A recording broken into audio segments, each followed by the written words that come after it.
eaten. Dyer's pick. Yeah, they banned the Troll Warlord. That, like I say, that was... It is a really popular hero. They're going to go for the Enigma?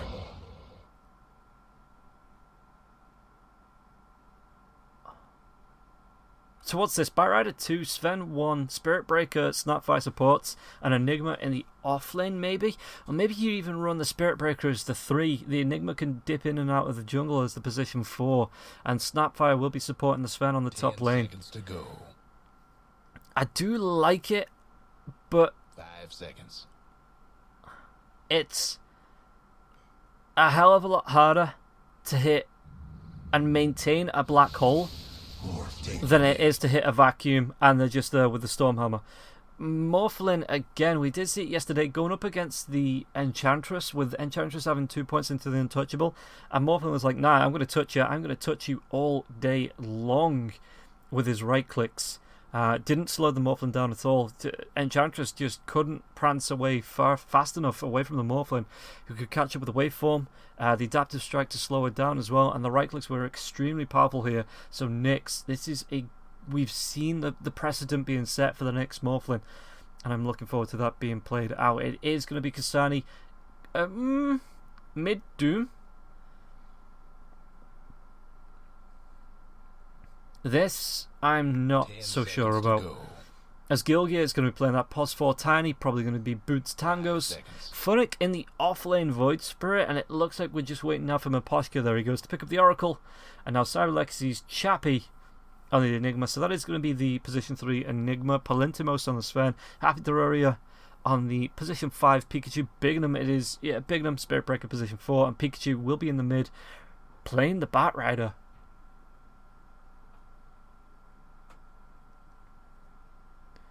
But again, looking at these lineups, we did see HellRaisers looked extremely good, extremely powerful yesterday, and they're looking to continue that with maybe another 2-0 in of Cyber Legacies. Meanwhile, it's Cyber Legacies. Can they stop the beast here? Can they slow the roll of HellRaisers with this unique... I'm not even going to say unique. You know, we've seen a lot of Snapfire, Batrider, Sven, Enigma, and Spirit Breaker is something new, but they do kind of work in similar ways to the Troll, to the Darkseer. Spirit Breaker being good at engaging fights as well, being able to disrupt an entire team fight just with his charge through, as well as his ultimate.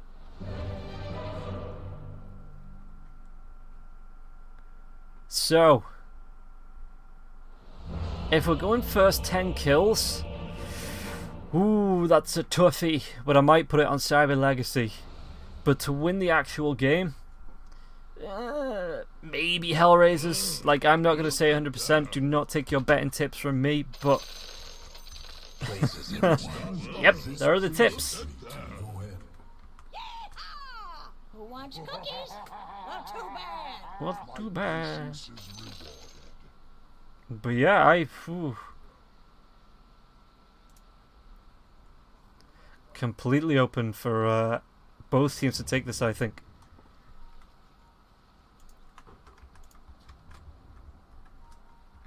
Let's see if we can actually find the last head-to-head. Well, we just get a little bit of setup. In fact, we'll take a look at the break. We'll take a look at the break, or if there's any pauses, those potential pauses that we know like to be used.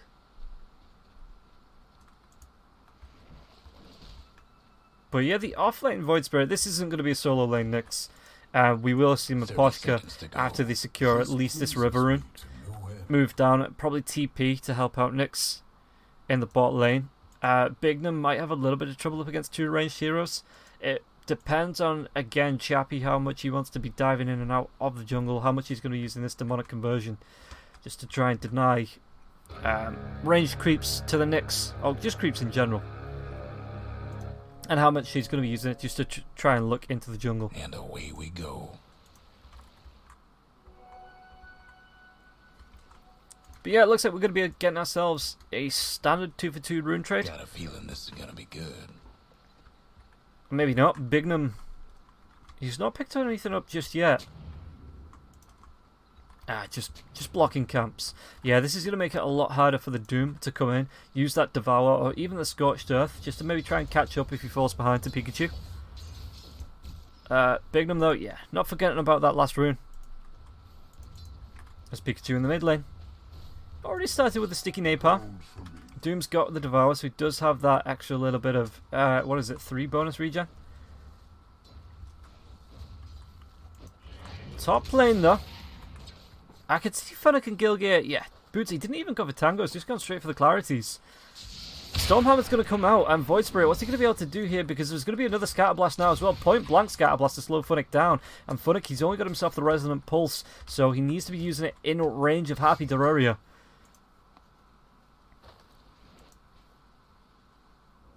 Spignum just playing with Miposhka, just trying to take this outpost. Nope. Happy Terraria. Just again, he's harassing out Funnick, using these Scatter Blasts. He's down now, but he's got 3 mangoes. So that's a decent amount of mana, and he's just going to be trying to burn through Void Spirit's regen. You know, bottom lane. What's he skilled up here? He's actually not gone for anything just yet. Oh, there's going to be the Malefice being used, and now the charge comes out, and it's going to be the stun now onto Morphlin. Morphlin, though, might be able to turn this one around. Bignum taking a lot of harass here from Nyx, and Nyx doesn't have the waveform for 10 seconds. Did use it to try and create a little bit of a gap. But still, turning around onto Bignum and doing a whole load of damage. Mew on mid lane. Again, Pikachu, he doesn't really need to do much in terms of intimidating Kasani. Kasani just needs to be careful about stepping up and getting sticky napalmed, just like this. But again, he does have the regen from the Devour. Bignum sees the DD. Does he take the DD? There's no bottle, but he is just going to be saving it there for the Batrider. Meanwhile, top lane, they're going to be chasing again. Once again, Funnick going to be slowed down. Still only level 1 to that Resonant Pulse. Just the only saving grace here for the Void Spirit. Again, mid lane. Oh, we're seeing a charge bot lane. Who are they going for now? It's going to be Miposhka now as well. Malefice comes out. Miposhka, the right clicks are going to be there. He's going to be taking a whole lot of damage. Nyx maybe trying to turn this one around, do a little bit of aggro damage here, but the waveform comes back underneath the tier 1 tower, and Bignum can't chase just enough to keep us distracted for that first blood on the top lane. And Funnick, well, Resonant Pulse wasn't enough to save his life. And Pikachu actually holding the points now for the Firefly and the Flame Break. Not sure the charge is going to be coming in. In fact, if he pops the points now into the Flame Break, might actually be able to go. Kasani, though, does have the Purge. Oh, charge is going to be cancelled. Okay. So not actually going to be going, and now Scorched Earth does come out. Devour regen is going to be wearing off. He's actually gone for the points into the Firefly. 2 points into the Firefly now as well. Just trying to keep on top of Kasani. And Kasani's going to be taking a lot of damage, but we'll have a Devour up now as well. Sticky Napalm, the right click's going to be coming out. He uses his stick charge. Oh, full wand. Took a trip to the old family farm. As Gilgear getting in behind enemy lines to pull this out. Does he go for the TP? Or does he just pull this around and stack it for a little bit? Yeah, it's just going to go for the TP. Lets that stack up. It means that there's going to be the double stacking. Even though Palintimos getting the farm underneath the tier 1 tower. It should be a double stacking of creeps. Oh, mostly a double stacking of creeps that will push the lane towards Funnick, which will help him get the farm that he needs.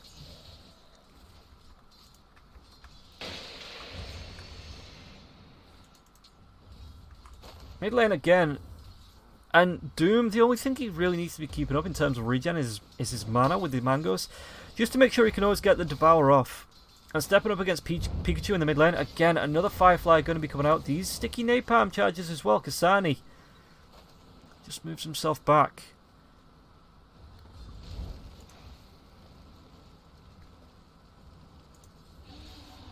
Oh, the charge. Where's it going?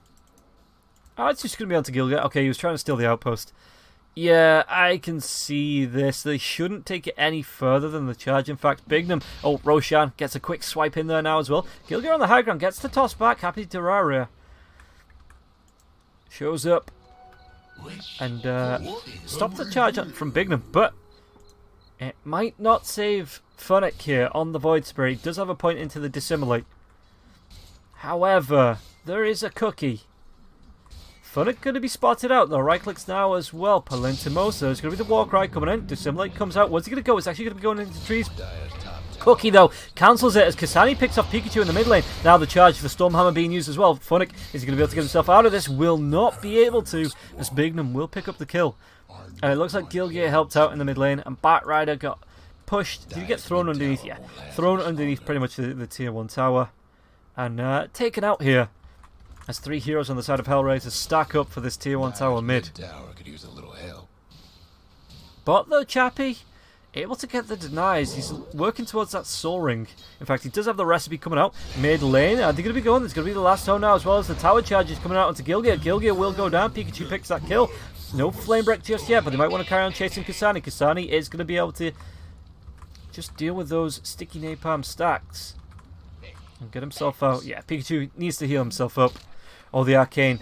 Is there a bash? Is there anything? The Cookie's going to go. Stuns onto 2 of them now as well. The slowdown from the Scatter Blast as well. They might be going onto Maposhka, the chase onto Kasani, but the charge going to change targets, and Bignum picked himself up a second of the game. It's back on the bot lane. Nick's just trying to deal with these, but Chappie's actually getting pretty good at denying the Eidolons.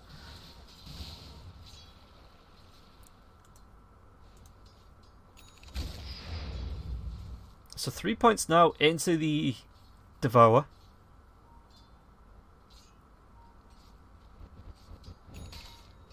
Oh, that's something I wasn't... That's actually really good against the Batrider. I know the Sticky Napalm charges have been disappearing, and I know he's been purging them off, but I've not really spoken about the fact that he's picked up the purge to just specifically to do that. Like, in my mind, it was just like, yeah, he's just purging them off. That's normal. But yeah, the purge, and they're going to be able to slow for fights as well. It does cost 120 mana, but when you're being Sticky Napalm down and then Fireflied on, being able to purge yourself of those Sticky Napalms, really good spell there. Really good spell. And hell, it only took me 7 minutes to to notice.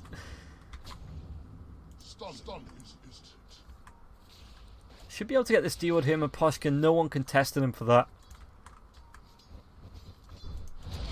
Bottom lane though, the charges are going to be coming out to the Morphlin. The Morphlin's using the strength morph. Dire's mid tower's having technical difficulties. Takes the harass. Actually, ooh, morph. No, maybe not 1 health there. Maybe not 1. Though he is going to try and go to Chappie here. Does he have any adaptive strikes? He does not. The Malphite's being used. Another strength morph as well. So Nyx just gets the Purifying Fortune's End and Purifying Flames there as well. Mid lane. Are they going to be going again? There's going to be the Scatter Blast though. Kasani does get the kill onto Pikachu. And now the charge is going to be coming in. But that's a DD. That's a hell of a lot of damage there onto Happy Terraria. And Kasani changes targets. Bignum is only level 3. The toss comes back. It's going to be into the air. And now this might be the purge to slow down Bignum. He has a charge in 6 seconds. Does he have enough life to keep himself alive through these right clicks now as well? No Infernal Blade, so no stun on this. But Gilgear's going to be coming in with the Avalanche, and Gilgear gets himself the double. So HellRaisers looking strong once again. Dire's mid tower's having technical difficulties. As Gilgear is going to go for the rotation through the trees. Is he just looking for the pull to help stack here for Funnick?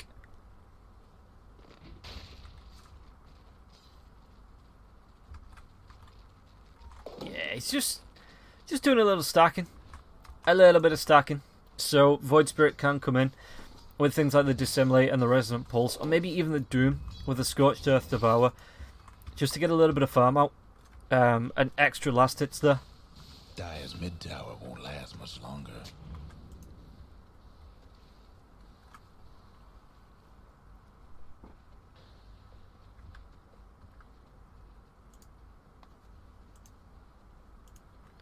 So Bignum. Is he going to be hunting Gilgear? Gilgear, there is going to be a lasso in 8 seconds. He's farming 2 stacks at once. What a Batrider. Gilgear, though, could come in with the Avalanche, maybe try and steal a few of these. He is going to be able to throw that out. He gets 1. No, 1's better than none, but he has given his position away now, and Pikachu does have the bottle. How's the vision looking? They don't see. Oh, meanwhile, in the river, Maposhka fighting for the rune. He's going to be able to pick that one up. And Pikachu gets himself an Arcane Rune now as well. Going to be the Avalanche toss though. The Cookie comes out, stuns on him to no one. The Astral Step comes in now as well. But doesn't really matter. It's going to be 2 kills even using that lasso. And now Terraria is slowed down by the Purge. Radiant's top tower. 3 heroes dead. I was completely wrong. Cyber Legacies. Wow. First 10 kills. Going to be going the way of HellRaisers, it looks like, if this momentum keeps up. And Kasani didn't even use the Doom, though. Dire's mid tower won't last much longer. Sven. He's got himself the poor man's Can't do as a nothing neutral. about Dire's structures right now. It ain't Dire's bad. mid Going tower's towards the having Sanj. He's actually going to go towards the Sanj and Yashu, not a Heaven's Halberd. Radiant's toughened up their structures. As mid lane, Gilgir once again. Are they going to be able to get in range? It's a pretty low cast range on the Purge.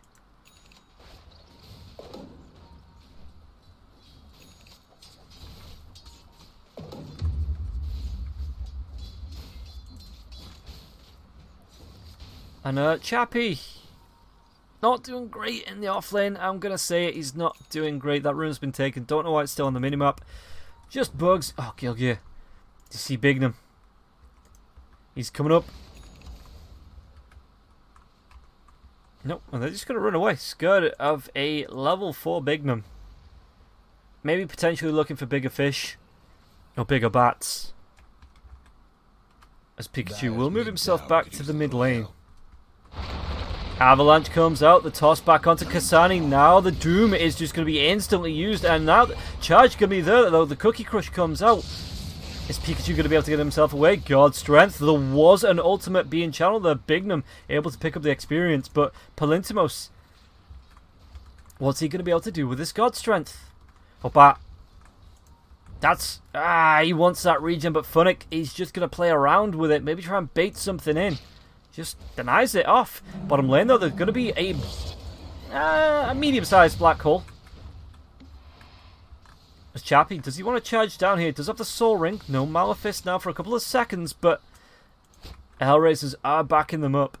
Meanwhile, mid lane, Dissimulate comes out. Habdaroria, what's he going to be able to do here? No mana, just gets the mana for the Cookie Crush. Tries to get himself away. Cookie Crush, maybe. The charge comes in. Kasani gets it with a right click, and now Bignum purged up, slowed down. Is he going to be killed off as well?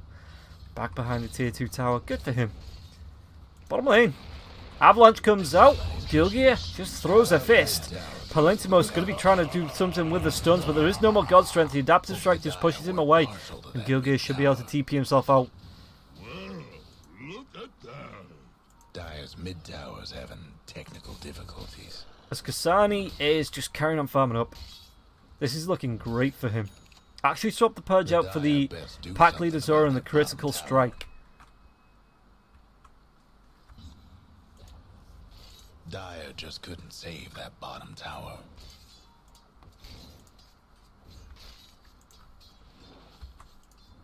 As Happy. It's just going to be able to... I mean, he needs to be covered here because Funnick's going to astral step himself in. The Dissimulate comes out though, and Happy to another step comes through. And Funnick will be able to pick up the kill. You were placed on my path for this reason.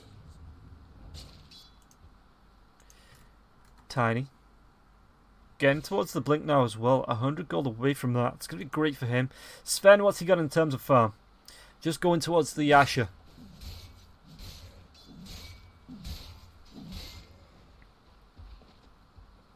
As Morphlin, farming Ancients, going to go straight for the shotgun build, it looks like. TPs himself up to the top lane. Are they going to be able to find themselves maybe a couple of cookies? A Snapfire shows on lane. Nyx is here. Doesn't go for the waveform. But Gilgir is going to be here. Yeah, look at this. A 4-man rotation in to try and find this kill. Happy gets the cookie off, but he's going to be rooted now as well. Infernal Blade on Kasani. You are weak in lowest hell. Just really great rotations here. 5-0 and 4 on the Doom. This Batrider in return is 1-3 and 1. He's gone for the Boots of Travel, so he's got that extra movement speed. They do have the runes coming up now, but it looks like maybe it's just going to be another 2-for-2 trade. Lost the top tower. Stunning, isn't it? Yeah.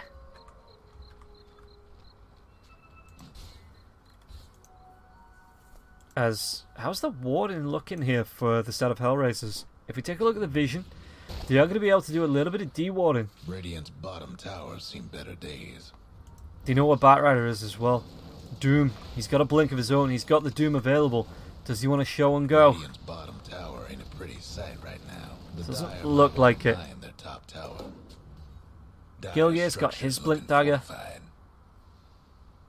As Nyx just farming up the enemy jungle.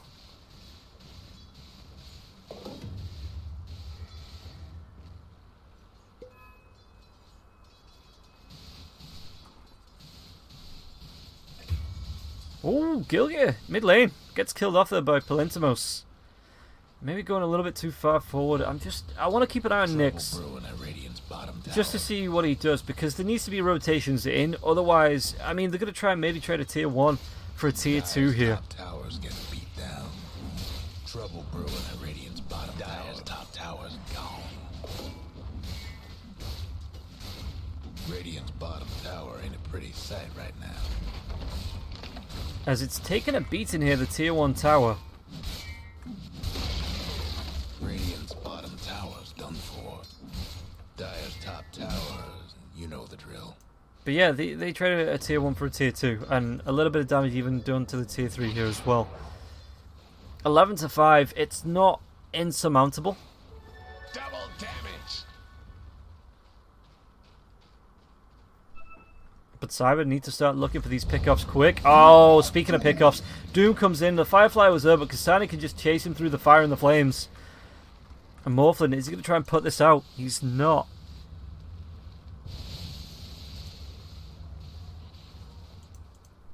Okay, so Void Spirit as well. Great gap closers all around here, mostly all around. Oracle, he wants to stay as far away as possible, but everybody else, you've got the Astral Step here, as well as the Dissimulate on the Void Spirit, even using the Aether Remnant to keep heroes locked down. Doom's got himself a blink, Tiny's got himself a blink, and Morphlin. We all know waveforms. Close gaps.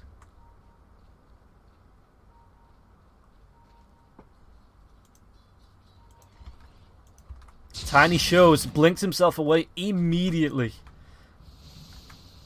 Rock'em sock'em. Gilgear with the reactions of an absolute champ there.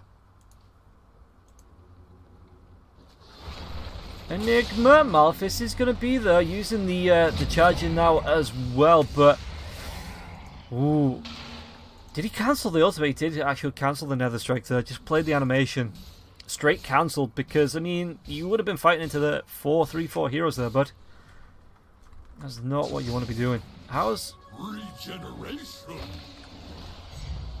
Enigma looking for the Helmet of the Dominator? Really, she should just be looking for the BKB. Charge comes out onto Void Spirit. Void Spirit is going to be able to turn this one around. Dissimulate comes out. He's just going to escape.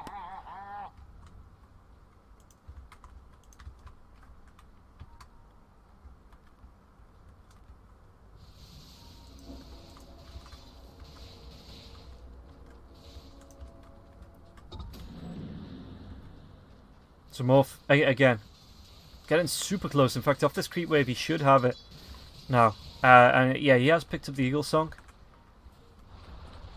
Avalanche being used to toss up into the air now as well. Dorora gets the cookie off. Oh, even the courier. Yeah, Gilgear just shifts targets. Knows he won't be able to get the kill there. As Funnick will die in the Radiant Jungle, but Nyx. Shotgun's coming out. Radiant's mid tower's coming up. Kasani in the mid lane. He's got himself the Echo Saber. Going towards a BKB Aghanims of his own.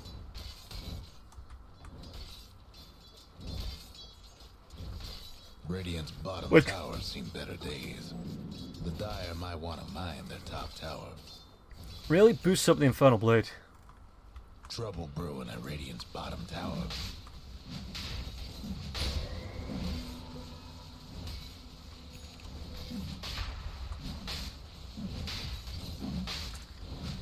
And Roshan.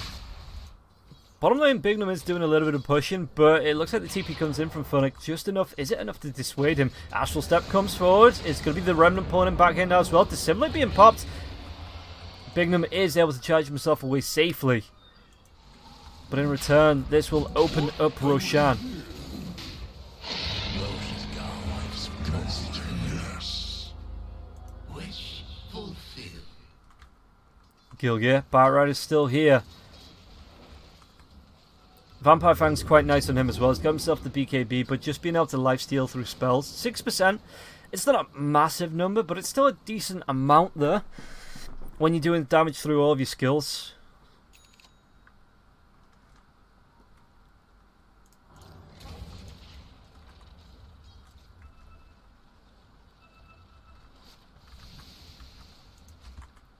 There's Bignum. What does he want to be doing here?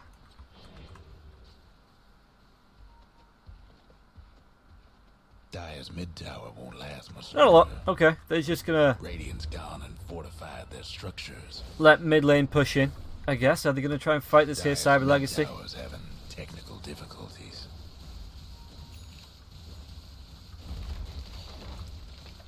Nyx just gonna be taking the tower aggro, keeping that siege creep alive. Means that they can push this tier 2 tower down. We are seeing a smoke rotation up, but that Ether Remnant, that's quite nice here. Radiant's bottom tower And ain't a HellRaisers, sight they right don't know now. where everybody else is, so they're just gonna play it safe. Just back themselves away. Radiant's bottom tower's seen better days.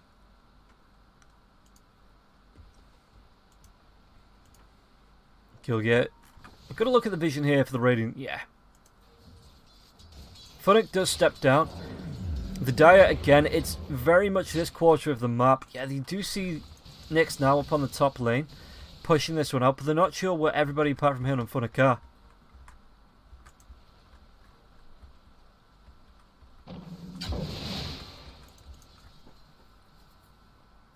Enigma even going to go back for the Blink Dagger.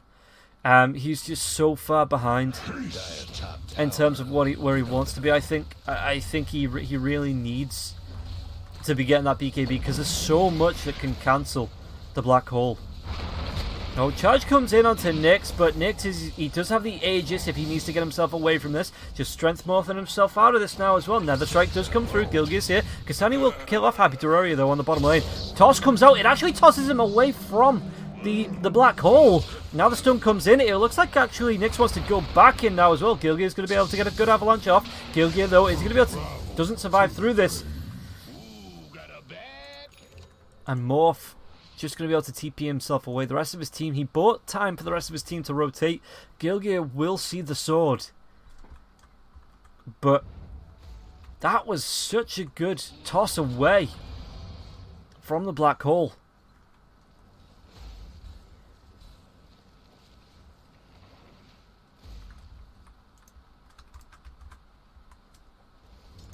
So Sven, again, not keeping pace with the Morphling. He is about 2k behind here, going towards a Blink Dagger of his own. Got himself the BKB though, which is going to be good to try and fight. Well, I mean, you still got to worry about dooms coming out. You know, if you maybe get doomed before you get the God Strength, that would be a big downer. Morph not too far off the Lincoln Sphere. Doom going for the Shiva's Guard. Funnick, what's he got himself? Got himself the full Spirit Vessel. That's quite nice. It's really good. Going Yules, which we have seen quite a lot. Chappie does have that blink now. Oh, he's going to be losing these Eidolons though. He is just going to blink himself away and then TP just to make sure he can't get picked off himself. But he loses those Eidolons. And then the creep wave just gets cleaned up here by Kasani. There's a DD top as well, which I wouldn't be surprised to see Nyx go for if it gets spotted out. Yeah, there it is. He sees it and he picks it up. Roche going to reclaim the Aegis in about just under a minute. Just over, what, 40 seconds-ish. Oh, are they going to try and go on this now as well? The Zeal sets her up, God's Strength comes out, but Doom instantly thrown out onto the Sven. And now the right-clicks Mortimer Kiss is being used. Kasani, though, doesn't really take any damage from these. Are they going to be able to mind fight? He looks like he is going to be able to mind fight down the Sven. Nyx comes in with the Adaptive Strike, takes him down. Right-clicks her onto Bignum. Cookie Crush comes out. They do take down Funnick, but now closing the gap. There's going to be the Avatar's combo up, and even not the full combo of the shotgun. Just using the S-Blade. Meanwhile, down near the tier 1, where the tier 1 tower stood, Pikachu, Kasani, Infernal Blade, and now the Pikachu will be... GG gets called before they can even get the wipe. 25 minutes in, 16-8. HellRaisers Cyber Legacies know they just can't take any fights, and they're going to GG this one out. So, HellRaisers, they are on a streak. 2 games yesterday, 1 game so far today. And can they do the same today? Close it out in a 2-0 victory? Or can Cyber Legacies take a little bit of momentum back and push HellRaisers? Just make them stumble and take the series back 1-1. Well, we are going to be taking a quick break, guys. Play some adverts, pay the bills. But we'll be back with game number 2 right after this. Stick around and we'll see if HellRaisers can take it or Cyber Legacy. Are they going to be able to stage a comeback?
Yeah, we're back for the second game of Cyber Legacy versus HellRaisers. HellRaisers continuing to put pressure on like they did yesterday when they took the series against Fuzzy 2-0. This time they ban out the Troll, Timber, as well as the Oracle TA and a Husker, picking up the Enchantress and the Nyx Assassin.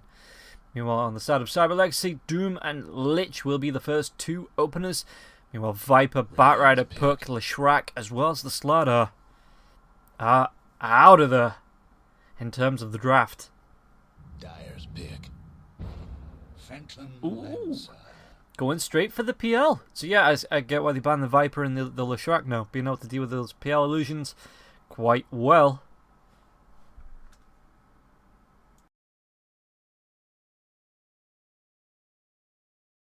However, 10 seconds to go. with 5 seconds. the PL being picked up third, it does give HellRaisers ample opportunity to look through these picks and decide, you know what, this is good against PL. We can use this against PL. As, again, Radiant's Snapfire's still there. Oh, gonna be the Pangolier. Actually, quite nice. pick. Dyer's pick. Elder Titan. As I was saying, Pangolier, quite nice up against Phantom Lancer. If you let him get the Maelstrom, being able to swashbuckle into the illusions, get those Maelstrom procs off, bouncing around the Phantom Lancer illusions, at least until he gets something like a Heart or a Satanic, something like that. Pango should be able to clean those up. Storm Spirit. Storm Spirit, another good hero for that, able to zip in, get those remnants off, burst them, and just deal area of effect damage. You know, really good heroes here, two really good heroes. Which leads me to look. I was just banned. I was going to say the Lifesteal was still there, but Cyber Legacy going to be taking the last ban. Nyx Assassin, another good hero for dealing with heroes like the Elder Titan and the Doom. I know they picked up a second and the Elder Titan came out after that. But just by being able to get into the area of effect of the Elder Titan and the Doom and then proccing the Spike Carapace, just for that, even that mini stun, just to keep them controlled for that extra little bit of time, 5 seconds. that extra couple of seconds, it just keeps them locked down for Pango and Storm Spirit to do the job.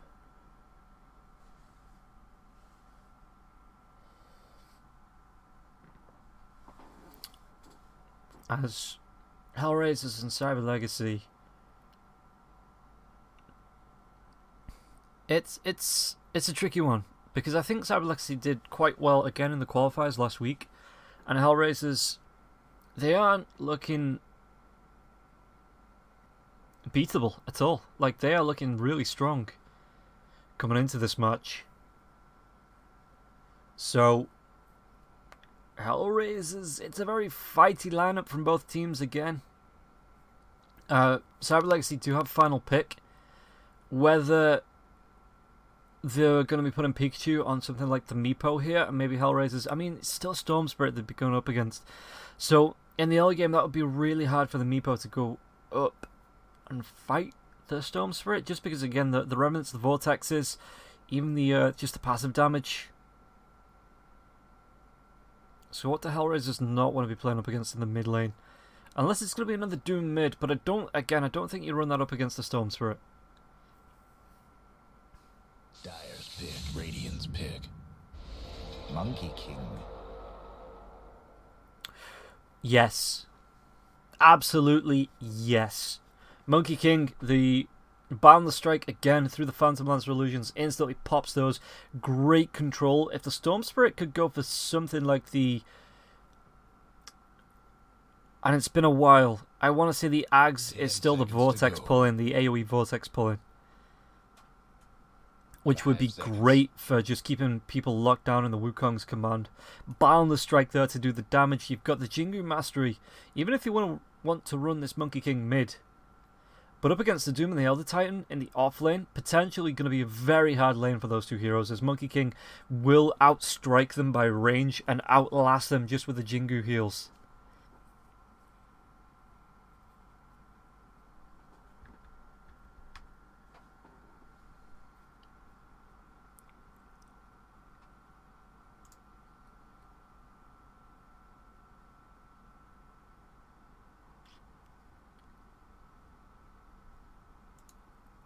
So what's it going to be? Final pickup here. A minute left on the clock for Cyber Legacy. What is this mid laner going to be? What else did we see run last week? I mean, a lot of the mid laners, the Batrider, Viper, Perk, TA, even the Timbersaw was run mid last week. They've all been banned out. You know, this is new ground here for the side of Cyber Legacy and CIS in general in the current meta. As they're just going to take the time to think about this. This last 30 seconds going up against the Storm Spirit. What's the play? What is...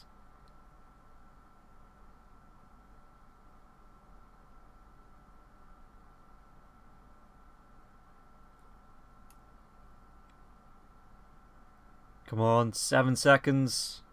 What do they want to go with this? Ember Spirit? Void Spirit? Maybe? Oh. Team's all set. Ooh. Let's see what they can do. That's something different. Okay, Nyx, Chappie. Oh, it's going to be Chappie in the... So yeah, Pikachu playing the Doom in the mid lane. Bignum on the Elder Titan. Palintimos playing the Phantom Lancer. Carry, Chappie on the Mars. Meanwhile, Nyx will pick up the Monkey King. Kasani, oh, I mean, still... It's still a melee laner up against the Monkey King. Now that I am looking at the drafts... It is 4 melee heroes and a Lich up against the Monkey King. It is 4 melee heroes and a Lich up against the Monkey King with a Storm Spirit that could potentially go Ags. A Pangolier that's going to go for Maelstroms.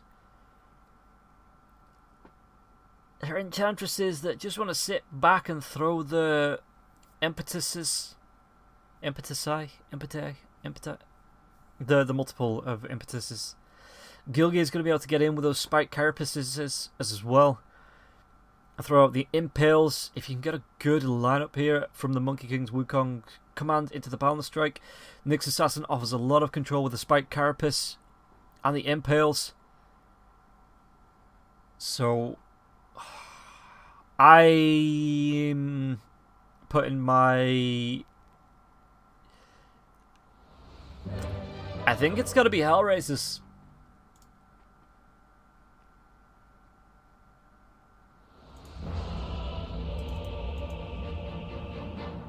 I think it's got to be HellRaisers.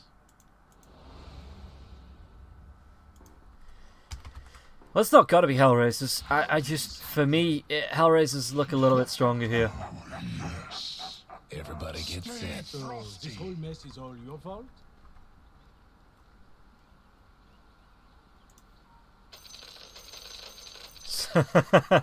Oh, get all of those tips. So yeah, Nick's starting off with the boots into the tangos. Yeah, and this is going to be the interesting matchup. I think the Doom up against the Storm Spirit.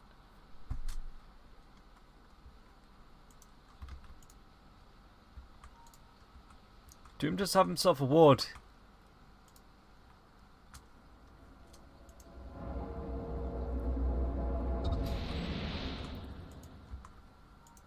"30 seconds to showtime." Okay, so Kasani's just going to drop in on the high ground. Now shall the battle turn. As Miposhka. Right clicks are going to be there. He's not stealing anything up just yet. Might. Because he can go between the enchant as well as the impetus. But he's just going to be throwing harass out onto Bignum for now. For now. The outposts get traded, which means the TPs aren't going to be straight to the outposts. But it's just going to be 2 for 2 runes again. As Bignum should just be able to walk himself up. Snatch that. Mid lane. Let's keep an eye.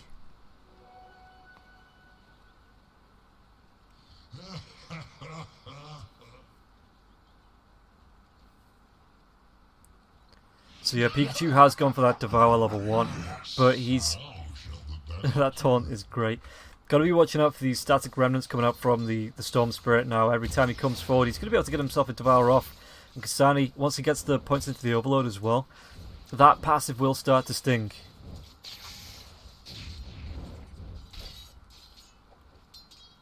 Meanwhile, top lane. Again, Nyx, he's not skilled anything up just yet. The enchant slope does come out, and bottom lane there is going to be a little bit of harass being thrown out here by the Nyx assassin as well as Funnick. We are going to see couriers die. One more dies there as well. Enchant just gets himself a double kill of couriers. Mid lane again, Pikachu. He has a little bit of extra attack range on the 175. But even still, Kasani should just be able to harass him out here. Plintimos and Funnick should just be trading this lane off with the Swashbuckle, as well as the Spirit Lance. There will be a couple of these Frost Blasts to come out onto Funnick to slow him down, to do the damage, but that should again be traded off by the Impales of Gilgia. Or maybe not if Happy Doria keeps throwing out these... God, what's that? That's going to be 6 mangoes he brings to lane. Mid lane, again, Pikachu going to be taking the harass, but he does have that Devour for that regen.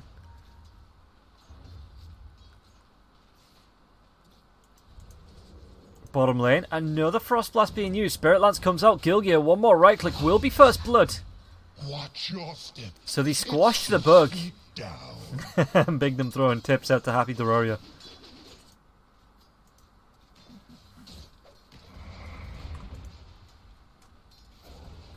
Oh, Impetus. It's only level 1, so it is every 6 seconds.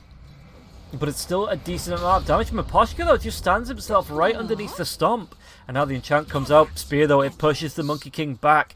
Bottom lane, maybe another gank happening, but the Frost Blast comes out. Happy throws himself a Frost Shield. Isn't he just the frostiest hero in the game? Impale is actually off the mark, and Funnick needs to swashbuckle to get himself away. Now trying to salve himself alive. The Impale, though, will be the... What was dodged? Was it an Impale, or was it just a dodge there from Happy to move himself back north? Swashbuckle in 6 seconds, so Palintimos trying to chase Funnick down here. Can they get the kill off at Happy? He's cornered himself. One more right click from both. And the Impale's going to be the Swashbuckle? Maybe? Maybe? Maybe? No, not going to be throwing that out. Palintimos, no mana for the Spirit Lance here either.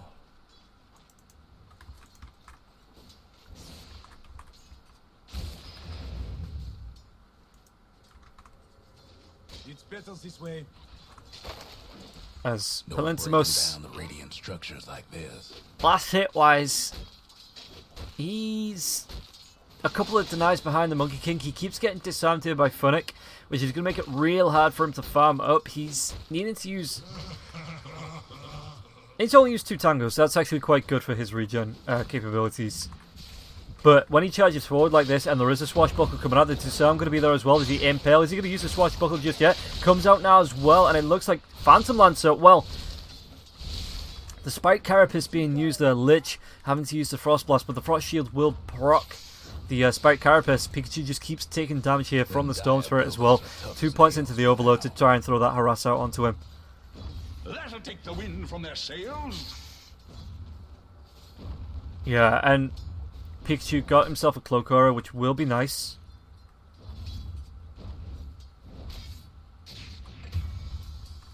And when Poshka kills Chappie on the top lane. Sorry, I was just trying to work out the maths on the cloak.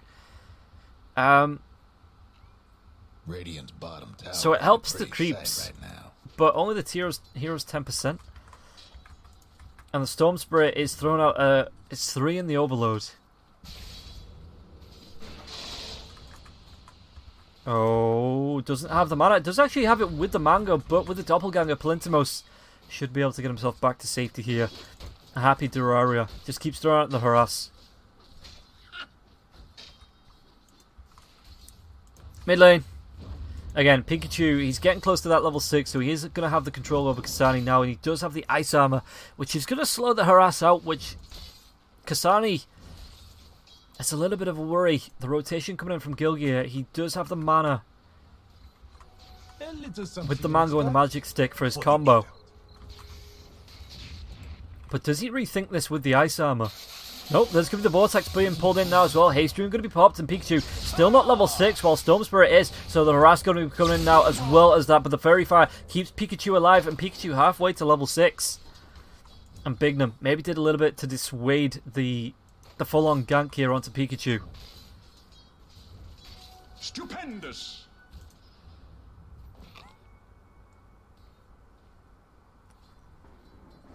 Kasani, again, needs to be careful now because one more creep, this right click, it's actually not going to be enough with the deny. But the rotation through, is Elder Titan going to be able to do anything here? Does he want to come in with the stomp? Kasani, as soon as that spirit comes out, should just be able to ball lightning himself away.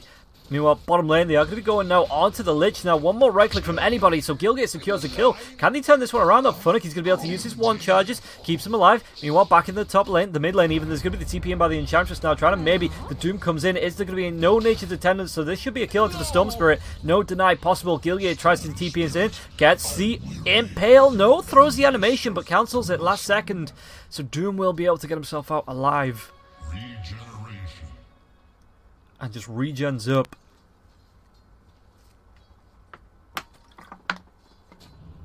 Two to 3. Meanwhile, while this is going on, Mars was left alone. Chappie here, up against the Monkey King. Who's actually going for a Battle Fury.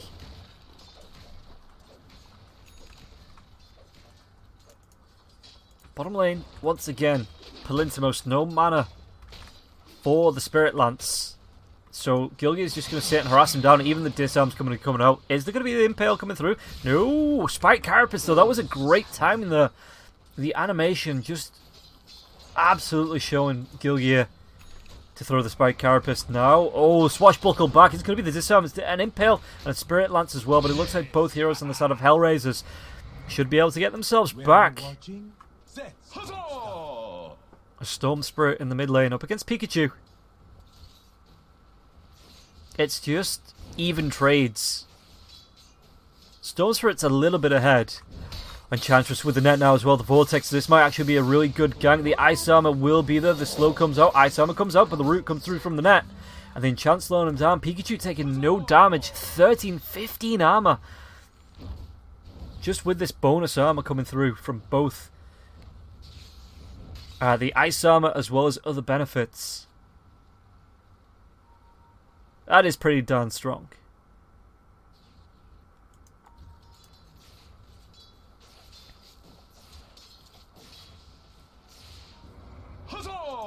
Bot lane again, Swashbuckle comes out instantly.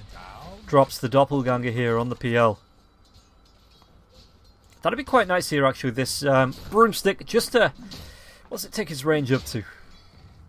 Attack range. Okay, that's quite nice. Oh. Happy will be able to... Well, Funnick gets the kill onto Happy, but Pikachu, Doom is there. Bottom lane, do they want to carry on going here? Impale, Doppelganger does come out, gets Palintimos back to the tier 1 tower.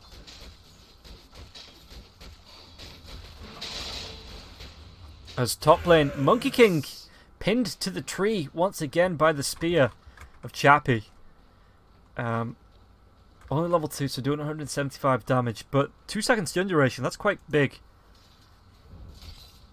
Bottom lane, are they going to try and go for the gank here? Gilgear might be in a lot of trouble. Spike Carapace comes out, it keeps everybody stunned, but still, they carry on going. Palintimos gets one, can he get himself two? TP going to be coming in from the Storm Spirit, but he doesn't cancel it, and now the Vortex, well, the Sinister Gaze is going to be used. Vortex underneath the tier 1 tower should be enough damage to get the kill into Happy. And does Kasani want to go any further?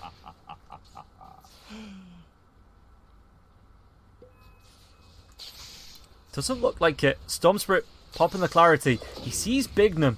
Does Bignum see him? It looks like he does.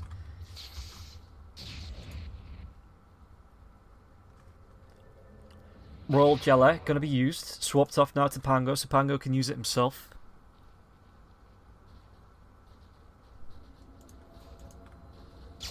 Oh, it's going to be a deep dive in onto Bignum. Can they get the Vortex Zone now as well? The Spirit, though, going to be cancelled on the Clarity. Pikachu comes in, trying to get that Doom off, maybe.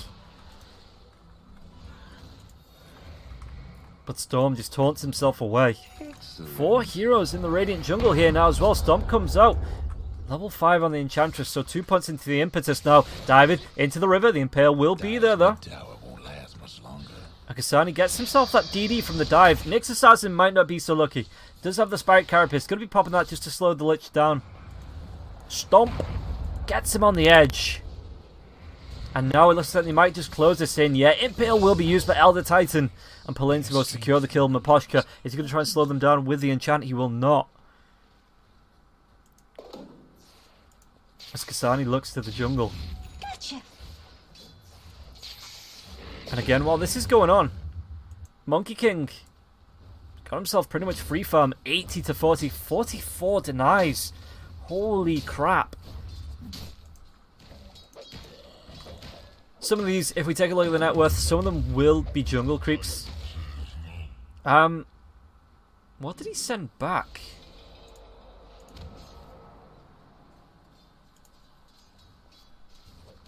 I guess it might have been...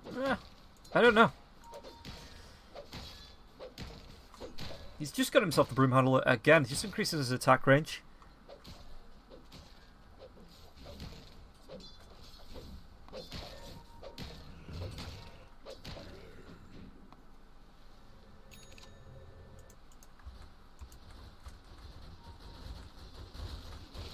As the jungle, Gilgir does have the Vendetta, sees Palintimos. Bottom lane though, they're just going to go straight onto Happy. Happy's going to try and pull back with the gaze. It doesn't matter, Funnick. Rolling Thunder will secure the kill. And Monkey King just can go onto a tier 1 tower here if he wants to. Sound. Radiant's bottom tower's seen better days.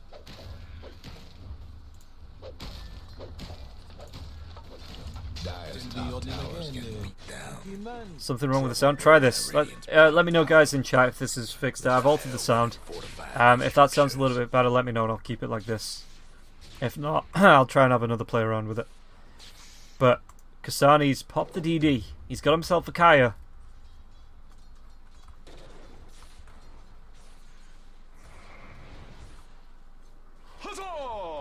Enchantress going for the deep warding. And Vendetta's up in 19. Did he want to try and do something here with it? Happy just needs to be careful about how far through this jungle he comes, because Enchantress is waiting. Got a point up into the Untouchable now as well. But there is a lot of magic damage coming out, as well as the Doom here for the side of Cyber Legacy. Yeah, they're going to see the Nyx, but this is just going to be a straight D-ward. Doom will start to move himself through the jungle. Gilgir will see this, goes for the TP. Maybe Impale, right click. Impale's going to be there. Storm Spirit not going to be able to dive. As Funnick gets the kill onto Bignum in the top lane. I merely dispose of them. And Palintimos, bottom lane. Monkey King has swapped lanes now, so Chappie comes down to join him. And it looked like for a second Nyx maybe wanted to dive there. As Maposhka does come in. Even the Purge creep with the slow.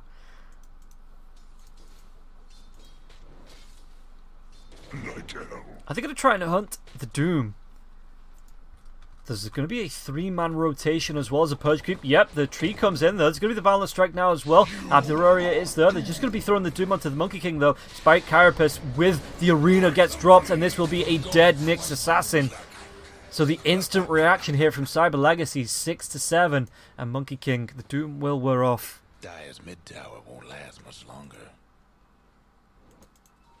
As for top lane, Pangolier didn't actually go for that Maelstrom first item.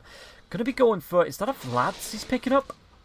It is a Vlad's, and he's not too far away from it now. Actually, Courier, yeah, he's got it.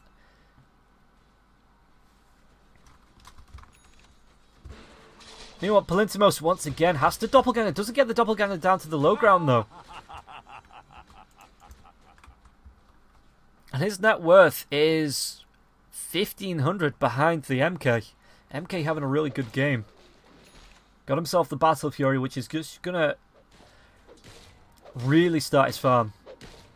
It's just going to kickstart it all. Oh, Spike Carapace comes out. Speed's going to be the stun onto Mars. Are they going to go for the gank here? There's going to be the Jingu Mastery as well as the Boundless Strike in. Even the Wukong's command being thrown out here, just in case there was an arena. Monkey King gets sent to sleep, but just goes back to the lane to farm. Because why not? Tree dances himself down. And continues the push. Meanwhile, the top lane, there's going to be the vacuum back. Rolling Thunder comes in. Gets a kill onto Palintimos. And looks like Storm Spirit. Does he want to go even further on this? Right clicks as well. Happy. Stomp. There is a vacuum. But Storm Spirit, I don't think he has the mana. Especially behind the tier 2 tower. Doesn't want to be going for that. Even so, Bloodstone started to be worked on. And 2 kills out of that. Really good gank here. And HellRaisers break the 10 kill barrier. Radiant's top tower's taking hits. Elder Titan only really got his net worth. It's a bit crap. Not to mince words, Impale is going to be there. Stops the stomp. Lich's is even worse. He's only just broke 1,000 gold. Doesn't have boots at all. And a lot of this net worth, I'm pretty sure, is tied up in consumables. Yeah, it's... Look at that. Plants the wards, and it goes down by 200 gold.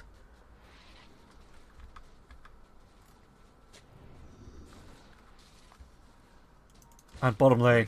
Bottom tower seen better days. Was that an arena drop, though? It was. Chappie. This ain't looking good, my friend.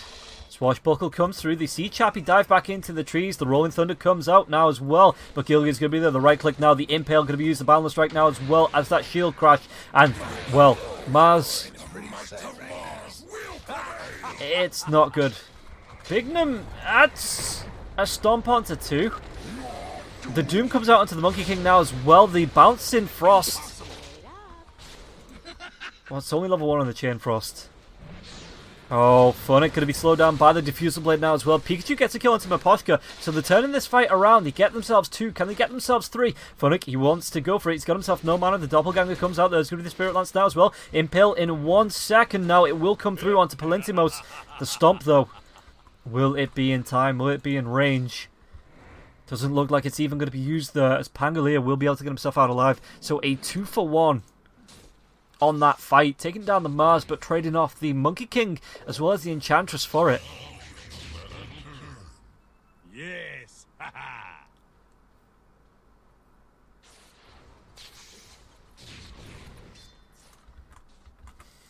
Doom with the Sanjin Yasha. He's got himself the 2 braces. And he's not too bad in terms of net worth. But just Monkey King. He's still going for it. In fact, he's going to get a stack out of this now as well. Got himself the Imp Claw. What's Funnick got himself? Ring of Aquila. Storm Spirit, no items.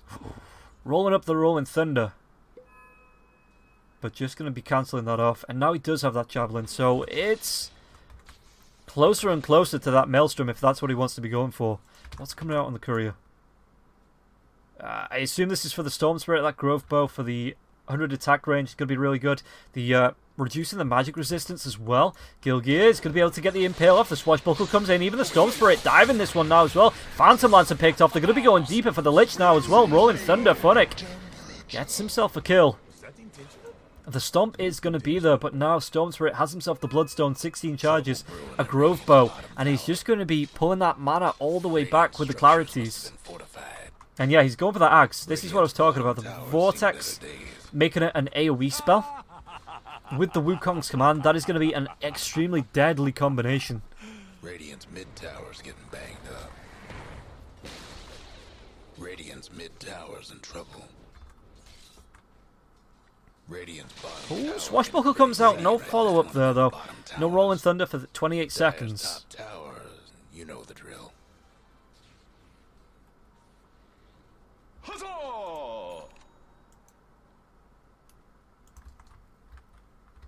Actually, Pango's going to go for an axe of his own. So just sticking with a javelin.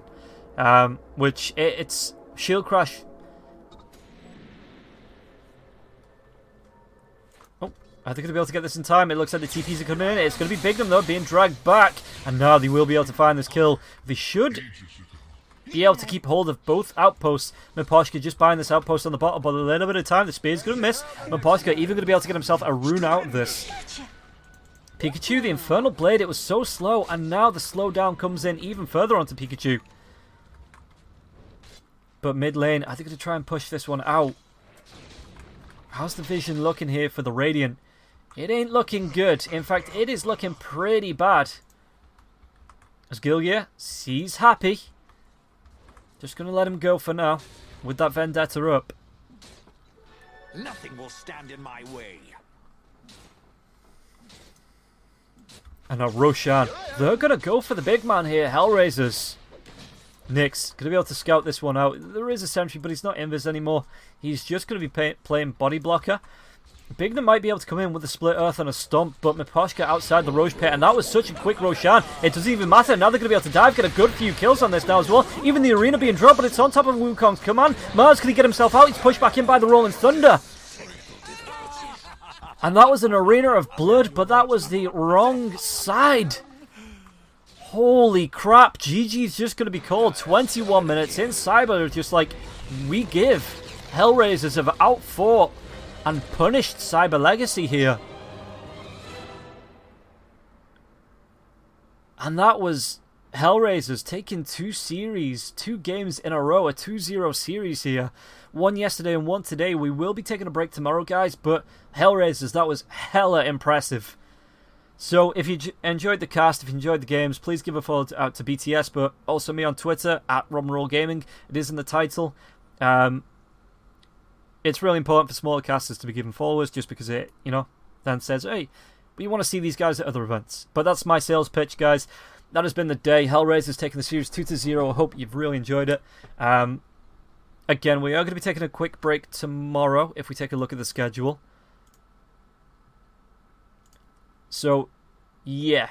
Break tomorrow, and then HellRaisers versus Team X on the 23rd at 8 PM MSK, or 5 PM GMT, I'm pretty sure. 5 PM UTC, whatever that translates to on your different time zones. That's when the next match is going to be. But for now, we are going to say goodbye. I hope you've enjoyed it, and we'll see you on Sunday.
I believe it was them that pulled out the Rapier Medusa at the 23 or 27 minute mark and stomped over their opponents.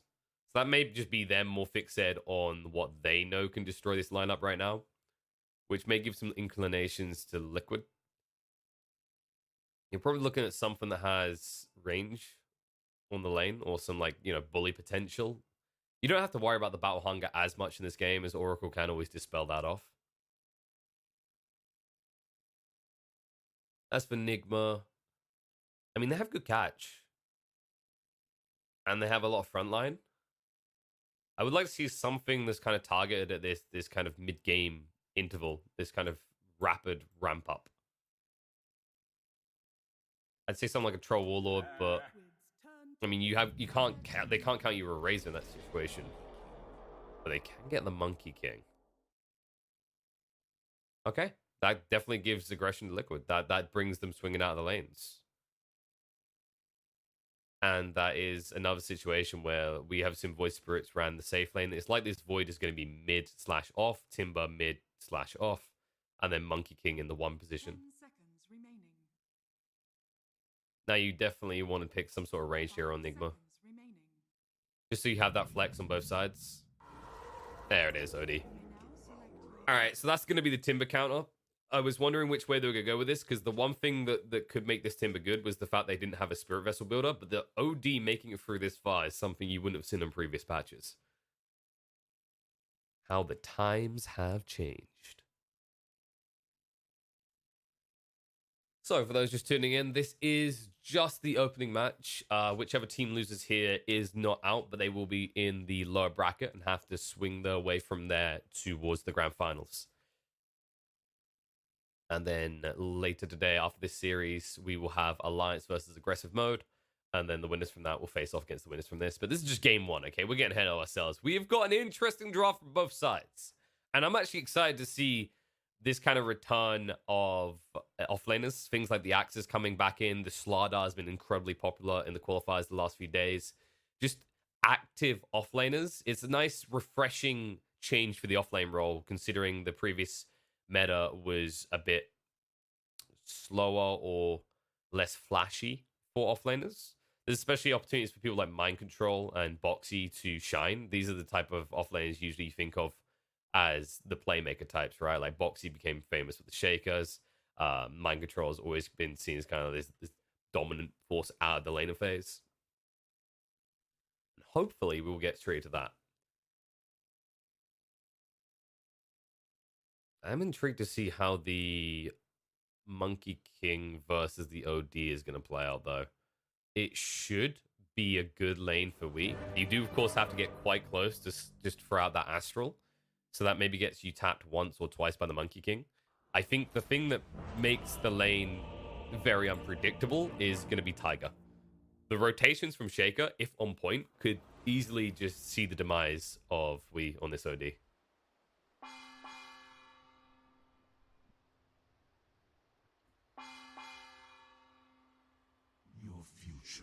People enjoying the gongs while we still got them. I don't know how much longer it's going to be actually before.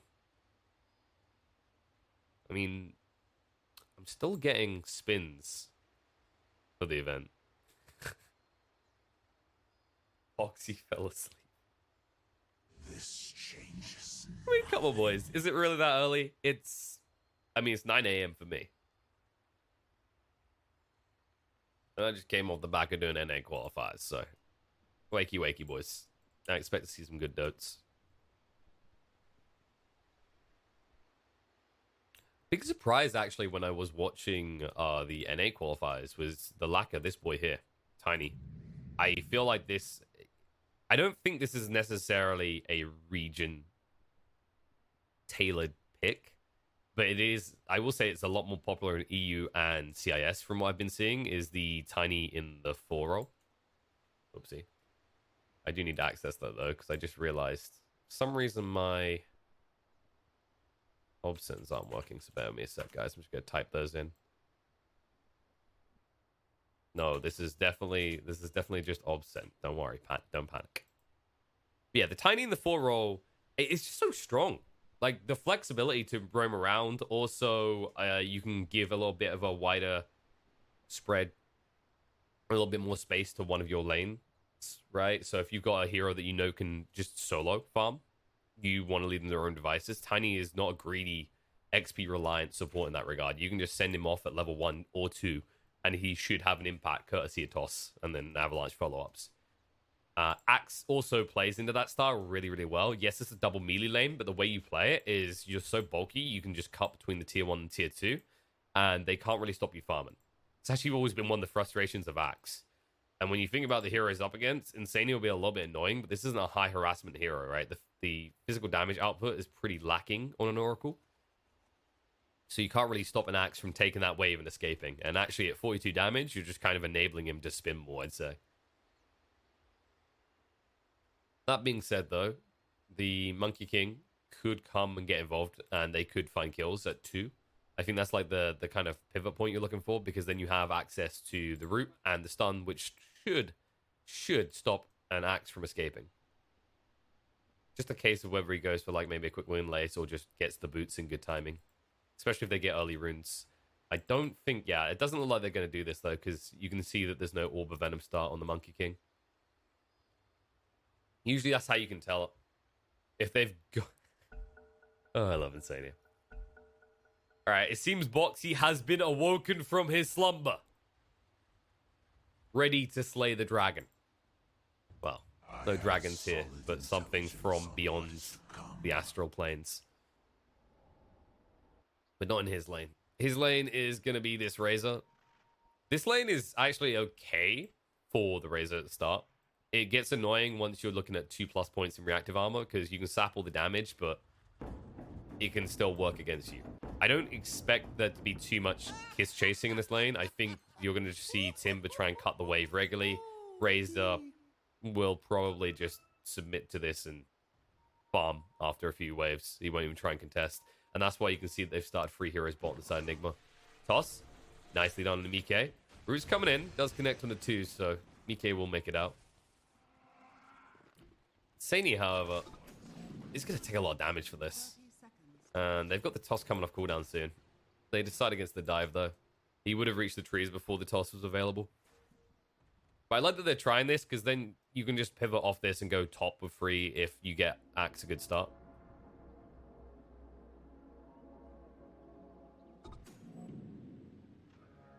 And I don't think... Yeah, we've seen the alternative capture shenanigans. I've heard some people complain about the issue around being able to capture the low ground.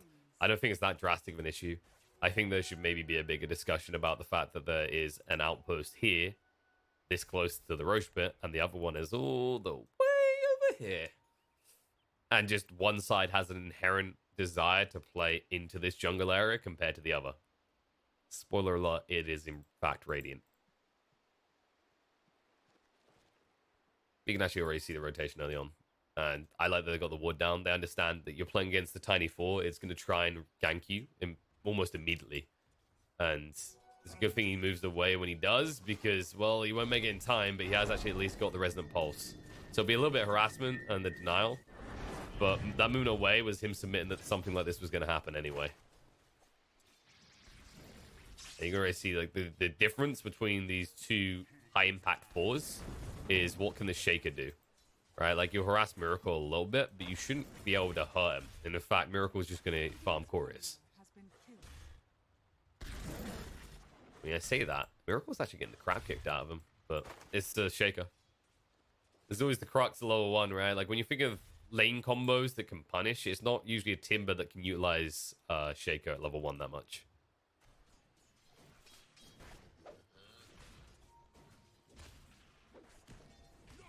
Mike has got 2 denies so far on these waves, though. This is something nice. Is like if Axe is going to play directly on the lane, then you can actually just punish him a little bit. If you can actually beat him to level 3, you can make sure he has no choice to creep skip. It's just too dicey for him at that point. Hoifer is taking a lot of damage here. Yeah, he'll salve up. We could have went for the Astral, but it's better to just save the Astral for the deny opportunity on the range creep.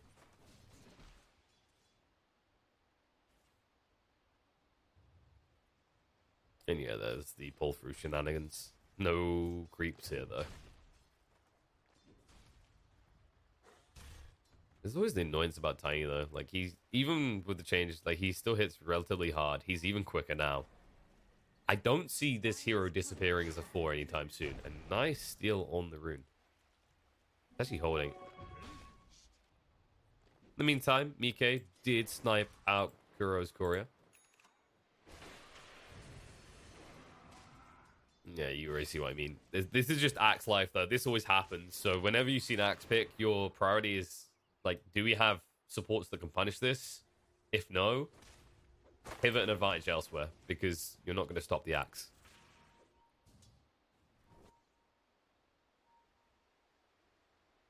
I also just like these deep wards coming out. So GH is like putting himself in a position where they could maybe try and punish any recovery attempt by Quickfor. As Void Spirit isn't really a hero that farms the camps that well. But you might see Timber try and dial back there a little bit later. Oh, and as I'm talking about that, Chen in the bot lane goes down. Kuro playing too aggressive. We look at the mid lane because there was going to be a toss back play. Problem is they just don't have the damage. They'll use the Astral, but the cooldowns are just too long. Void Spirit's too frustrating of a hero. They will force him back, and he is out of regen right now, so we need to bring us south. Meanwhile, in the bot lane, though, Insania being chased onto, and Mind Control's the one who gets baited in the end. The Balance Strike controls, and he doesn't get enough spins. Insania will live. The Harpy can't change it. All right, this is exactly what you pick Monkey King for. This type of volatility is going to escalate quickly. He's already top of CS 21-6, and the Axe has half of that. And now with 2 kills under his belt as well. So he'll be able to actually get the movement advantage. I believe he's got some extra components coming out soon. But the Orb of Venom's already... Like, once you have Uv, level 3, you're usually good enough. He did go for a point in Tree Dance, so actually it's level 4, which he just got. And now you have 2 points to the Jingu. And this is where, like, the Axe has literally no choice but to stay off the lane. If he comes on to this little zone of monkeys, he's dead. Say that. If the monkey's left alone, there we go. Yeah, Insania did bring back the components, so that is Trez complete. I was wondering which he'd go for, but he didn't have it on the Courier. I like this though. It bulks him up a little bit more, gives that attack speed, which is, you just want to race the Axe, because he's going for the spin RNG, and you just want to get the taps out as quickly as possible. And that's a dead Axe. Mind Control's game is kind of done if he stays here. In the top, the Miracle's going to go down at this rate as well. Yep, one more little ball will do it, and they get the kill. I feel like GH is just not getting anything done in this mid lane. I mean, maybe NA is ahead of us, and this is why they didn't want to pick the Tinies, because the Void Spirit is so rampant. This hero is amongst the most elusive in Dota right now. And in a situation like this, where usually you'd worry that you need to actually level into a defensive spell or point to simulate, he hasn't taken a single one. So he doesn't even have an escape mechanism yet. And GH is yet to make a successful gank. Also, GH just lost his win lace. Ripperoonie, at least for a minute, as the Courier gets sniped out. These deep wards, I just like it. I think it makes it hard for GH to play in this higher side of the map, which is where you might have some kill potential, right, with the Razor. And don't worry about this. This is literally just the Axe story. I don't feel like we should even look at this anymore. Mind Control is good. This is gonna happen like every other minute now, until someone rotates to change something. But who do you rotate? If you bring GH down, he could also very easily die. And he's so busy trying to find kills because Tiny is meant to be this highly aggressive murder type support. He doesn't want to be spending all his time defensively. In fact, the fact that he stays off lane so long hurts him XP wise. He needs to be finding kills. Cheeky rune control coming out. I like the supports on the side of Liquid to just rotate like this because they're self-sustained now. And Miracle, he's just dead. Fox is going to toy with him a little bit. It's like, what up, bro? So he didn't actually take a point in Whirl and Death. Not strength here on the lane, so he doesn't care for it. There's Mind Control again. And you look at the move. BK's like, this is worth it every time. The only way they are able to aggress us off this laner phase is with an Axe, and they're not going to have one. Well, at least kill the Courier. I'll give him that. And he'll give them a kill. I think this is the point where you just tell Kuro he's the new core. Like, right, bro? You farm up that mech. We're playing the old school style of offlane. The last patch. Start building utility for the team.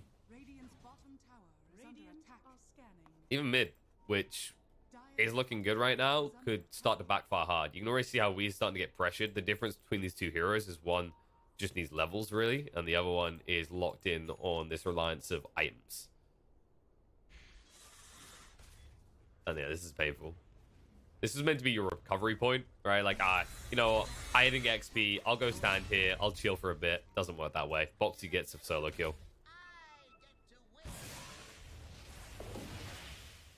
And look, they know that he's here. These are the wards coming into play. So this was all anticipated. Like, Liquid, they understood their advantage on the lane, and they pushed their aggression. And then they forced their opponents back to the safety of the jungle, and they're already prepped and ready to just kill them there. Tiger right now is just going to use Miracle as actually an XP fountain. He did get level 6. There is a move in, and Quake was here. 4 heroes converge, and the Razor goes down. Tiger doesn't die for it either.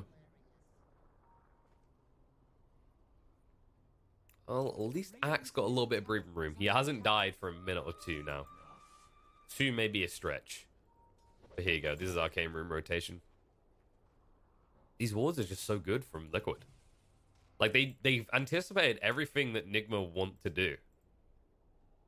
They read the fact they need to fall back to the jungle. They read the fact that there was no way they'd ever want to rotate top, so the only lane potential kill they have is bot, where they've been leaving Mike alone as much as possible because Monkey King is a hero that loves XP.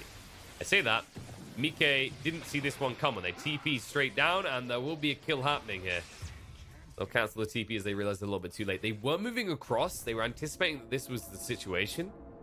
They thought, I think they believed that Razor was going to try and go back to the primary jungle again. But nicely read by Miracle to just understand that is no place you can be right now. In fact, all the vision is now being invested in this primary jungle. So you'll just see the classic Dire falls back to bottom right side of the map play. Mid. They're going to try for a plan to Quake for, and they'll be able to get it. Sanity Eclipse, just enough damage with the final tap coming out from Wii. And there was no chance to get the Astral Step out in time.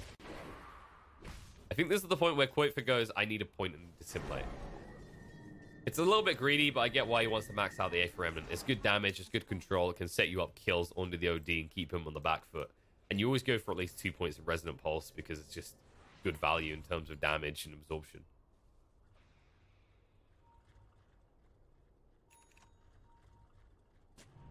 I have to wonder who's going to be dealing with Boxy at this rate, though. Like, Wee's still farming competitively. He is going for the Axe build. It is his job, sure. But I am a little bit concerned that they have the means to just lock him down. Even if the Void Spirit gets roughed up a little bit, like, he can deal with the OD until he gets the BKB. Kuro can at least get the rune. We'll die for it. So it looks like it's going to be 3 runes going the way of Enigma. Only 1 for the side of Liquid. I think this is the point where you might see Liquid chill a little bit. Well, in terms of Monkey King. They'll try and play around Timber. They'll pivot him to push for towers at these minute marks. And he'll feel confident because there's no Sanity Eclipse as well. So it's like very hard for them to actually stop him from pushing in here. But for the Monkey King, it's just about how quickly you can get the Echo Saber now.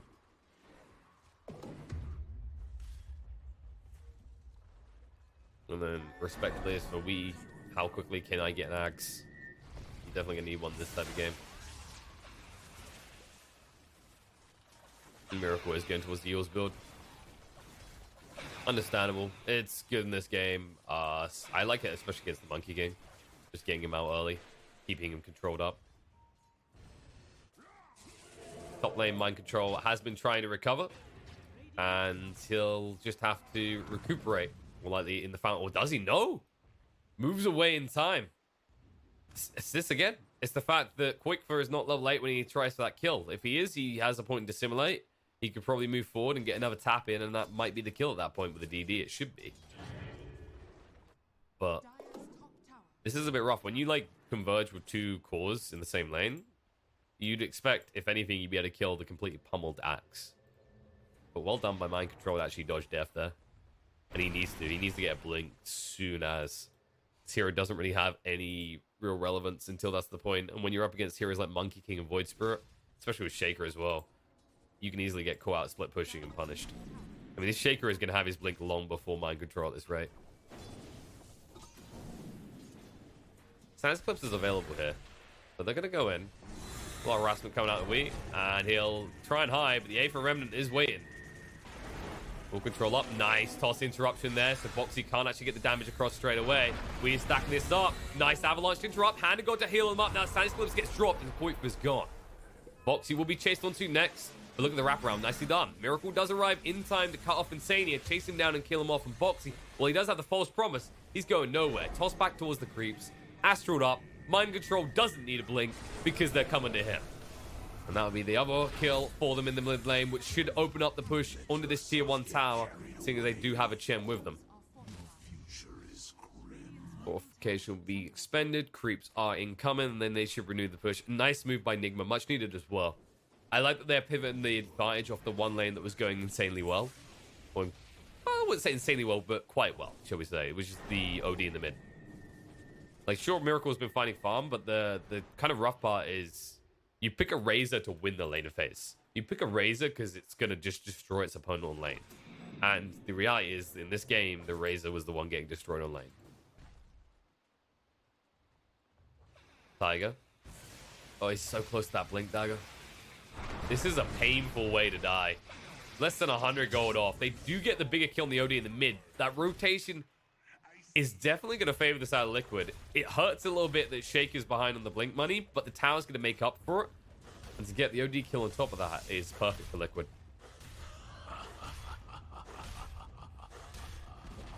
Both teams just eyeing up different goodies.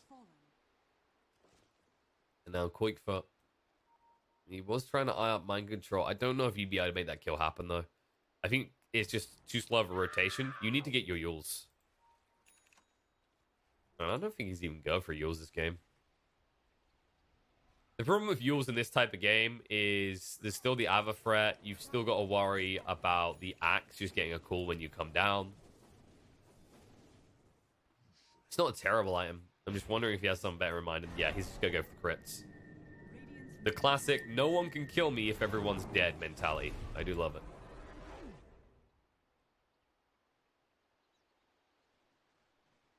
Nice to see people getting more adjusted to the Aether Remnant as well. I think when you first start using this spell, it's a little bit more reminiscent of Earthbind from Meepo, where it just looks very simple and easy to hit, but it's not usually the case. I like that from Mika as well, that kind of preemptive Wukongs. He didn't complete it, of course, but they realized that this is an axe, this is Mind Control, and although you put his head in the mud, he's come up for air, and he's almost got his Blink Dagger online. GH, yeah, he's only halfway towards his. This isn't really surprising when you consider the problems he had rotating early. This just wasn't a great tiny game for rotations. You didn't have the lane set up to actually like capitalize on it, which is not often the case when you have a Razor on one, an OD on the other. Poor little GH. He's gonna toss. Okay, no one to toss to. So he'll just try and hold his own, but they converge. No one's coming to assist him. He almost wiggles away. And smokes straight away. I like this. I don't know if it got spotted though. I think it did. Just the clip on the edge. We knew something was up. We'll look to move away, but the Aether Remnant comes down. The Wukong's thrown out to make sure reinforcements can't arrive. And that is a painful death. 100 gold away from the Axe complete, and they strike. This changes nothing. Really important kill. Once that Axe comes online, we see it time and time again. That's when the ODs just start to be ridiculously... What's the word I'm looking for? Annoying? Obnoxious would definitely be a good choice. So getting rid of him at this point is, I think, critical to your game plan for the next 2-3 minutes, because you want to be able to actually fight unimpeded, especially when you know that like the Blink may have just arrived with Mind Control, but they're not ready until they got those 2 items, and now they're going to find both these kills. As OD dies, and then immediately after he gets his hands on the Blink Dagger, they take out Mind Control as well. As I'm talking about that, GH also getting picked off in the mid lane. And Koik for getting close to having those crits. DDs again. This boy, I hear it's hard. He's finding exactly what he wants every time. The Astral Step crits feels good. Or will feel good, rather. In the meantime, the DD is definitely making up the damage.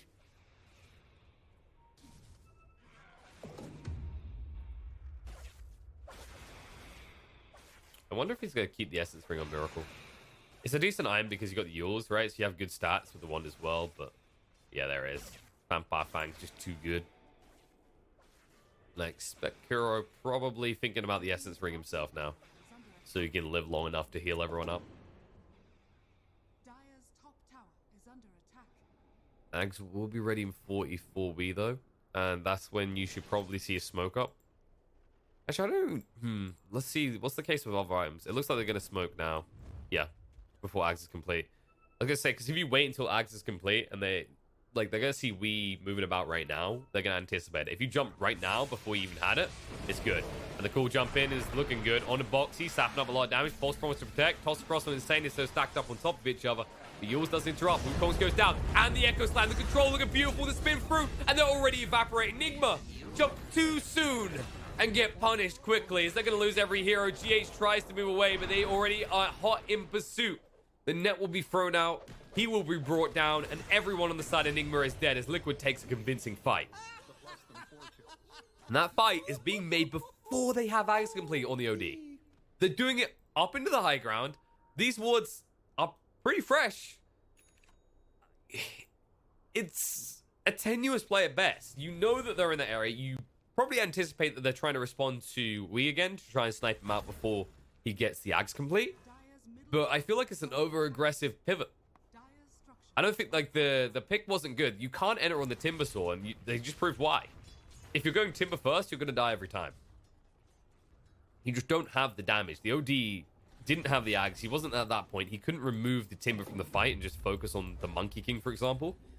It seems good for a moment because you force out the False Promise, but then you have to remember, like, Timber is never a kill at that stage because the False Promise is just going to give him all the time in the world to heal up, right? Because he's going to have the reactive armor stacks up. It's going to be double the heals. That's the point where you need to switch targets and do it quickly. And the problem is, like, you have GH wrapping around the back. He finally finds the Oracle.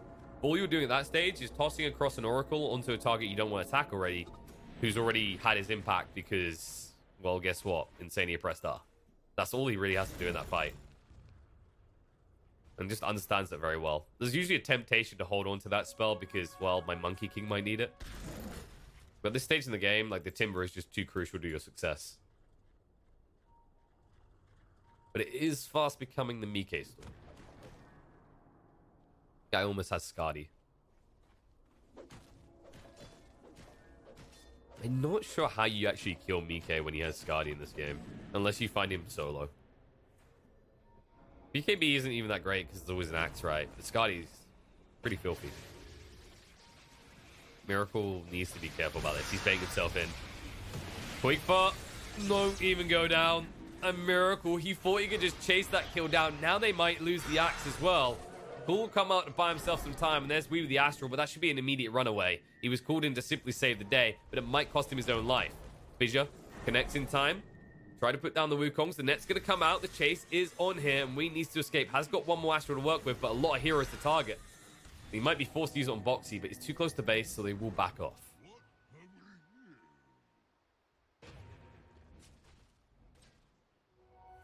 All in all, they will escape, and they will immediately smoke and look to go back in. Mind Control leading the charge, but Boxy was waiting on the high ground because he wasn't smoking. Was revealed straight away. Echo Slam Tiger, max range! Catches on to both of them here, and it's going to allow him to bring him down. Wee's going to hide his own little world, but where's your escape plan? You don't have one. So quick on the turnaround. Tiger, he saw that opportunity. It was a max stretch between the two of them to hit both with the Echo Slam, and he does exactly that. And that will enable them to just actually go and take mid. If they want, they could be eyeing up Roast at this stage. The Timber is at a tanky enough point. But better to just keep taking control of the map. You don't want to actually risk a turnaround as there's still low respawn times. You haven't taken the outpost top yet. And to be honest, you aren't at a stage where you need Roche. I think you, like, if you're Liquid, you break one or two more towers because you don't have the fastest push at this moment. Just break one or two extra towers. Then you go get Roche, and then you're at a stage where you can actually fully utilize the Aegis for high ground push. Dire's middle tower has fallen. All right, this is the upside. This is something good for Nigma at least. They have got the Blink Dagger coming. Tiny will move back for it. Have they got another smoke? Yeah, they got another smoke. I was gonna say this should be a smoke play. They're waiting on the high ground. Wee's already shown bot. So it looks like they're going to try and posture around there, but this should be obvious to Quakefer. And they won't bother smoking. Instead, they've just... Once you've committed 2 cores into the lane like that already, a smoke afterwards doesn't really achieve anything. Only time you smoke there is if you're trying to, like, rapidly connect. Blink forward. That's the reveal. Insania a reasonable kill if you get him quick enough. And they are most definitely not. This is taking way too long. They need to be careful. He'll throw out the false promise on himself. They'll astral him up. He'll heal up enough. He's got the mech afterwards to save himself. But nope, there's the dunk. There's a block in, though. Mind control. Where's the escape? They're actually going to go for the cool play. They won't fight into this. Or maybe they don't. Wukong goes down. GH stuck on the side. He at least distracts them. The astral control is good on the Monkey King. Or into Boxy, rather. But Monkey King's zone is keeping them out. They'll chase him now, but this should just be an out for Liquid. Unless Mind Control jumps in. Nice boundless strike to interrupt. Boxy will be able to move away in time. They're close enough to the tower that he should be out. He needs to actually throw out that Yules, and that'll give him enough time to move away. Oh no, Mike! Oh no! Jump in. Forced to fight right now. I don't know if he can hold up against it. The life's still looking good. The Sassacliff's not good enough, though. He holds his ground. The Echo Slam again from Tiger to ensure it's not even close. And Kuro will be able to get out in time, but that looks so good for Nigma. Boxy, he knew what he needed to do. He knew his team could fight. He just needed to make sure Mike was completely committed and awake. I mean, there might be questions of whether Boxy was awake again, but it works out for Liquid. Maybe a little bit too close for comfort. I'm not sure that Mike was fully in on the plan there. Then again, the way these lads tend to sync up, I wouldn't be surprised if that was an elaborate bait. Let's give them the benefit of the doubt, but it definitely didn't look that way. I think I'm just going to actually end up messing Insania afterwards and asking, was that genuinely planned? I expect a lol no. But you never know unless you ask, folks. He could just play the cool guy and say, of course it was, bro. I like this plan from Mike as well. He says, okay, Ags, if I'm going to be stunned by my own timber, I might as well have an army fighting for me while I'm stunned on the spot. It's a good idea. This is what we call padding your lead, okay? Taking the lower risk bet. Kuro, this was a higher risk move. Being even this far out your base, you know they're in the area. He knew someone had to be here, though. He needs to try and actually get out, get some more wards down, some more vision. And you didn't have full vision of the situation because he cut across. I think he was hoping to actually get like a ward either here or maybe on the classic high ground. Just so you can kind of punish them. You can see they want it right now. They see the split up because they've got this ward in the primary jungle, but they're already TPs across. If they chase this further, they will be punished. Chivas to zone them away. Split up with the fight a little bit. Insania drag deep, but he does still have the false promise, and GH is already dead. Yules is going to come out in OD. Movement forward as well. We in a bit of trouble. Boundless strike control is good. The net's still on him, but we use the second Astral, and the Fisher's there to block him off. He's gone. Look at that. A perfect item for Liquid. The first tier 3 item ends up being an Orb of Destruction in a position like this. They may just think about high ground at this point. But they are busy looking for more heroes. I think you just Roche. Like, maybe you get the tier 2 first, but you're thinking Roche afterwards. Because your situation now where you force Nigma into their base, if you get some wards around this high ground area, they can't actually attempt to interrupt your Roche. But at the same time, like, does Liquid need Rosham right now? I don't know if they need an Aegis. Because your Oracle can't die, is what we're learning here very quickly. If you're Nigma. That's a painful lesson they're learning quick. Your Voice Spirit is too elusive. He shouldn't really be dying. Your Monkey King is basically too tanky to die at this point. That was proven in the 4-second stun out of a tree. Your Timber is a Timber, so with a Shivas at this stage, he should also be next to unkillable. It just feels like everything in this game right now comes down to what we harkened it. And I don't think, like, he just doesn't have the damage. With a BKB, that might be the turn point, because then he just has to worry about the Monkey King factor. But by the time that happens, Monkey King's going to have the Ags. He's going to be able to actually fall back into his own Ags Wukong's combo. And then we can't chase him. At the same time, like, we could be chased, and if he Astrals and it's right on top of him, then there's still going to be little Ags monkeys clapping you in the face. He's also about to hit the level 20, which should be the crit. Especially with poor little Chen's army. Oh, Liquid. Top tower is under attack. This smoke wraparound. Shadow played as well on Tiger. Echo Slam level 2 available. Mike is waiting. They want him to show on the wave. Only Liquid's going to show behind them. Pings come out. They know they're here.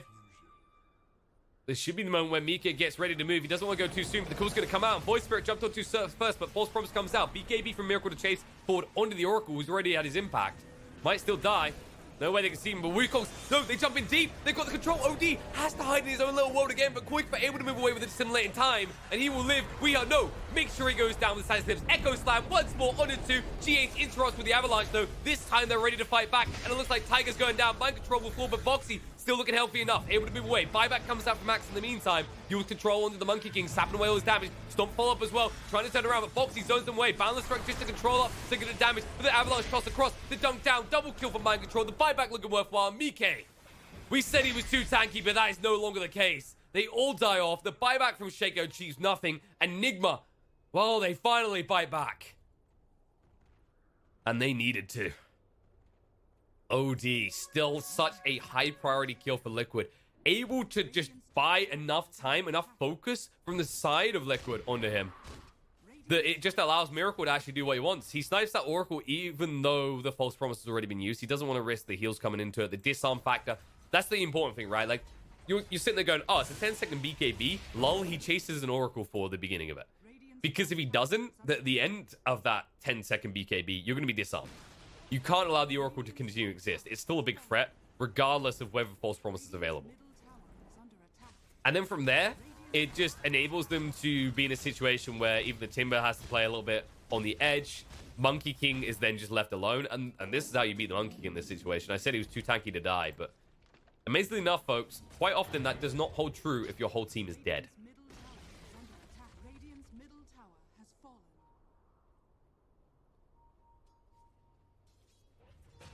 And suddenly we have a little bit of game on our hands. Actually, like, net worth dip is looking good. If Nigma take another fight like that, that should even it up. But if we dies like this, he has the BKB and he might be forced to use this. They might just try and perma-stun him. There it is, BKB. Alright, that's good. That's the 10-second. It's a big charge expended. They wouldn't have been able to kill him in time, so that was the best case scenario for Liquid because they didn't have Echo Slam, so they couldn't perma-stun him before he'd be able to BKB TP out. If they got... So if they... For example, if they had Echo Slam, what you would have seen is you would have led with that. Quakefor would have been able to follow up the Aether Remnant after the stuns are complete for Tiger, which would have probably enabled another Enchant Totem. And then you are looking at a kill. However, Wee is playing under wards. He doesn't quite know it, but he knows that the heroes are missing once more. And Boxy's showing mid, which, when it's only a Timber showing, you have to anticipate they are making a move either behind him or somewhere else on the map. Radiant's top tower is under attack. And yeah, everyone will just get out. They don't want to risk it. That does mean you're going to forfeit Roche, though. You're back in your base. You could smoke up and try and chase out now, as Timber's going to move off the wave. I wonder if they'll read this. I don't think Monkey King does this quickly, yeah. Like, the Ags is the factor that gives you a nice boost to your Roche speed, but the Monkey King won't himself do the fastest Roche, and you can already see they back away, knowing that Nigma would be able to smoke respond in time, which is what they're doing. The Wars did spot out Quickfor.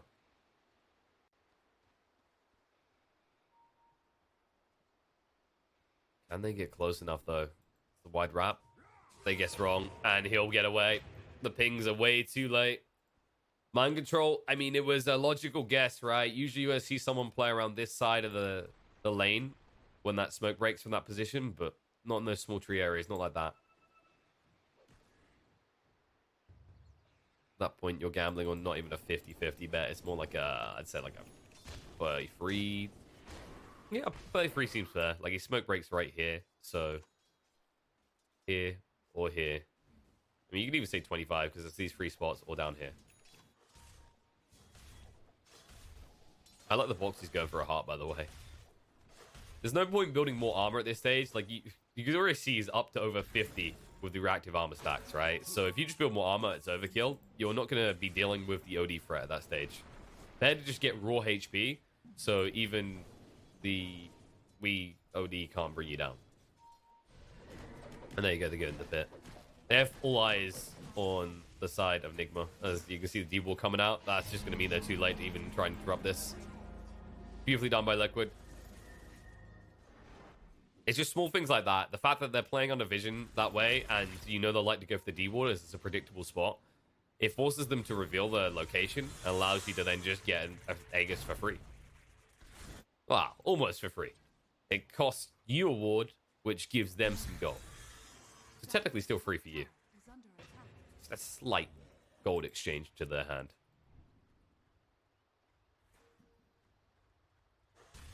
I wonder if they just farm up Boxy's heart before they go high ground. I feel like you probably want to start holding buybacks just in case, although you're maybe not that concerned, especially if you find a pickoff like this. 4 staff will get them out though. So my point was going to be that you maybe see Miracle building towards this Ags and think just get buybacks before going high ground. Now this stage in the game it would make sense. And you can see how Mike is very close to buyback himself, 30 gold off. Quick is the furthest away, over 1,000 gold out. And of course Shaker. Tiger already committed his with that previous fight top. But Timber is going to commit to the heart. In fairness, if you die with heart Shivas, something has gone terribly awry in the fights. Which is usually why you keep buyback, of course. But you should be most definitely the last person to die on your team now. Unless you're the first in and no one else is nearby. But the convergence across is very quick here. Mike up in the trees. The pings are coming out. They know he's around here somewhere. We'll jump onto Kuroki. Nice stun on the 2. And it looks like it's going to need to be some protection. Echo Slam control looking good. Double Astral Save already. But the Yules to keep OD out of the fight means his team's in trouble. Root comes out to GH. Mind Control on the backline. Caught out and just dead alongside his captain. 80 seconds without your axe. And he does not have buyback. They know it as well because he bought back last time. This should just be where they breach high ground. Totally worth the Echo Slam. Now, 80-second window without the axe. That's your form of initiation. GH can only do so much here. We're going to have to get a lot done with this 9-second BKB. I'm not sure if he can do enough. Especially if GH goes down like this. They Astral 1, but they don't save Tiny. He's gone. He actually needed time to move out. I'm surprised they didn't go for the Astral defensively, that they did not expect Koifu to get in that deep. The peskiness of a new hero. And Boxy just keep their attention so Mike can tap away at the buildings. A for Remnant to zone just in case, and Boxy's able to move off. It's going to be at least a Rax at this rate. Of course, the beautiful thing about the OD is it can buy you a lot of time with these Astral charges, especially the range on it. Just keep the Monkey King at base is the main threat right now. Yules just keep him out of the picture. Nice stun through. Follow-up stun is good. We in a lot of trouble. We'll activate the BKB and fight now. And Boxy will just move away. Mike will do the same thing, and that's the big BKB charge once again used. That might get them out of the base, though. However, they might consider coming back now that you have no magic immunity and they still have a second life on the Monkey King. But they respect the axe. With the axe tiny, anything could happen. You have to consider the volatility level, right? Like, there's toss-back, cool potential. The Liquid, they'll just respect the exhausted resources that they are getting as an advantage right now, as Nigma are just starting to get up to the ropes a little bit. We does have buyback farm now. Something that might be on Liquid's mind, considering they haven't seen a new item in a while. And instead, they focus their eyes on what items they can farm. Yules will be ready soon for Tiger. He has got buyback again, so he'll probably just primarily focus on that, especially with level 3 Echo Slam now available. And Sania does have that Ghost Scepter to ensure he's not an easy pick-off. Boxy goes in, forcing out the cool already. Goes ever deeper. Okay, they say you want to go in, you're going deep. 5-on-1. Will Boxy die? He moves away. Long-range Timber Chain out, says Sayonara. And that is the space that Mike needed with the Wukongs down to get his hands on the racks. And he'll back away before the ranged racks is killed. Because who cares if it's range rack? Miracle, he goes too deep though. Needs to be careful. He's silenced up right now, holding on to that BKB. Will be healed up enough by the Guardian Greaves, but that was looking a little bit scary for a moment. Knows his limits. There was an opportunity to maybe turn on him there. The thing that actually keeps him safe and keeps him solace in that situation is the fact that if they do commit hard onto him, guess who's going to save the day? It's always we with the astral charges.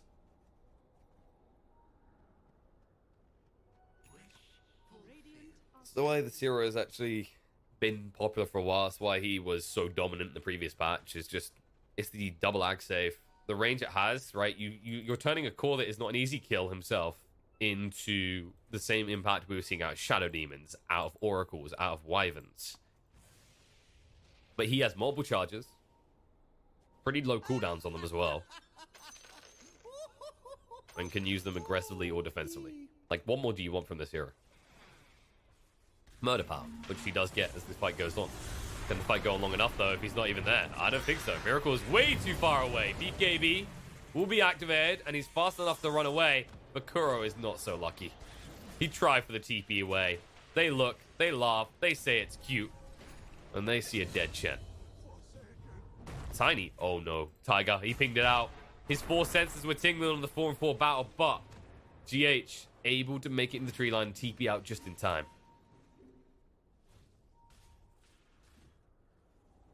I will give Nigma credit where credit is due. They are minimizing these losses. They're ensuring that they actually have a chance to bounce back here. And especially if BK gets that greedy. False Promise goes out to protect him. He's being dragged in against his will. And there'll be a move away in time because the False Promise means that you can use the tree dance wherever and however you want.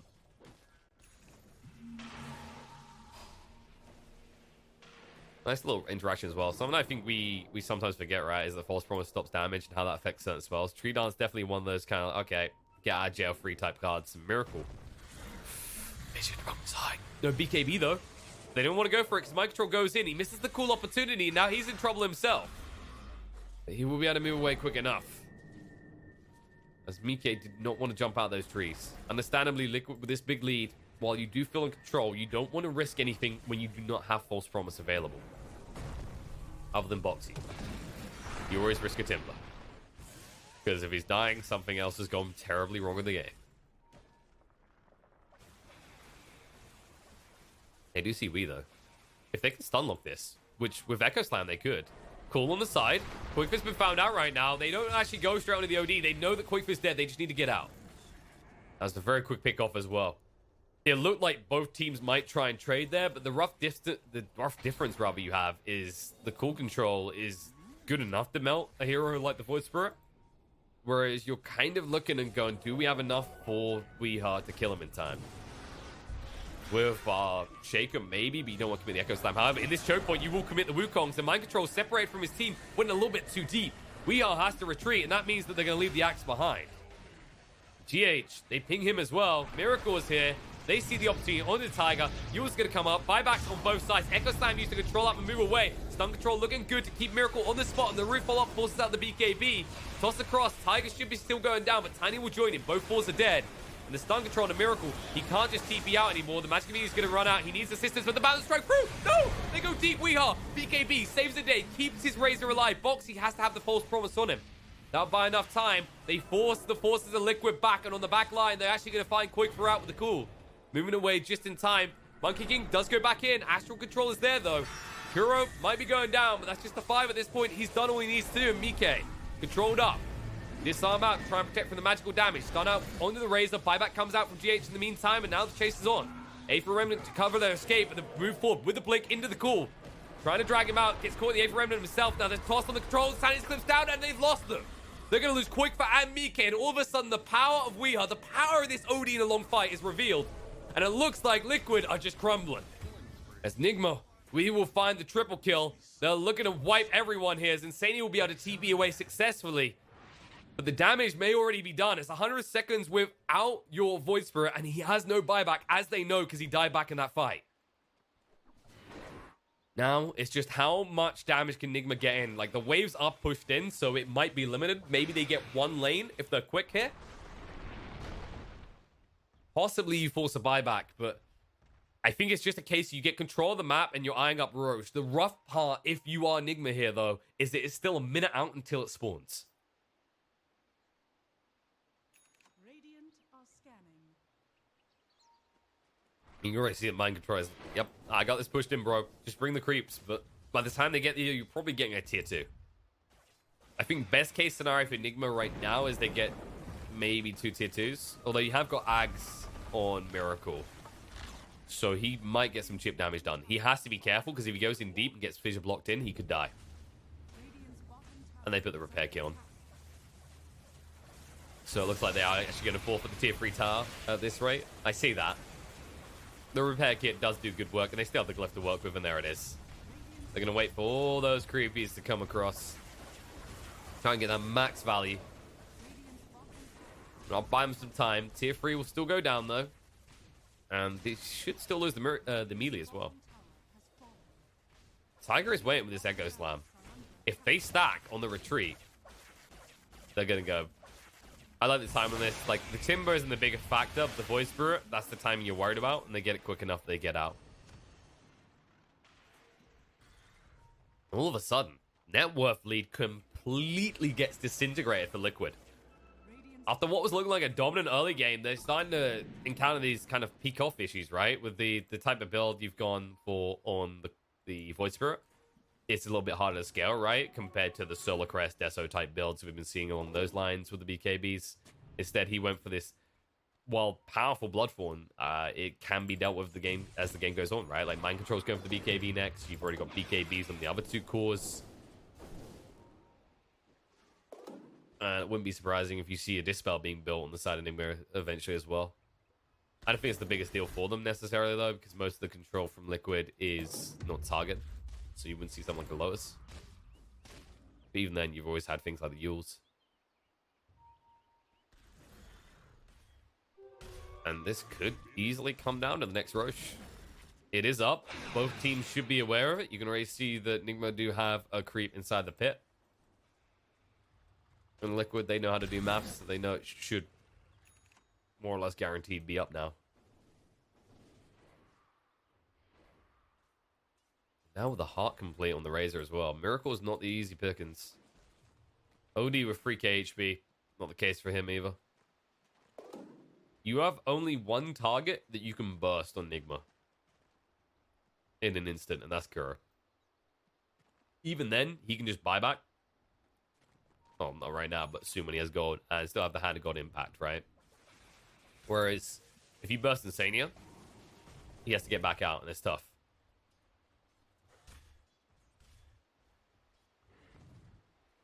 I guess the Shaker's also... Shaker Tiny equally killable. It's just over 2k HP. It's not a quick burst.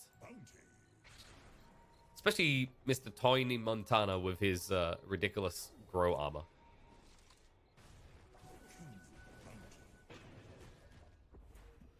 The beautiful thing about Monkey King Ags. Why commit to doing Roche properly when you can just stand there for a few seconds and then let someone else do it for you?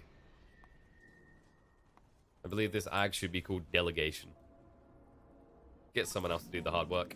And it's obvious that both teams are here. You can already see that Liquid are willing to sacrifice parts of the base for this. But the moment you go back like this is where you have to actually give a wide berth until Monkey King returns. Which won't be quick, as he TP'd, and he doesn't have boost of travel. And the smoke straight away, Enigma. They know this is an opportunity. They go, and the call's going to come out in the boxy straight away, secluding them from the fight. GH zoning away insanely the whole while. Nice timber chain through. The Fissure does block off the fight a little bit, force stuff away, but GH chased onto Avalanche to try and buy time for his team to arrive, but he's already going to be going down. On the other side of the fight, Boxy, the Tiger Armor, he doesn't get the Echo Slam out. And managed to move away. They'll chase onto him. It's full defensive, but it buys enough time that they get the kill on the Tiny, which is a big deal here. Dead for 100 seconds. And now, Nikkei can't get the Wukongs out in time. The cool control, but he's got the false promise. He's forced to stand and fight because that cool's still running. Finally, the Wukongs will go down. He needs to start healing up. Has got the balance strike control out on OD. They should be able to heal up a little bit. The Hand of God, it's going to work against him. He's going to go Posh.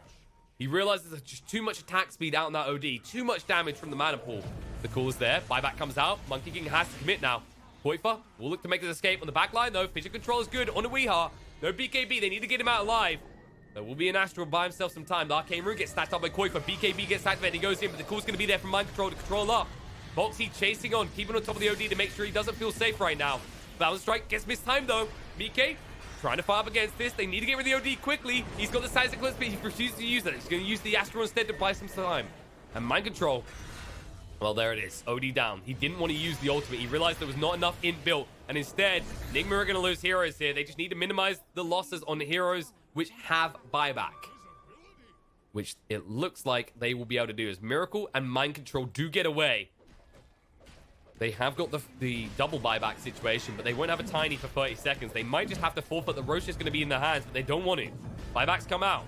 Mike moves out the pit. Call on a 2 straight away. Chasing Quickfire. Pulse promise to save the day, but Mike losing a lot of damage, needs to move away from the static link. Just in time. Aether will cover the escape. There won't be a chase up into that choke point from Nigma right now. Only one buyback available on either side. And that belongs to just Insania, who is back up, moving towards the pit. False promise on cooldown for 30 seconds. Had to go back to base after expending the spells. Didn't see any point in hanging around and risking it. And now Boxy, Nigma, they want to force this right now. Boxy is just keeping vision. They want to go, and they have the Echo Slam to work with. They do see Wii on the back line. If they find them stacked here, and they will, the Wukong. Fissure, there it is, jump in. Tiger gets the Aegis. Echo Slam control as well. Miracle separate from the team. The BKB, Astral's buying some time. But is it actually working in Tiger's favor? He needs to get out. 4 Stuff will get him out of the pit in time. The Wukongs are slowing down Miracle long enough that Nigma cannot punish. Echo Slam was used, yes, but for a good cause. And in the end, Cheese was picked up, but the Aegis, the bigger value, was taken by the Shaker. And straight back to the base, Liquid will have to go, as they did lose 1 tier 4 in all that commotion, but they keep themselves in the game, and they make sure that they still have an advantage they can leverage. As now Nigma, if they want to go up in the high ground, they won't have the benefits of an Aegis to rely upon. They do, however, have a Cheese on an OD.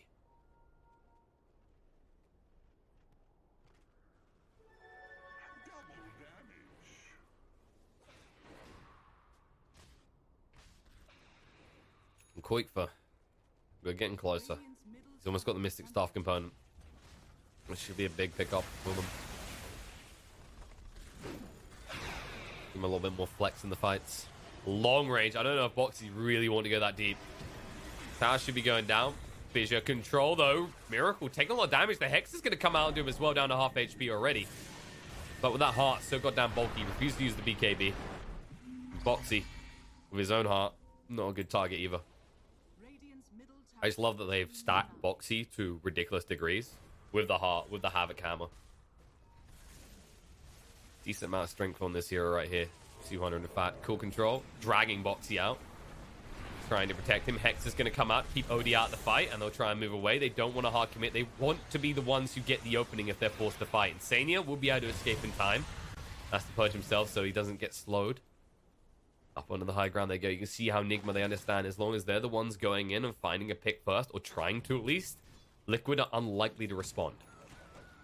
Both sides just trying to avoid using big items or big cooldowns in terms of abilities. And with the Echo Slam there, Liquid, that's their big play. They need to find a choke point play that can set up a Wukong's command. That's why they need to be in first. It's a bit tough to actually pull that off when you can already see this pressure coming out.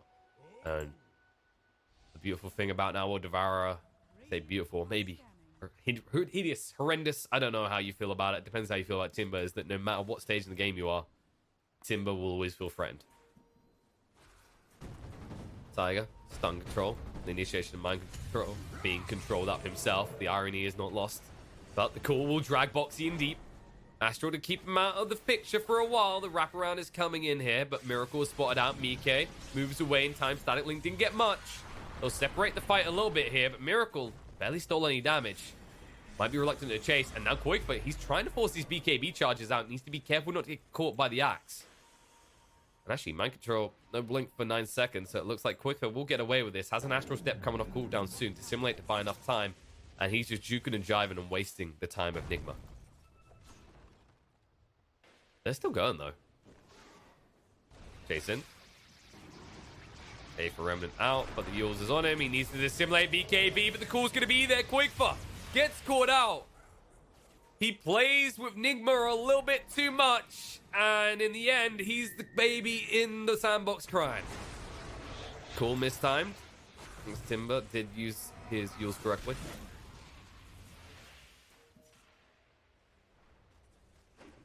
And they're back in their base, 80 seconds without the Void Spirit. You can guarantee Nigma will try and force his buyback. They go up to the high ground, Miracle. who has used his ultimate, the Eye of Storm, with that axe. Wukong goes down, though, forced enough to get him away, and cool from mind control to ensure that there is no sort of rebuttal. And Liquid, oh, they're teetering on the edge of issues here. They still have the Echo Slam, but they no longer have the Wukongs to command to combo with it for 75. You might just see Nigma just go high ground again, as they will have the Eye of Storm much sooner. There is still that variable, the Aegis, but it's running out soon. 30 seconds, in fact, and it's not on a hero that is necessarily the biggest threat after he's done his initial salvo.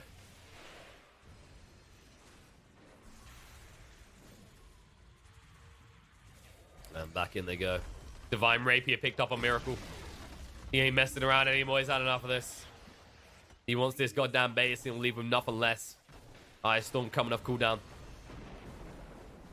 15 seconds to the Voice Spirit is up. They do not want to use that buyback. They've still got more racks to work with. Cool control to drag Boxy away from his team right now. But Mike trying to slow this down. Miracle being controlled up, slowed for a little bit. But now snapping away that damage. Mike, he's getting hit so hard. They forced out to break it. He needs to move away quick. Tiger stun control to ensure that maybe they can separate Miracle from his team. Boxy will get back in, but BKB from Miracle means he can stand a fight. Toss across on Insania. He's going to be wiped out. Gem on the ground. Not going to use that buyback. He'll have to in the end, though. Mike says it's in. It's do or die. We have to go. The call comes out from mind control. The control looks good, and Weeha still has the BKB to work with. Has the size clips, but won't throw it out just yet. Boxy moves away to simulate, so he can split up. Koifa actually goes towards the back line, and that means he's split from his team, and they'll chase deeper, looking for bigger kills. GH used to buy some time. Mike has the Wukongs down already, and Boxy trying to push into him. Will burn him down quickly. Weeha, Astral Control, is in trouble himself, though. A4M, full stuff, tries to get away. There's going to be a cheese being eaten here, but he's still silenced up. The stun control, he hasn't used the size of glimpse yet. There it is. The Echo Slam, though, it interrupts the call. It moves them for a bit here, but now, can they fight back? The buybacks come out. Liquid have the advantage in this situation, close to their base. Stun control, but Miracle still goddamn unkillable. Quickfa, dissimulate, moving away. Hex comes out. Now they've got him. They're going to be able to bring him down. The stun, Axe, he didn't get the call out. He's going to be down 120 seconds dead. They're going to chase Paul. Kura's going to get found on the retreat as well. No escape for the poor Chen. And it looks so good. Every time, mind control has been on point with these calls, but time and time again in that fight, just interrupted millisecond difference is all it took for Liquid to ensure that they were the ones controlling him. And the hunt is on. Mike with the Divine Rapier. He sees the opportunity. Axe will not pursue further as he just bought back, but GH blinks away in time. Tiger is hunting, but no Blink Dagger for a few seconds. They can't find it. They want to find someone soon, though. Roche could be up in a minute and 20 seconds, but they're not going to wait around. Likely they just go down mid now, and they force the matter. Because they know that Nigma, they've been expending buybacks. They've been burning them left, right, and center like it's firewood in the middle of winter. And it's their time to shine. There's one buyback. They know, though he doesn't have one for the moment, they know it's close. It has to be. It's been a while and they know it. Same for the Chen. They're coming off cooldown in just a few seconds. And now they're going to try and bait Liquid in a little bit too deep. There it is. Buyback comes out. Mike goes in. The cool control. Mind control trying to drag away. Gets stunned too quickly. The double buyback. Can they do enough with it right now? Mike stuns one. Trying to move away. GH. Go Scepter's up. Doesn't want to mess around with the Monkey King. Wukong's command's going to go down. Nastral's been thrown out, but he's already thrown out the ultimate. They're going to split quickly. Trying to move away. Mind control will be able to get out of the circle quick. But Mike, he's looking to end the game. Trying to force the matter a little bit here. They do have an Aeon Disc on the OD, so it's not going to be easy pickings. Mike, however, could be because the call's going to come out. Force stuff in the wrong direction with the false promise. Echo Step Tiger to save the day again, but BKB from Wii. He'll be able to fight back, courtesy the Aeon Disc. No size eclipse for 30 seconds, though. An Axe and Tiny Dead is looking like Liquid will take game one. But my God, do both teams make them work for it. Wii is still alive. He's not ready to give up just yet. They have an advantage, but it's not closed. And Koikfa, he says, I got to go back, bro. Creep waves are pushing and someone needs to get control of this. I will be back soon. But we have a huge window to play with and many things to do with it. Do they go for the Roche or do they go for the game? Liquid, they might just try and end it right here. Nigma, they're going to have the Science Eclipse. They might not have the BKB in time before the side of Liquid are back in your base. They understand that the most crucial thing right now is that Weeha has that magic immunity. And it's starting to feel like we've reached past that point where the Sanit's Eclipse just wins you the game alone.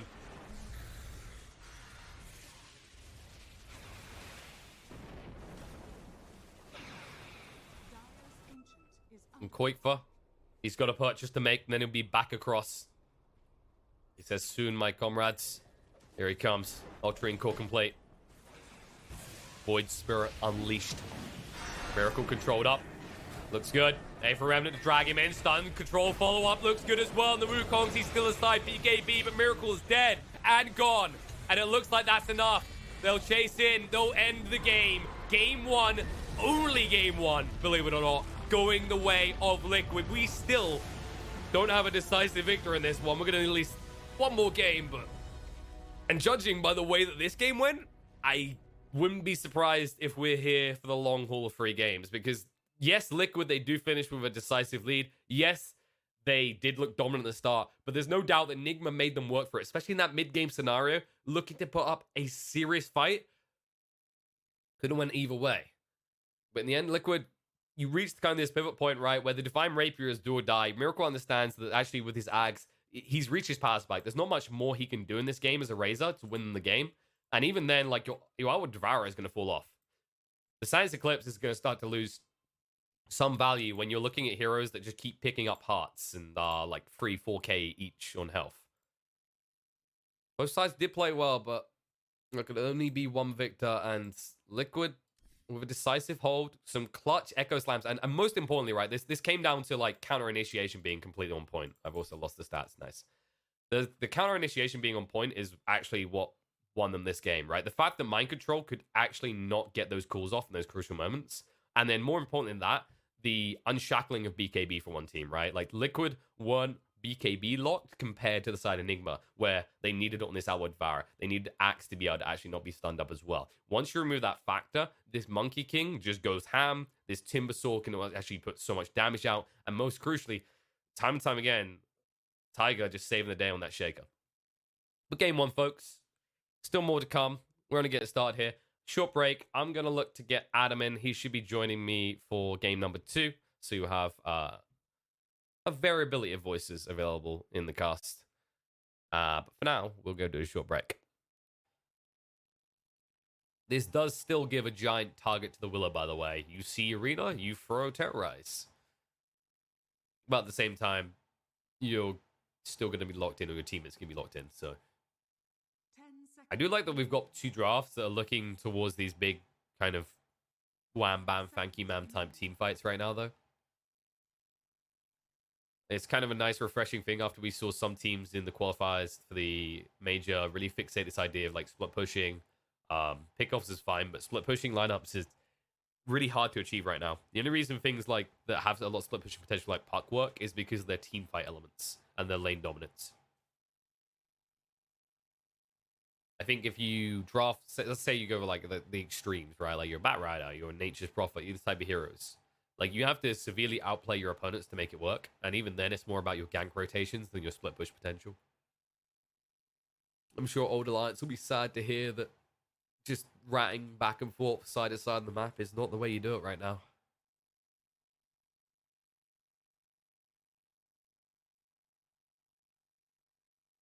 We still need to see some frontline from Liquid, by the way. They're sorely lacking. I'm surprised that Slardog got banned by them in the first phase, because I just look at it every time like it would have been perfect. Okay, that's one way to do it. Another way to also force your opponents away from you, make sure they can't utilize the arena that much, is the Roar from Lone Druid. I wonder what he'll do in this type of game. Obviously, we'll see as the draft commences further, whether we'll see the classic Radiance build, or what I've kind of been liking, we've seen more and more of at the moment, is you go for the Mask of Madness into Deso type build, and you just demolish towers. 5 seconds. It'll definitely depend on their final pick. I expect Team Liquid to pick something a little bit zoomy, as in a little bit out of the lanes and straight into their faces. As I think these kind of like these slower paced carries are feeling bad right now. They're definitely dying off low. But they definitely would benefit from more frontline as well still. Lone Druid can be a pseudo frontliner courtesy of his ultimate, is a ridiculous amount of HP. But the way that most Lone Druids still play this hero is they try and stay as far away from the firing squad as possible. As for Nigma, they have decent stun lockdown. I would like to see a right clicker coming out. They don't have final pick, so probably you pick it now before you get to a stage where something very golden could get locked out of your draft.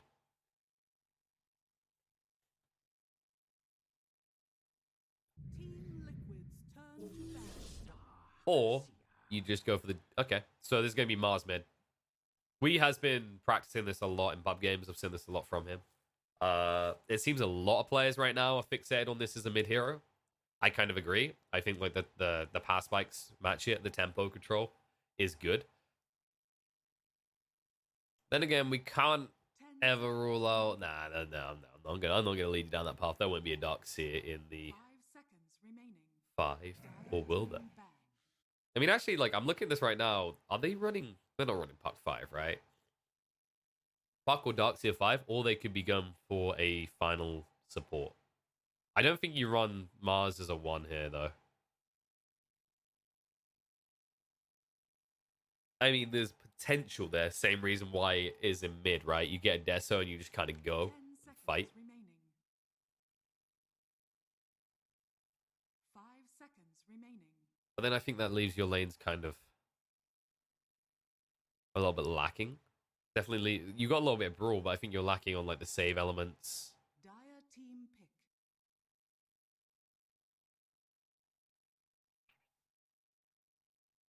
Yeah, there should be a support.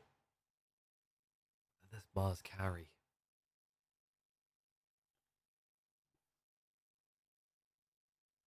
I mean, it's one of those ones that they're doing this because they have a very clear idea of what they want to do. It's not the gotcha factor that we've become accustomed to because they know they don't have the final pick. So, like, Liquid's going to understand what their lanes are doing before Liquid makes their final pick. Team Liquid's turn to pick. And there you go. Yeah, it's the Medusa. So, yeah, we are going to probably see... I'm going to say it's the support Puck and Darkseer off lane. It should be mind control here. Just feel like it's been a while since we've seen Puck 5ing. We've seen plenty of it 4ing and 2ing and 3ing at the moment. There was a better way of saying that. The more I said the numbers. But 5 seems to have fallen off. And the anti-mage straight away from Liquid. Like, okay, you want to play the Medusa game? Let's go for it. I think the concern I see here is, are you over-fixating on the idea of Medusa being countered by anti-mage? Just mainly because we've seen the way that these Medusas can flex instead of making it about their mana pool, they just make it about their raw damage. And we've seen before that Miracle's not afraid to rush a rapier.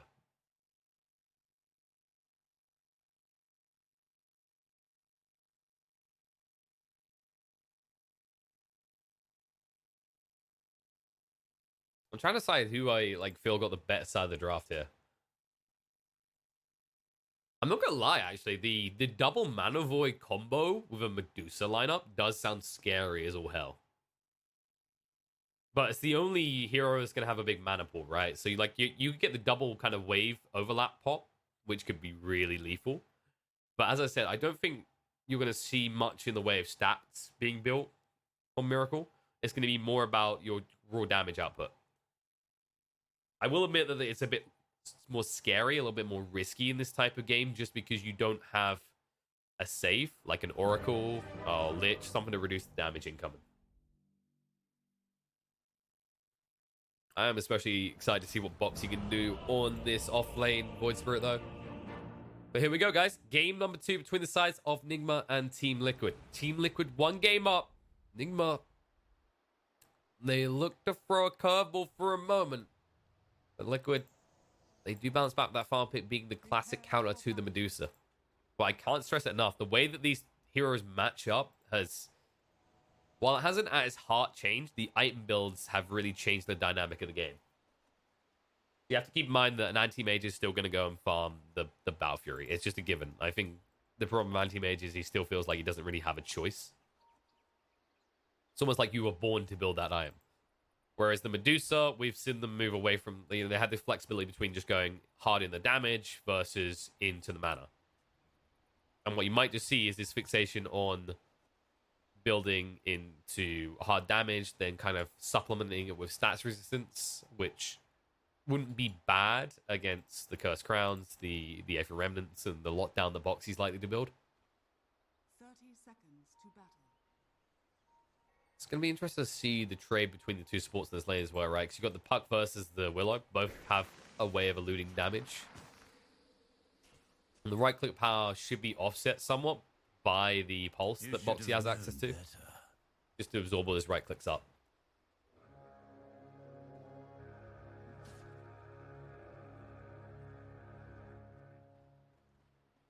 The battle As I said, we will get that Mars mid. Nothing out of the ordinary on the start. You do just go for the bot rush. It's all about being able to spam spears and the rebuke so that you can... What? Give them a drubbing they'll not soon forget. Okay. You know what? I just wanted to tell you guys about why the bottle's getting rushed, and Medusa is caught out somewhere that honestly I think Miracle has no place being. I mean, he did get the rune. I'll give him credit for that.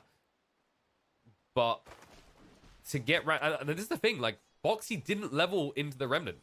I did double check that. I'm like, I'm pretty sure he didn't take Remnant. He took the Resonant Pulse. So they went for a trade warfare and they just lost outright. That is a bold maneuver from Nigma. I will say that much. Tiger just trading to the maximum. Yeah, there you go. Kuro does go for the sniper of the Courier. I mean, Tiger could die here, but Kuro's a little bit reluctant. It's just the right-click animation of Tiger, right? Willow's right-click animation is pretty absurd, and they have similar base damage. It's the type of fight that even if you win, you'll instantly die afterwards. Although the Lone Druid is stomping on the mid lane. Well, he's not really getting much. I mean, sure, he's got this creep wave that's pushed in, but... he won't get the range deny. Okay, so he'll even up a little bit. But still, a clear lead already for Quickfor.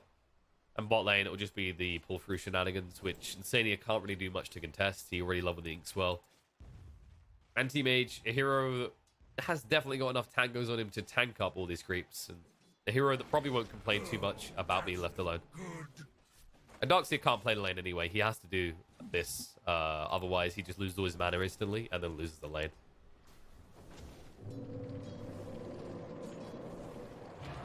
There you go. Now, mind control, he should just surge away. He got the level 2. His hard time is gone. All right, his watch is not over, but he's definitely past the hard boot camp training. You know what, guys? I think the more I look at this game, the more I feel like it's actually going to be a long one. So let me just get the appropriate. Oh, wait, no, can I just, like, unclick that can? Because Miracle's getting pulverized again. It's actually hilarious how quickly they just get on top of him and melt through his mana and life. He's also always holding the clutch mango to try and ensure that that doesn't happen and he go full mount mode, but after he died on the runes, I wouldn't rule anything out in this lane anymore. I felt as if it was an advantage lane for Void Spirit, but this is just absurd. And it will try and pop him. Not quite, though, because he did eat the mango, but now Miracle has nothing left. I'd say nothing to live for as well at this rate, as you're down to 9 CS. It's already 13-5. Boxy's getting the denies in. In which case, if you're a Enigma fan, you're looking for an advantage in other lanes. And I look at mid because I see Mars health and I'm straight away back in the top. This is the thing. Like, I'm looking at both of these lanes and these alternative lanes, and I'm not seeing the play. Animage is going to free farm.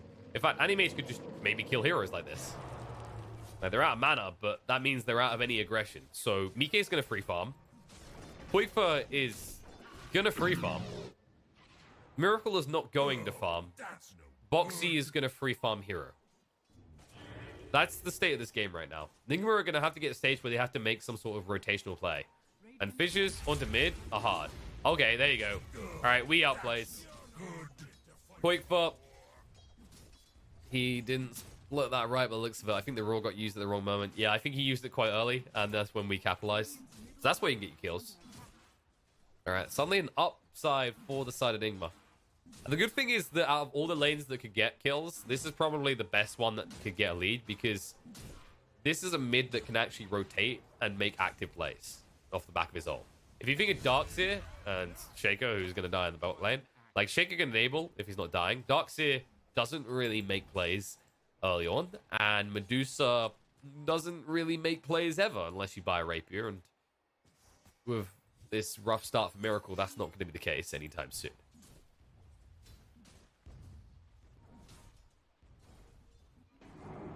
Movement top. Chase in. Kuro dead. Miracle will be chased onto as well. They don't have the A for Remnant anymore, but they'll just make sure he doesn't feel comfortable in his own lane. And Insania won't be threatened here at all. This is just space. It's like, no pressure on Mike. Great. Although, ooh, nice pick. Okay, that is the new Surge screwing with the AM's feels about the lane. Because, like, anti-mage traditionally doesn't care about this lane at all, right? Radiant's courier has been killed. I don't think Insania wants to talk about that one. That's a bit rough. Radiant's middle tower is under attack. So yeah, to the point, like, anti-mage, you usually have a fearless lane. You're not threatened by the Dark Seer component in any way for quite a while. But now with the new Surge just being maxed out on that 7% speed straight away, all of a sudden, this Shaker can just rush out from the tree line and just ruin your day. I think Mike is going to have to be very careful about what sort of HP level he's sitting at, which is going to be rough when he keeps tanking the creep waves like this. Excuse me. Sorry, guys.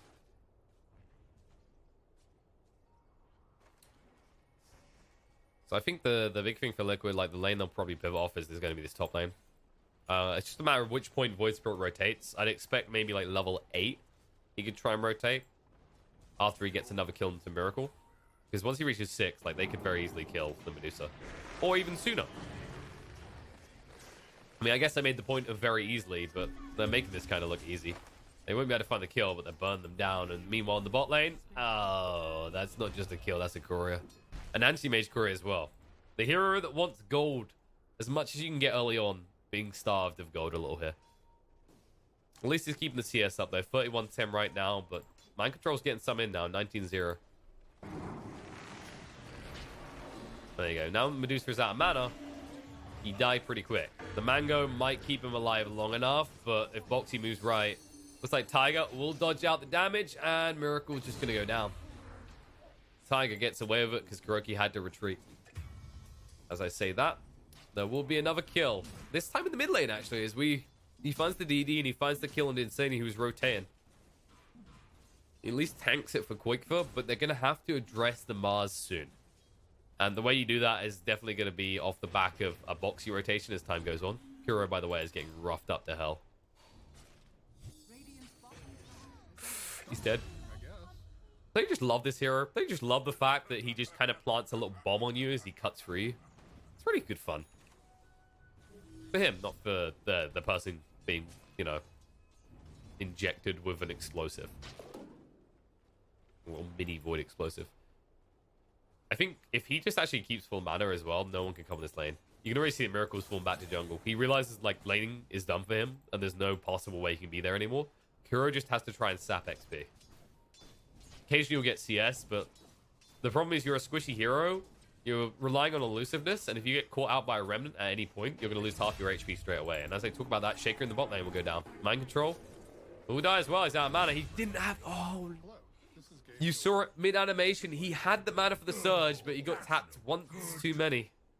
That mana burn is a little bit too overwhelming with 3 points in.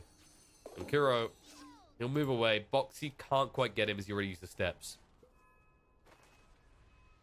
I like that Boxy's just more or less using his Astral Step as a harassment tool, though, because he realizes there's no gank potential on him anytime soon. So he's just making sure that there's no way they can try and convert Kuro into a core by keeping him on low HP at all times. Meanwhile, Insania just going in with the deep wards. He wants to keep vision on the Medusa. This is the thing that Liquid were really, really good at in Game 1, is they understood their timings and how to convert vision across the map, right? They understood that after they pivoted advantage in the lane, and I believe it was Boxy in that game that done that as well, there's a fallback plan in mind. There's somewhere Miracle has to go, and it's the primary jungles, so they just get down deep wards to ensure that they're ready to rotate immediately as soon as that starts happening. You can actually already see it now. They're coming across. Miracle doesn't know about this either. He should, because Boxy walked past the ward in lane, I think, or he just clipped to the side and missed it. Miracle's dead. And he's going to try and help, but just, you could dissimulate or step. Either one works. We now start holding his spear in his hands, looking a bit awkward. Yet your pharaoh lives on. Boxy gets a little bit greedy, though. It should just be a back away, and as that happens, there will be a kill in the bot lane. Tiger's brought down. Just looking across at Mike, asking for help, knowing he'll never get it.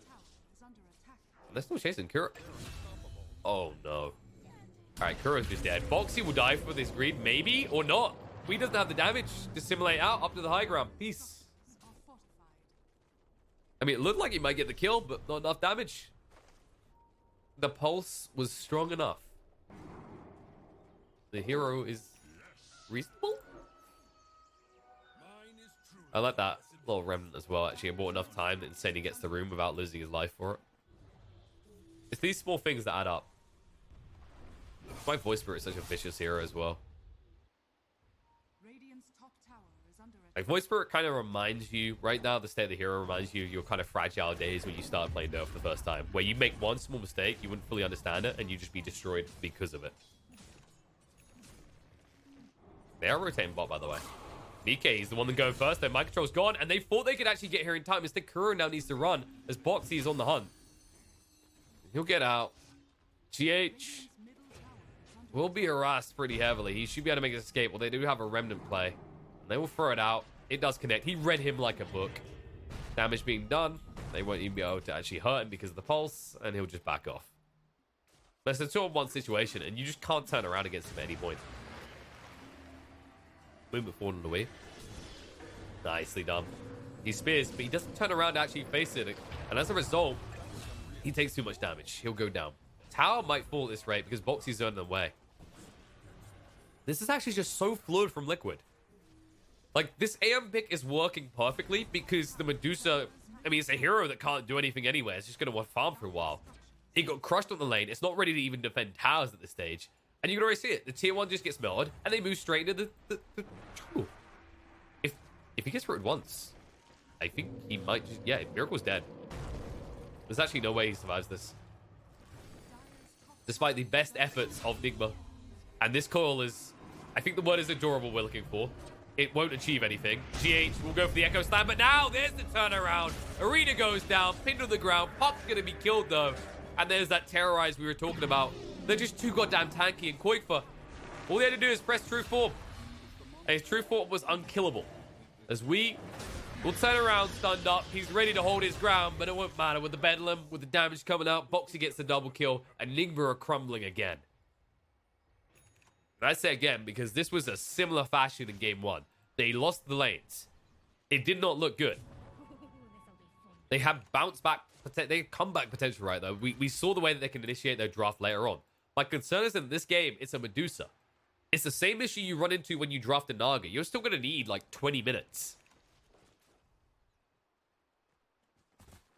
Whereas, you know, in that last game, it's like, what were we recovering for? Okay, we're recovering for a 5-man scenario where we can actually be active. Not as much the case in this game. This might just be a... Is this going to be smoke maneuver? I mean, they got smoke, but I don't...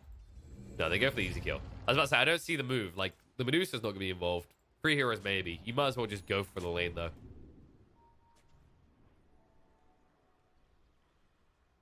But you can already see Insane knows something is wrong. Dire's top tower is under attack. Radiant's middle tower is under attack. Radiant structures are fortified. And things will just calm down. And you know who that benefits? Liquid for the moment. I already mentioned this anti-mage, but look at this. As I said, Koikfa would probably be going for that death, so definitely when you have a farm here in the game, you don't go for the Radiance. Green call. This is the only kill they can get on the map right now. It's not the wrong move. And they bring the appropriate number of heroes, to be honest. It's a bit dicey if you don't bring that many heroes. It feels bad that you have to invest that many resources into a kill on a 5, but when you are behind like this, it at least converts into a tower because you realize how aggressive Liquid are playing. Like, they just want your jungle. So, forfeit that, play their jungle, recover. Dire's top tower is under attack. Only problem is whether Boxy lets you, because this is the type of hero that will try and just punish you. And there's the Yules, there's the Remnant, and soon to not be Kuroki. He didn't wait to rift up, actually. Looks like Medusa scared off Willow. Willow was moving across, but Tiger decided to back away, so Puck does get out alive. And they might try and actually punish this now. Moving in. I think they want Insania. If Insania's hanging there again, that's another kill. But that is now the Battle Fury complete. So Mike gets it at a good timing. He's going to accelerate his farm further. It's going to get pretty scary from here on out. Your Medusa is already suffering. She has less net worth than all the cores on the side of Liquid. Right now, your only hope is that we can make some big plays. And he's going for the Deso. You can maybe kill some people off. I think you're focusing supports with that Deso pickup. That's where you are going to find kills. Boxy is still going to be really hard to lock down. It's too elusive. It's tough. With the right combo, you could hit Spear. But then, if you're looking at Quakefer, you shouldn't ever be killing Quakefer. Like, in the time it takes you to get that arena up, he should be able to just press True Form. And then he is a 2.5k HP hero. Or as we like to call them, a thick boy. Or thick bear. Arena. Tiger will be pinned, but isn't hittable right now. And we're controlled by the Aether Remnant. The Bedlam comes out, and Tiger says, if I'm going to the grave, you'll come and win me. But nice reinforcements come out from Nigma. Dreamcore to stop them chasing right now. The buyback's going to be there. They see the fight happening. Mind Control goes too deep, and he will die for it. The rest are looking to escape, but the Yule's going to come out. They see the big target again. They want the Medusa. Miracle has no mana to work with, and it's just melting to the damage. Will be left behind. Nigma, they thought about re-engaging for a second, but then they went, what do we have? We've got this Blink on Shaker, but it's a level 1 Echo Slam. Have we got Arena? No. Have we got Dreamcall? No. So much has to be expended in these situations, in these scenarios, just to get small pickoffs on supports for the side of Nigma, that it frees up Liquid to do what they want. And what they want right now is an Aegis.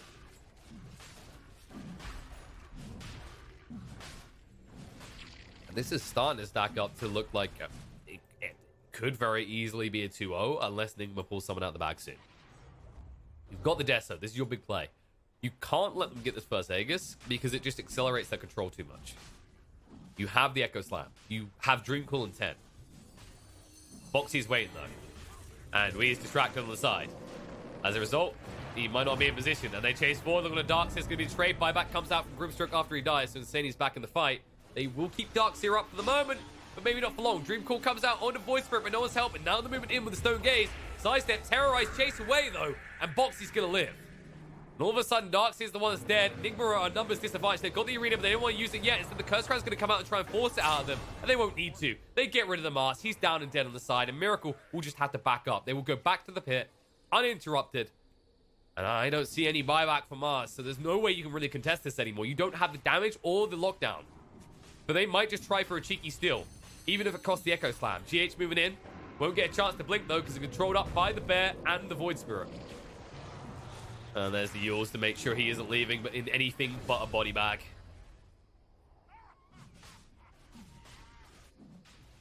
All right, Kuro, this is the cheeky steal attempt. Nope. Nope. Ain't happening. Read him like a book for 4-year-olds. And as a result, they get the Aegis on Boxy. I love the fact that they actually put it on him, right? Because your anti-mage, if you give him the Aegis, it's a farming Aegis. You don't want that right now. You have a lead and you want to push it. If you give it a Lone Druid, why? Quakefoot will never die. If he's dying, it's because the rest of his team has abandoned him or they're dead already. In which case, they've kind of abandoned him from life, if you want to be poetic. So it's just Boxy, who wants to go deep, who almost died there, right? If it wasn't for the clutch save coming out from Tiger. I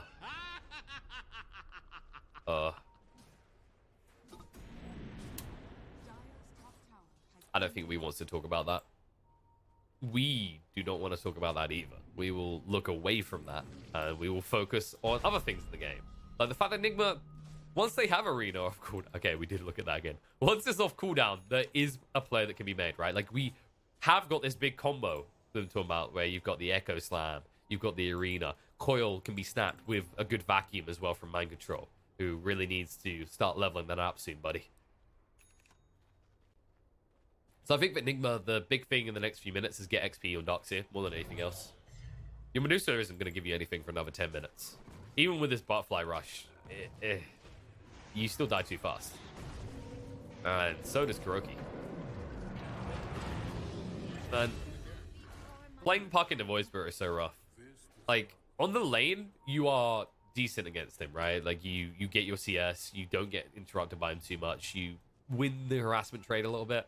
But once you leave laning phase, once he gets his first time, once he gets that Yules, your game is over.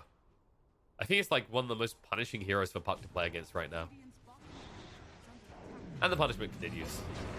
Tanky hero this time, but they'll just wait out until the stun comes out, and they'll come to the arena willingly. You want battle participants, and here they are. A little bit unfair in a 2-on-1 gladiatorial, but they did have the HP advantage until they took it away.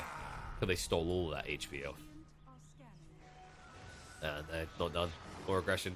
It's just rinse and repeat across the map. Same combo over and over again. Yules into whatever's waiting. Whether you got the Remnant, whether you got a bear that's looking pretty hungry because it hasn't been fed in a week, or even you just got the Bramble Mazes.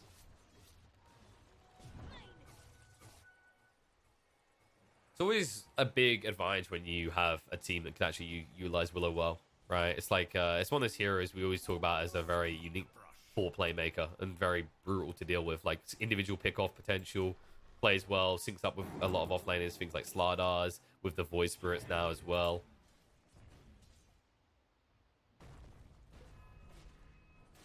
And that's a potential double Yules build situation, which is what is going to happen, right? So it's like, Yules.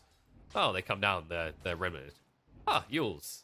Oh, they come down, the Cursed Crown. Oh, then there's a root. It's like, it's just ridiculous CC. And actually, it's so great in this game because there's only one hero on the side of Enigma likely to build a BKB.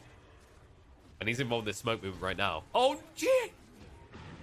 That was the Echo Slam.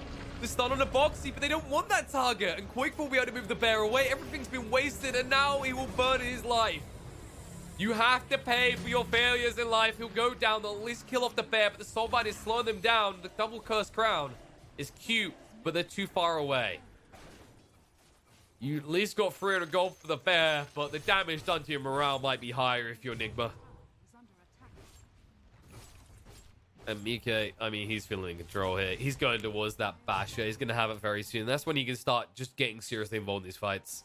Right now, he's kind of Shivantly walking in from time to time, checking what's up. As soon as he's going to get out of control, and oh, he's completely controlled. They'll surge him, but it will not get him out. He's dead. That stun lasts way too long. Mind control can't save the day. And I don't think this pipe's going to save the day either. They need, if anything, they need to force stuff. They need some sort of escape plan, which is insane to say the team, which should have the means to lock other opponents rather in, right? Like you've got Dream Core, you've got the Arena, you've got the Echo Slam, you got the Vacuum. They should be the ones running from you. They should be the ones who need to elude you, but they naturally already have that, right? With the Anti-Mage, the Void Spirit, the Dark Willow, the control that comes out from the Lone Druid to force people away. Chase in, heals, and there's a root waiting, a Remnant as well. The Terrorize comes out, and Miracle's mana has basically gone in 3 hits, and he's gone alongside it. On the side, Mana Burn will bring down a kill off GH, and this is just brutality now. 15,000 net worth lead. You know, people tuning into this game at this point will be wondering how Nigma even got 9 kills on the board, is what I'll say, because this is just looking like bullying. Liquid are turning Nigma to Liquid. They've shoved them into a blender and have churned them into a very, very tasty smoothie, which they are consuming. Albeit with a little bit of cement in the mix, as they are hitting onto the buildings pretty hard. And that's the beauty of this Deso. The demolishing bear. The double bear power, if you like. Papa and Mama. The Serena. It's just, I think, is this meant for their protection or whoever's out of the protection? It's like a prison, right? To protect people outside. But now they're going to try and do something. But the Soulbind comes out. They still haven't killed Void Spirit. He can just get away. Essence Ring didn't even need to rush to Dissimulate. Hoifa will give over the bear. It's almost like charity at this point. And they'll just get away. I'm pretty sure we're going to start calling these arenas prison arenas. They are not meant to protect... Like, they're meant to protect you from the prisoners in this situation, right? Like, it has to be that. Because the way these fights are going right now, the only way that Liquid is going to lose them is if they turn on each other.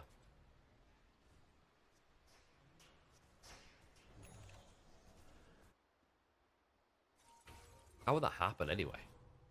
I mean, in prison, it's kind of like, what? Someone stole someone's waffles or cigarettes. I guess, I mean, Boxy, he likes to sleep, apparently. Maybe, like, Tiger steals his very nice pillows, and that causes a little bit of a kerfuffle. But for real, if you're looking at what Nigma can actually do in this game, they won't have a Veil. The blink isn't going to change much for Puck right now. It's just you kind of need the item to survive. Your build's not going to survive against Anti-Mage, and neither is GH. GH has just found out. Medusa is not going to be ready until next game. I mean, this Divine Rapier is your all-in. If it doesn't work, you're done. That's usually the way Divine Rapier works when you rush it on them. Any hero at this stage, but I think Miracle still dies before he gets value out of this Rapier, even if he picks it up in a fight. Like, they have to protect him. And remember the thing we talked about, right? Is that you have no save. You have no Dispel. So, if Miracle gets stunned up, you lose the game. I am seeing slight problems here. Like, don't get me wrong, this Divine Rapier is not the wrong move. If this isn't your next item pickup, you're out of this game because you aren't doing anything.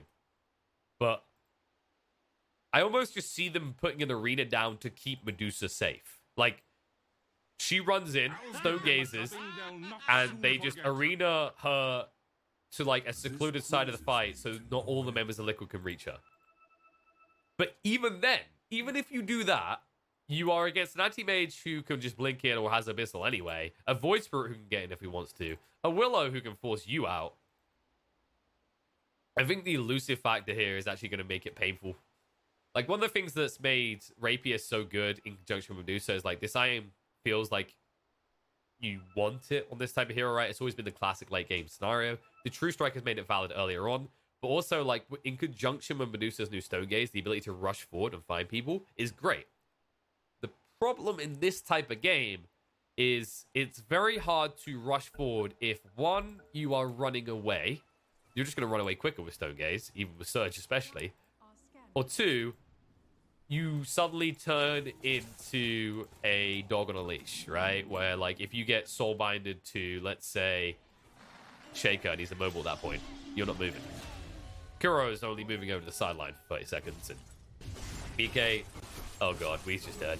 Or is he? Surge out, nice mech, will be enough. If he didn't have that mech, that would have been a pop.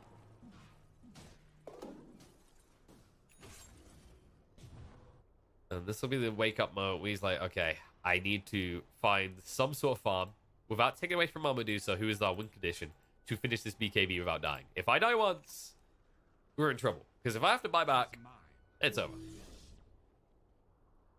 Especially if this is a quick Roche spawn, actually, for the side of Liquid, then Nigma may be out of time. And the gods don't favor Nigma necessarily. This is a 30-second window. You're not going to get the gold for the Rapier. Depending on how quickly Liquid goes to the pit, you might get the Rapier before they come to your base with an Aegis.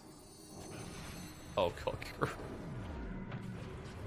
A moment of respect for the fairy dragon that once was, and the Shaker who's shaken himself to an early grave. Probably shaking his fist actually at the side of Liquid right now as they're just decimating the side of Nigma. It feels really rough as well. Like, you look at these two supports that Nigma have. They are playmaking supports. You want to be able to go and do something. But a combination of how your laning phase went and your cores make it very hard to do, right? Like a Darkseer, he wants to be that supplement on the side. He's not going to be your follow-through. And your Medusa is just always going to be begging for more time. But she almost has enough, and she should be able to get enough for a Rapier. That'll be their big play. They can't afford to lose We said this. And he went there. Oh! You die. Yet your failure. It was so close. I think Boxy was just out of range for the Yules. He didn't want to use another step forward. And it looked like the Resonant... It looked like the Aether would reach in time, but the Remnant didn't. Oh, that's so painful. Definitely not for We, though. Although after checking his pulse, he'll be very grateful that he's this close to the BKB. This is what we see from the bigger teams, the more skilled and in-sync teams, is this double stack of big items. And this is two of the biggest you're going to get in this game. The BKB on the Mars and the Rapier on the Medusa, and they smoke and go. They can't wait around for the side of Liquid to come to them. They need to leverage a kill into Roche themselves to completely mitigate, basically, the risk of having this rapier. But Tiger, oh no, terrorize. Soulbind, turn in. Straight away, they get caught a little bit too hard, and Puck is going to get low and be brought down. The side check is already gone. The Mars Arena is going to go down, but Medusa's stunned up the whole wall. He hasn't even right-clicked once yet. Stone Gaze goes to fight. Anti-Mage out of mana. He will pay the price for this and be brought down, but it looks of it, he'll snap the call and die. They find the biggest kill they can, and that is the dead AM for 95 seconds. And it was so close to completely backfiring for the side of Enigma. You could feel the tension in that moment. Miracle almost dead at that point. The Abyssal lockdown, the constant stuns coming out, but Liquid were not stacked hard enough to be able to punish that. It was a good attempt, though. I will give them credit where the credit is due. That was Tiger making the best of what looked like a failed blink up the high ground. Maybe that was his clutch plan all along, as they did have this ward vision. But Liquid were a little bit split.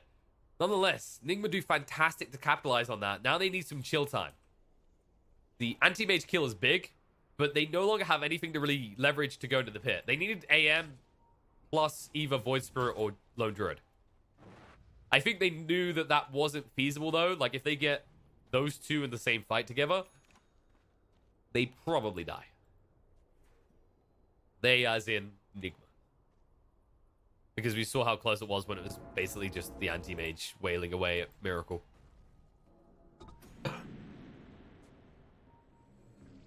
This is, I mean, this is a little bit of fresh air, right? This is Nigma coming out of the basement after living there for 5 years. They're discovering the world is fresh and anew. Subway is starting to become less popular. There's a fresh new coffee shop on the corner of the pagoda, and they can finally enjoy life. Except Kuro. Kuro doesn't. I think Kuro might be dead. It's gonna be close. He has got the Waning Rift, but he has no phase shift. I think Kuro is bye-bye.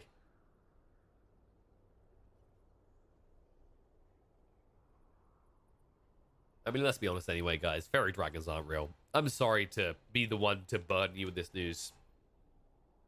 I'm sure, like, you know, after Santa Claus has been explained in different ways to you guys, I come in and I'm like, well, even though Santa Claus is real, guys, dragons, there's no proof other than Komodo dragons. But fairy dragons, they're a whole new. Sorry, I'm just getting. I'm in awe of the pretty particle effects right now. There's so much going on here, actually. Inkswell, you've got the Resonant Pulse, right, from his bubble. Then there's Bramble Mazes. There's some sort of residual effect on the puck.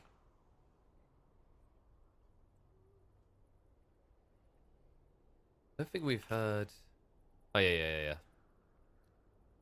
Yeah, just a little bit of connection issues, and then we'll be ready to go underway. Looking beyond the prettiness of Dota, though, is their turn potential. I think if you're Enigma, you can't run right now. It's too risky to bring Miracle up here, because if he doesn't definitively win the fight in 2 seconds, Lone Druid will reach the fight before Mars does. By a vast margin. And you'll still lose, you're going to still lose Kuro. See, Kuro could go for a Dream Call onto maybe 2. I don't think so, though. I think it's just a little bit too outrageous, 2 split. So Kuro can't do anything. He can just, the best thing he can do for his team is he can coil Boxy and then just tell him to run away, right? Become the Boromir. Be Sean Beam right now. Look at Frodo and say run. And I know there's plenty of people in chat right now that are like, no, you can go for an Echo Slam play. Just wait for them to stack. All right, this is your desire to be a TI winning Echo Slam coming into effect. You do not do enough. If you blink in, your Medusa's not in position. She'll shoot from low ground, maybe miss. Come on, well, actually no, True Strike, right? So even then, though, yeah, it's too discombobulated.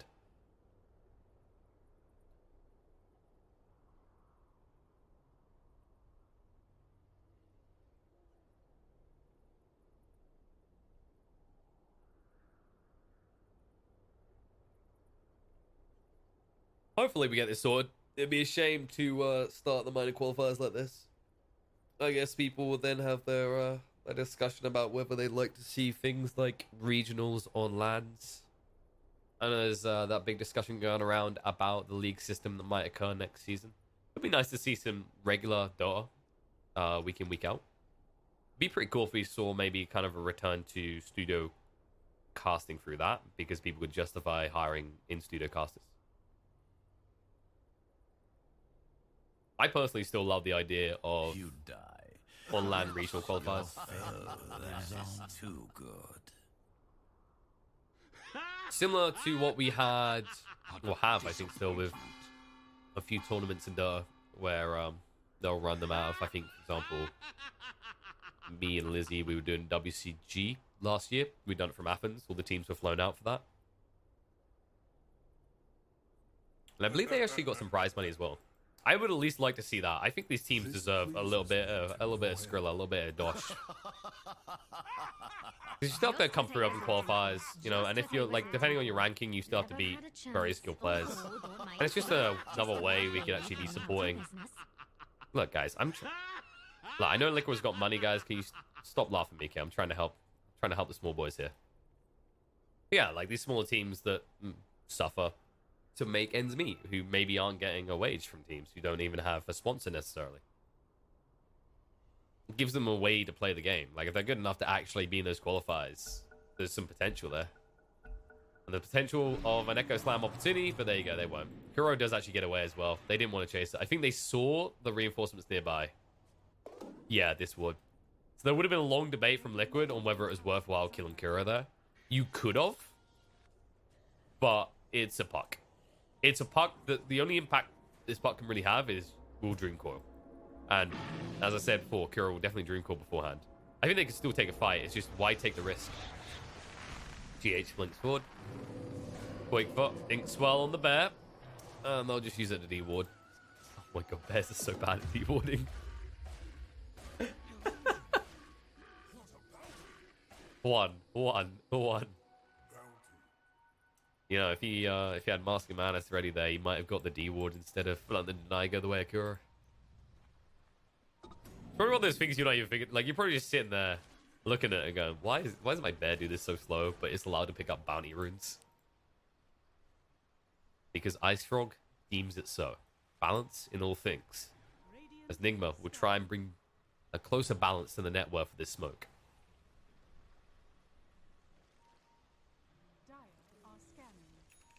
And they are going for the axe. I like that Mars is doing this. We need to be able to sustain in these fights and just, like, needs as much frustration as possible.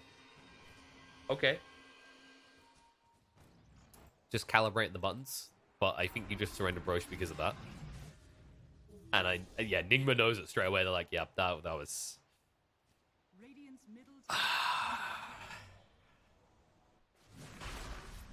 You can feel it by the way they backed up. They knew exactly what was about to happen off that Dream Core. Which they know they've done in Vision of Liquid, as there was a creep wave there. And straight away, they eye up the Medusa. Of course they do. Like, if you want to bring down Nigma, all right, you take out the body. And right now, this Medusa, she's mind, body, and soul for this lineup. If she dies, it's just over. Unless they protect the rapier. That is the if. All right, I'll give them conditionals here. Like Miracle, as long as he can retrieve that rapier, because he does have buyback, and this is why like they'll just wait in the base, because then they have that advantage. You are playing against a choke point lineup, right? You've got this Shaker who can split the fight. You've got the Darkseer who can split the fight with the walls, the vacuums. Perfect place for Darkseer to fight. Puck. Every single one of Nigma's heroes says thumbs up to choke point.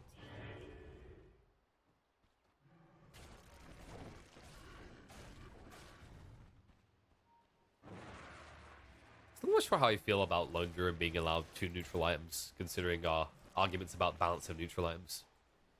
You're definitely going to hate it in your pub games, right? Like, because for a long time, for a support, especially playing Boss 5, it's like, when do I get access to items? When your hand-me-downs are done? And the change to one neutral item per person was a nice change. But then it's just Lone Druid hogging 2 at once.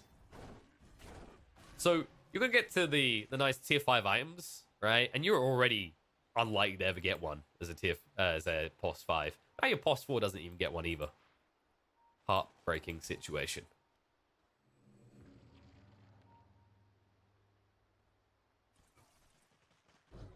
I think also those changes did stimulate the desire, shall we say, to get your hands on the consumables more, like Royal Jelly, because it's just a bonus item. It never stops being used because you just get it on your heroes. I think one team... No, it was last game. Last game, team got Royal Jelly.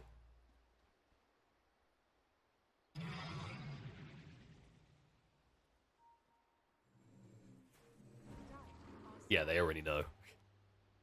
You can see Wee was like, nah, there's someone up there. But now the Abyss will jump in straight away on the Medusa. The terrorize to scare away. Medusa needs some help right now. But no, she's gone. Down. Dead for any seconds. And the Rena's going to go down. They're trying to actually retrieve that rapier and move away. But they're soul bound together. BKB Mars stands his ground. But no Arena anymore. They're going to lose Darkseer as well. And it looks like this is the fight that broke the horse's back. As Nigma crumble one by one. The GG comes out. And after a long wait, Liquid pounce and take the easy cruise and 2-0 victory over the side of Nigma, forcing Nigma down into that lower bracket run. Not an unfamiliar place for Nigma to be. Definitely a long history of this team, dating back to their Team Liquid days of loving those lower brackets. But after game one, this definitely wasn't the way they envisioned things. I'm sure they had a more confident approach to this Medusa. Usually we see a lot of teams, they choose it as a fullback farm option when we see why it fails. Miracle and Nigma especially have proven why this hero can actually be a tempo aggressive carry that actually forces their opponents back. But in this type of game, when you get that sort of start to the game, there's no other option. You literally become classic Medusa, classic Naga, classic POS 1 carry, where you're just going to sit in the jungle and farm. And that's their downfall, because then all the playmaking has to be on Wii. You know, the puck, you remember what I said, right? Is if you want to feel confident about this Medusa in a game that's even, or you're behind and you're going for the Divine Rapier, you need a save. You need something like the Oracle, you need Shadow Demon, Wyvern, anything that can actually buy you time and a reset in the fights. And while they have a lot of team fight, they don't necessarily have that. Mind Control tried to get the farm, but you can actually see how painful it gets at the end. He didn't even have the Guardian Greaves completed. And the end of story of it all was there was too much pressure on Wii. Not in like terms of he cracked, but more that his hero has limitations that can't be superseded by the aggression of Liquid's lineup. I also think the Deso Bear is going to become more standard for Lone Druid. It's 10 times better in the current meta. I think the Radiance, while also always a nice item on the Bear, is a little bit too slow. Radiance 95% of the time feels a little bit too slow right now in the meta. Whereas these kind of cheap and dirty items, any hero can get away with building Deso, any lineup can get double armor, is going to benefit the most. And honestly, when you have this sort of aggression, and you're talking about an anti-mage lineup where it's 4 protect 1, the advantage the opponents are meant to have is that they can leverage a 5-man situation sooner. And when Miracle gets stomped on in lane like that, that's never going to happen. So Team Liquid, while game 1 is close, game 2 is decisively in their hands, and they take it to get the 2-0 victory over the side of Nigma. But we have got another series coming up. Nigma will move down to the lower bracket run, and they'll need an opponent, as will Team Liquid here in the upper bracket now. So we're going to have the other side of the upper bracket run, which is going to be Alliance versus Aggressive mode, short break, and then we will be back with that. Much, maybe a Meepo situation, but that should alleviate that threat. Timbersaw in this game is decent. It's very good at clearing out the illusions. Most people, whenever they think about Timber, they're like, oh, well, they need to have at least 2 strength cores for a Timber to be good. It's not about that at all. It's the fact that, like, it's a form of wave clear and screwing over the PL. Also, we mentioned this before, Aggressive Mode's lineup doesn't have a hero that wants to build Spirit Vessel. And now that you've almost guaranteed this Lina is a 4, they do not have someone who is going to build Spirit Vessel full stop. Alliances turn to ban.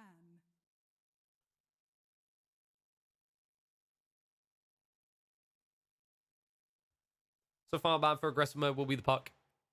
This feels like them kind of like trying to toy with Alliance about this idea of Lina still being mid. As Lina can get screwed over by puck. It's just so much mobility, a lot of aggression. It's a volatile lane back and forth. That's the way that Lina mid works in most situations. Is you think Wind Rangers, Leshracs, Linas, it's always just very back and forth. If one small misstep occurs, then you die. But I expect this to definitely be a Lina 4.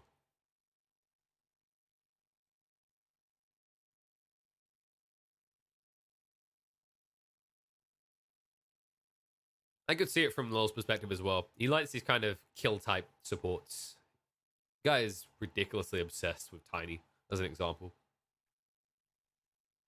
Just anything that has the potential to just destroy someone on the laner phase, he'll try and take it.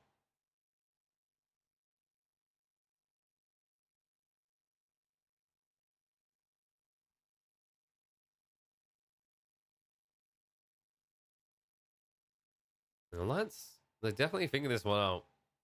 Do you ban something that could be a spirit vessel build like the Ember or the Kunkka? I don't think you're that worried about the Kunkka necessarily. It could be a bit annoying for your troll, but then you could just run Timber mid, which Limp loves. As for the Ember factor, like a Timber mid could also burst through the Ember as Flame Guard, but it could be annoying for the troll early on with the chains. And they go for the Bangalore ban. Okay, it's constant stun against your troll, right? Like if he goes full anger mode, then you can just lock him down constantly. It's also a disarm. I think the biggest thing is it's a disarm. If you have any like inherent thought that there could be a Pangolin on the troll lane, then just get rid of it. Like there's some potential with Slardar being there because you could maybe do Slardar 4. I think most teams are honestly believing the 3 more so. And then you run Pangolin 4 for the disarm. And it's going to be Alliance grabbing the Pugna for the push. Okay, this actually bridges together the mid-game aggression. Well, not as aggression as much as tower taking, which they were lacking in right now. Like Timber with catapult waves can take towers very easily if he gets a good start to his lane. But now this gives you like a solid timing for you to just destroy towers and take over the map, which is a good strategy to have against a PL lineup because PL thrives on this idea that you're going to static the lanes a bit. He might leverage a slight advantage, but then he can fold it into more gold in the jungle. But if you're able to apply pressure earlier with a Timber, right, you take his tower, and then in the mid, Pugna takes that tower. It also means that aggressive mode, if they do want to go for a rotating type mid here, it's going to be tough. Because any moment you leave the lane, the Pugna is going to punish you for that.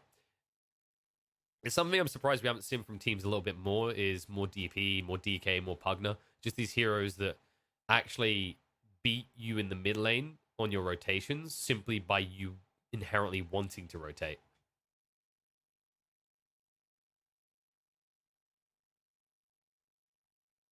It's also very good with the Timber.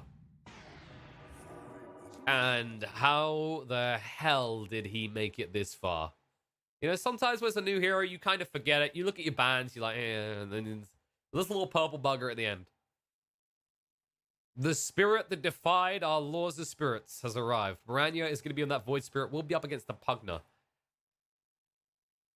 I don't think Pugna should suffer excruciatingly painfully against this, but I feel like you aren't going to be as dominant. You will get pressured a little. The thing that Pugna can just always do is the Decrepify to deny. The problem is that Void Spirit, once he reaches like level 3-4, because of his int gain and the fact that he's an int hero and has spammy spells, he can just use those to secure range creeps. So you won't be able to XP starve him that well. 5 seconds remaining. I think the big thing I'm going to be looking for is what sort of aggressive plays they can make with the Clockwork Timber. And I'm wondering what kind of XP yoink they're going to try and give over the clock in the early phases. And I don't know if it's going to be worth trying to give him a lane to get 6 as quickly as possible, as much as getting Oracle's save quicker. The reason I'm saying this is because like I'm just looking at the lanes and what you can gank. Clockwork can go bot, and that's about it. It is going to be Lil on the Slardar, by the way, because of this. And Skylark on the Lina.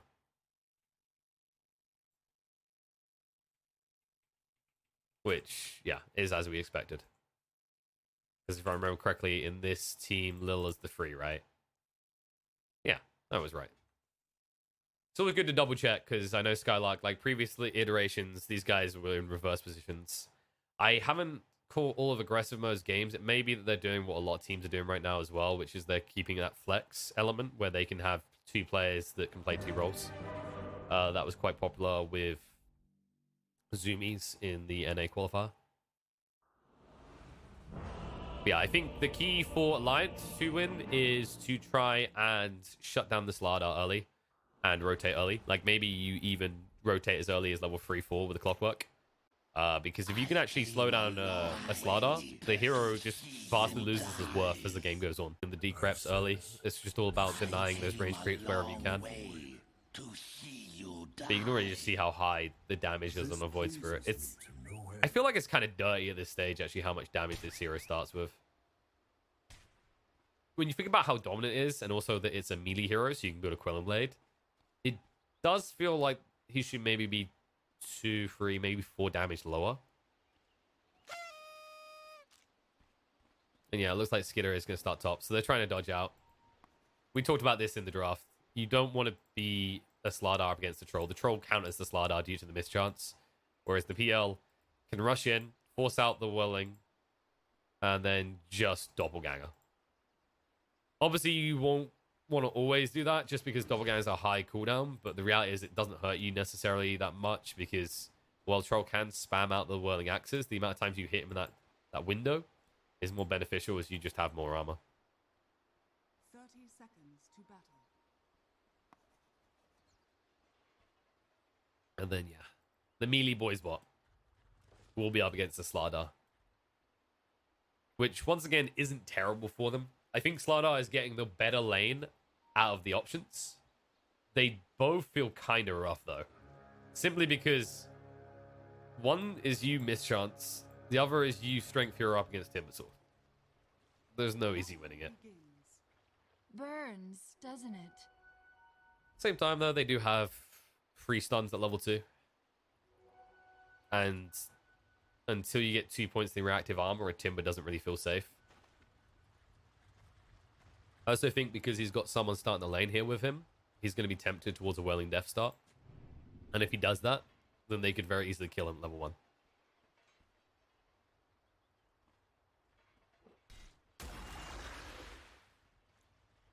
Alright, if I'm Hanskin, I take that trade any day. That's a nice mana trade right there. I thought for a second Hanskin was going to level Cogs to screw Lolo, but no, you take that trade. And yeah, Limp did start the Never Blast to ensure his CS over the Decrep. It's just, it wouldn't really stop Baranya from getting CS as much. We mentioned this earlier, is like you have spam ability on Void Spirit. Okay, that's painful. This hero is fun, ladies and gentlemen.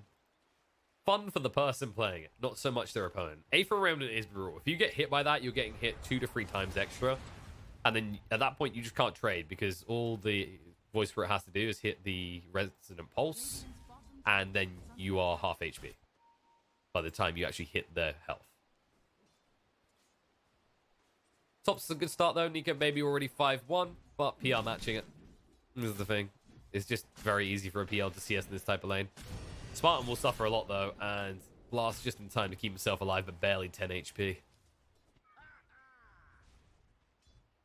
I think we might just see a very calm few minutes.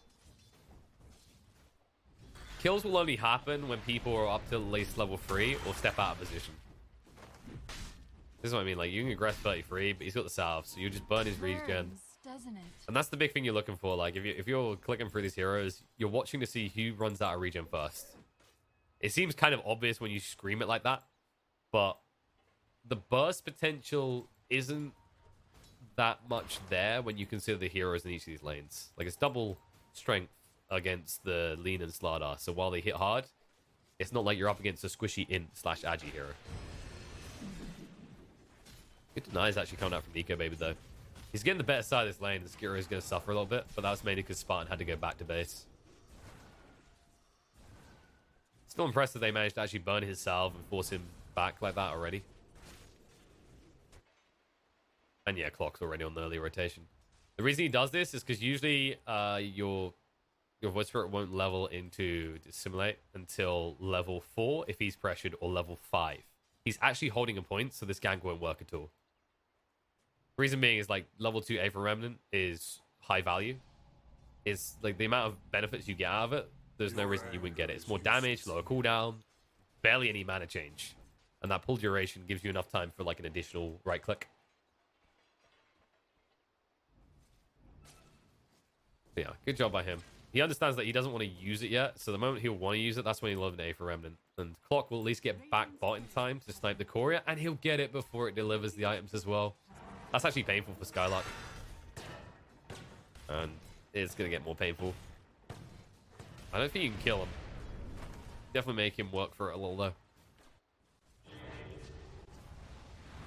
Mid-rotation. This is ambition by Lil. Oh yeah, Lil is still 4, yeah. I was right. Why doubt yourself, okay? I mean, I think it was more me doubting the 4 Slardar. I'm just not that big of a fan of it. I think the hero thrives as a free. But I guess this supersedes the issue of him, like, getting dominated, necessarily. However, Limp might get dominated.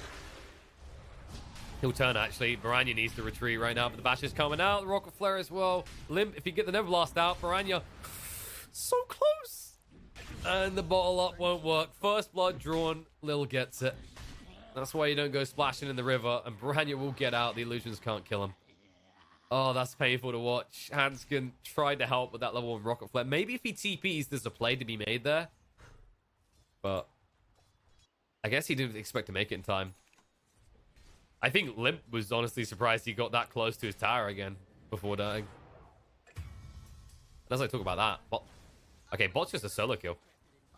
I think he fluffed the stun. Yeah, Skylark must have fluffed the first stun, and then 33 just leads in. Now he has double bracer. You can't leave Skylark alone in this lane. He will just die. Lil's probably going to feel compelled to rotate top next, though, or mid again, just because of the state of those lanes and like the kill potential he sees. But the reality is, I think if you leave Lina in the off lane on her own against the Timber, it's going to just start feeding.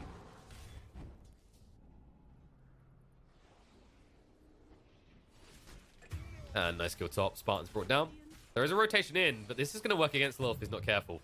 The Rocket Flare should reveal the problem here, so they will not aggress this.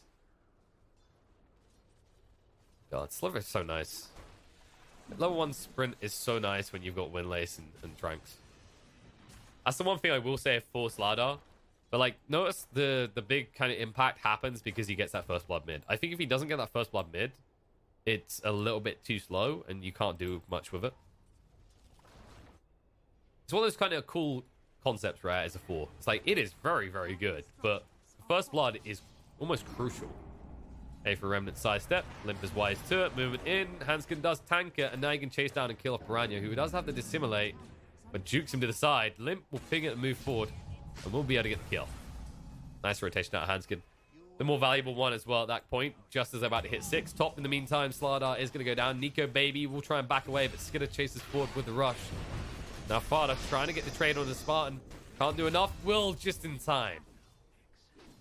Close call, but Purifying Flame, such a low cooldown. Fada's the one who gets the double kill. Biggest winner is, however, going to be Skidder, as he does get himself all that XP. Well, I say that. They did lose 2 heroes top as well, but yeah, it's definitely Skidder still.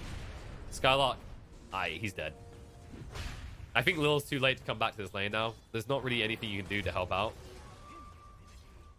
I think you being here now is just if Lina wants to go elsewhere. Like, someone has to sap XP. And Lil is just going to die. Fada on point with his Oracle.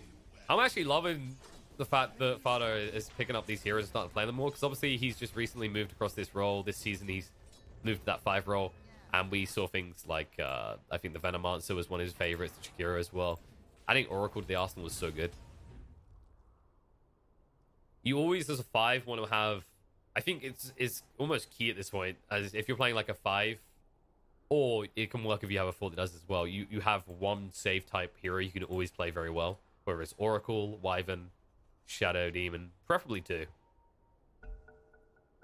Oracle is definitely one of the more vicious ones, just because of the nature of Purifying Flames with certain heroes, especially if you have someone like a Timbersaw in your draft. Skylark. Limp. He's in trouble. Nice sidestep. Trying to move away, but now he just signed his own death warrant. He will go down. And Clockwork. Well, Hanskin needs to be careful because he could die here as well. He'll back out just in time. If Skylark had got 6 off that, though, it would have definitely been a kill. Cheeky little snipe on 33 scorer. I think that was the boots. So he will be without that additional mana for a little bit. This rotation was good to bot by Nico Baby at least. It should allow him to get the tower. You can already see the deny attempt, and Lich will get it. Fada might get more than he was hoping for, as there's 3 heroes from the side of aggressive mode here. Stun out to Nico Baby as well. He needs to get out, and he knows it. I think it's too late for a TP, though, and he knows as well. Cut trees, trying to move away. Void Spirit dies in the mid lane in the meantime, and now Nico Baby, there's no TP out attempt that can be made here. There's too many stuns. I actually love the way that aggressive mode are always ensuring they play away from the Timber. You just don't want to be dealing with them right now, and the nature of the way that Alliance is rotating is enabling aggressive mode a lot, actually, right now. Obviously, the Void Spirit is a big loss on the mid. Very good kill coming out from Alliance there to actually force out most of his mobility at that stage. Usually that's a hero that should be self-sustained and too mobile. I think maybe it's Piranha trying to kill Pugner a bit too much. That's the only reason you should really be dying, is you're the one baiting yourself into a kill, essentially. Keep in mind, like, the reason I'm saying this is Clockwork pre-6. Once Clockwork has 6, you can see situations in which Piranha could die, potentially, without being able to move away. But before that point, he should just have kind of free reign of his own destiny. There we go. 33 was finally able to push in. He's prepping this now, so the next wave comes in, gets evened out just beyond the tower, and then at the 10-minute mark, you can push him with the catapult. So you get chip damage in now, and the idea is when you hit the 10-minute mark, you push him with that catapult, and you take the tower.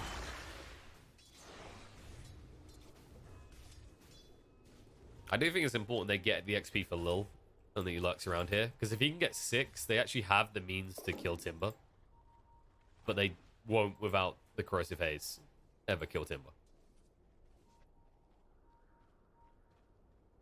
Branya, yeah, he's going for the more aggressive build. Understandable. I don't think the Yules helps you that much in this game. You don't actually need it for anything necessarily. Whereas the Orchid can actually get you a lot of kills on Pugner.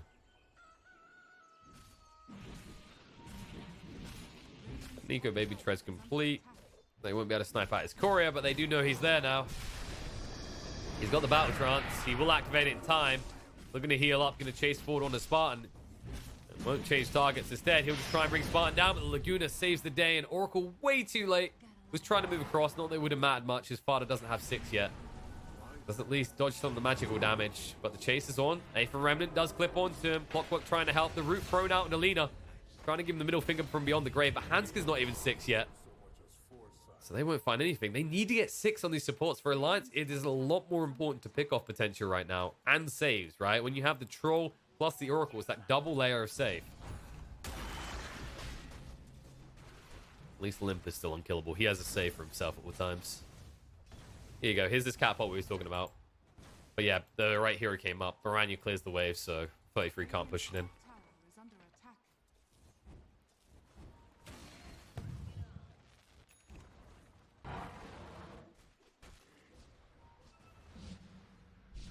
And it looks like it's going to be the Diffu rush for Skidder. Wants to be involved a little bit sooner. I was wondering if he might just go for the Yashir and farm a bit more. But I think he sees an opportunity to be active maybe even quicker than Nico Baby. So if Nico Baby's going for this Maelstrom build, I'm not sure I totally agree you'll be the only one active. Everything for 33. And there's the kill. Corrosive Haze, this is what we're talking about. The moment you get your hands on that ultimate, that is the kill. Now 33, you can't feel safe anymore. Didn't get the tower either. And it's all about the way they read that, right? They let the wave push in on purpose. Baranian then comes up, clears it quickly. All the while, Lil is soaking in XP. Now, Lil, he keeps trying for this kill on the limb. It's never likely to happen. I think you need 3, maybe 4 heroes to make that a kill. But the more important thing is, for those that haven't noticed yet, you've got a Pugner and a Timbersaw in your draft. You're 12 minutes into the game, and while you have almost killed 2 towers, you've only taken the easiest one. When you consider the rotations that got made, the shifts around the map, you would have thought the Limp would be able to get this tower by now. But it's the way that the side of aggressive mode have been interchanging their mid heroes. right? So at one point, it's obviously the voice purity starts there. Then Lil shot for a little bit. Skylark is then, because he can't ever be bot, guarding mid at all times. And now it's just a question. Can Aggressive Mode, can they find a pick off and turn it into a tower? Because they see Timber again. They understand how many heroes they have to bring. But if they can get the tower afterwards, it's 100% worth it. First, it pays out. Stun, hook shot, trying to turn it around now. Going to separate the fight a little bit. And now Timber, unleashed, can actually do some damage in return. Lil getting extremely low, going to push himself further away from his allies. This Slithering Crush is a whiff. Nice kill. Handskin protected by the False Promise. Farted with the quick fingers. And Skylark out of mana. Needs to move away. But I don't think he's quick enough. Stay on top of him. Stun on the 2 won't change anything. Quick response from Alliance punishes the aggression from Aggressive Mode. And all of a sudden, they'll be the ones taking the tower. They can finally get that push on. Question is, can they rotate mid? Limp should probably move over there just to ensure that Skitter can't push in and then look to take that tier 1 there, because then you've reached your tier 1 goal and you've hit it before the 15-minute mark, which is the decent time for Alliance. You actually see that Limp is now sitting top of the net worth, going for that Aether. Grabs that and then straight into apparently another Aether. I think that's a mistake. I think he clicked it twice there. Same time, Skylark is almost ready. He's got his Aether lens. He actually just needs to get the cast range talent now. Once he has that, he can just rock on. Just keep initiating for his team from long range without much threat. But in the meantime, he is threatened. Heals from 33, used aggressively instead of getting rid of the Corrosive Haze because they see a kill. Indeed they do, because they just blow him up. And that's the combo. That's what we talk about, the Decrepify with Timber is... I think the word is filthy.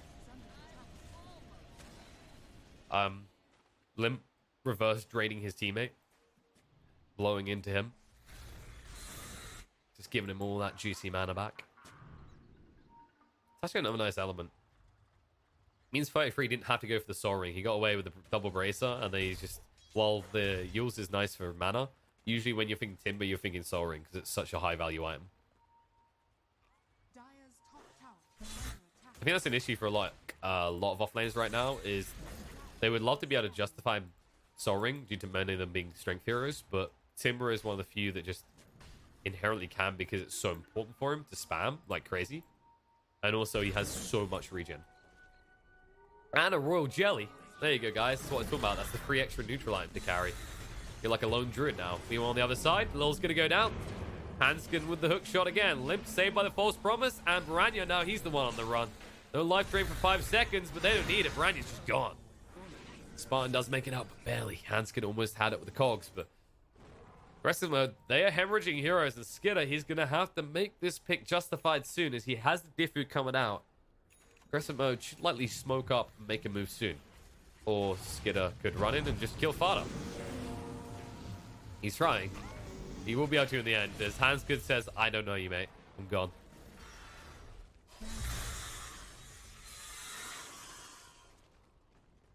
Just Timber things.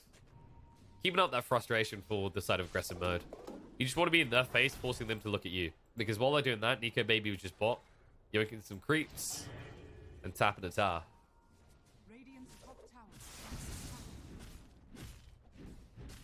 I like that he's actually holding both these neutral items as well. So this is your farming item, this is your fighting item.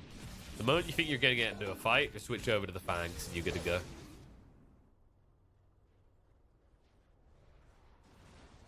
I feel like I've seen too many players doing that with these type of heroes, especially like carries, where there's probably more justification between 2 items of that style. Don't get me wrong. 33 probably wishes he was the owner of the Vampire Fangs right now. Smoke. Alliance are rapping on them here as well. Spartan might tank the brunt of this. Or they move past for a bigger kill. The scan just came out, so they know it's coming. This should just be an out for them. They're going to have the illusions push in, but Spartan will give his life. Chain Frost bounces a little bit, but not too much. I like that from Fada. He's like, no, you can't take more damage. Even though turning around to use the Fate's Edict is what causes the bounce to continue.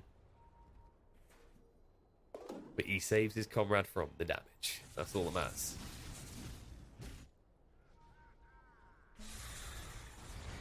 Oh, nice. 33 getting close now, actually. And he's got the Essence Ring coming as well. 33 should be unkillable at this stage. even when you've got the Hooded Defiance or Skidder, I don't think you're ready to fight. This is the kind of rough part. I think aggressive mode have missed that timing, and you can already see it in the 5k net worth lead building for Alliance, and they're the ones always on the hunt. You just have to dodge them all times now. Like, the only time you kill them is if you find a pick off like Troll way away from the tower alone. But you can see the Troll, he understands his limits. He's always close enough to this tier 1 tower now at this stage. If they try and jump him, there's a response. And instead, Alliance, they're the ones that go deeper.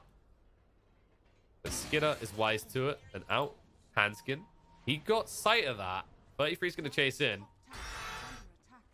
And they decide against it. It's too deep. They actually just need to get the creep wave and start pushing in. They're always looking for these pickoffs, but like the big advantage they have is they can just push a wave and take a tower very easily with the Pugner. But because like you miss on that kill and you're not shoving that lane, now the onus is on aggressive mode to go and make an aggressive move on the Nico, baby. Dire's top tower has been denied. And yeah, it's just mirror. I actually love the way that Lions kind of read this, chasing them across. So Branya almost dies already. There's the false promise to get out the stun, and Lil's just gone. Chase in, hook shots there. Lich gets caught, has got the chain frost. Might as well throw it out because you're dead anyway, but decides against it, goes down. And the tree line, they will get the other two out. But Timber's already shoving in the mid, so that's never going to come out. And now they can shove the tier 2 bot. Alliance just reading a textbook from the side of aggressive mode, mirroring the movement side to side on the map, knowing that they are still not ready to fight. Knowing that the only way that aggressive mode get these kills is if they find individual pickoffs again and again.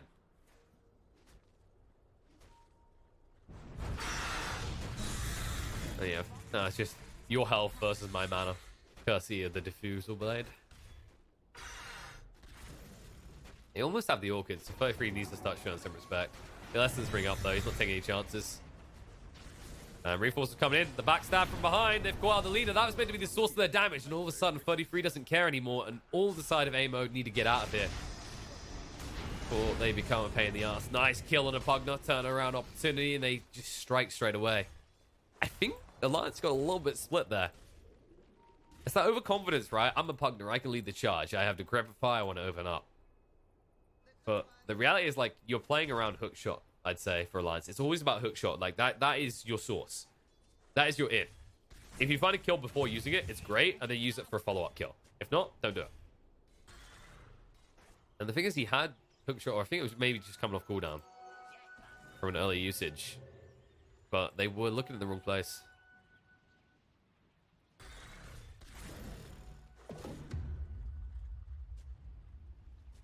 A lot of Sword 33 will be pretty good in this game. Corrosive Haze, Laguna, Spirit Lancers, Sinister Gaze. There's actually so many spells, it makes it such a good item. It's mainly for the Corrosive Haze debuff, but it gets so much value elsewhere. This is a very quick roach. It's always interesting to see what different troll players do. I see a kind of more even split between further stats and Whirling Axes damage. The Whirling Axes are really good for farming speed, but if you're Maelstrom build, you're always further stats. You just don't need the extra damage coming out of the axes at that point.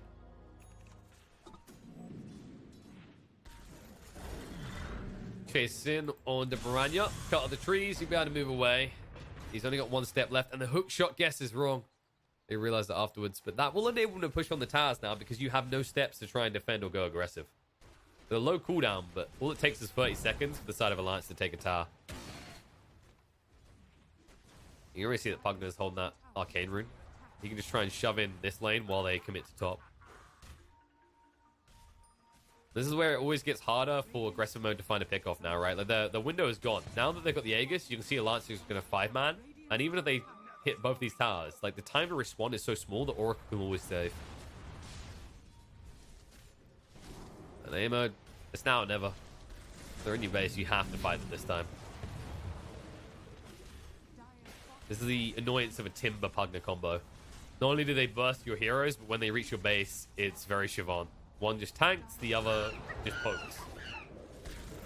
The troll is just the icing on the top. Now the jump is straight away, forcing out the stun troll and Timber, and now Piranha goes so deep. Sun's up an Oracle, but they don't have the damage to kill 33.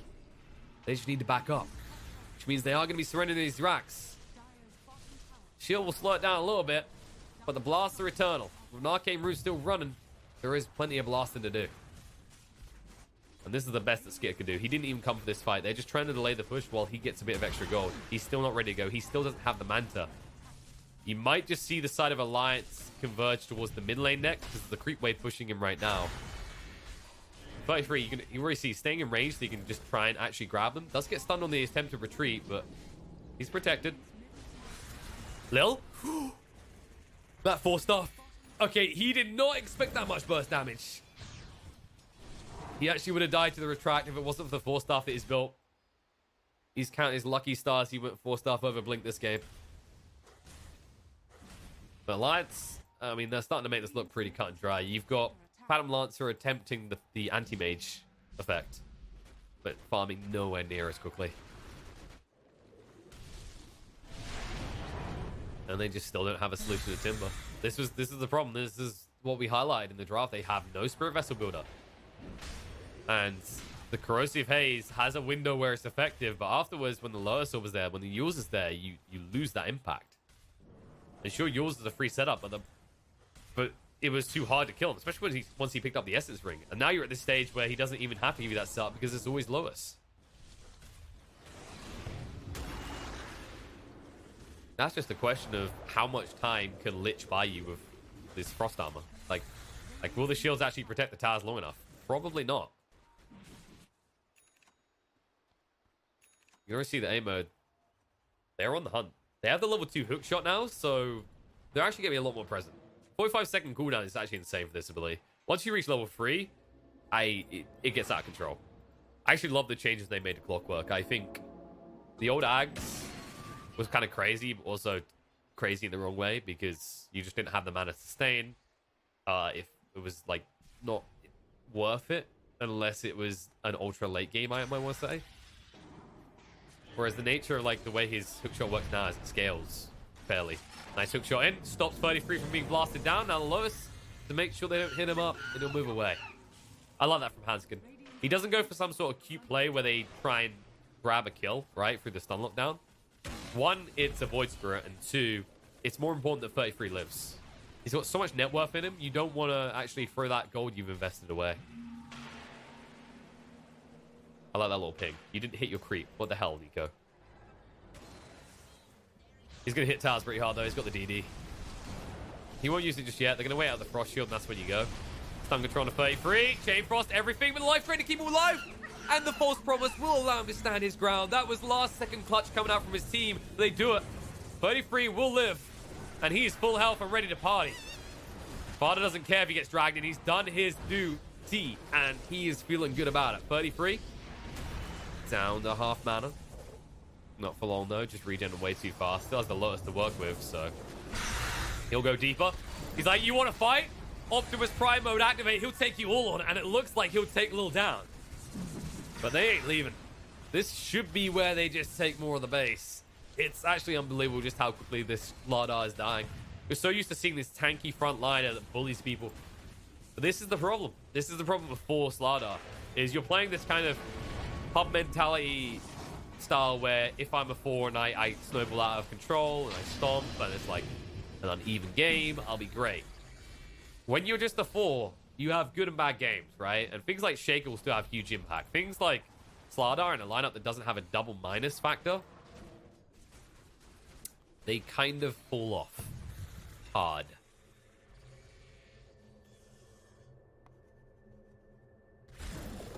You can just see Alliance, they go, we got money to spend. We killed a few people. It's time for tier 3 items. Let's go grab some.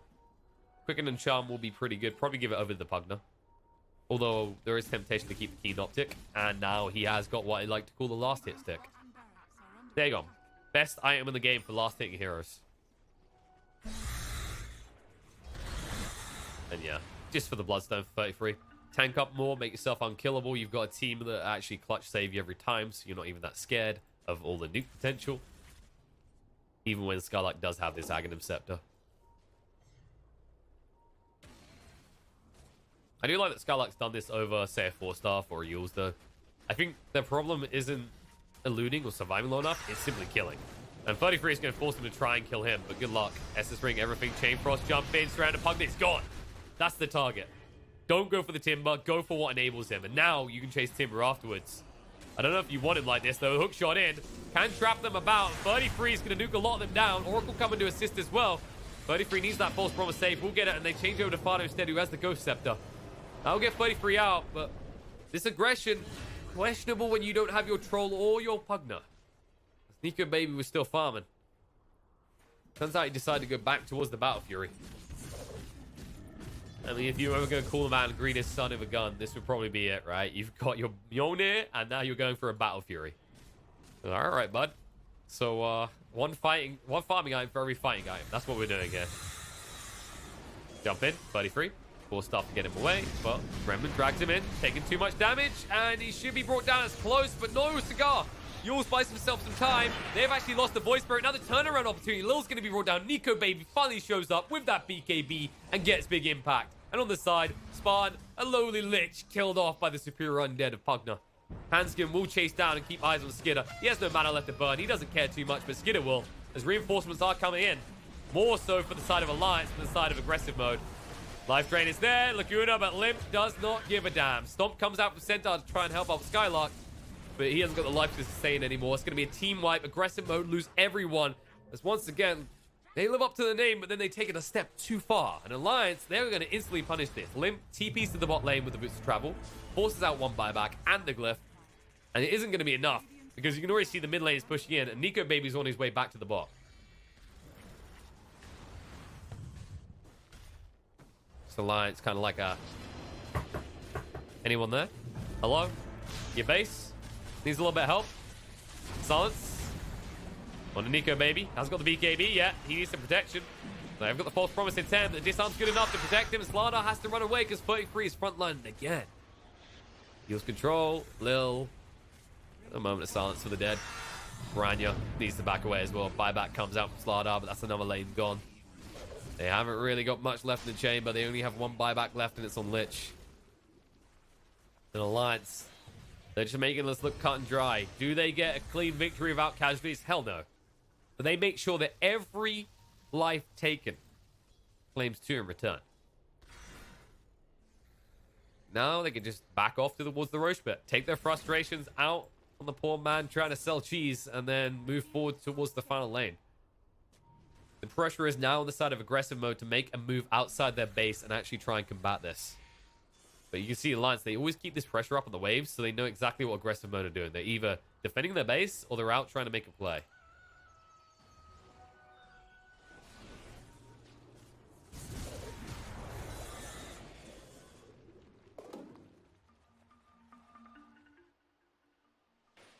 Also, Glock just hit 15.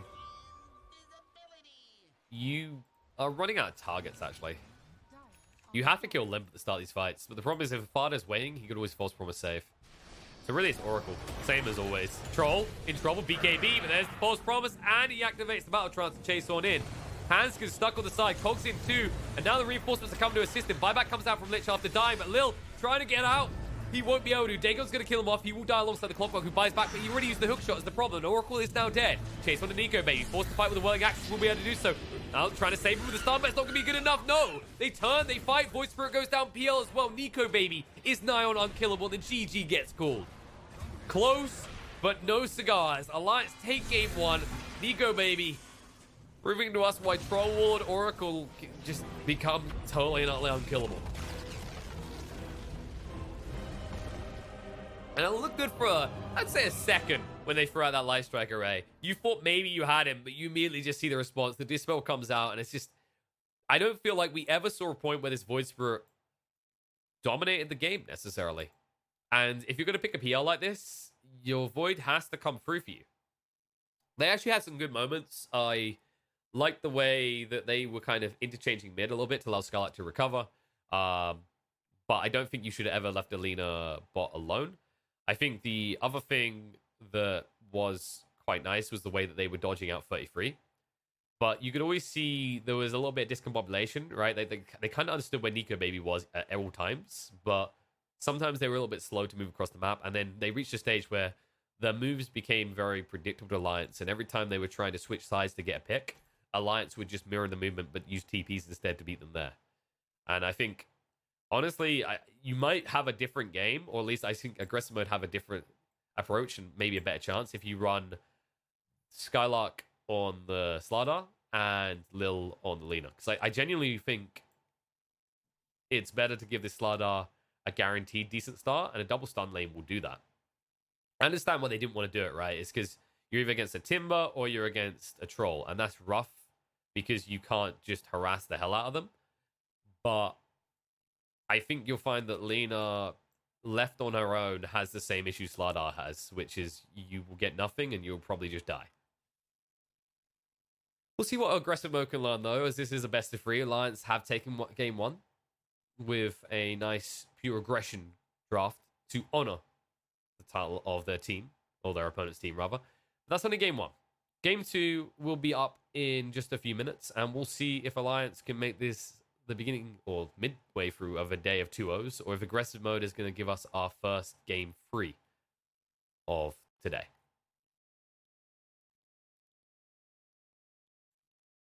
Final ban is actually going to be Troll from Alliance. Once again, understandable. Like I said, aggressive mode just need a solid right clicker to round out their draft. Also, Troll can screw over Bloodseeker in a one-on-one matchup when you get those team fights. Like if they're on top of each other and you root the Bloodseeker, he loses this huge advantage of freedom, right? The ability to move around without being impeded. But there's still other hard right-clicking options available. I don't think they go for something like a Faceless Void. You could, actually. With Leshrac, you have decent synergy there. There's a lot of damage that can be output. It might just be a bit vulnerable against the Beast on the lane, and then the Primal Raw threat is a little bit worrying, but you always have the Dispel of Omni-Knight. I preferably would go for someone that tanks up a little, just because you want to be able to prioritize your Heavenly Grace and most of your focus on protecting Leshrac. Leshrac should be your lead. Whatever you pick in your carry role should be something that can kind of hold its own and exist. Something like a Lifestealer could work. That would actually be heavy in on the Leshrac, though, which could be countered by the Rupture we were talking about.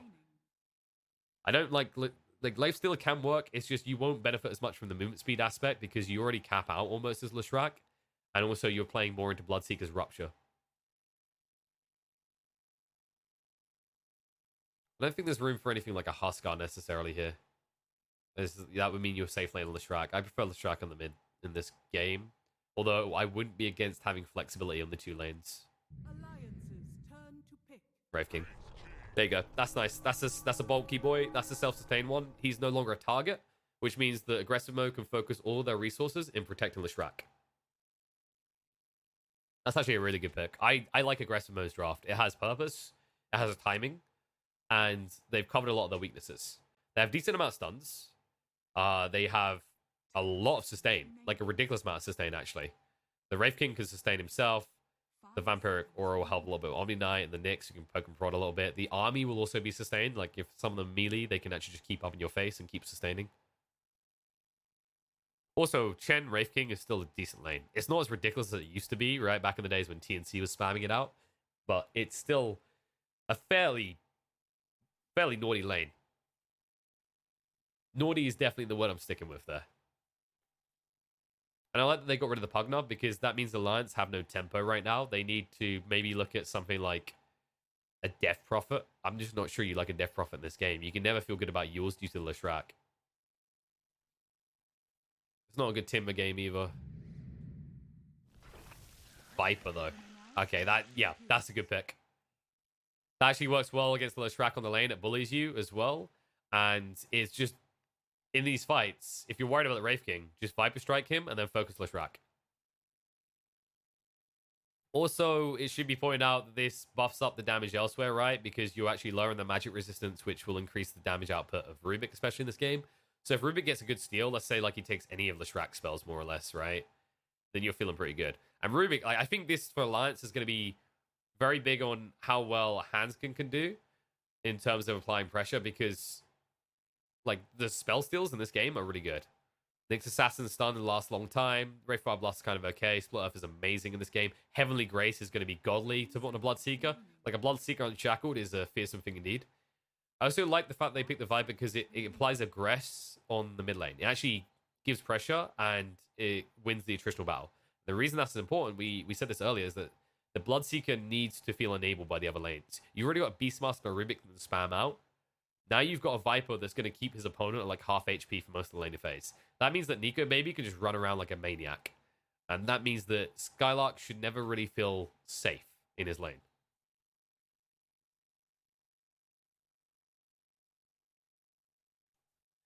those are the drafts, and we are ready to get underway. I think both sides have a clear objective line set. I don't think there's an outdraft necessarily in this. I give Alliance a slight advantage for that final pick. I really like the Viper.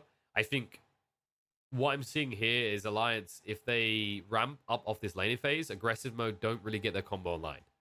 In fairness, though, they should be able to have relevance early on and kind of keep it to a draw point as long as Baranya doesn't feed a mid.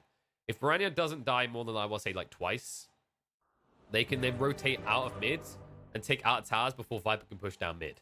And then you converge on the mid lane and you do what you always do with Vipers, right? You bait them in when they're trying to kill support on your tier 1 tower, you kill them for it, and all of a sudden you're back in the game and they lose their lead.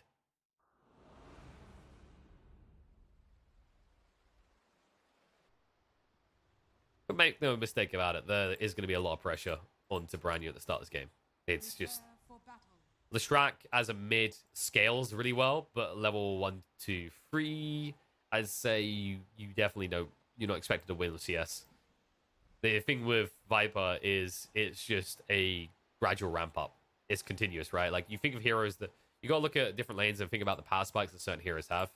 Viper is a hero that just... As soon as he has a small lead, it just escalates. Right? It's the fire that someone keeps blowing on. Like, it's just gonna get bigger and bigger. That is definitely going to be misinterpreted. My apologies in advance. From above. Death. From above. It's also about where you see power spikes, right? So I always, whenever I'm looking at out lanes, I'm thinking about 1, 2. 2 especially. Like, whoever wins the race to 2, what can they do with it? On the bot lane, there is some nice potential around, like, Inkswell, if you can get deep enough. I think your Inkswell stroke Fate.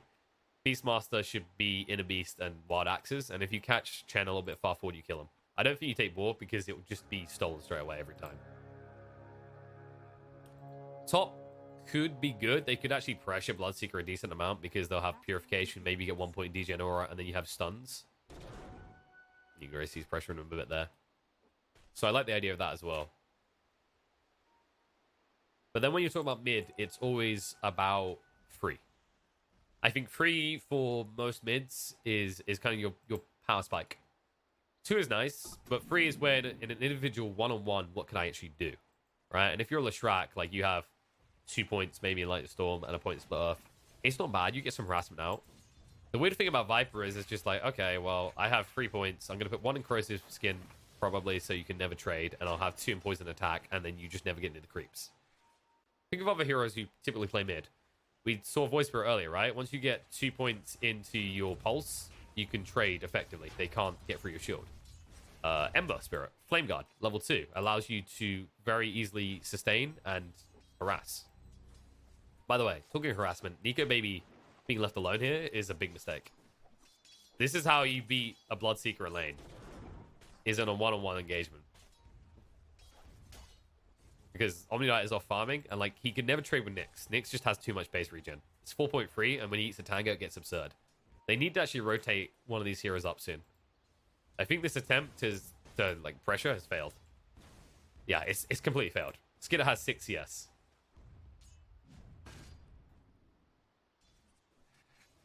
I'm not really sure how long they intend to keep this up.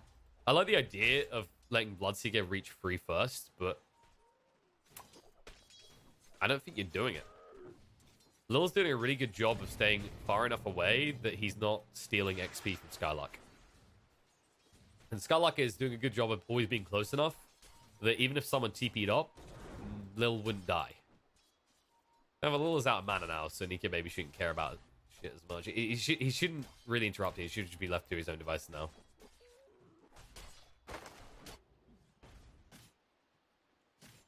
Limp, however, is completely and utterly destroying mid. Baranya is only going to get CS through Lightning Storm.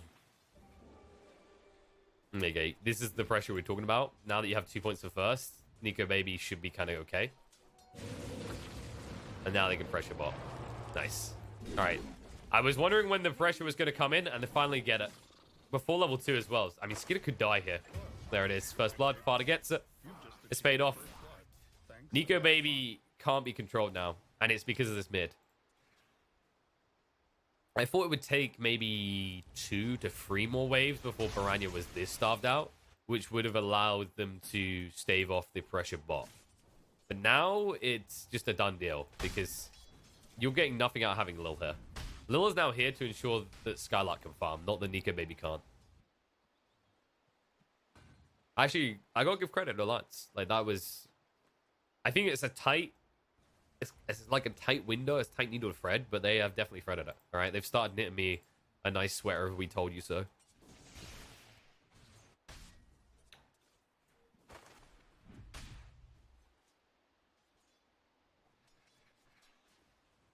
And now I think the biggest issue you have to look at if you are aggressive mode is if you don't find a way to fix this mid, your whole combo falls apart. And I'm not even dramatizing. I think you need to just invest in your outer lanes a little bit and then rotate towards mid. Notice that there is going to be a point at which Piranha is going to die and there's nothing you can do about it. Probably twice that's going to happen. And then you have to basically take this very plump cow who's completely full of grass, the Piranha grass in this situation, and just take it to the slaughterhouse. Right, so it's what a lot of you on the off lane tell yourself, right? Oh yeah, I died 4 times so I could kill them later and get more golden XP. It really is that situation. That's the way Viper functions. It's just let him feed himself until he gets too fat for his own good. Then play on his over tankiness. On his over belief in his tankiness, shall we say. His unkillability. And now they're in trouble. I mean, they can just pressure this hard. Nico Baby, I think you don't want to actually go on the Omni Knight as much there. You need to wait, because I think that, yeah, that was the bottle up. Okay. It looked good, and I know why they done it. It's because Piranha burnt all of the bottle charges just to heal up quickly. If Piranha hadn't had that regen, that actually would have worked. He'd probably kill Skylark in that situation, but that's your limitation, really. Ooh, Lil, that's a whiff. And you don't know if he gets away. Skylark might be the one in trouble now. Oh, chase on him, and he's gonna go down. The bigger kill found, they baited it out. A little bit of back and forth play.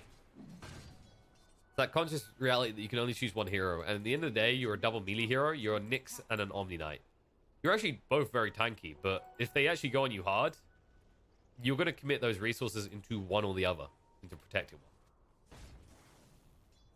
Ain't no AoE heals around here. Nico Baby, quick to just TP away. He knew he's too far out. Piranha is incredibly far behind, by the way. I think at this rate, he's going to hit 5 at least. But then Limp will be at 7. And if he shows on the lane until he dies, you can already see Limp's holding the point. He doesn't really need to invest it there, as there shouldn't be a situation in which Piranha comes back to the lane. But he might think that Rubik's going to enable a kill, as Hanskin is hanging around.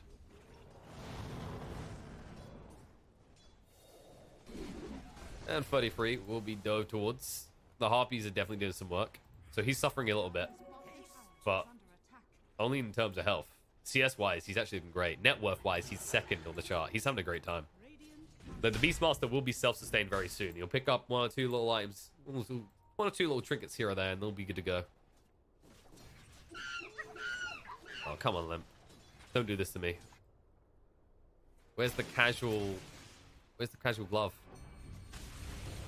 I mean, he needs a glove anyway. You get 2 gloves, though, and this feels really good on Viper. Skylark does not feel good about this game right now, though. They could dive him, and the Blood Right's going to go down. He's dead. There is no way you could ever escape that. Nico Baby knew it as well, the tree line. Perfectly placed Blood Right. I like the father's doing this to keep the tower alive. Like, his job is done here. If Lil had got that, though. And in the mid lane, look at this. Simultaneous moves. Body block's coming out. Hanskin doesn't have the lift for 8 seconds, but he's just good vision. Good business for the mid lane as Limp gets himself a kill. What tower will at least fall, so one thing is going their way. It is going to, of course, be the Wraith King Chen lane. It just syncs up so nicely. With the Vampiric Aura plus the Chen army with the Divine Favor. But it's just how much can that lane do?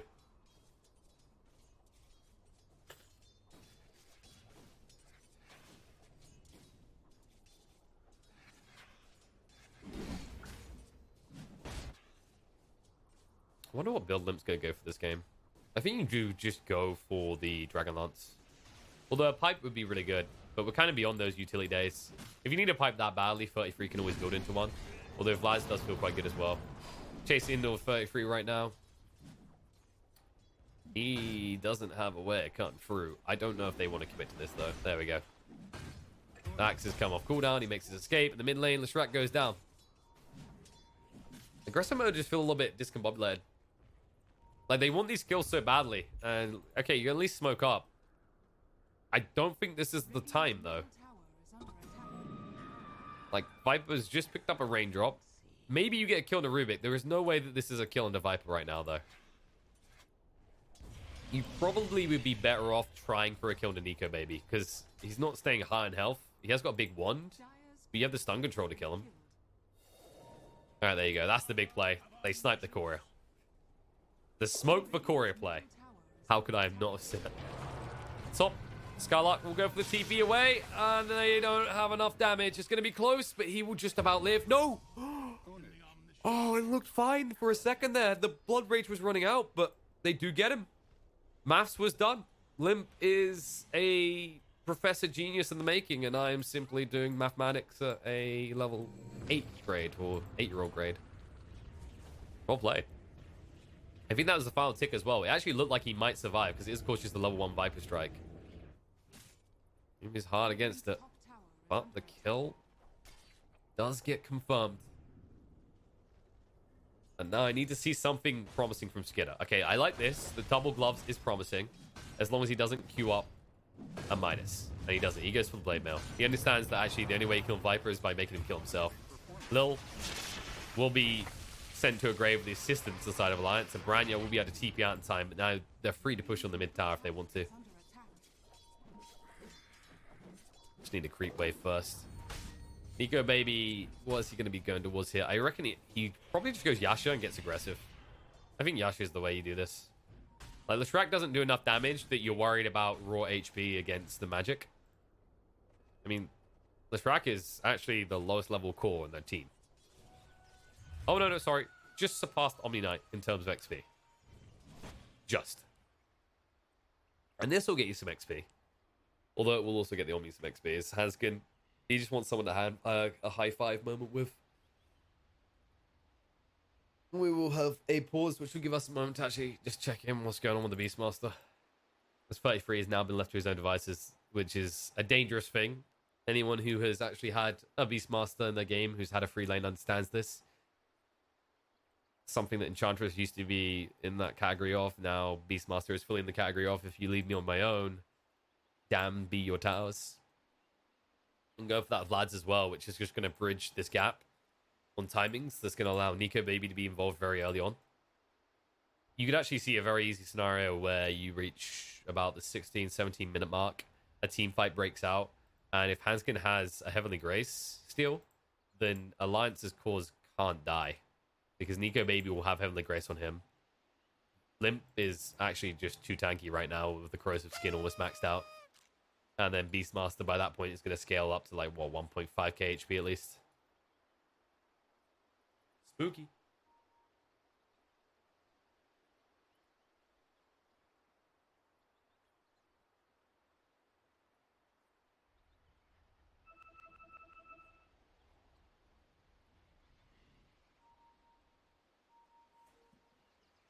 I'm going to expect Lil's just going to try and rush the Meteor Hammer. One of the good things for them is that usually Lil tends to be a bit more on the greedy side, which can work to your advantage with heroes like Nyx. Just because when you max out the stun, it is long enough for you to hit up the Meteor Hammer, right? But he's not getting enough gold right here. And against these heroes, it might not be enough. Hanskin is going to waste some more of their time, but Death is coming his way. He'll say thank you. You saved me time and return for the term at least. And yeah, Nyx has picked up the term as well. Once they get the Vendetta, they can try and make some plays. Looks like Alliance are going to let his top tower go. There's really no reason to contest this. Because the resource investment by the side of aggressive mode is so much higher. Like, 33 is going to force some people down here. You can see he's got the Hawk ready. And you can see the Grimstroke connecting in case one person comes alone. Meanwhile, Nico Baby will just farm up the jungle. And Viper will keep pressure on mid so that Branya can't get anything. I don't think this is the wrong move by aggressive mode. It's just Alliance is understanding that the advantage they've leveraged at this stage, that they can be splintered and not be, or spread, I think is the right word. They're not splintered because they have means to connect. And they're going to try now. Rupture goes out. Beastmaster is arriving. Skylark will stand his ground. Doesn't have a choice here. Heavenly Grace gets stolen. Now Nico Baby is nigh on untouchable. Army's coming in. Soulbind's going to be thrown out. Viper is in arrival and ready to fight. And the damage on the ground is a lot. The Blood Right's going to come down. Baranya tries to turn it around, but he's going to die for it. And they'll chase forward looking for more. Skidder, too far out. Decides against Levin the Reincarnate as he's dead. Skylark can't hide in the trees either. You are against the Beastmaster, the Master of Trees. He'll go for the TP away, but the damage overwhelms him, and that's going to be all 3 cores dead on the side of aggressive mode. They understood exactly what they could do. Alliance do not even notice aggressive mode supports. They don't even register on their radar at that point. Maximum damage done. And that was funnel of TPs in. The Nevertoxin on the ground is just more or less a distraction for them at that point. But more importantly, it just disables the extra damage, the lifesteal potential. Skidder can't sustain at all. And you could see it. They were waiting the entire time for Omni Knight to just use Heavenly Grace. They ruptured him on purpose before you even get the Soulbind combo out because that's all they wanted. And now Skidder, he's going to go down again. This time he has to reincarnate, but do they have the forces to fight? Ranya's moving in. Roots come out. Nico maybe the target right now, but not an easy one to get. Steel's going to be there. And the Rupture's out to Baranya. Everything to protect him, which means Spartan has nothing left for himself. The Centaur buy him some time. They don't actually go for it just yet, but now they go in. The DD is on Nico Baby, and he's going to get some speed. Spartan will fall, and it looks like he won't be the last one to go down. Skylark will also lose his life. And now in full retreat, aggressive mode, unable to do anything. Once again, they are full defensive mode. They won't be ready to do anything anytime soon. Looks like Skid is actually going for the Chrysalis build. Not sure why I thought that was Blade Mail.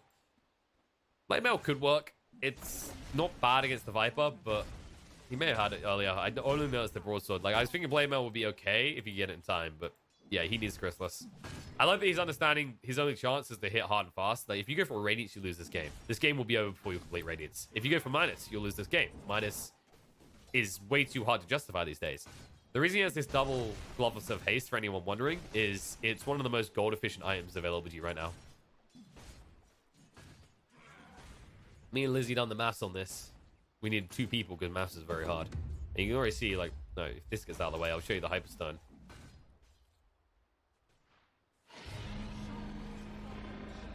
It's ferocious as expected. But yeah, if you look at the Hyperstone, 2,000 gold for 55 attack speed. And then you have a look at the gloves. 400 gold for 20 attack speed. You're almost getting a Hyperstone for less than half the price. It's pretty absurd. And on night just dying. This is, I mean, any deaths that happen that leak like this, it's not even surprising anymore. It's going to keep happening. I think aggressive mode have put themselves in a scenario where they've just lost too many lanes. 2 lanes lost with this draft is too many. The thing that makes Leshrac Omni Knight so strong means that they also need a strong start. If they don't win their lanes or at least draw them, the combo doesn't work. The Wraith King is a non-starting factor at this stage, and they can just ignore him as much as they want. They can kill him right now because he hasn't got Reincarnate, and they know it. Go for the TP away. The Inkswell won't be there in time, so he will escape. Maybe they can find Limp if they're quick enough. The pings are coming out, but he's already backing up. With the drums now, he's way too tanky and way too fast.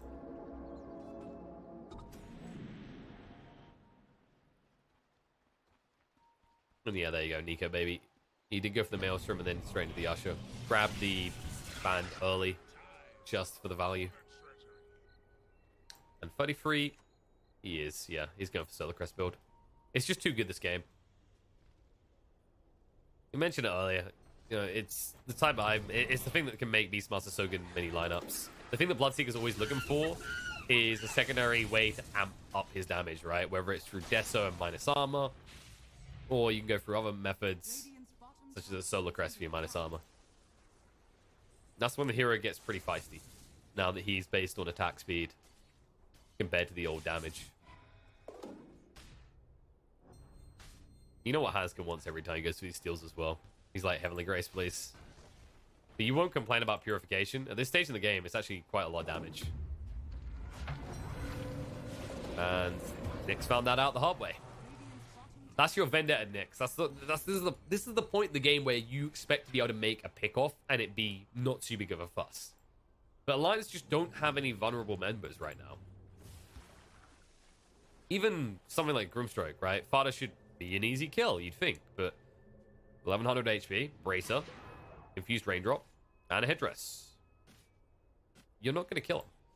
Not without hard commitment. And you do not want to hard commit onto Grimstroke because he will soulbind you before. And Primal movement in. That's going to be perma stunnage for Piranha. And a bonus kill on Delil as well as he shows up for some reason. Before he saved the day, they try to turn on the Bloodseeker, but even if you get him, he has the Aegis. The buyback's going to come out. He's still alive and healthy. He heals up off the kill. He'll move away. Fada will stand his ground against Free.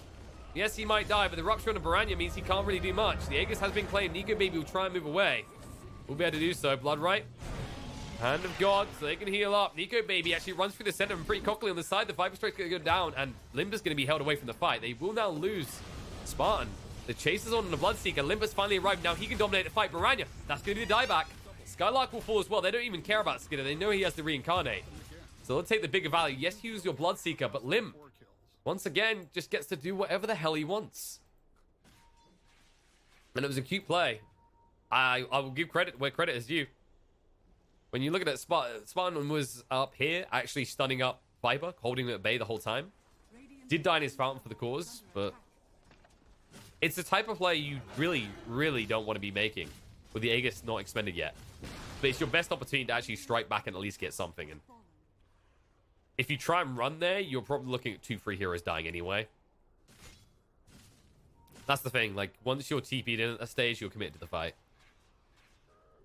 And minimizing losses won't change anything there. You at least get rid of the Aegis before they're on your high ground, though, so you stop any sort of ridiculously early game siege of your base. But you need to start doing something out on the map now, is the thing. And the map really still feels quite small. If you actually look at the vision game, this is most of your vision, just creep waves. You've got this small area of safety if you're on the side of aggressive mode right now, with some of the most defensive wars you can actually get without them being in your own base. And then for Alliance, is one simple ward down here, and then just Hawks moving around. And this is where the games always get hard, right? Is when you're playing against a Beastmaster lineup from behind. Because you don't know where they've got vision. And that vision is dynamic.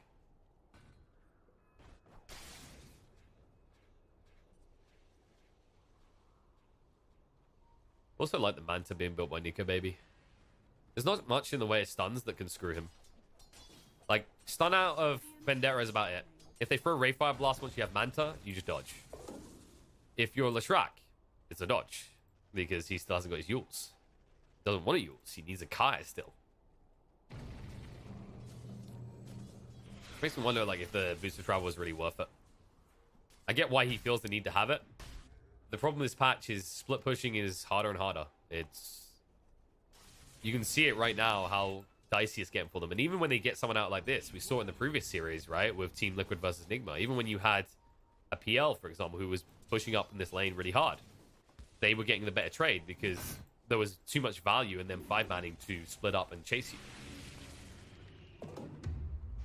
There you go. You'll at least be able to get Tower. Maybe. Yeah, that'll be the move away. 33 chasing in. Not quick enough. It will stop the push. And his team should still be able to actually push on the other side of the map. Because right now, aggressive mode are still very splintered. Radiant's top tower is under attack.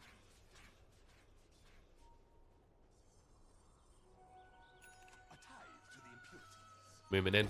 High ground belongs to aggressive mode, but they whiff it all. Left control, and they've got the Spike Carapace to stun them in response, and the huge stun coming out. They're moving with the Inkswell combo and bomb them down already. Primal to keep rid of Piranha. Rupture out so Skylark can't move. And Skinner on his second life already looking to go down. Bloodseeker goes deep, and Nico Baby tanking the entire team. Will die for the cause, but once again, Limp, what are you doing against this Viper? Dying.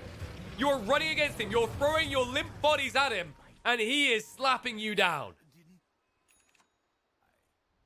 And with his wide wings, he slaps his back. He says, hop on, boys. I'm going to carry us to victory because now they can move in towards the mid. This will be the tier 2 tower falling. Sure, Bloodseeker dies again. And it's amazing. But for him, death is inevitability. And he is indeed seeing red as Nika Baby keeps falling in pools of his own blood, but it just doesn't matter. It's all for Limp. 13-0-5 right now on this Viper. And he will not die anymore. He's completed the Sandin Yasha. He has got the Dragon Lance. Vampire Fangs as well. Good luck. Even if you find him alone, he actually probably still survives until reinforcements come, as long as the rest of Alliance aren't AFK in the fountain. And it just inherently counters what Brianna can do in a fight. He'll never be able to actually bring down the Viper, so it's all about Skidder. It's the reason he built this crit. It's the reason he's got his Desolator. So he has to be allowed to do whatever he wants in a fight, which isn't happening. He'll get hit with a Viper Strike at the start, and that's it. Once he's hit with Viper Strike, he can't grab Viper at all. Radiant's top tower has fallen. And even if he does, they're so obsessed with this Bloodseeker that they actually use most of their arsenal before they reach it. That point where they deal with Viper. Now Skylark is just dead. High ground. Hello. Branyo is doing literally the only thing he can, and Hanskin is waiting to punish him for this. Can you get the deny? No, he can't. Branyo can't TP away though, and Rubik knows this. Hanskin is simply doing this to ensure he can't go back to base. And there you go. The lift will now allow him to go back, but he's already a rack short. Radiant's top barracks has fallen. I actually really like that move from Hanskin. He understands the only way that they actually get rid of this creep wave, the only way they push it out, is with that hero there to defend. Now Spartan, that's one hero left, just as Branya arrives. And you might be one set of racks less, down to one at this rate. Stun out a limb. Rupture on the Skidder. Good luck chasing even with the Heavenly Grace. Nika Baby pokes and prods because they've already used the stun. Down to half HP. Inkswell, Soulbind, jump in. Omni Knight stun. Bloodright as well to follow up means they can't actually assist. And they'll chase in. Nick's already gone. Nika Baby going deep. Needs to back away right now. Taking way too much damage. Nice mana dodge out. Beautifully done. Bloodseeker will limp out of the base alive, but barely. In 33, ready to tank the brunt of this. Skidder up for the second time. Has to fight. But limp out of mana. This might be the opportunity to find a kill. Stun is out. Beastmaster is dead. Bloodright stun from Fodder again. And they will use the Guardian Angel. But it looks defensive more than anything else. TP away by Lestrak will be successful, but Skidder needs to get out of here right now. Heavenly Grace to try and assist, but Limp, just enough mana to mess with him.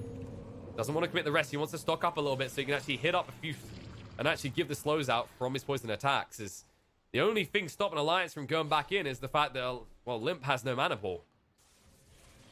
So they'll back away. That was a big buyback from 33 and was only counteracted by a much smaller buyback coming out from Lil, so... Aggressive mode, they do hold. But they can't wait in the base. The next Roche will be a deciding Roche if it goes in the hands of Alliance. And it is up in 20 seconds.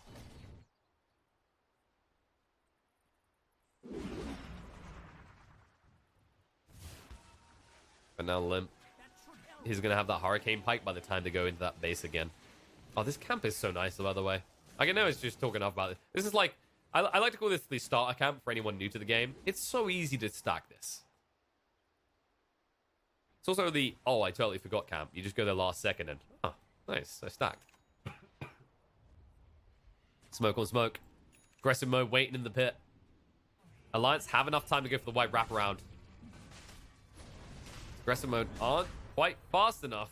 Or are they? Alliance are taking longer than expected with this. It looks like aggressive mode are going to yoink this. They are.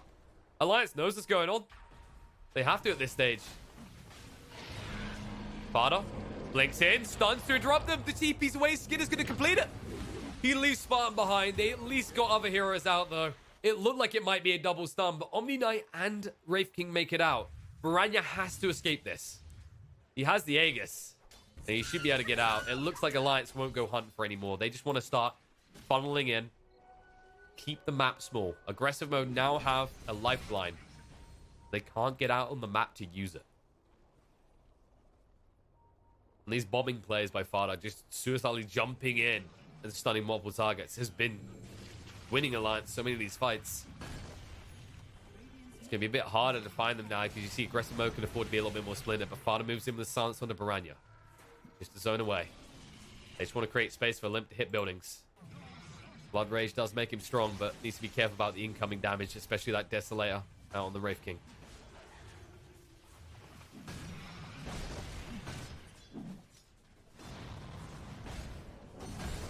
And Soulbind comes in. Farda slowing him down a little bit. Double Fable out, and the Rupture as well will keep them at bay. And 33 chasing in.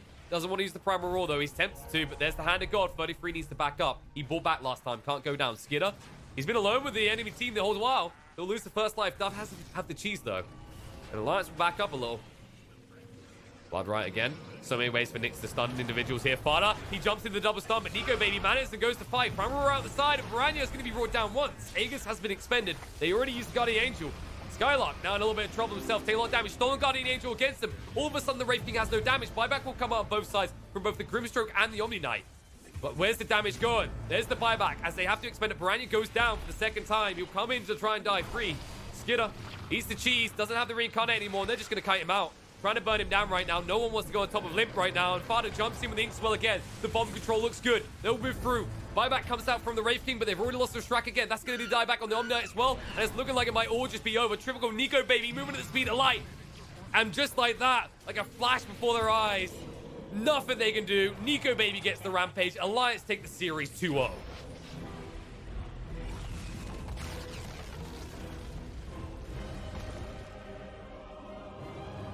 And actually just amazingly done. Honestly, I think when you look back at this game, there are obviously so many factors winning the game, dog. But I always like to remind people that it's a rippling effect, right? Small things grow into big things.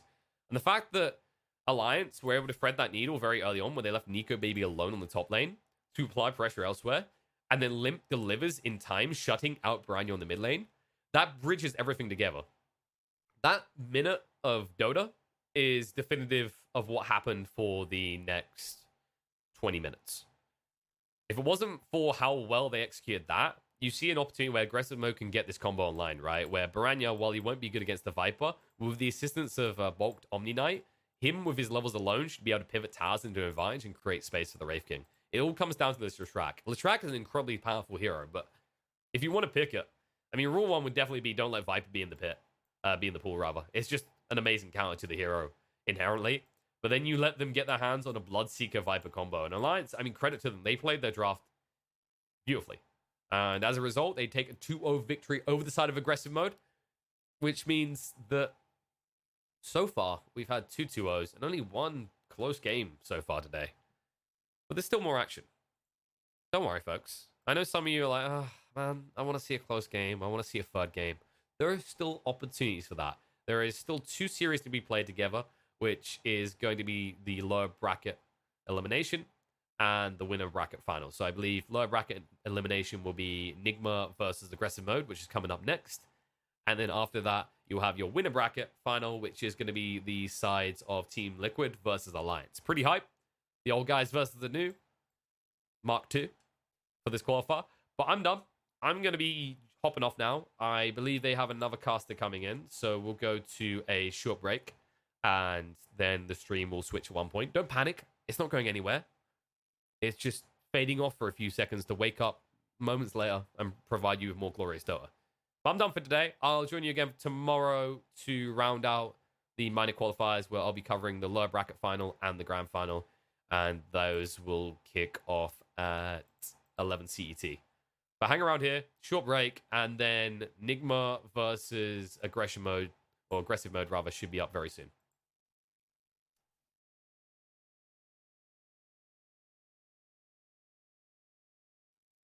Oh yeah, you guys, some of you wanted to see if we got a good treasure, so I'll leave you on that thought. It's going to be bad.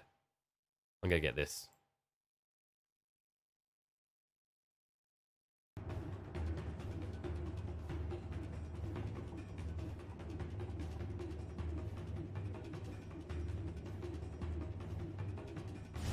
Called it. I am the prophet. That is all. No, the points don't carry over. The points are hard locked to the teams, correct? Maybe Chad will help us out a little bit on this one. I don't know. I've been up for way too long. But I also feel like this is whose line is it anyway, where the points don't matter. And if you understand that reference, you had a great childhood. Or you watch Whose Line Is It Anyway now, and you have a great time. Unfortunately, I didn't have a great childhood. We're going to have a great game, though. Timbersaw picked up here for Enigma. I really like this hero. Again, it's a very flexible pick. You can play it in the off lane, you can play it in the mid lane. You're not quite giving away what you want to do with your draft at that point. Same goes with Razor. You can play it as a counter to a lot of carry heroes. It can be played off lane, mid, or safe lane. And that's something I love about Kuroki's drafting. It's very, very flexible. Hey, also the clockwork could be a 3 or a 4. You know, if you move that timber saw over mid, you could put the clockwork 3. But I mean, personally, I like the clockwork in the 4 position more than the 3.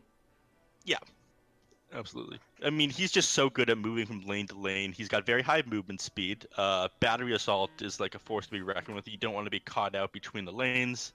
He's very good at running people down. You can cause so much chaos with this hero without having a whole lot of gold, with like a good positioned hook shot and cogs, splitting heroes off from each other in the fights. It's Clockwork gameplay is a lot of fun to watch. So you can even see clockwork in a 5. Bat Rider getting picked up here. If the timber saw is in the off lane, we could see 4 Bat Rider, 5 clockwork. I like Bat Rider in a 3 position personally. 4, I guess he works out kind of just as well, but I like how aggressive Bat Rider can be in lane. I think it's one of the harder heroes to deal with right now. Sticky Napalm's a pain. And then sometimes I've seen the 2-1 build where you go 2 in the Sticky Napalm, 1 to the Flame Break, skipping Firefly all together for a little bit. Yeah, just because of how they changed Flame Break around. I mean, that was a while ago, but to Dota boomers like myself, it feels like not so long ago, the DPS change on it instead of just being 1 hard damage nuke like it used to be. I mean, it makes more sense. It fits in better with the rest of his kit. But I think a lot of the reason why they picked up his Bat Rider because it's so good against the Templar Assassin, especially in the lane. She deals very, very poorly with Sticky Napalm because, again, one of the things you want to do with her is try to harass the enemy mid laner out with your side blades. It becomes a lot harder to do that when your turn rate is so high. You're not going to be able to get the angles you want to get nearly as fast. And when you're playing so close to the creep wave, you're very susceptible to getting more stacks on you and getting run down by the Bat Rider. But aggressive mode, counter that out by picking up a Legion Commander, one of the better heroes at dealing with Bat Rider. Of course, I'm sure you were around for that press the attack and aphotic shield method, or meta, where you would just purge off tons and tons of debuff. This hero is basically just a walking purge. Yeah, and if it came to it, you went with the Oracle if you had to. Yeah. But, it's again, they're going to try and lane this Legion Commander wherever the Bat Rider is going to be. It saves people from the lasso, and it saves people from the Sticky Napalm stacks inside the laning phase. So, nice counter pick there by aggressive mode. We're seeing the back and forth. You pick the Bat Rider counter to the Templar, the Legion counter to the Bat Rider. We'll see if they follow this trend. So, picking up the Morphling. And what do you think of that one? Well, if hypothetically, if they were to go like Razor Safe Lane, Timber Saw to Bat Rider 3, they could put Clockwork 4 and pick up an Ancient Apparition, but they're not going to go that way. They're going to pick up a Phantom Lance or completely disregard what I'm saying, which is a good thing because I'm not someone who you should be taking pick advice from. So Miracle will be on the Phantom Lancer, Weeha on the Razor, so it ends up being a 2 Razor and a Timber Saw in the 3. With GH on that 4 Clockwork and Croaky on the 5 Bat Rider. I'm not the biggest fan of 5 Bat Rider, but do you think that Bat Rider maybe took a backseat because of the Legion Commander that got picked up? Yeah. Again, when you're playing the core Bat Rider, if you're playing against somebody who directly counters you, suddenly realize, okay, do I want my mid hero who's going to be either 2nd or 3rd position on the network to be countered out, or am I just going to put him in the backseat? And that's something I love about Nigma's drafts. They're able to do that. They change things up even after all their heroes are picked. They've got very flexible players, and they have very flexible drafts. So, the Morphling pick very last didn't make a whole lot of sense to me, but this is something that Skeeter is fairly well known for, if I'm not mistaken. Yeah, so... That and building Radiance, of course. I'm trying to still figure these teams out. Not the region that I cover most of the time. When I was asked to cover EU, I was a bit shocked. So I'm trying to get my knowledge up on these guys a little bit more. I feel like asking me open-ended questions may not be the go move at the moment. Got two monitors. I'm trying to do the best I can. I know that chat's probably like, this guy's an idiot, but they're not wrong. Well, it's what I'm supposed to be here for. You're supposed to fall back on your analyst at times like these. Morphling he's pretty good with. The only thing I don't like about the Morphling pick here is the fact that they don't have any heroes that go that amazing with the Morphling. Like normally you see you either draft with or against like a Sand King or an Earthshaker or a Gyrocopter. We're not seeing that here. You do have a Templar Assassin, don't get me wrong, being able to take advantage of refraction charges is decent. Being able to take static link is pretty good. But you're jumping around so much in these team fights, you don't have time to really think about maintaining that static link. And you're going back and forth in and out of fights as well, shifting of strength and agility. So, worrying about the static link isn't the best thing in the world. You can run. And they did play Morphling against Viking GG. Or no, sorry, against OG Seed. And that, I think maybe it was the last time that they played the Morphling. It was into a Phantom Lancer, as well as a Puck, Bane, Centaur, and Tiny. So a lot of lockdown there. But they ended up losing that game in 45 minutes. I'm trying to see if I could take a look at the playoffs. I mean, if they played it in the playoffs, they lost with it because they did get 2-0 in both series. Well, maybe they learned from that. They thought, okay, that was way too much lockdown to play this Morphling. This game, not nearly as much. You got Clockwork with the hook shot, maybe some power cogs, and Bat Rider with his lasso. But other than that, not a whole lot of lockdown for him. We'll see if that gives him more opportunity. Yeah.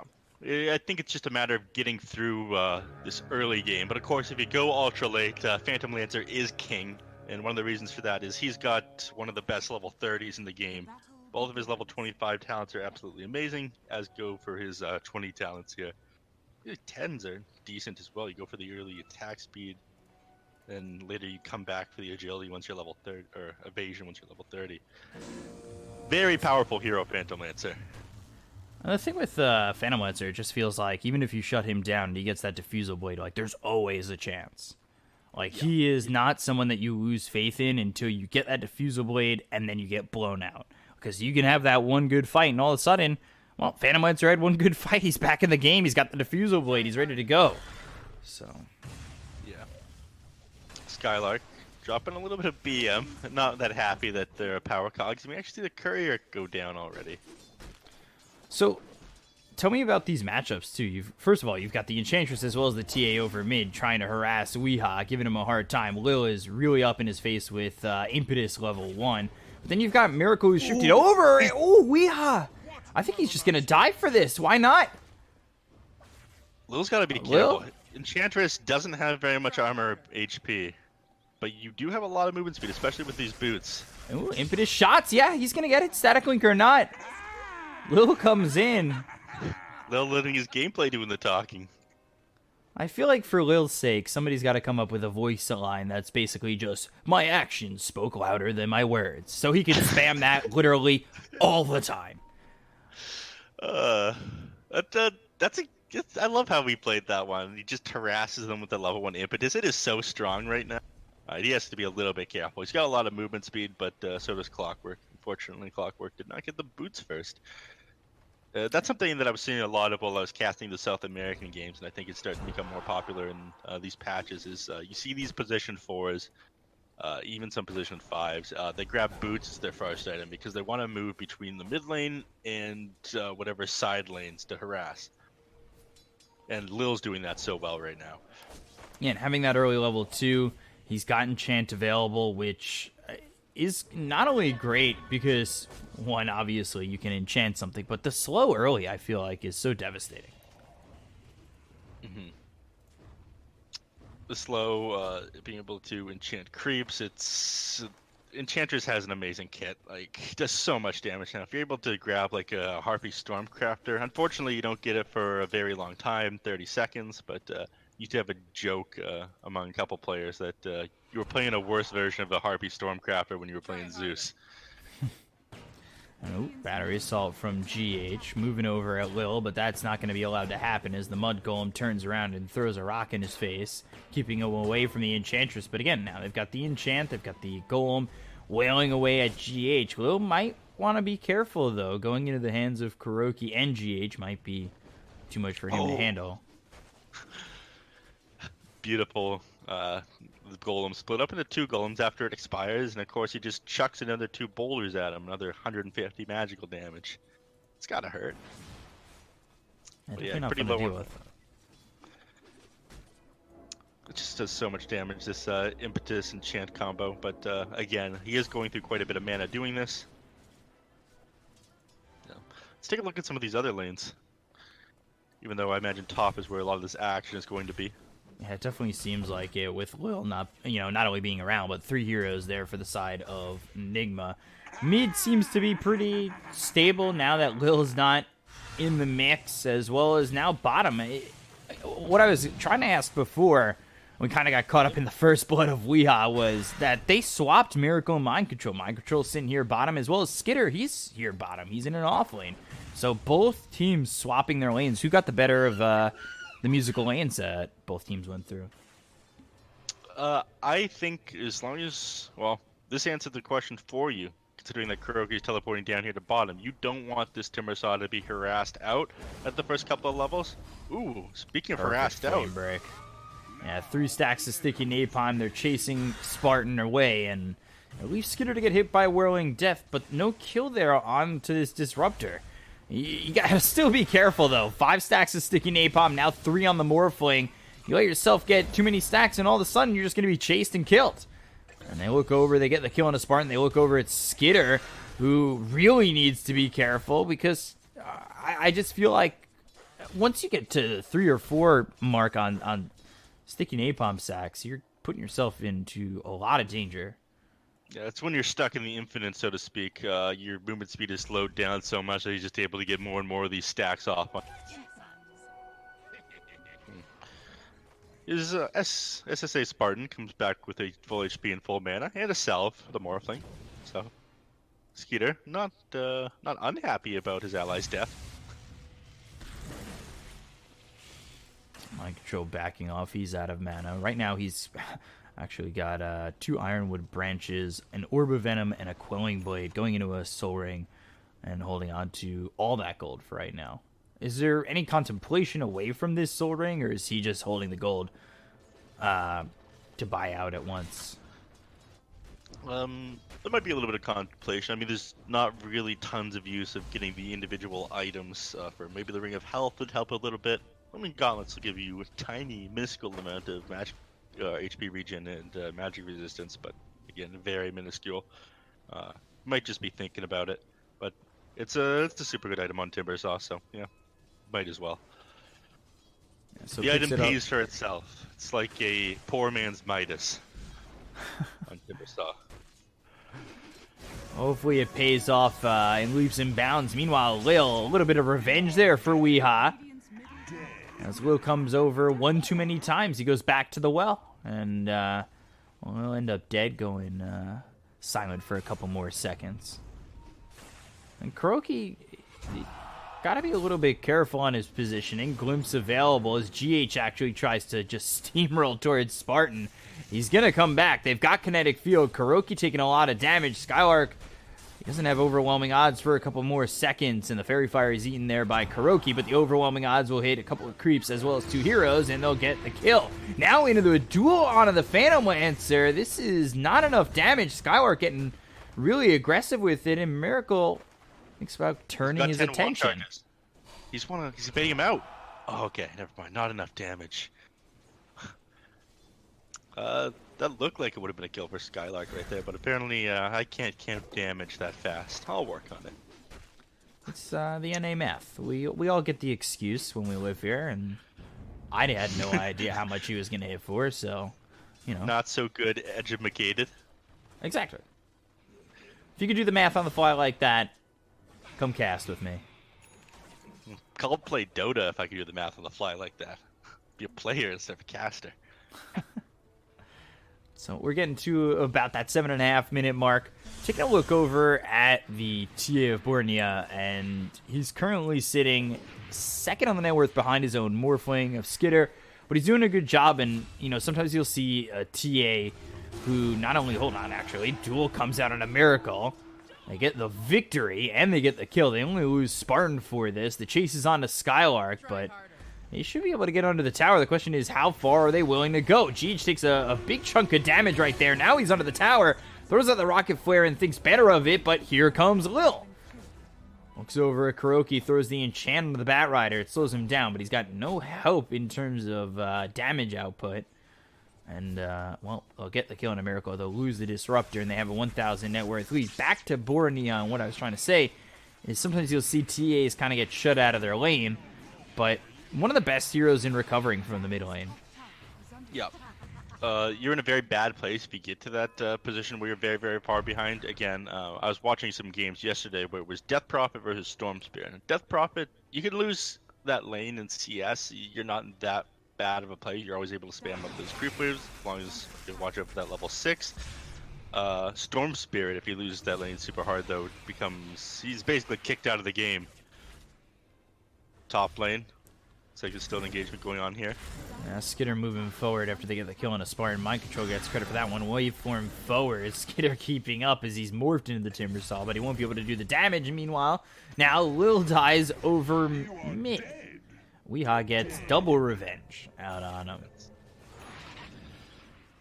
Deja vu right now, B-Cop. I feel like we've been in this place before. I don't know if I have, but again, my memory is a little foggy right now. I haven't slept in a while, probably over 24 hours. I made the sacrifice to cover Chinese Dota. I'm happy with it. I mean, I'm not happy with the result, but I was happy to make that sacrifice. I don't know where I am. Deja vu? Never heard of it. That second time Enchanters had died over there in the mid lane. Sucks. I was about to comment on morphing in the top lane here. It didn't look like Skeeter is nearly as good of a Timbersaw as Mind Control. Some of these Timber chains coming up for him were rather short range. Glimpse onto GH, who is trying to steal an outpost. That's not going to be allowed to happen. They'll hold on to the outpost. They'll get the kill. Skitter gets credit for that one. He's sitting top of the net worth still. But only just behind is the Templar Assassin. Going Blink Dagger first, which is an interesting build for Borneo because it's usually the Deso first item almost, I would say, 80% of the time. Yeah, again, people want to go that Deso first because it gives you all that extra farming speed. It gives you all that extra pushing speed. So I'm not sure how I feel about this Blink Dagger first as well. He might change his mind once he gets a little bit closer to it, but considering he can buy the first Mithril Hammer right now when he isn't, there's a good chance he just follows through with it. Meanwhile, having the outpost over bottom allows aggressive mode to send Skitter down there to work on this tier 1 tower. GH makes the rotation. They'll also get a TP out from Weehaw to try and defend this, and now GH comes in. The duel is out onto the Clockwork, but this might not work out in his favor. He doesn't have any damage left to throw. So Spartan loses his life, as does Skylark. They'll look over for Skitter. GH, Miracle, and Weehaw are all here searching, and now they've got the hook shot because GH is level 6. So Morphling, he'll be the third to fall in this trio of deaths. Yep. Over there in the top lane, just sticky an 8-bomb onto the Disruptor, dive him under tower, and there's, well, Timbersaw is Mr. Dive, especially in the early game, so no getting away from him. Mind Control, I feel like he's been very comfortable up here. Yeah, really I mean, he's set up camp. He's here to stay, 4 more years of Mind Control. Oh, man, he's just got to win that Iowa caucus. And he's up here in the top lane for 4 more years. You love to see it. Timber chain across Skitter. Lil will be TPing over towards top because they've got Borneo nearby. Kuroki getting hit by the Melt Strike. One more shot will get the kill. They've also got the glimpse on the Mind Control. That'll bring him all the way back, and the Kinetic Field Static Storm will lock him down for a moment. On top of that, they've got the duel, and they'll get the kill. And it's a double there for aggressive mode on a 5-man rotation towards top. Yeah, and they just beat me to it. I was going to say it's not really worth it for aggressive mode to commit all these heroes to the top lane, which they're going to need to do to bring down the Timbersaw at this point. I mean, he's almost always going to have these max 24 stacks of his reactive armor because he's sitting under the creep wave in the tower. and to rotate all your heroes up there is to create space for the rest of Enigma, which isn't really worth doing. But if they can snag themselves a kill on Kuroki when they're up here as well, it just makes it a little bit more sweeter. Oh, Skitter again getting caught in a really bad spot, trying to get out of these cogs as well as the battery assault, but there's just no way out of the hands of Nigma, and now it might even get worse. Spartan, he tries to glimpse mind control back, maybe just saving his team in death. As it's another 2 kills here for Enigma, but still just a 1,000 net worth lead. Yeah. I mean, you come to mind control so that he brings his team. Ooh. Shot connects on a Skylark. Static Link once again. Cox push Skylark a little bit further away. The plasma field comes out. They don't have the damage. They don't want to dive onto the tier 2 tower, especially Weeha low on mana. GH on the run from Boraniha, and Heroes coming back up for aggressive mode. Enigma deciding, all right, we're far enough up on the top lane. Let's rotate here to mid, maybe take the fight here. But it doesn't look like they want to give this up on aggressive mode, even though it is only a tier 1. Again, gives them a little bit more access to their jungle on the side of Enigma. Not ready to give that up quite yet. I do like how Enigma, I think they adapted faster than a lot of other teams in how they're playing the map once the shrines disappeared. And they're not quite as willing to give up towers as a lot of other teams here. GH getting surrounded. There's 3 heroes bottom with Skitter, so that'll make it a 4th. They've got the duel out onto Weeha. The damage from Boraniha as well as Skitter coming in with a waveform. Another duel victory for Skylark. He's got himself 30 duel damage just 15 minutes into the game. And Boraniha proving us wrong here with his Blink Dagger build. I mean, he's always going to be in a decent position with these Legion Commanders duels because of it. So maybe it's less about making this the Templar Assassin game, more about making it the Legion Commander game. And it's when you see the Templar Assassin come out and get that Desolator first, she's always going to be the star of the show. But with a Morphling on your team, with Legion Commander at 30 dual damage at 15 minutes, I feel like you might be willing to take the back seat here. And this isn't just Blink Dagger first Legion Commander. You got Bracer, you got yourself Drums, you decide not to just be a walking duel. A walking press the attack D-spell, like we were talking about at the start of the game. So, do you even go Blink Dagger here? Like, is that your next item after Phase Drums, or do you have the so many ways to close the gap right now? And especially when your TA is going to get involved, having that Desolator, you have the slow from the traps that could be thrown out. You have the ability to make up the space between you and whoever you're going on.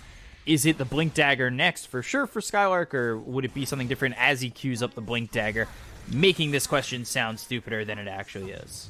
Well, you can still ask things like that. Players don't always right away, they don't fully commit to the items that they queued up in shop. A lot of the time they do. But I do think Blink Dagger is one of those items that's nearly a must-have on the Legion Commander. Again, being able to gap that distance, cancel TPs, pick people on the backlines off the duel. But I'm going to stop myself short here, because SSA Spartan disappears. And he showed up to the wrong neighborhood, and everybody from Nigma was ready to go. That was just... Everybody was ready. He tried to glimpse. He said maybe I had a chance. And, hook shot into the face of this Disruptor, and there's no chance that you're getting away from that one. Now, Borani, Melt Strike comes in. He needs to be careful. The Impetus shots really do hurt, despite this being a support Enchantress. Yeah. And it took a lot of damage there from Bornesia as well. Thankfully, he had a lot of reactive armor charges before he went in there. Otherwise, he would have lost quite a bit more HP. Templar Assassin disconnecting, though. This is something that I was used to seeing yesterday, but a little bit surprised of seeing on these European servers. Yeah, a couple of teams getting bamboozled by their internet providers in the South American region. Yeah, apparently it was the worst rain in 27 years in wherever paid Sao Paulo, gaming I think, was. right? Yeah, what they were playing out of. Active God not on their side for the Dota 2 qualifiers. He's pretty hard to play against, I hear. Yeah, Mother Nature will do that. One team out of Southeast Asia, I believe, disconnected and lost their spot. I know Adroit and maybe IO had problems with their internet. Again, I just, It's hard, when Dota mixes through the entire day and night, it's hard to just pinpoint everything that's happened, especially when I've just been traumatized by LGD failing to qualify for a close qualifier the second time in a row. It is one of your favorite teams, right? Big Blaze fan over here. Don't know what you're talking about. All right. Always have Forget LGD. Blaze is my new best friend, everybody. They definitely played Mr. Steal Your B Cop as a big Blaze fan. So we'll take a look. Spartan trying to get control of his jungle again, and his shrine for that matter. Hookshot comes in, GH not allowing it. You killed me here once before, and now I'll take your life as revenge. A lot of revenge in these spots, and as you were saying, deja vu. Lasso came out for a second, but the press the attack was there. They'll get the duel on a GH, and they'll grab the kill. So 1-for-1 so far. Mind Control needing to get down these stairs in a hurry. Skylark also, by the way, 40 dual damage. He is really building up a resume. Yeah.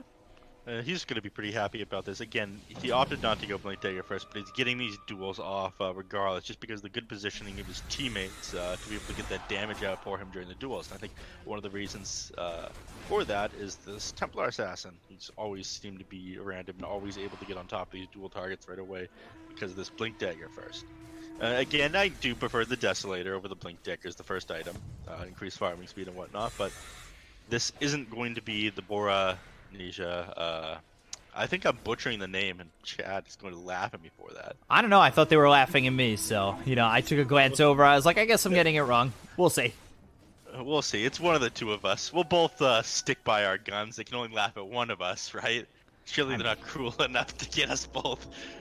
They might be, that's for sure. But yeah, I definitely prefer the Desolator first build, but this isn't going to be the Templar Assassin show. Although it feels like it could be, because he's picked up a Desolator and he's got the Imp Claw. So I feel like TA definitely has opportunities to pop off. And now there is the Blink Dagger for the Legion Commander, so you have that opportunity to initiate with the Blink, get the Blink duel in there, Meld Strike it to follow it up, and all of a sudden it's going to be a pain to fight against this aggressive mode roster. Speaking of Templar Assassin, isn't she quite the hero that Clockwork can hookshot in, cogs her, she can get hit by a static field, and then get blink out?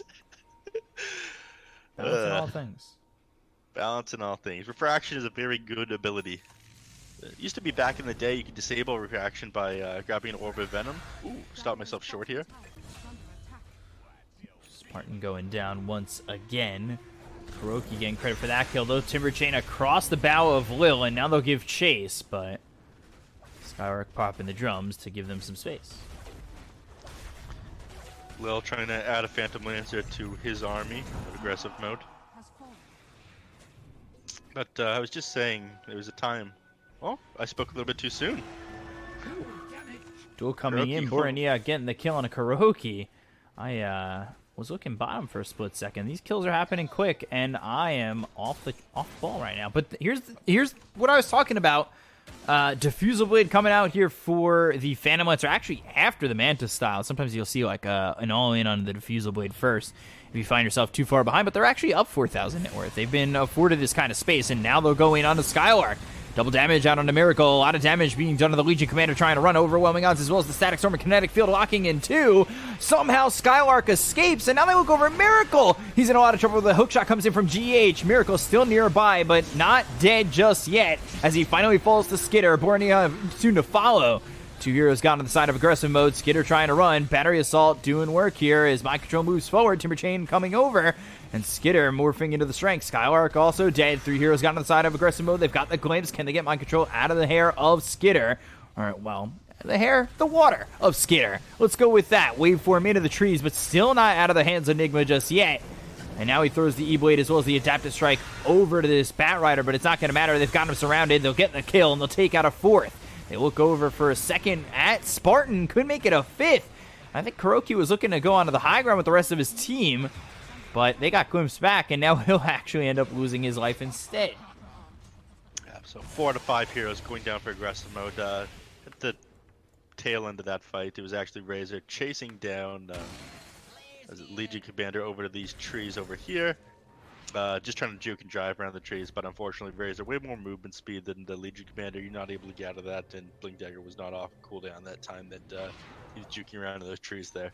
But beautiful fight taken out of Nigma. You did lose the Phantom Lancer, it's your carry, but I think they sort of expected to have things like this happen to their Phantom Lancer. Again, they opted to go the Manta style first instead of the Diffusal Blade, and one of those reasons is so that you have an easier time disengaging from aggressive mode. It definitely seemed like the beginning of that fight, especially once they lost the Phantom Lancer, was a spot for them to win the fight. Where exactly did that fall apart? Because Skylark, he's low in that fight early, but when you take out the Phantom Lancer, one, he had a double damage, and he did most of his damage only over to Skylark. Like, where does that really start to fall apart for you for aggressive mode? It was just the fact that you used so much to take down Miracle there. Again, he's gone a more tanky build right now. Oh. Looked for a duel. Didn't get the distance needed, but meanwhile over top, they'll take out the Templar Assassin. Miracle, he'll get himself a kill, and immediately they're TPing over to the outpost because they still want to fight this over towards mid. Weehaw goes in, and that may have been ill-advised. Right into the Static Storm, and E-Boy came through, so they didn't have the damage to get the dual victory, and Skinner just gets blown up by Mind Control. Weehaw ends up dead. They look over at Skylark. Timber Chain across once again. One more shot to get the kill. It's actually the Battery Assault that'll do it. Trying to get out is Spartan, but he gets cleaned up by Miracle, and things really starting to fall apart for aggressive mode. Nigma just starting to come full force at them all over the map, and yeah, you can take down one of these heroes on their side, but they build these guys also tanky. Again, I feel like one of the reasons they opted to go this Manta style on the Phantom Lancer instead of anything else is you can actually get out of the static field and the kinetic field, or static storm, the kinetic field with the Manta style. You just Manta right through it. I know, balance in all things. Once he has the Aghanims, it's not as nearly as much of a problem. But you're tanky on him. The Razor, Heaven's Halberd first, gets that extra evasion, and he's able to shut down the Templar Assassin for a couple seconds as well. So it's just all these factors. They're making themselves harder to bring down. And the longer you can sustain these fights with Clockwork and with Batrider on your team, you're going to wear down the heroes on aggressive mode. That's what's been happening. They haven't been able to burst them down. That's exactly what you want when you're playing Templar Assassin and Legion. You want these fights to be very quick. You want to end them all within the first static storm. If you're not able to do that, then Nigma comes out on top. Ooh, force step forward from Spartan onto the low ground. The hook shot comes down from GH. Timber Chain out of the pit. Now they've left Roche to kind of heal up a little bit, but it's to maybe get a couple of kills here and secure the last couple of blows. They get the kill on the Spartan as well as Lil. They look over at Skylark, who seems to have given up on his life here, and, well, he's dead as well. 3 heroes gone, now nothing to worry about. So, on top of that Roche kill, you get 3 kills on aggressive mode. You gotta be pretty happy about that if you're Nigma. Unfortunately, aggressive mode seemingly sticking to their namesake a little bit too much. Ewood gets thrown at this Batrider, but they've got the lasso. They're gonna kill Skidder, also dead. Right as they kill off Roche and they pick up the Aegis, they're also killing a Morphling. This is 11,000 in the favor of Nigma all of a sudden. Yeah, and let's just look at the gold charts and XP charts real quick. This is a very quick spike. This hasn't been a gradual change.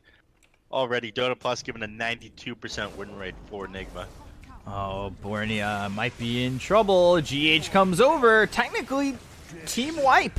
They got the 3 kills over near the pit. Then they took out Skidder, followed up with a TA kill, and I'd consider that a full team wipe, losing absolutely nothing and gaining a second life. Yeah. You look at all these. You're just playing so well right now. I think the only reason they're waiting right now is they're trying to get this heart on the Phantom Lancer. I think he's just a little bit away from it right now. Look over at Lil. The hookshot comes in, and once again, Spartan is dead. He buys back immediately.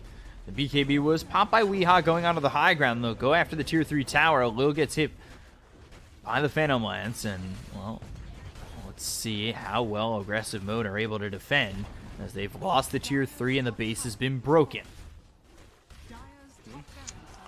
Heart of Duras now complete on the Phantom Lancer. Bringing this guy down is going to be no small task. You do still have the damage for it, but again, you're going to need to commit so much that I don't think you're going to be able to deal with the rest of the heroes on Nigma if you bring him down. I'm not sure that there's much aggressive mode can do at the moment. Is there anything they can do to save the game? They look over at Spartan again. He just bought back. A glimpse away miracle, but it's still, it just seems like you're up against a rock and a hard place where you're now losing your second tier 3 tower and potentially your second set of racks if you don't make an aggressive move and try to defend your base. I'm not sure there's any aggressive moves they can make. Any moves forward just result in all of them dying. This Phantom Lancer, again, he's got 3,400 HP. They showed how hard Razor was to bring down. They lost like, what, 3 heroes last time they tried to go on him, and that was before he's got this BKB. They reached all these timings all of a sudden on Nigma, and before that you were losing team fights. They've got the lasso coming through on a Skitter. BKB's going to be popped here by Weehai. He's also got that clumsy net. They've locked him down long enough. Meanwhile, SA Spartan will end up dead. He brought back earlier in this engagement, so that means he's gone for 63 seconds with no buyback. They'll look over at the mid-set of racks once again. 3v5, and yeah, you're damn right Nigma's going to try and dive and finish it. The BKB's been popped by Bornea. Is it going to be enough to even get a kill on a Weeha? It doesn't even look like it, and now he blinks forward, Melt Strike comes in, and he finally gets it, but has he left himself in a vulnerable position? Cogs come through, Lil's dead off camera, Mind Control gets the kill there. Bornea now needing to retreat, but he doesn't have a BKB to work with, and they're going to keep up with this Templar Assassin. GG will be called by aggressive mode. Nigma take game 1 just 28 minutes in, and it'll be capped by a full team wipe. Feels like all of a sudden Nigma just showed up. They reached their item timings. They decided, okay, now's the time to take the fight to the enemy team. And even though it was the Phantom Lancer who joined them, like his contribution, how hard he was to bring down for aggressive mode, I feel like that was the moment that they really slipped up and the game started to go in the favor of Nigma. They had a pretty good handle on this before this, and I think they were the favorite ones to win coming in. But beautiful gameplay out of them. They played the map so well. They played these team fights absolutely amazing. Yeah, great job by Enigma there. Take a look at the graph. It's basically wire to wire for them, and they now have a 1-0 lead on this elimination best of 3. So lose and go home now for aggressive mode. They got to win 2 in a row. We'll be back with game 2 in just a moment. I'm your caster Bcop at Bcop92 on Twitter. Follow me to know when I'm casting, and follow my amazing co-caster Neff at Neff Sensei. Is there anything after that in your Twitter? Nope, that's it. All right, at Neff Sensei on Twitter as well. Follow us to know when we're casting. We'll be back in a moment.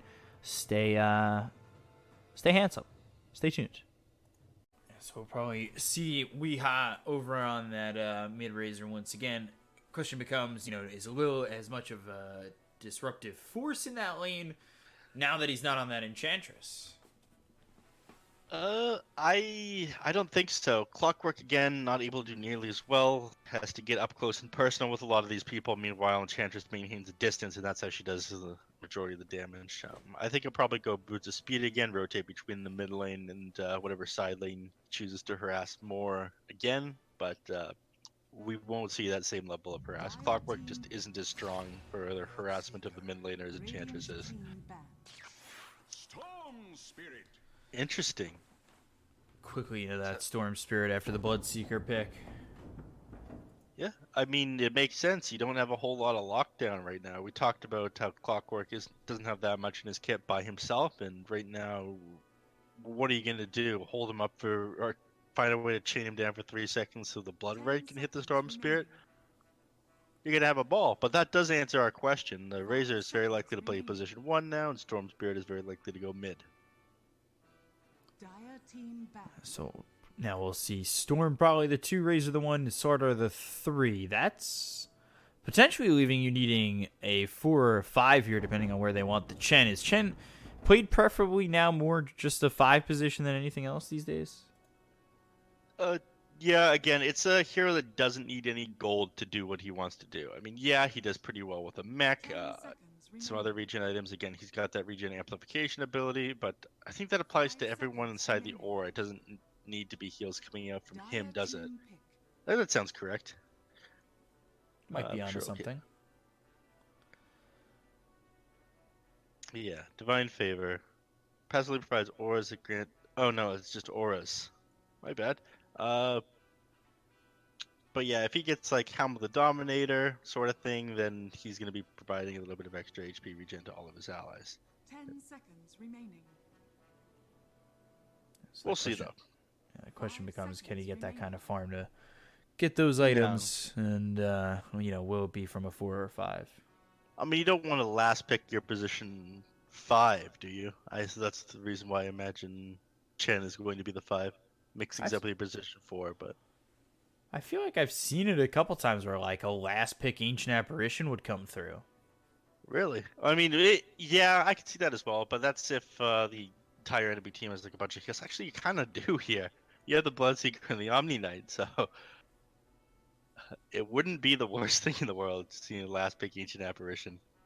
You don't have a whole lot of lockdown on your side either. That's something you sort of want the Storm Spirit and the Razor, though, to be able to get the proper static link off on the enemies. I mean, you're working with Bash as well as a Slithering Crush, and then I feel like if you cold feet a hero and then static link him, or electric vortex them, yeah, you'd be able to get that to freeze over. Yeah, you would. Again, my concern is more so the static link attached to heroes. You're not going to be able to have it for that long. Let's say the Omni Knight or the Bloodseeker. Bloodseeker is just going to be able to run out of it with his high movement speed in these team fights. If you're not getting your static link off in the team fights as Razor, then you're at a serious disadvantage. Wasting one of the tools in this kit. But Enigma's thinking pretty hard about this one. I would be surprised if I saw Position 5 come out last, but I wouldn't be that surprised if that hero was an Ancient Apparition. That was a really good point by you. I'm here to see it. I'm here to call him as I see him. Fudge. Not gonna curse. I thought I had it. I thought I was onto something. I was like, finally did it. I've cracked the code. I got the pick. Skywrath, which I don't think is that bad. I like the silence. I like the slow that he's gonna be able to give here for Enigma. Yeah, the slow's pretty good. Again, I felt like they didn't have enough of the ability to hold heroes in that static link. Skywrath Mage will help a little bit with that with his concussive shot. This is definitely a position 4, not a position 5, though, right? You'd like to think so. Skywrath with some farm is always pretty fun. You know, if you're lacking on farm the way you may be thinking you are, you throw him in the 4 position, you get yourself a Rod of Atos, and bam, problem solved. Mm-hmm. Or you happen to find a clumsy net. Choose your hero. So, T8. Clumsy net. Speaking of clumsy net, yeah, one of the best items on Bloodseeker. It fixes the problems he has with this kit. You get ruptured, solution is TP out. Well, not if I get this free neutral item. It's actually Miracle on the Storm. Okay. Mixing things up a little. They just want to throw us off. I'm sure that's... But, yeah, Weehaw on the Razor here. And then back on the Wow. I'm not sure how I feel about this. I mean, it makes sense. Again, actually, no, it doesn't make a whole lot. Yeah, it does make a whole lot of sense. What am I talking about? Ignore me, everybody. Templar Assassin against the Razor. It's pretty easy to run that one down, steal a lot of her damage, and make it really difficult for her to get last hits at the start of the game. And of course, if you get shut down as a Templar Assassin, it normally becomes a little bit difficult to come back online. Not because you don't farm fast. One of the better heroes at farming the jungle, just due to how the side blades work. Creeps positioned at the side there. But due to the fact that you aren't going to be online at that, say, like 13 to 17 minute mark, have that Desolator, and that's when most Templar Assassins want to see all that action. That's when you're super strong compared to a lot of these other heroes. Yeah, so that becomes the question. Is it going to be, back to the Blink Dagger, then Deso route, or are we going to see it different this time around where it's Deso, then Blink Dagger? I think it's going to be different this time around. Again, the last time it wasn't really the Templar Assassin show. We had the Legion Commander in the offlane, and he was going with drums first, had tons of right-click damage, he was winning a lot of duels. This time around, you're going to need to do a bit more damage with the Bloodseeker farm, and I guess steal the show a little bit for your team. So, Deso first on Templar Assassin this game, I'm thinking, and you do want this to be the Templar Assassin show. So we'll see how it goes this time around. Into game 2 we go. Prepare for battle.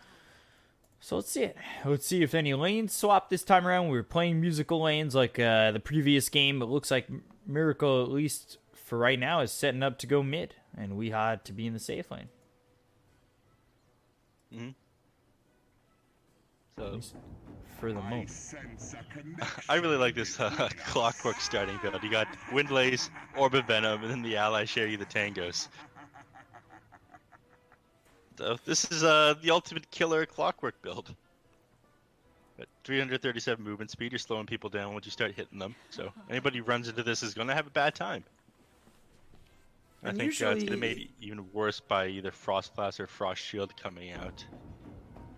Yeah, and usually it's your mid that gets the shared tangos. I'd be honored if I was a forward position getting shared tangos. Mm-hmm. Oh man, they don't know that he's there. He's so close to them. It's close. They'll grab the outpost though. And that probably means that, like Nigma are doing, they can just secure aggressive modes. Unfortunately, they're not going to be able to grab this Razor here. I mean, when you go build like this on the Clockwork, you're hoping to get first blood near the runes, but that's not going to happen this time around, looks like. Actually, Kuroki, he's out of position. He's going to fall here. Yeah, he seems dead to rights. Blood Right will hit, and one more shot. I think they were trying to save it for Skitter, but would just allow Lil to get it. And that's the second time in a row he's gotten first blood. I mean, he gets the kill, he gets faster boots of speed, he's almost at them, 150 gold to them, then he's going to have an easier time rotating and running people down. So you have to play very careful right now. Pay attention to where your creep wave's at, how far forward you can go, not get run down by this Lil on the battery assault. Because, again, it looks like he's playing this the exact same way that he did that Enchantress, rotating between these two lanes, just being a nuisance on the map. Yeah, for that first blood, it definitely seemed like they were contemplating who they wanted to give it to. You know, is it better for the Clockwork to have it, get those early boots? Now he's coming over towards mid. Lil just disrupting lanes once again, and this is something that he did very well in the first game. Something he looks like he's going to be doing very well in the second game. He's 2-0. Again, I want to say letting the playing do his talking, but everyone was making comments after the game. I really don't think they should. I don't think that game was Lil. He's been playing pretty well. Again, Miracle's got to be pretty upset with him. 250 gold going towards them here. So he's got a boost of speed. The world is his oyster right now, so to speak. Question is, looks how like he's going big's the bottom pro? lane. So you got to be afraid no matter where you are. Lil's gonna find you. Skywrath Mage, I think, is even susceptible with his high movement speed. Yeah, they're gonna go on him. Battery Assault comes through. Skylark does only have level 1 of the Purification. Slither and Crush comes out on both. Yeah. So unable to get the kill. Yeah. Concussive Shot and Slither and Crush, pretty good for the disengage. Ooh, top lane. Giving some chase here. Might be able to find Weeha. And ooh, one or two more shots. There's the Fairy Fire staying alive. They're trying to save Weeha. He pops the sound. Now, Skitter, you gotta get out of here. You are dead. Ring around the tower, and, well, instead of they all fall down, Skitter is the only one who dies. You gotta feel pretty awful about that one. I mean, they both pop salves right there. I really liked what he did, or what he was going for. Unfortunately, with the Chen there to save him, there wasn't a whole lot he could do. And, of course, you TP home, you get brought right back by Divine Favor. Weeha's lost basically nothing from that. Yeah, very happy. 13-1 has an assist under his belt. Skitter, you gotta hope he's not in the slightest way tilted about that. These are professional players. I'm sure they know better than that, but I, however, would be extremely angry.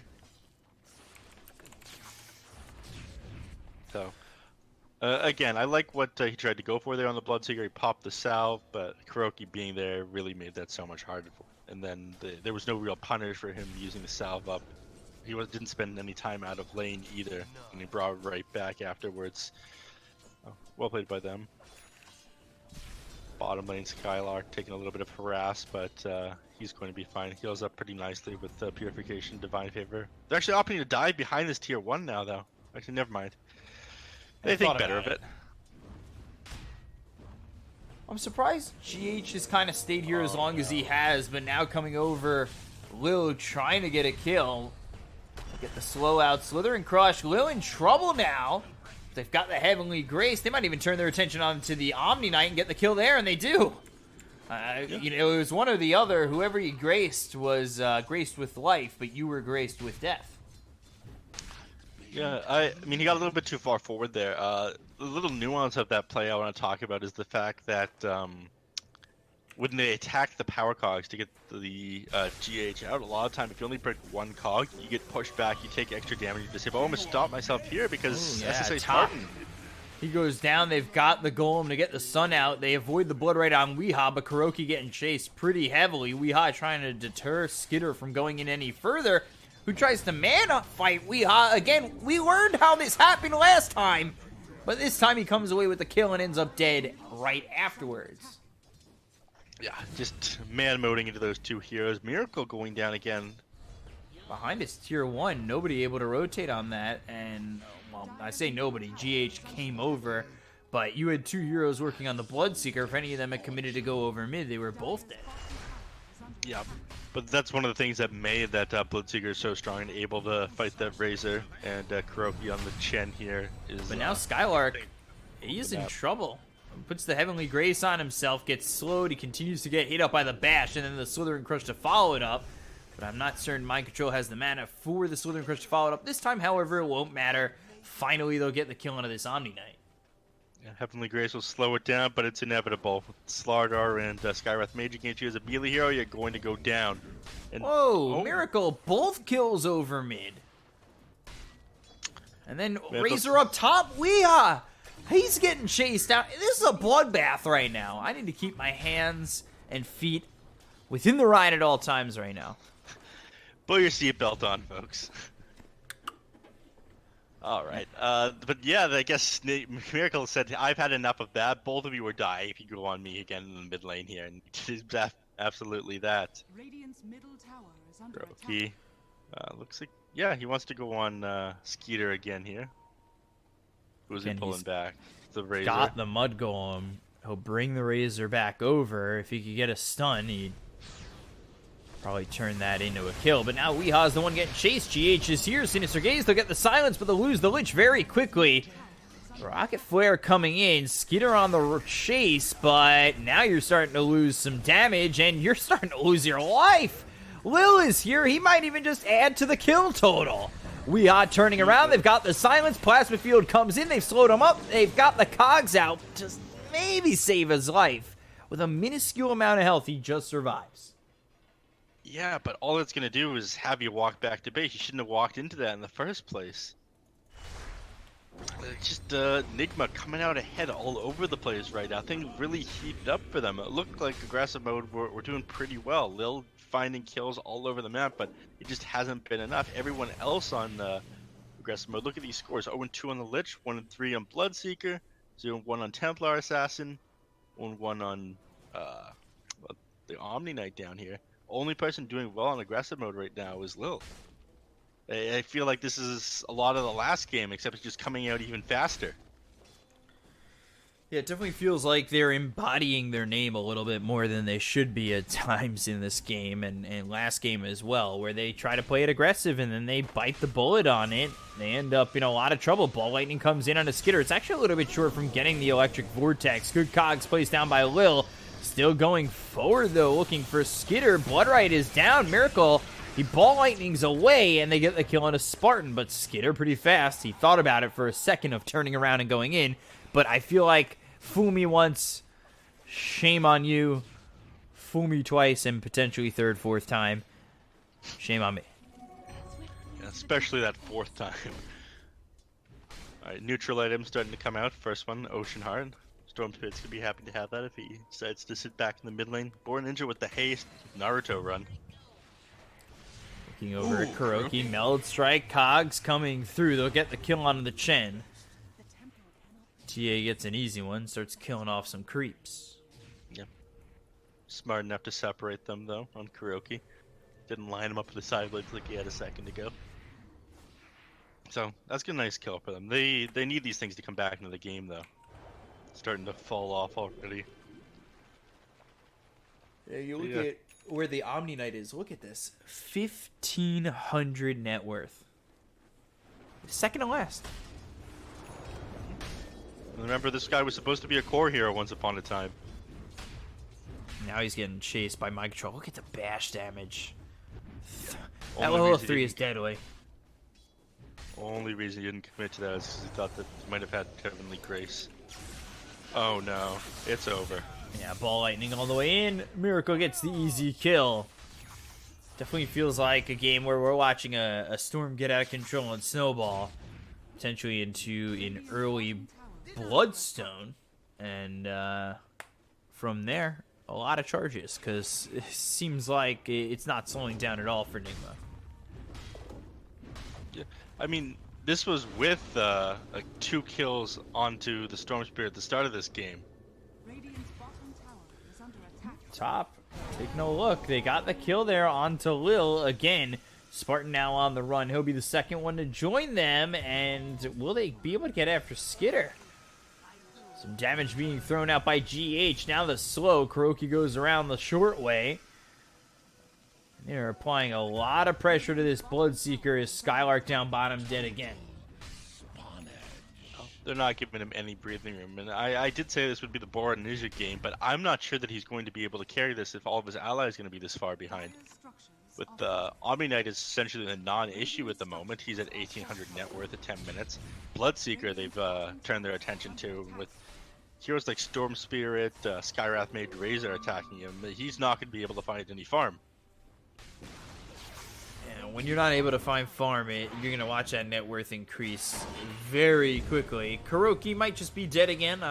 He's in pretty far. Yeah, easy kill there. Yeah, down goes Kuroki. Does give a little bit of breathing room to Skeeter. He's going to need a lot more than some breathing room, though. He's going to need a Maelstrom. He's going to need a BK. He's going to need a lot of things. And I'm not sure that the Enigma are going to be nice enough to them to hand those over. Yeah, unless they're supplying an oxygen mask, breathing room ain't gonna be enough. Again, seatbelts on, everybody. Things slowed down a little bit now. So far, but at the same time, the pressure was coming out over bottom from Mind Control.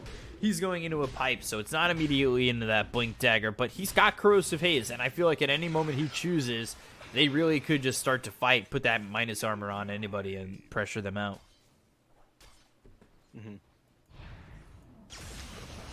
Going forward.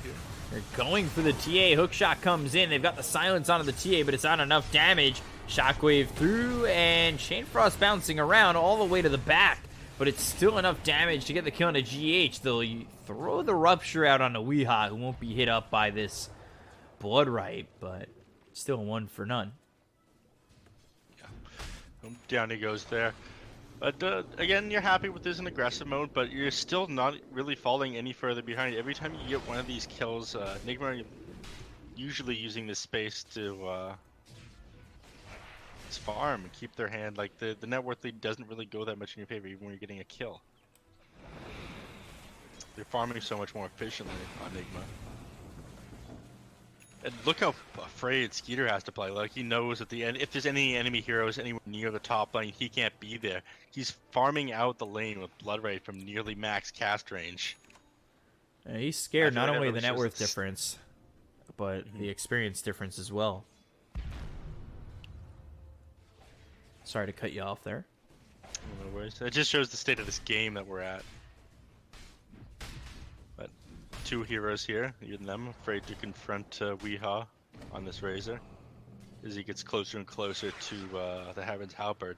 And again, if he picks that up really quickly into these team fights, it doesn't matter if it's going to be the Bora Ninja show. He's got to Desolate at first, but the amount of farming is going to happen, he gets disabled for like, 4.5, 5 seconds with the Heaven's Halberd. If you're the only hero dealing damage and you can't hit people, you're going to lose the game. And you could really just place that halberd on whoever is aggressing you at the moment, whoever is frontlining for them. Meanwhile, Ball Lightning all the way towards top. They'll look for the kill. They'll get it onto Skitter. Double damage there for Miracle. So an easy one picked up. And now, again, yeah, You want that pressure. And something I was talking about within the draft was GH's potential item build, and he's gone into the Rod of Atos. They'll throw down the Mystic Flare and do some damage here on Bornea, rotating a plenty as the ball lightning comes through. Hook shot hits off a Spartan. They get the kill onto the TA. They'll look for more. Lil on the run. Heavenly Grace isn't going to be enough. The ball lightning out of mana is Miracle. The shockwave comes across. It'll get the kill on a Spartan. Rod of Atos now reapplied as it comes out on a Skylark. That's a full team wipe and an ultra kill for Miracle. They're just relentless right now. 2,500 XP swing with that team fight. Oh my god, 5k. It feels like it's so much worse than this, though. Again, I've seen teams 10k net worth down, and they haven't felt so helpless. The heroes just aren't able to do that much. You don't have the damage coming out. The best thing you have to deal with this losing situation that you're in is the Chain Frost. And the bounce went back to the Skywrath Mage in the back line. Just completely ended after, what, 1-2 bounces? Well, I can't figure out what they can do right now in aggressive mode. Again, it's the Templar Assassin game, but what she has doesn't matter if the hero's on Nigma, and it's getting worse and worse as they get more net worth. Yeah, it certainly doesn't feel like they have much in the tank right now to get this done. They're going to smoke up on Nigma. I feel like 1-2 good fights, pick up an Aegis, you could probably finish the game. They look over now as Rupture comes in on a Weeha, so he's going to be reluctant to give chase, but Mystic Flare is out, Spartan is low, as is Lil, Bloodright is down, Miracle down on the low ground. They only got the silence out onto the Lich, so they'll try to do the damage there to get the kill to the support, but they bought back on both the Omni Knight as well as the Lich, or actually that was the Razor, sorry, who is getting low. Bornea now hit up by the Southern Crush of Mind Control. Bloodright doesn't land on anybody, and now it's time to re-engage. Cogs onto the top of the stairs, pushes them away for a moment. The Guardian Angel finally forced out. They look over at SSA Spar, and they'll get the kill. He's gone for 52 seconds. Bornea ready to follow it up as he's gone. They'll take out Skylark. Everybody's falling for the side of aggressive mode, and there is no answers left for this Radiant side. They just can't do anything. They weren't even able to fight under the Guardian Angel. When Nigma doesn't care that all the people are immune to physical spells, and they just keep whacking away at them. Oh my god, there was so many buybacks coming out, and they still went down. I'm not sure there's anything they can do to stay in this game now. Right beside the Roche Pit, no less. Yeah, basically a potential series-ending, minor-ending fight. Right there. They bought back on multiple heroes, and their buybacks felt worthless. They should have just given up the Aegis, potentially. Yeah, but do you give up the Aegis, you just roll over and let them have it? Oh my god, Lil! That's enough! Shot in. Is it going to work? No, it won't. He tried. You got to give it a chance. You got to give it a chance. They're not giving up here on aggressive mode, but everything that they're doing is just making things worse. I'm not sure there is a play they can do to get back in this game now. Once they started falling off and losing the lead that Lil got them, things have gone from bad to worse. It just doesn't seem like it's going to get better anytime soon, or if it can get better. They're down 10,000 net worth. Fanbrace now picked up. We'll see if the Storm holds it. He will. And he's just about got himself a Bloodstone. Another 120 gold, he's just about there. Meanwhile, Razor at the same time has picked up the Heaven's Halberd. He's going for the Aghanim Scepter next. So that's going to stop Templar Assassin, the only real damage coming out from aggressive mode for being able to hit people. Saurus got his pipe. It's going to negate what the Lich is going to do, as it is with the Clockwork. There's so little. Nigma have solutions to everything. They're not giving him that opening that aggressive mode absolutely need at this point to get back into the game. Mind control. Getting moved a couple of feet.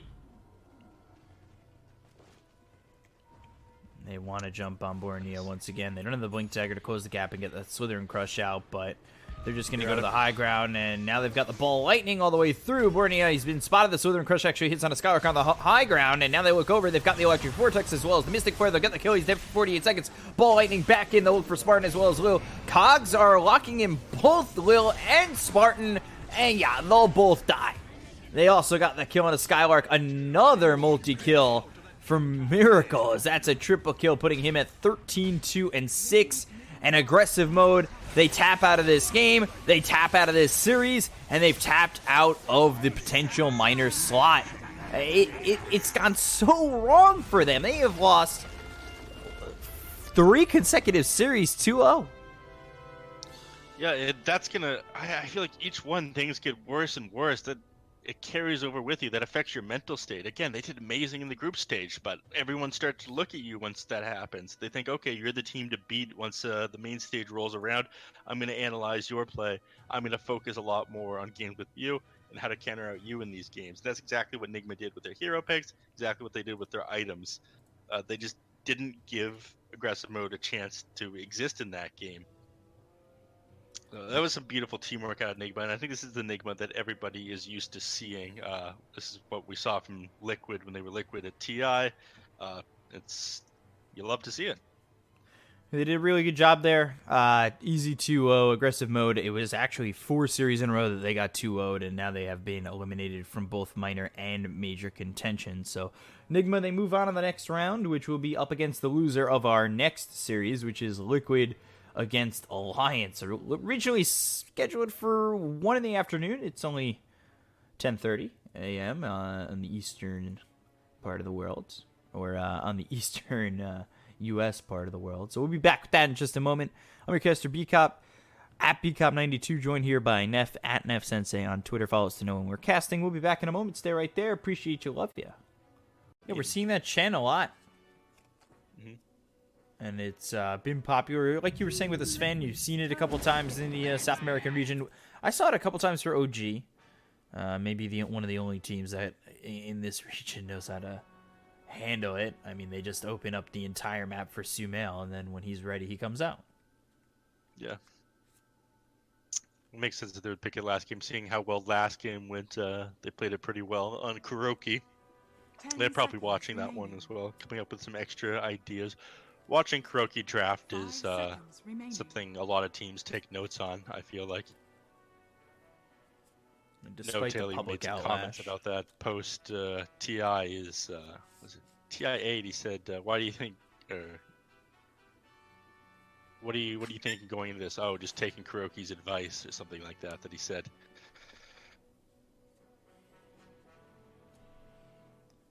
So, what's a hero that you are hoping to see come into play here? And I was saying I wouldn't mind seeing Wraith King. They do have the Bat Rider on the side of Alliance, so Legion Commander makes a lot of sense. Again, one of the better counters to Bat Rider, both in lane and outside. You can save whoever he jumps on top of with the lasso, and you can purge off those sticky napalm stacks inside the laning phase. Either way, they would have needed a hero with some sort of dispel to deal with the Bat Rider in the laning phase. Otherwise, they would have been countered, and they banned themselves out from doing that right away by PF the Slark. Lifestealer would have been one option for them. 5 seconds Especially considering they know the Alliance can't pick up Lifestealer as well, due to the Razor being on their team, or at least they'll be in a pretty bad place if they do. But the Alliance need to figure out what they want to do pretty fast here. I was going to say, they take Spectre. Interesting, because I feel like Spectre is one of those heroes where it takes a long time for Spectre to get online, and unless you have a team, say, like OG, that can really afford you that time, it's just not going to come.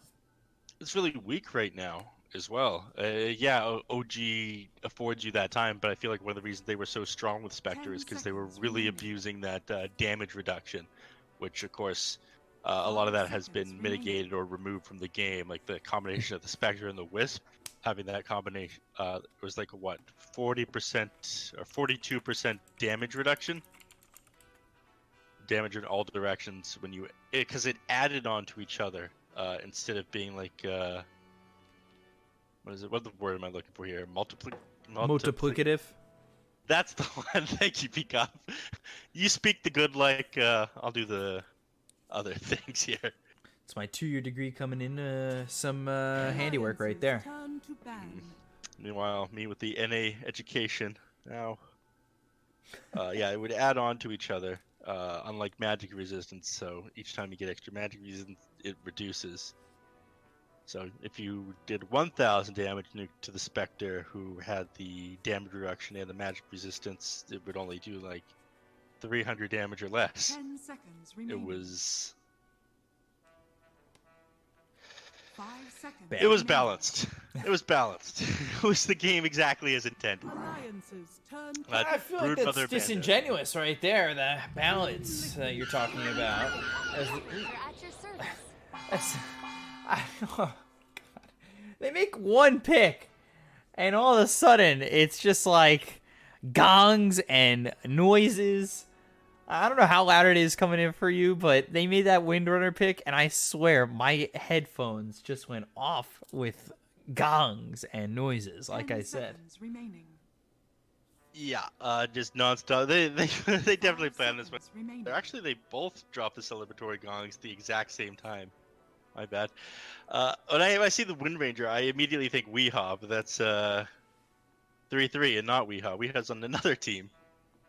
But that's one of the reasons why I feel like they picked him up for Old Liquid. He's missing a W. Super strong player on a couple heroes, Wind Ranger being one of them, and gave them opportunities to play the game in a different way that they wouldn't have been able to have with Matumba Man, who is now on Secret. Quite the upgrade for Matu for sure, and honestly, a great pickup there for Team Secret overall with Matu. I mean, they're doing amazing right now. I think they're stronger than they've ever been. Which is interesting considering the rosters they've had. They've always, I feel like, had the strongest or like top 5. At any given time, Team Secret has had like top 4 strongest roster in Dota. I think just at times the only thing holding them back was egos. Yeah, that was back a couple years ago when Secret first formed. It was egos, but I think people have grown past that a little bit. They're more mature players now, and Puppy has been at the top of the game for 10 years. It's crazy to think about. It's 10 years of being a tier 1 player, unquestionably. Anyways, enough about Puppy. Liquid picking up the Liquid hero, Morphling, his last pick, Mickey. Looking at these two drafts, I definitely say I'd favor the draft of Liquid. I think they're probably going to come out on top this game. Earthshaker is an amazing hero, has tons of lockdown. Legion Commander is able to get on top of a lot of these people and punish them. Morphling is going to be there to help them secure the late game. The only thing I'm worried about is if this goes ultralight, dealing with the combination of the Oracle and the Spectre is going to be a little bit hard. And Legion Commanders has been nerfed a little bit due to how Blade Mail was nerfed. Believe it or not, at the moment, all melee heroes can actually block 16 damage of the damage return on Blade Mail. Jeez. So definitely getting a little bit of a nerf there as an item. Yeah, and it doesn't go through the magic community anymore. It's got the damage mitigation on the damage that it returns. It just feels super awkward as an item right now. I'm not really sure it's worth the 2,200 gold. I mean, it's got spikes all over it. The shopkeeper's trying to rip you off. Armor is supposed to protect you. It's definitely one of those items that looks better, better in the store than it does on you. Well, do you remember that the patch where they first changed Blood Rage around, that it would just amplify all outgoing damage and incoming damage? You would get the damage amplification coming into you amplified, so you'd take more, and you'd also dish out more. So instead of the 100% damage return on Blade Mail, it would be more like almost 200% because you'd be doing the extra damage and it would return more. Bring that Blade Mail back, or that Bloodseeker back. So, Liquid against Alliance Game 1 coming in at you real quick. And I was going to say, when we were talking about favorites or players that we like following on these teams, Taiga is one of those for me, as well as Mickey. I had one time where I got to cast Alliance back about a year ago, and I was pronouncing their name wrong to the point where, I cited the rage of not a rage. It really wasn't rage. It was just a tweet saying, that's not how you say their names. So I'm sorry. This is from the big man on campus himself. And I've never said them wrong since. There's been worse pronunciation of player and team names. Trust me, I'm not going to name any names. Don't want to out anybody. But there's definitely been worse. You know who you are. You know who you are if you're watching right now. Don't do it again. So 33 here on the Bat Rider. Looking like he might even be up against Trilane, at least to start this lane up. You know, I was talking in the previous series how much I love core Bat Rider, and now what we see in the difference is the Legion Commander did get picked up here for Liquid, but they don't sacrifice and throw the Bat Rider down to the 5.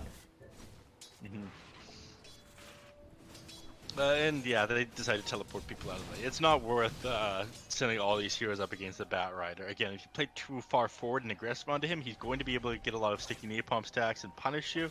Again, you want to get back before he's able to get too many of these sticky napalm stacks. So you can't go too far forward. He doesn't do pretty well against tri-lanes for that reason.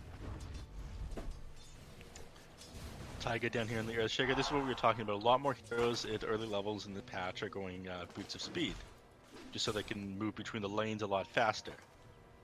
Not necessarily use the town portal scrolls. Earthshaker, I feel like, is one of the worst heroes for it, because he more so just throws out his Fisher, and that's it. It's got a fairly long cooldown. You're just trying to get the proper block, if anything, and he will grab a good block on an Eco Baby, but the Fortune's End thrown at the Legion Commander would make it hard for Boxy to even move in on that, and Eco Baby immediately pops the salve to be back full health and close to full mana. On top of it being hard to go in on that, he's not going to have a hard time getting away from these Fisher blocks, because again, he's got Spectral Dagger. You know what that means? Free pathing. So, you know, having that free pathing, does that even make it worth having the Earthshaker down here? I mean, the Spectre only has so much mana, it costs a lot, she regens very, very slowly. I would say no, but any sort of pressure you can put on the Spectre to slow down that farm at the start, make it harder for her to get a... Oh! First blood coming out. Now, first one here for Insania on a Hanskin. So an early lead, something we were talking about, you know, for Liquid, how much time are they going to allow Nico Baby to get, as well as, you know, the flip side of that coin, how much time is Alliance going to make for Nico Baby? You know, what is enough time here for a Spectre? And, you know, what is he going to need? What is Alliance looking to give him? I think... Well, it looks like he's opting to go Soul Ring first right now when I'm looking at it, which is pretty interesting. I mean, it makes sense. He's got the Ring of Regen. I can't really see him building that into anything other than a Defiance. Actually doing a lot of damage to Boxy here, but too much movement speed. 290 after he gets the press, 390 after he gets that press the attack off, so there's not going to be able to bring him down. But I think if he gets his first item or two, he'll come online fast enough to participate in the game. And then if he's going Soul Ring, I think that means he plans on coming online a little bit faster. He might not go for that slow Radiance build. He might go something like Yasha Manta Diffusal. Boxy still needs to be a little bit careful, though. Forced to pop that salve, and now he still got 3 tangos, but was eating a lot of harassment to the point where he was forced to use that salve. So we'll see how this continues to go for him over bottom. While we take a look over towards top, Mickey taking a lot of damage. The Flame Break comes in. Battery assault from Hanskin's not going to be enough to get the kill here, and they also had a lot of stacks of sticky napalm onto the Morphling. But at that point, the Morphling just didn't care and fought back and almost got a kill.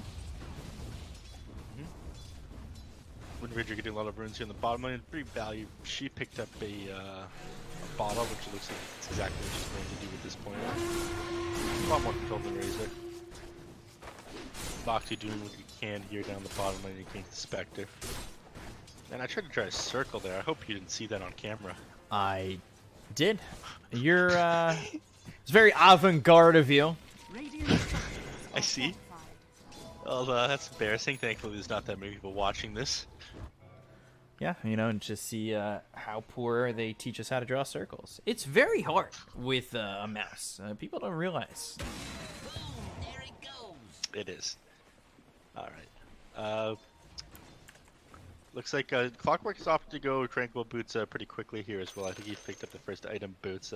He really hasn't had as much impact as we saw in the previous game from Lil when he was playing against Liquid again. Rotating. I think he got a kill at the top lane. Tried to give the kill to his carry player who didn't end up taking it, and got 2 kills on Storm Spirit in the mid. Of course, it's going to be a little bit more difficult for him to go on this Razor. Razor can do a pretty good job punishing him with that level 3 and static link. In fact, it might be too little, too late for him to really rotate onto the mid lane. Yeah, it definitely. Bring him down pretty fast. Yeah, it definitely seems like if he was to have made a move, it should have come earlier. And the thing with it is now he's just kind of just junctured over towards the jungle, continuing to stack and pull and drag where he can. As 33, he burns away a bunch of creeps, but I mean, did you see where he was? Right around this area. Trying to draw a circle there, but he ends up dead. That's a much better looking circle. But yeah, that's not his base, but it does create a bit of space, right? Yeah, I mean, he pulled Razor all the way out of the lane, and I mean, that works. Space created. Still, though, a 1,000 net worth lead right now for the side of Liquid. Things are on the up and up, and they've gotten themselves 37-11 on Mickey. Going into the treads after he's picked up this Ring of Health and 2 Wraith Bands. So he is having a stellar time, sitting top of the net worth by just 300 gold, but compared to the Spectre down over bottom, up about 800, who dives in on a Boxy. Fortunes and Press the Attack will get used, so again, hard to keep Boxy still in this lane with just these 2 heroes. I mean, you're a lot stronger of a laner as Agent Commander than you are as a Spectre. Like, I'm glad that Fada is here babysitting Nico Baby. This is something that's going to need to happen until he gets the first couple of items. Speaking of, finally gets his boots come out to him. He can have a much easier time. Trying to harass him and keep up his farm speed with the Soul Ring and the Spectre Dagger. I think that was what the play was, but you're at 7 minutes. You haven't made any real progress towards even your upgraded boots yet because you opted to go with this Soul Ring and Wand. So opting for some attributes and some mana regen. And technically HP regen as well.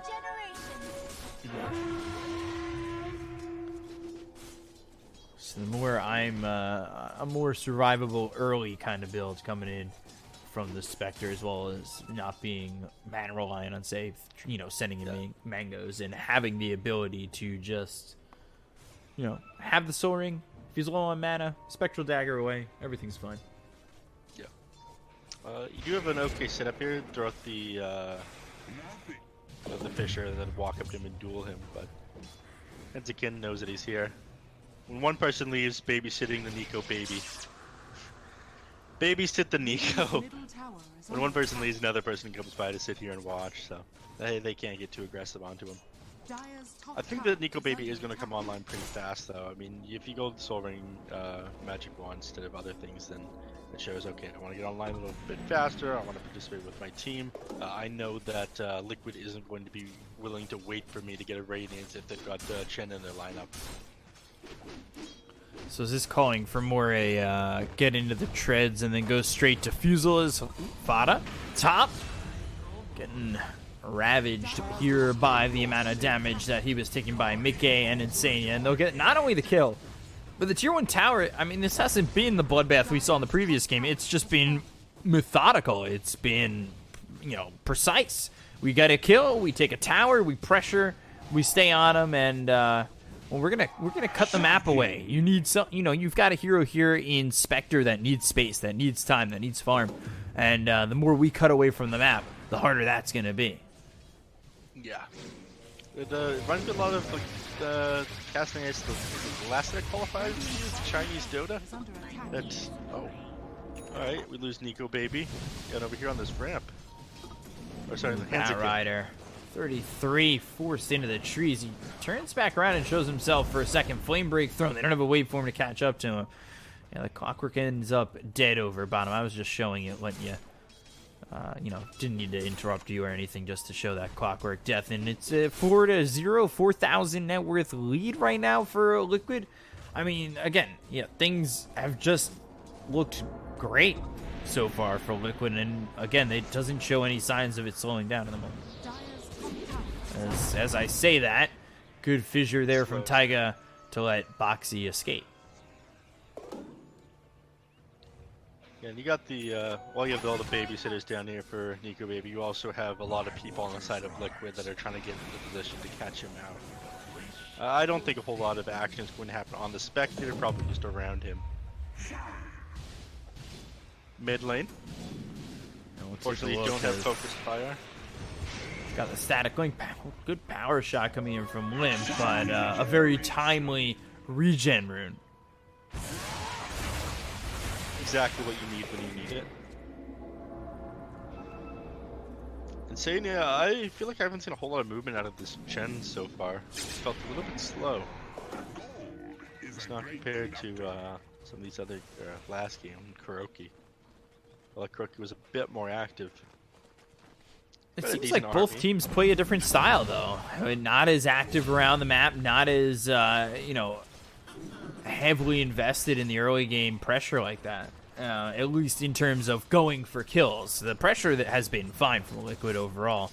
Grabbing that tier 1 tower in the safe lane has been pretty big, and they've also got this ward that's yet to get dewarded here on the Dire jungle side. So, might be looking at them play aggressive through the jungle.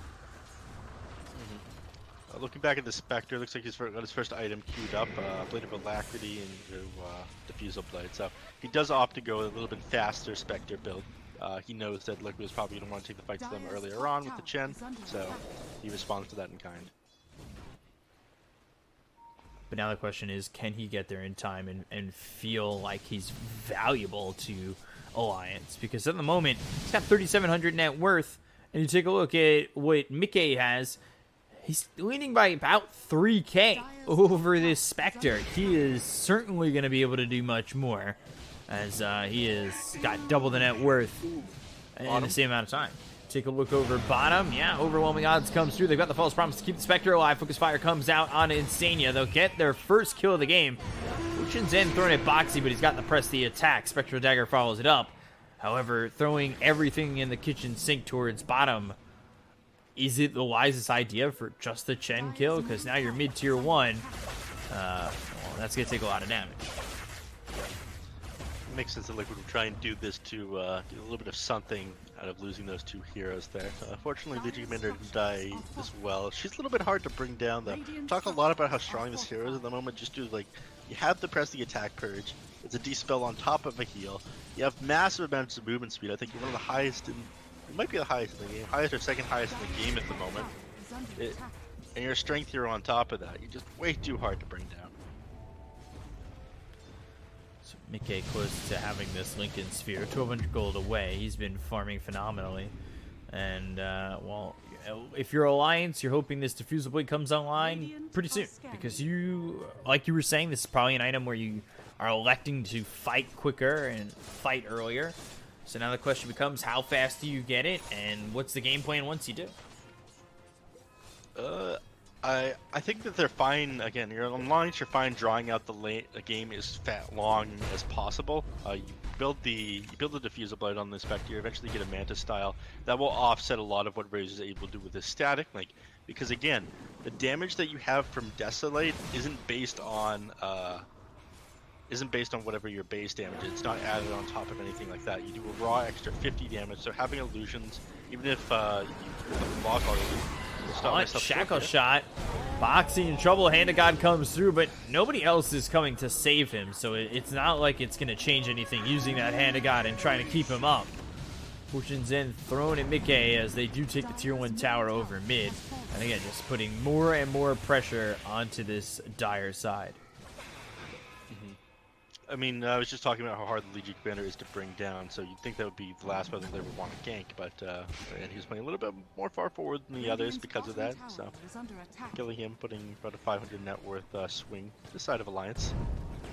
They're doing a lot better with this than I thought they would. Again, I told you coming into this, I think I favor Liquid's draft by a lot, but they still have a lot of their towers up at 14 minutes, even with their fairly slow lineup. It's extremely quick. I definitely think, I don't think they should have picked the Spectre, but they're definitely playing it in the right way in this game. So far, 5,400 net worth, getting close to that Diffusal Blade, not too far off of it. Question, again, becomes what happens afterwards, because it feels like As much as the Spectre is getting this time, it feels as though Morphling's getting, if not an even amount of open time. Yeah. So, it's Morphling actually, yeah, got so much more net worth than the Spectre after 3K from him. I'm not sure how I feel about first item Lincoln Sphere, though. This is something you used to see years and years ago, but it's not that great of an item for farming. It's more so something you pick up if you're really afraid of the enemies Echo going Slam, on. Flame Break, and the right click damage coming through. 33, an easy dispatch kill. They commit the Echo on that. They commit the Morph on that, too. Meanwhile, Legion Commander over bottom, trying to get a kill there onto the Clockwork, but Limp able to chase him out and uses that Focus Fire once again to get the kill. Yeah, the hard to bring down hero dying multiple times, so making me look a little bit foolish here, Legion Commander. But, nice pick off there from Morphling, puts even more gold under his belt. Now he's another 1,000 net worth up on the Spectre because he gets a kill, Legion Commander goes down. So 9.4k on him. And I was comparing him to Nico Baby, my apologies. But still, more than 1,000, or more than 4,000 or 3,000 net worth up on Morphling. Mickey is going to try and commit to this tier 2 tower over top. Look how fast Nobody he coming goes. over.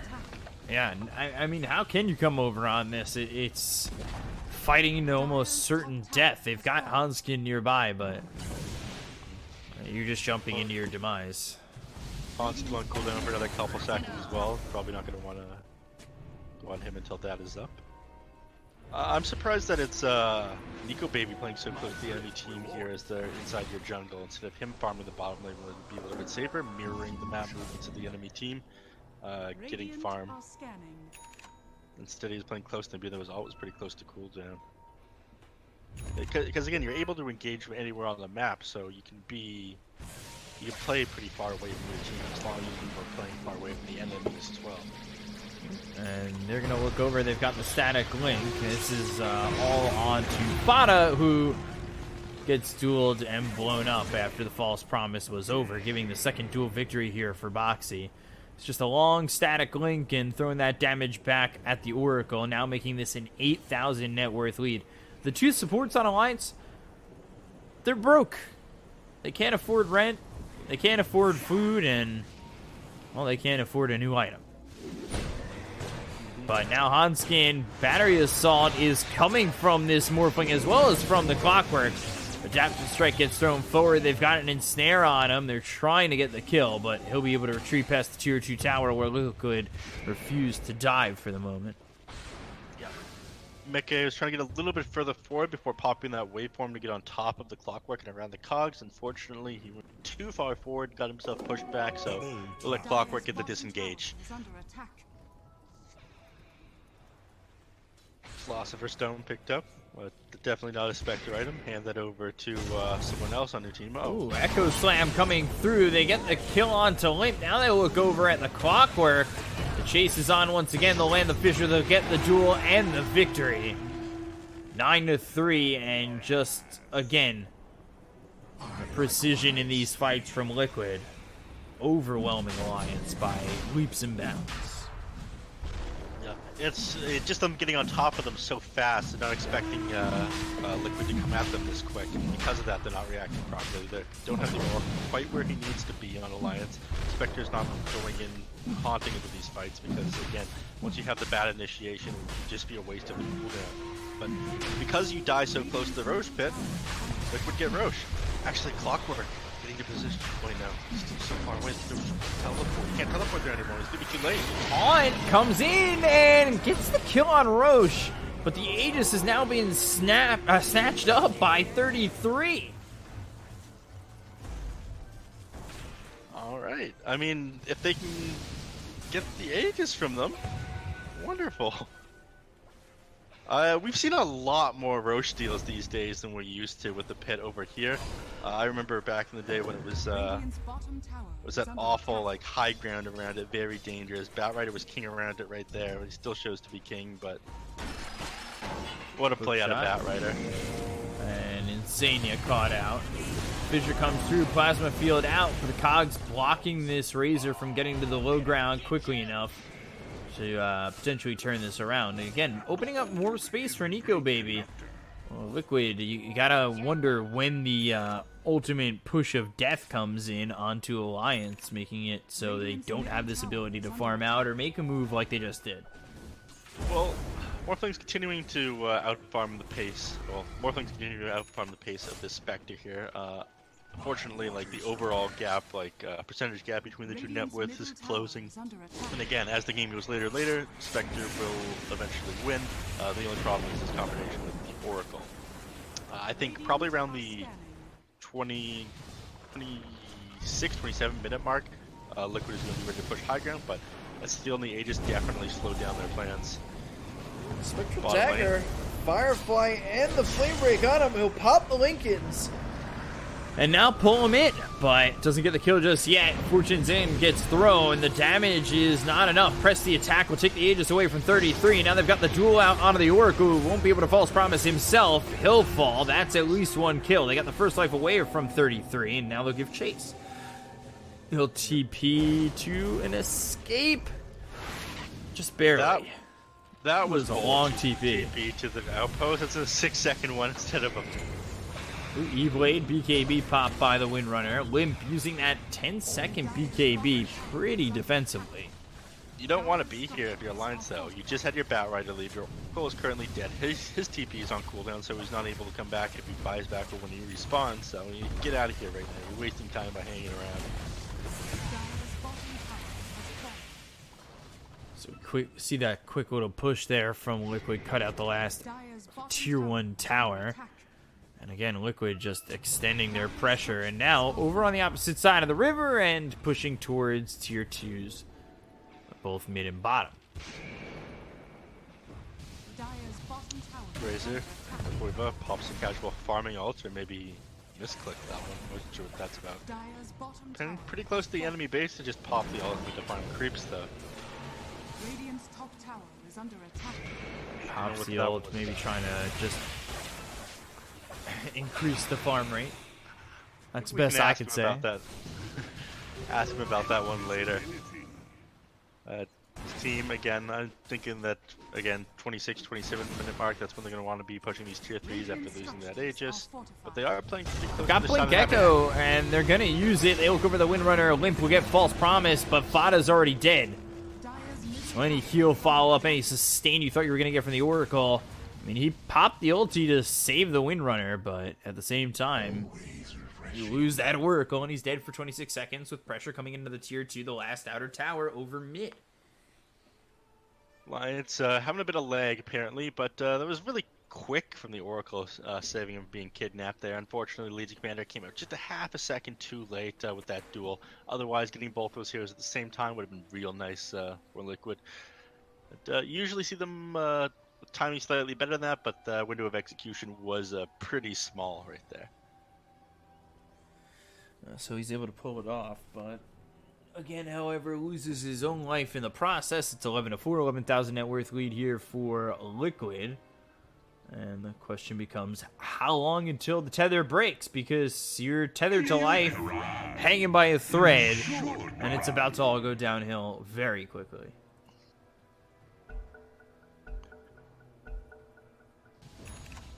So here they go. Into that tier 2, they'll get the tower. Do they want to push, or do they take the safe, easy route and wait for Roach to come back out? Well, looks like they want to wait for a couple items here. This is coming out of the Shen is the Gem of True Sight, so wait for that. Razor's 2,000 gold in the bank. You might wait until he's at least partially done his Monkey King bar that he's working towards. Again, that would help him take down the Wind Raider, just being able to chase him down. Well, he's got that Wind Run active and he's static link to him. It's pretty important. Morphling, 2,200 gold towards his Aghanim Scepter as well. They are all grouped up. I think that you're not in the worst place in the world, or you're not waiting too long if you decide to get a couple of these items first. But they are posturing towards the enemy base. Just 60 seconds until Echo Slam is available again. Feels like it could come up in the next fight, which could be the game ender.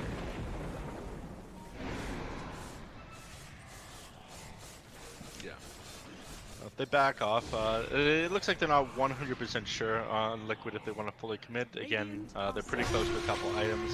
Might be For a duel, Blinken, he's got it. Do they have the damage to finish him off before the duel finishes? It doesn't look like it, and Fada will also be able to throw the False Promise if they were to have that extra damage. When the Fortune's End comes through, they've got the Shackle out, Hookshot comes in. Now Boxy locked down a little bit as the Haunt comes through. So jaunt on over as they've got the lasso onto the Earthshaker. Hand of God comes in. Taiga's surviving for the moment, but the Shackle lands, and they've got the kill. So he's done and dusted. Has 45 seconds till he'll be back up. And it looks like the rest of the team will still escape. Yeah. 600 net worth swing on the side of Alliance for that one. Again, pretty good disengage from them. Wind Ranger is just too hard to jump on and get the duel off on prior to Razor picking up that MKB. Again, this is something that they probably should have done is finish up a couple of items before going in. You are 12k net worth up, but you're sitting on so much gold on each of your heroes that it really doesn't feel like it at the moment. And here we are. Tier 3 items coming out. Then the Telescope on Chen. It's a very good item. Always something you can hold on to for the rest of the game. Mail pop there by Boxy. Taiga coming over. Spider Legs. That's a decent one for Boxy if he wants to pick it up. Currently has the Van Brace. Might even just throw that over to his support. Waveform forward. Fada on the run. Just escapes the grasp of Mickey. Taiga taking his new Spider Legs out for a spin already. Intentionally walked down the cliff even though there was no point to doing it. It's a fun item to have. I love the animation on it too. Radiant's bottom tower is under attack. Certainly had a fair share. Hensikin ends up getting chased down there by those cogs out, gets the TP back to his base. Let's get going for the 4-staff. Axe finally picked up here for the Morphling. He's got that E-Blade Lincolns that he started with, now going into the Ags. Butterfly next. So just 17,000 net worth, almost 5,000 ahead of the Spectre for now. Nico Baby has gotten enough time to go into the Diffusal as well as the Manta. Is the Heart enough next? I don't think so. They just all smoked up, so they definitely want to take the fight. They want to take this new Aghanim Scepter on the more spin. The static field might give away where they are if they had any heroes watching in the mid lane. Definitely going to set them off. It's the creep wave suddenly disappearing. But it doesn't look like they managed to catch the smoke out. Here they go. Yeah, there's the fissure as well as the totem. They'll get the duel under the clockwork. Now the waveform out of the low ground to pass these fissures. They don't get the duel victory just yet. Hanskin's also going to use that hook shot. Limp from a distance away. Fada ends up dead. They'll use the Hand of God. They'll get the kill into the Earthshaker. Now they look over as the False Promises out onto the Windrunner. Shackles over to Boxy. Now they've got the Haunt. Power shot comes in. Mickey needs to make some space, as they've already lost the Razor, and press the attack was placed onto the Morphling, but I don't know if that's going to be enough. Blade Mail popped on Boxy. E-Blade Mickey trying to survive. Purifying Flame starting to heal him up. They'll get the kill on a Boxy, and now they'll look for more. 3 heroes gone to the side of a Liquid. Alliance finally trying to take advantage of all this, and now they'll take out Mickey and get everything they came for and more. Wow. 4-man team. Oh, it wasn't 4 for fortunately, you did have to buy back on the Oracle, but they reacted to that so fast on Alliance, even though they had absolutely no idea they were coming up there. Right away, the Oracles managed to save the Clockwork. With him on the back, with him saving the Clockwork hook shots onto the Earthshaker before he's able to get off his spells in the team fight. Pick him off. No Echo Slam used. Fisher is basically the only spell that he got off in the team fight. Because of that, they just had a lack of disable and you were able to run circles around him with Alliance.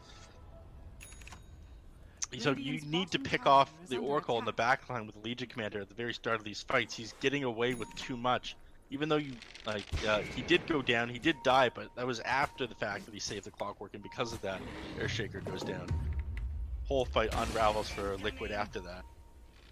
Now unable to kill that clock quickly enough. Fada ends up using that buyback, and it just now they've cut into the net worth pretty heavily.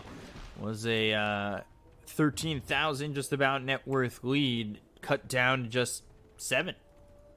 Yeah. That last fight, 3,700 net worth swing. Oh, maybe even more than that. The fight recap open still. And I think almost 9,000 XP change. That's the real big one. So, open those gold charts and win probability. It was really looking like Liquid was favored. Now we're back closer down to 50%. Again, we'll see if Liquid will look to fight. Roche up in 7. We'll take the outpost. This might be the control they need to back off towards Roche. We'll see. As they TP the Legion Commander over towards bottom. He continues to turn into this Earthshaker, a combination that we haven't seen in a while. The Ags Morph Earthshaker builds. Radiant's bottom tower is under attack. That's I'm getting PTSD from that one. I did not have a lot of fun playing in that patch. Thankfully, it was nerfed a little bit. You can interrupt it in the middle of his cast animation before you get out of roots. You could get out of leashes. You get out of all kinds of things with your Shaker egg. So, you're just a better version of Earthshaker when you're playing Morphling. Picking one hero to be a better version of another is an interesting tactic. They go into Roche, smoke comes out. Is it going to be in time? It looks like they're making up the ground. Insania trying to step in and stop this hook shot, but he might not be in the right location. 33 coming over, they'll evacuate the pit, and now the flame break gets thrown in. They'll totem forward. Fissure thought about Helt for now. Lasso coming into the top of this fight. They look over at Boxy. They've got him locked down. They've got him really soloed out. The damage coming in from Limp isn't going to be enough with the blade mail pop. Limp, you need to be careful. You might even just go around and kill yourself. And now they look in at Nico Baby as they take out the Spectre. They buy back on Boxy. The totem jump over from making the 2-shot. Taking out Fada with the 1-2 punch. And then he gives the 3-piece and the soda over to Limp. Continuing for more, a hook shot away from Hanskin, trying to survive it all. It seems like the dollar menu is getting ordered right now for Liquid. The Fissure just missing. And they just escape. Getting me kind of hungry with all this fast food references. So Roshan at low quarter health decided to finish this one off. They were going for that combo, maybe a little bit harder than they should have, but they don't want him jumping in and stealing another Aegis from them. They still got PTSD from the Bat Rider giving them that yoink. So again, they try for it. Bat Rider, meanwhile, bottom dying to Mickey. And you're going to start to feel some heavy pressure once again. They finally got the kill to the Spectre that they needed. I don't think they'll be able to force the buyback on this push, or at least they shouldn't. Still got Fortify up. That'll buy you a couple seconds here. Should they choose to use it. Oh, Fissure landing. There's the totem and the 3-shot coming in to take out Hanskin. Now the buybacks start flooding in from Alliance. They'll use the Haunt to try to dive in. Nico Baby leading the charge on this as Alliance are taking out Liquid, or at least attempting to on the run. The totem out of the backlines. They look over at the Oracle, use the false promise on himself. They got themselves the lasso that hits onto this Morphling. They'll get the kill, so they're taking the first life, and now they need a reset. Can Liquid get the Morphling out of here? They've already lost Boxy for the second time. The ankle slam! Is it enough, though? Power shot comes in from Limp. They've got the E-Blade out on a Taiga, who now needs to try and turn tail and run. But the Fortune's End is there. They've locked him up. The E-Blade thrown over the Spectre. You need to be careful. A lot of damage coming in on the Nico Baby, but it's not enough again. They've got the kill to the Earthshaker, as well as the Legion Commander already dead for 30 seconds within this. And finally, Mickey gets out. And, well, Alliance semi-whole. It's just a couple things. If they went a little bit more right for Liquid there, this game would be over at the moment. Hensikin ended up getting out of that by popping the Essence Ring with, like, he ended up having a 200 HP after. Spectre almost going down right there. He did have buyback for that fight if he went down, but he would have been in a lot worse position if he did. A tower, a pretty low HP though. These days you're not that worried about your tier 3s going down. No shrines get opened up because of it. We're now on the outpost meta. Speaking of, hookshot attempt. 33 coming in under Insania. Nico Baby's also joined the fight. Quickfa, he's shown up, but he may not have wanted to. However, Mickey's coming around. He's turning to the Windrunner. The shackle on the lone tree that's right there. But there's immediately the false promise placed by Fada on a limp. He'll use the BKB. He tries to escape and will do successfully. And now the shackle comes out again. It hits on a Nico Baby! They've got the damage, they've got the lockdown, or do they? Power shot! Woo! On the skin of his teeth, almost escapes, but the fissure is there to get themselves the kill. Hanskin within the trees, Boxy blinking a little bit too far. They look over as 33 is within the trees and escaping. They got him! Back over, they find him! Clockwork's been spotted, Boxy and Taiga now going on to the chase for this Clockwork, but he's got the hook shot to make some space. So he'll start to run the blink forward from Taiga. He's also got the spider legs. Fissure blocks him off. The stairs are no longer your escape route. The tower is also here. They'll get the duel. Do they have the damage? The Fissure coming in from the Morphling as well as the follow-up. And Hanskin ends up dead. Only saving grace to that teamfight is that you didn't lose the Wind Raider, all due to the Oracle save. Again, this guy's getting away with so much for his team, but Wind Raider almost going down, ended up having 200 HP after the Oracle ult ended, even with the extra heals from the Oracle and the healing in the fountain. So, with that MKB finally up on the Razor, I think they're ready to take a fight into the Alliance base here. Spectre might have to buy back in order to defend this Rax. So they'll come onto the high ground and we'll see if they hold. Let's see if they can force the buyback coming in from Nico Baby. Racks are gone immediately because, well, Mickey, unfortunate for Alliance, is holding on to a double damage. He's got about a quarter of the duration remaining on it. He waveforms forward. That's enough to scare back Alliance and really make them uncomfortable with pressuring into this Liquid side, but they've got the Spectre up in 3 as well as the Haunt. They'll jump in with the Totem. The E-Blade comes out. Now the Haunt's going to be used by Nico Baby. Huge on in Insania with the Spectral Dagger, trying to get himself some free roaming space. BKB's been plopped by Koikfa and Boxy looking for the duel. He'll land it onto the Windrunner. Meanwhile, Totem over from Mickey. The 3-shot once again on the Fada. The following up with a kill on a limb. It's a triple kill here for Mickey, and he takes out Nico Baby. Whew. Man, the buybacks come aplenty, and all of a sudden Alliance are on their last leg, 21,000 net worth behind. Mickey jumping all over the place. We're getting that PTSD you were talking about with the Totem coming through from not the Earthshaker, but the Morphling. Oh my god, that's such good teamwork there from Liquid. At the exact same time they choose to go on that Wind Ranger up there. Gets on top of the Oracle with There's the Fissure. Nico Baby in trouble. The Static Link comes in. And, well, the adaptive strikes come out, but let's see. Can they hold on to the side of Alliance? The False Promise already used on Afada, so they won't have a save for Nico Baby. He's taking a lot of damage here. We'll pop the Mantle. The BKB's going to be popped. They've got the dual hour of Nico Baby. See you later, done and dusted. That should be the game, and it will be. Liquid take game 1 over Alliance in very convincing fashion.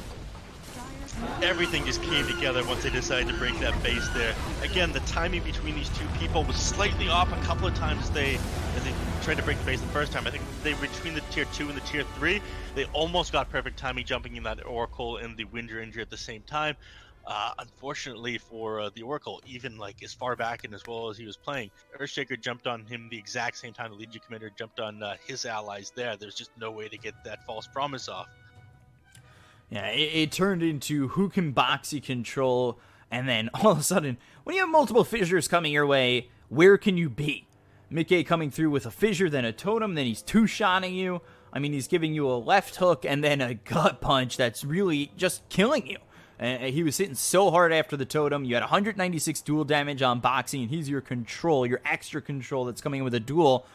What do you do if you're Alliance? You were crowding your base at that point. It looked like maybe you were bringing it back with that exit fight where Liquid were on the run and lost a couple of heroes, but it really did collapse quite quickly as Liquid take game 1. I mean, what are your answers? You didn't have any. Again, this lineup was just a little bit too slow. You did all you could. You tried to play the Spectre with a build as fast as possible, but just not enough. Team Liquid, amazing coordination. And they take game 1. We'll see if Alliance can fight back, make this a 3-game series, or if Liquid will take the 2-0 and move on to the BO5 final on for you tomorrow. So we'll take a look. Game 2 coming up next. I'm your caster, BCop, at BCop92, joined by Neff, at NeffSensei on Twitter. Follow us to know when we're casting. We'll be back in a moment. Stay right there. Yeah, definitely let down their favor by quite a margin. Beat out these top TI contenders, then you know that you're doing pretty well for yourself. Do you get to hold that title if you've lost in the open qualifier twice? Remaining. Top TI contender? I mean, it doesn't change the results of TI, does it? Like, he still came in 3rd, didn't they? At least that's how I remember it happening. It was all a blur. It was the middle of the night. I was in Colorado at the time. Team Liquid's turn to pick. And Bat Rider now coming Bat out here. Rider coming in. Every game so far in these European qualifiers, when we've seen a Bat Rider, we've immediately seen a response with a Legion Commander. And it's always gone quite well for the Legion Commander. So, do we see that again here? That's the question. Team Liquid seems to be thinking about it a little bit more than the other teams have. 5 seconds remaining. Quite a bit more than the other teams have. So they might be thinking about coupling something that's really good with the Grimstroke instead, or they might have been thinking about taking the Bat Rider for themselves here. Again, you can get the double lasso off with that Soulbind. So maybe they're thrown a little bit off kilter by Alliance taking it right now. And Yeah, they might maybe be weren't opting expecting for it. taking something that goes pretty well. They're thinking about the Doom right now. They might be thinking about a Lich. That's a classic with the Soulbind as well. Having that double chain frost. I feel like some teams also, when it's this 3-4 pick, think about what they want to pick next to show their opponent. Like, they show the Dark Willow here. Does that make Alliance draft differently? Maybe they go to the Legion Commander afterwards. Most likely with that Bat Rider, you're probably not taking the Legion with the Earthshaker and the Bat Rider unless you make the Bat Rider the 5. Yeah, I think it would throw off their draft a little bit too much. Speaking of throwing off drafts, Dark Willow feels a little bit odd for me here. But again, who was it that made that insane play that what was it? That was at the major, right? Basically robbed the other team of the victory with the Dark Willow. Oh, yeah. Which one of them was that? I know exactly what you're No, talking I think about. this is more of a player favorite than a necessarily good pick in the draft right here. Alright, so they take the Lich. Lich is one of the best positioned 5 heroes right now. He's very solid with a lot of different teams, and it does stop them from having that Grimstroke Lich combo. So it limits what Team Liquid can do here. So they think, okay, well, do we take the Legion Commander in order to counter out this Bat Rider after taking the Dark Willow? Or do we get something that goes decent with the Soulbind at this point? 5 seconds. Either way, their draft feels a little bit off for me so far. I'm not liking it as much as I did last game. Last game I definitely favored Liquid. Actually take Mars. I really like this combination. The Dark Willow and the Mars go super well together. Anything that you can throw down inside the Arena of Blood to make it that much of a stronger spell. I like Shadow Fiend ult. I saw that a lot yesterday. I like Warlock Golem. I like Static Field. And of course, the Mars and the Dark Willow ult combination just has you running into the side of the arena again and again, holding them in place while they're disabled and doing extra damage because of the wall. 5 seconds remaining. So the thing here with Mars is what we saw in the Chinese qualifiers as well as something that Denny would do is play the Mars mid. When we saw the Mars for Blaze, they took it was actually Void Spirit and Mars. They put the Mars mid, Void Spirit in the offlane. So opportunity for that, at least from Liquid, to go that direction. Not certain that they will. I don't know what they're more comfortable with, but it definitely gives them opportunities. Mm-hmm. We'll see what they pick out last here. Does it ban out Slark on Alliance? Again, that's one of the better heroes at dealing with this Bat Rider. Anybody who can purge the sticky napalm or get off that lasso as he tries to jump on them. Lifestealer is another good option against Bat Rider, but that's been banned out as well. And not having that option. We'll see Team Liquid. what Liquid go for here, and it will be Weaver. That one feels a little bit weird to me. I don't know about you. Again, it's something you can kind of punish with the Bat Rider. That's the sort of build you want to be playing, the sticky napalm and the flame break that we've been seeing a lot more often in level 2 instead of the Firefly. And Juggernaut taken for Alliance. A lot of people really hate Juggernaut. The last patch he was seen as one of the worst carries. I think he's been buffed a little bit. He had the damage increase. But he does fall into the category of one of those core players. One of those core players that are core heroes, that have the D spell. And that's been the strongest core heroes at the moment. Slark, Lifestealer, Phantom Lancer, and Juggernaut, of course. So, Yeah, Jug is okay. Not a lot of people like him. I definitely know a team that doesn't like him at the moment. Starts with an L, ends with a D. Not Liquid, it's OGD. They are very much not a fan of this Jug as they played it in their best of 3 against Blaze, and it really didn't work out. 5 seconds remaining. So, out of these 2 drafts, Team Liquids feels a little bit awkward for me. And as much as I liked them last game, I think they played super well together. I think that I slightly favor Alliance's draft. The only major issue is they don't really have that many heroes. The Alliance doesn't have that many people they can really steal from with the static link. Both these heroes, Void Spirit and Weaver, are able to get away. They might have some damage problem with Nick A being the only really right-clicking core. But apparently, I just got a bunch of people messaging me telling me I don't know anything about Void Spirit, which might be true. Apparently, the top build right now is like a Chrysalis Rush on the Void Spirit and how much damage it's doing. I don't know. I've seen a lot of Spirit Vessel Yules, and then I obviously in the off lane, but I saw the Phase Pipe that came out as well as Yules.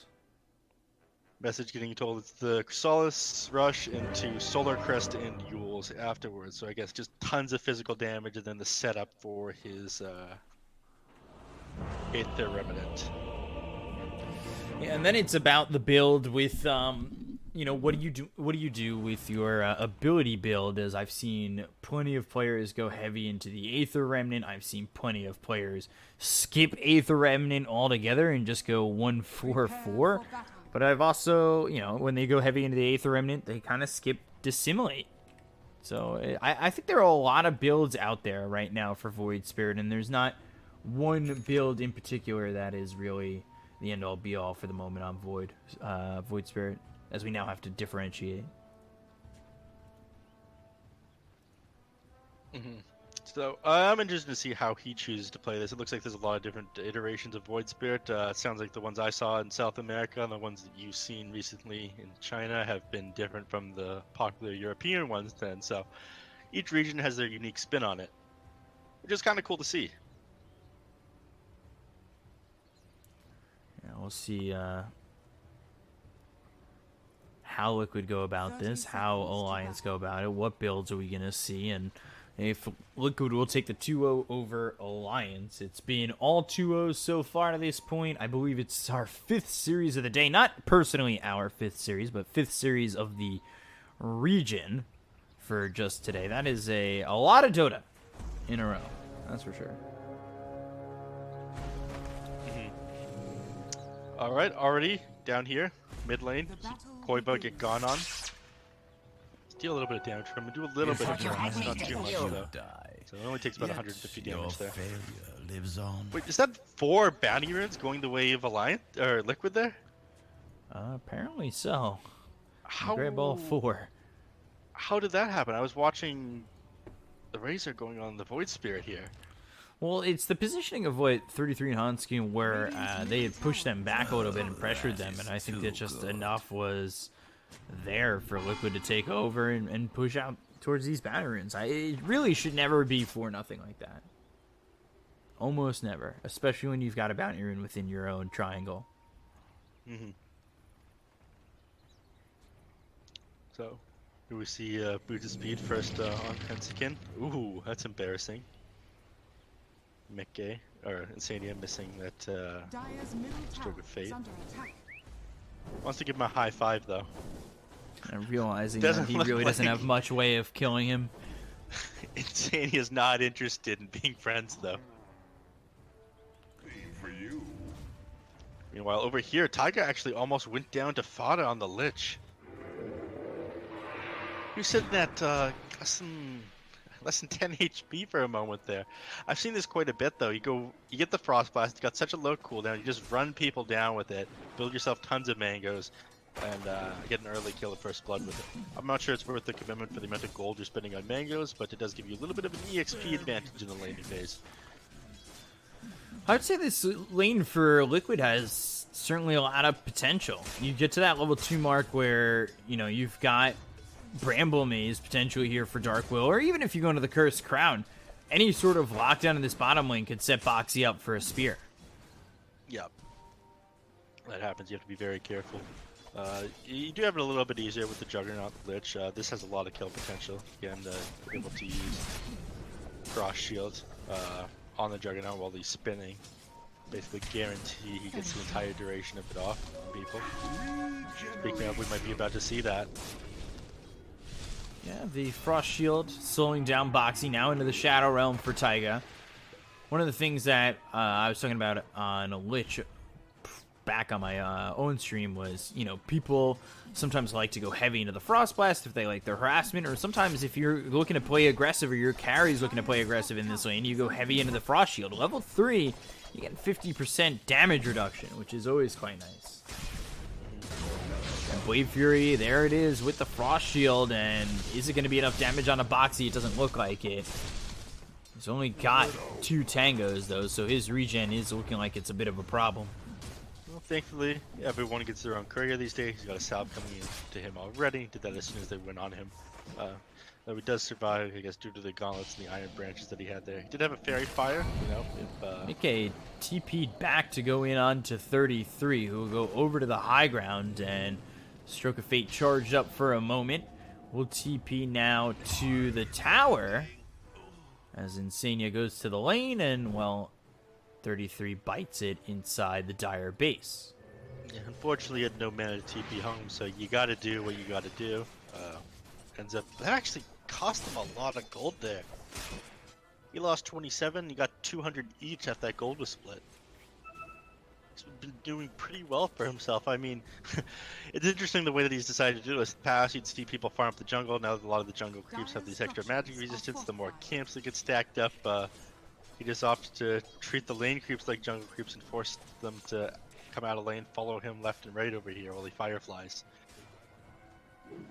Talonskin will spot Taiga.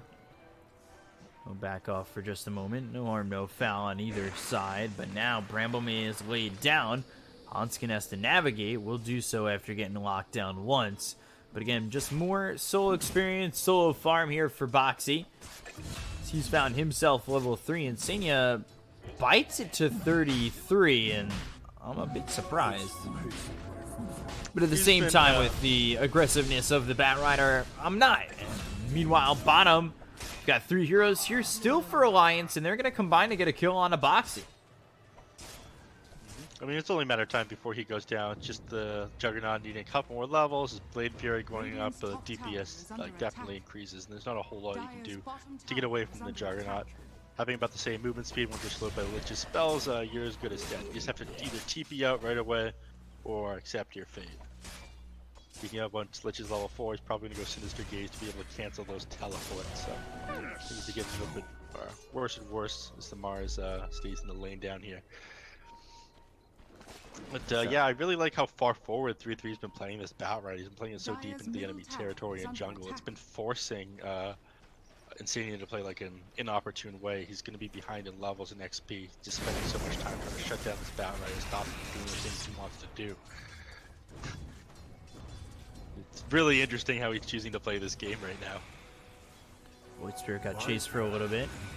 Static Link on him, but he's able to retreat successfully. And yeah, you can take a look, 33 within the trees, and now Insania trying to throw a Stroke of Fate. Maybe would like to save his courier that just walks over, but they've got the Cursed Crown. They'll get the Inkswell to stop him for a moment, and Cursed Crown will stun him on the high ground. So again, he kind of makes some space. But he chooses not to? He's going for the courier. Oh, come on, he don't. Okay. He goes to the enemy base to buy a salve. Cursed Crown, 33 inside the Dire base for not the first time, but the second time. Taiga gets the kill there. I mean, somebody had to deal with this bat infestation. This guy's being a little bit too cheeky. He goes into the enemy base, buys a salve and a couple other items, but he could have just teleported out when he was on the high ground, I think, like just over here, right?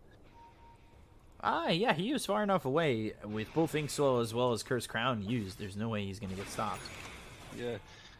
Maybe he just decides, okay, I want to get back to lane faster. Die, no use teleporting home now, but they do keep getting a decent bit of gold from him. I mean, Taiga's happy to get that experience. Otherwise, he's not getting a whole lot. So, speaking of, he's level 3 now. He pops his smoke, not to go for a gank anywhere, but to actually lay down a ward out of vision of the enemies. That's something I really like doing as a support. Get ward where you think, or where the enemies think that you don't have anything because you have your own vision up. A lot of people don't utilize smokes for that reason. They'll spot the stack, but the ward spots them coming through the jungle. Fada's nearby. He's going to want to stay away from this escort of heroes. He actually shows up with Hanskin. I'm not sure the reasoning to show up to this fight, as you're going to lose Fada pretty quickly, and now the 8th Remnant will hold in Hanskin. Omni Slash was used. They'll look over at Insania with a Blade Fury. They'll always trade 1 for 1. Meanwhile, Koikfa does have one more Astral Step and uses it to go in on this Earthshaker. Hanskin just destroyed here by Koikfa. The damage this early into the game. Yeah, he's pretty powerful. That's for sure. So just opting to send himself out a Magic Wand right now, it looks like. But we can see if he's going that build that I was just told about out of Europe, or see him follow that Chinese build that you saw in some of the games that you've been casting. Nico Baby gets gone on here, but he does have spin if he chooses to use it. Doesn't need to. Yeah, the last fight, Nico Baby tried to go in the Dark Willow with his Omni Slash, but of course, Dark Willow, one of those heroes that can just pop a button to get it off him, uses Shadow Realm and gets away. And that's an issue for a couple of these heroes here on Liquid. You're able to get out of Omni Slash with Astral Step, disassimilate Shadow Realm, and For Remnant, now the Cursed Crown. Look at the Blade Fury, Koikfa forced the Astral Step away. They might even want to still go in on this. They laid down the Bramble Maze, had it locked up Nico Baby. They might have been able to get the kill. They'll turn their attention over because, like you were talking about in the draft, they've got the Inkswell with the Astral Step, an easy kill on a Fada, and it's 5-3 in favor of Liquid. Yeah. So down he goes there. But yeah, like I was just trying to expand on that a little bit. There's a lot of things that carry out Omni Slash these days, and Liquid has quite a few ways to not have to worry about that. You can Sakuchi out, if you're detection, you just time-lapse away, you Shadow Realm away from it, you just assimilate away from it. There's just a lot of ways for him to knock it off that spell. I think it's super useful dealing with the Mars because you'll continue to follow him, and you can chase him over his ultimate, otherwise you wouldn't be able to. But Omni Slash, it just feels pretty underwhelming, especially this game. Keenoptic. Dire's top tower is under attack. Some extra mana regen for the Weaver. He'll be able to farm the jungle a little bit faster thanks to this. He's going for Maelstrom, so pretty common item on him. Let him keep up farm with the Juggernaut. He's actually opting to go Diffusal Blade instead of Battle Fury or Maelstrom himself, so it means they're trying to play a little bit faster on the side of the line. Top lane. Cursed Crown out on the 33. The lasso comes into the Dark Willow. They'll throw the Swarm out. Do you want to continue to go in onto this Dark Willow? The Bramble Maze was laid out, but not in the best of ways. They'll get the trading kill on a 33 as Taiga drops. Maybe if Bramble Maze was a little bit more in his pathway, leaving the trees, might have locked him up and saved his life, but unfortunately they trade. Taiga's just decided that 3-3 here is his rival this game, or he's his check, so to speak. He stays on that guy, just make sure he shuts him down with everything. He's more than happy to be spending his time doing that. Oh, mid lane. And they've got the spear. They'll get the kill on a Hanskin. Koikfa getting credit for that one. He's now on a killing spree, 3-0-1. And it is that straight Crystalist build so far. So, there you go. It's copying the build that apparently Thompson made up and is getting praised for by a lot of people. Makes sense. I know it doesn't mean anything because it was an open qualifier against the Guardian. But he did go triple Crystalist to build. That's on the mean. Void Spirit. Treat him with some respect, Thompson. Come on. Hey, this Guardian got first blood. He is no simple Guardian. Oh yeah, I heard that he killed mid one. Yeah, mid one dove the tier 2 tower. He got shackled and died for his sins. You can't outplay him if you're stunned. No. That's the logic I live by. Juggernaut gets gone on here. You should spin here. You don't know that. Okay. Nick, I saw an opportunity, but I think he did realize that the Weaver was there, so he chose to use his spin, which is a good move. Whoop. Charge it He up. cancels it. Didn't actually throw it. Radiant's bottom Looks like he tower might have timed right. Dire's top He tower realized is that under the Juggernaut, I think, was going to get that TP off as well, because there is a quick travel time for it too. I don't think he would have gotten it off properly. And wrapping towards mid. One stroke of fate can make this a problem with Boxy nearby, already throwing the fissures, so the lockdown has been used. Meanwhile, Nico Baby getting the tower top. Everybody's here for Liquid except for the Weaver, and that's okay. Looking to converge on this tier 1 tower. Bedlam coming through, a lot of damage on Afada. Not even needing that Aether Remnant or the Stroke of Fate. That single damage on Bedlam is outstanding early. Radiant's bottom tower is under attack. Down here, 3-3, trying to slow down Mickey a little bit, get these creeps off his tower. Again, they don't want to give up too much too early, losing that tier 1 on the bottom. Now that Shrines do not exist, we have Outposts in there instead. Gives the enemy team a lot of control over your jungle, so keep that tower there as long as you can. Looks like they're starting to make a move towards this tower though. Koiva with the double damage rune just expiring. 3-3 realizes this is dangerous and wants to get the hell out, so it's not going to be able to defend this tower. Radiant's bottom tower is under attack. Arcane ring for Void Spirit. I feel like it is quite nice. Sometimes it feels like you have a little bit of mana troubles. I believe I heard a lasso come through, and that was over top. Where 33 and Nico Baby, we're going to get the kill on a Taiga as they pressure this bottom tier 1 and let it go. Meanwhile, back over towards mid, Fissure comes through, and Hanskin setting up as he's got Echo Slam. They'll throw it. Arena comes in, and it may not be worth it to keep him alive, but it does keep Limp and Hanskin close. However, Koifa takes a lot of damage. Nico Baby comes over, and Liquid forced to run away. Stroke of Fate hits on 3, a good amount of damage, but no follow-up to it. Now without the Mars. Shikuchi on forward, takes out the healing ward, and time lapses away. It's 75 gold in your pocket. Why not? Invisibility. At about 150 gold swinger taking out that Mars. Or sorry, 450 gold swinger for taking out that Mars. Tier 2 items coming up in just a minute here. Everybody starts to back off from each other. I feel like the tier 2 items is what really starts to make the difference in games. Some people are talking about, hey, you can't really rely on net worth anymore now that neutral items exist. If you get the good ones for your heroes and your team, then you could be a lot better replaced than the enemy one. It's not as bad as it was before, don't get me wrong, when we saw things like Helm of the Undying. If you got Helm of the Undying on like an Oracle, you'd basically win the game. That thing was ridiculous. Glad it's no longer in the game. But again, Aquila on agility hero, Vambrace on some strength heroes. You really turn the tide of a game. Ooh, Fana and 33. Quick for getting a kill on a Hanskin over top. Looks like they might have gone on to the Weaver.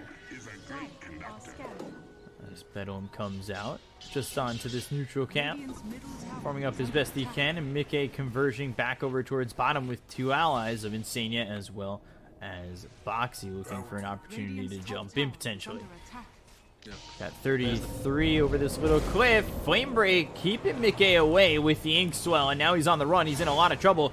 Nico Baby does have that Diffusal Blade. He'll time lapse into the opposite direction. Limp spots him. Spear comes in, hits on Afana. A quick kill there on the Lich. But you no longer have time lapse, and that puts you at death's door. Omni Slash comes in, taking out Koikfa. Now they look over at Insania. Inkswell won't even pop. Triple kill for Limp. Things falling apart at the seams here for Liquid. Yeah, everyone just falling apart there. I mean, you did get the quick pick off on the Lich, but you're just not getting the opportunity to set up this blood and terrorized combination that you need to win these fights. Otherwise, you want to draw this out as late as possible. If you can't get that combo with an alliance, you're going to be able to win these team fights. But you did try to get some harass damage at the top tower with Taiga while that fight was going. Unfortunately, it's just not worth it. But, wow, almost 4k XP swing in the favor of Alliance after that team fight. Gold went about 2,000 their way as well. Okay, comes over, spots Nico Baby. Immediately into the Wave Fury, a lot of damage being done. Mickey will just take control of the outpost. Meanwhile, towards top, Stroke of Fate hits, And they've got the fear on a Hanskin. He's not moving, though. One more shot needed, and into the Shadow Realm he'll go. Pops out and ends up getting the kill, but will lose his life to 33, turning around with the Firefly as well as 3 stacks of sticky napalm on him and burn him out. A beautiful turnaround there by Taiga. He's amazing with this hero. Everyone starts to converge on this lane, other than the 2 previous mid heroes down here. Razor, I think he thinks better of it. He doesn't want to deal with them. He's actually doing pretty well for himself. He's level 14 on Limp. 2,300 gold ahead. I hadn't realized just how far ahead Limp was at the moment. You know, Limp 3 levels ahead of this Void Spirit, and Quickfoot with the crystals now going into the Yules. Been pretty effective. He's 4-1-1. Just that death coming in the last engagement. And yeah, but you wonder, you know, how far Limp is going to be able to get ahead. 4-0-1, 170 last hits. Limp's up there. He's going and just about close enough to a BKB in full. Yeah. They're going to have a lot of trouble doing damage to them after the BKB is done as well. Hansikin going on the top lane again. Well, he's up there. That's got to feel pretty bad. I mean, you're so close to your blink tag, you just want to finish it off, so really, maybe you're just not thinking how sick your mind is. Rules, now Astral Step. Curse Crown comes in to simulate. Do they have the damage to get the kill on a Limp? They don't! Chain Frost bouncing around. They get the kill on a Taiga. Koikfa is also dead. Nico Baby made the rotation. Look at Limp able to just walk away with the most minuscule amount of health. Omnislash comes through in a boxy to get themselves a third. And it's these fights that where they are able to converge and find that aggression. I mean, it starts with the Yules, a simple bit of lockdown, and then it all falls off the rails for Liquid as I think Koikfa gets drawn in thinking he could turn that around. Yeah.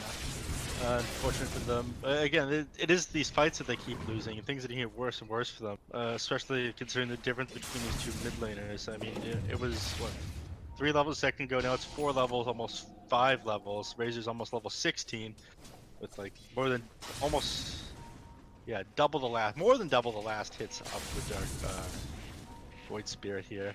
I'm just not sure what he can do to catch up. They're not in that bad of a place. They do always have these solutions in the form of team fight abilities, but they're trailing right now. They're definitely trailing. It says only 2,000 net worth behind, but feels like more than Robo. Certainly does. You know, is Mickey going to be able to bring back this game with the BKB after this Maelstrom? Is that enough here? He's sitting top of the net worth right now for the Dire. Koikfa, he's got this Crystallis. He's one component away from having the Yules. Again, a little bit of control there for Liquid. It's items that I'm not certain make or break the game for Liquid at the moment. This might help out, though. Terrorize comes in as well as the Curse Crown popping. They'll get the easy kill on Nico Baby. The static link is on to Insania. And they'll get themselves 2 quick kills, or, well, 1 apiece, actually. Oh god, Yules comes in onto Taiga. Into the Shadow Realm, he'll try to hide, but Yugi's father is taking up all the space, so he can't stay in there for too long. And 33 will get the kill on Taiga. Well, gang coming out doesn't manage to catch Hensikin. You thought you had me, didn't you? Smoke onto the shrines, take that. Although the 20-minute mark has already passed. And again, Dire controlling both the outpost in that time, so they're the only ones to get the experience. You like to want to go 1-3 here. They need some kills to get back into this game. We're waiting to see if this BKB is enough for the Weaver, and kind of need more for Void Spirit. He's going into the Yules, but will that even be enough? You know, will that extra amount of control allow Void Spirit to be a lot more effective in these fights? It seems like he goes in, he throws an Astral Step, comes out of his combo, and then is basically just dead.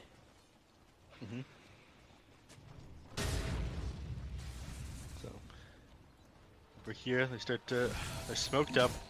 Oh no, Taiga. Well, they'd be happy to go on a core, but if his support's all there, oh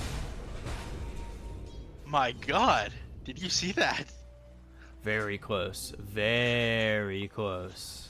Those are some good instincts. Tower is under attack. Felt like something was wrong, but it's normally when you're a carry, you feel like something is very off. They're about to jump on you. when you're this deep into the support hero playing right beside your tower, the last thing you think of is that they're up there with you.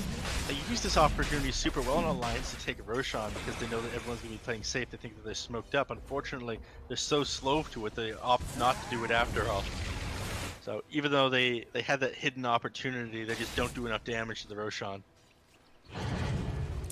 So now Koikva's picked up that Eul's. BKB's come out for the Weaver. But on the opposite end of the stick, you've got Boots Travel ready for the Bat Rider. He's getting close to his own BKB, and Suna Manta for Nico, baby. Eul's BKB for Razor, so he's bringing basically the same thing as the Void and kind of the Weaver. He'll have that magic immunity, he'll have that control with the Eul's. Is it going to be enough? We'll see.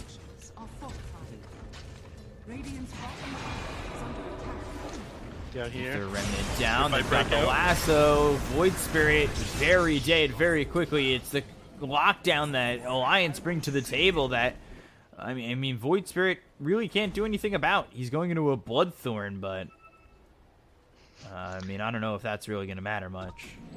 That looks so bizarre. Instead of going for a Blink Day to get on top of his target, 3-3 has opted to go Aetherlance on the Bat Rider. Nico, baby. Just the Blade Fury. Now the Omni Slash on a Boxy. Is it going to be enough damage? Well, with the help of Hanskin, it certainly will be. The supports have to leave, and they need to evacuate fast. As, the side of Alliance will head into Roche. There they go. And even though they don't take it that fast, I think with Mars not able to come over here, I don't think he'll buy back either. We just picked up a TP and he's dead, so actually might be thinking about it. Taiga realizes something's going on here. And she is one of the better heroes at taking these fights. He's got a Blink Dagger. I thought maybe at the more proper time, might have been able to do something with that. Get the Terrorize at the last second, then blink in, steal the Aegis, but it won't happen here, and there won't be another chance at entry.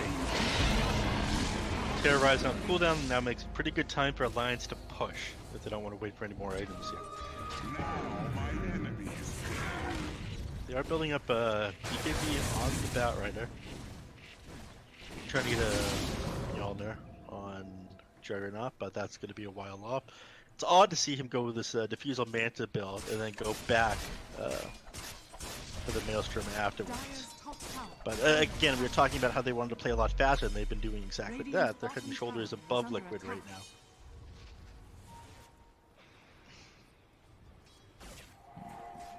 Limp doing a very good job. He's picked up a Chrysalis, going into that Butterfly. And Koikva getting caught bottom. I mean, that again, it's just the control that they have with Lasso, Fissure, Totem. Everything's there. Oh, Jesus. And they'll also get Boxy. Just pickups happening everywhere. I don't think these kills should be happening either, but you're feeling a little bit desperate right now, Liquid. You're playing a little bit weird spots, especially this this Void Spirit. He's feeling like, okay, I can get these solo kills now that I have my Chrysalis and my Euls. I want to set up on people with my Aether Remnant Euls combination, and like get back into the game, get that swing back gold. Unfortunately, he's getting punished for it instead. And we hit 25-minute mark, so we're seeing tier 3 items come out. Quickening Charm on the Weaver, and Greater Fairy Fire just picked up by the Juggernaut. Talking about the side of Liquid getting desperate, I'm getting desperate to just be able to spectate a kill right now. I feel like I'm slow on the ball, but at least I'll catch this one over towards top. Limp gets the kill there onto Insania, and they are getting pickoff after pickoff. Again, we talked about how the net worth lead really isn't indicative of how this game feels at the moment, because it certainly feels as though Alliance are much more ahead. It seems like every fight they're controlling the pace, and right now, just the game in general, they're controlling the pace. Absolutely. Oh, they take down this tier 2 tower, and I think at this point they're gonna Terrorize. Coming in to save Mickey's life, but well, 33 moving forward gets the dust out on a Mickey, and well, Taiga trying to TP away. I don't know if Mickey wants to be back here. He turned around for some reason. He's low on mana now. He needs to just turn tail and leave. Fisher didn't quite connect with Taiga. He was trying his hardest right there on Hensikin though. Got that Aether Lens for a little bit of extra cast range as well. Didn't do the trick. think you'd probably want to different items, though it does give you the extra range for the Blink Dagger as well. You can go 1,275 units at max range. It's pretty good. Mana regen helps too. So he opted not to go mana boots. Here on around clarities with himself too. But I'm not sure that Liquid is going to be able to recover from this, because I think the later the game goes, you still have an advantage with Alliance. Earthshaker becomes very scary. Juggernaut continues to be scary, and even though Void Spirit scales very well with his 25, until he gets there, it's going to be rough for them. If you can manage to do that, the 3-second stun on Disassimilate is pretty crazy. It's all about buying that time and all about getting there. Will the Weaver's item progression be enough?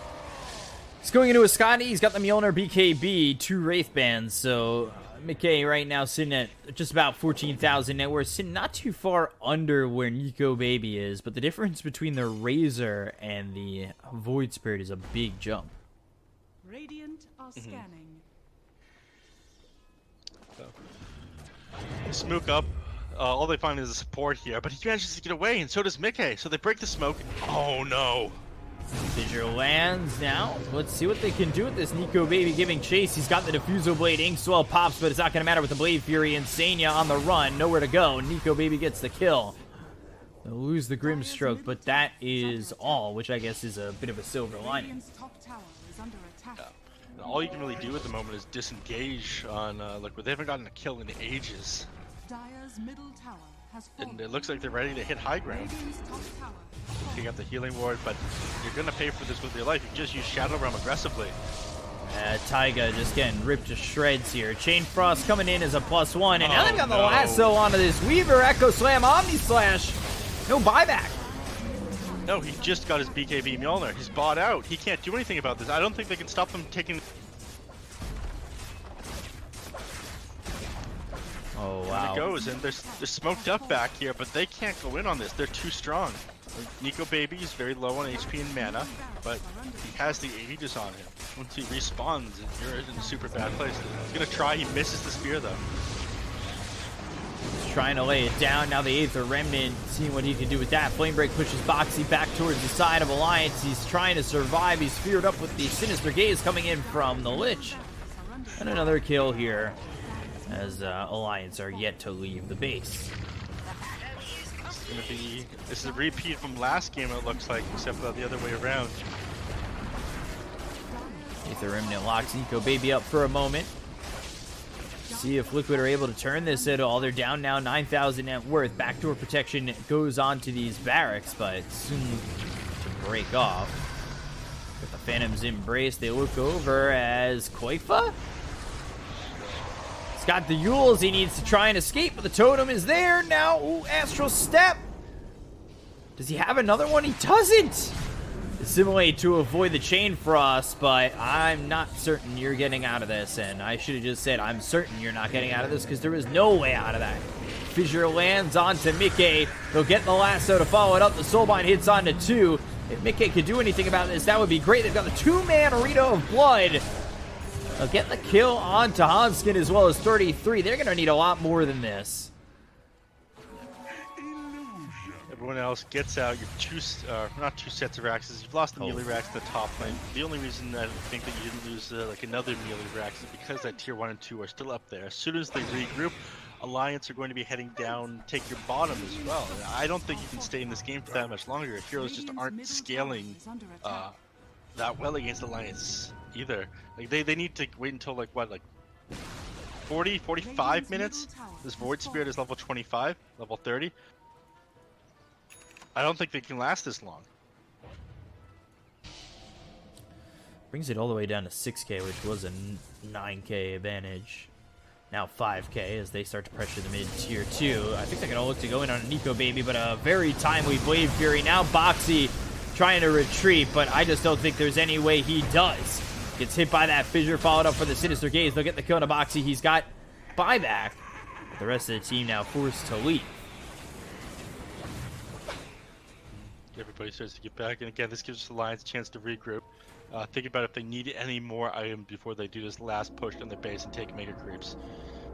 Or if they want to wait for this next Roshan. Another 30 seconds, they'll find out when it respawns. So Razor has all the items in the world. Looks like he's on his way to build a Satanic. I'm not sure if they're willing to wait for that though. Or if they need to wait for that, massive they'll look abyss. over for the Dark Will. Won't catch her. Nothing to do. Cancel that Shadow Realm teleport. Right, you've got the majority of your Abyssal Blade here. You have the Vanguard recipe and the Abyssal Blade recipe, so the rest of it you're able to get from that secret shop there. We'll see if they opt to wait until they have that on the Juggernaut portion 4, but I'm not sure if they have to. I mean, it's not too far away. Nico Baby should be able to farm it very quickly. Grab that Abyssal Blade, give you that extra bit of lockdown. Being able to make that jump and pierce the BKB on the Weaver right now, the only solution to it is the Batrider Lasso, but speaking of... Lasso comes in, Weaver in trouble! They don't even need the Abyssal Blade, they'll just get a Lasso and an easy kill. Yeah. So, down goes the Weaver yet again for their 60 seconds here. Payback status is available, but I don't think they're going to be able to push the base in the next 60... Well, they don't want to push the base in the next 60 seconds here. Juggernaut finishes up this Abyssal Blade, and Roshan spawns very quickly. Aegis and Cheese coming out for Alliance as well. It's just another tool in their kit. Nothing you can do to be able to cancel the Roshan. I think, yeah, Taiga, I think, wants them to. They're smoked up, but I don't think they're going to be able to do anything. In fact, if they try to now, it's going to be too late. At this point, it's almost worth it to just leave, but Final will show himself, break the smoke. Up by the secret shop, Alliance ready to go. There's still 18 seconds until they've got this Weaver back.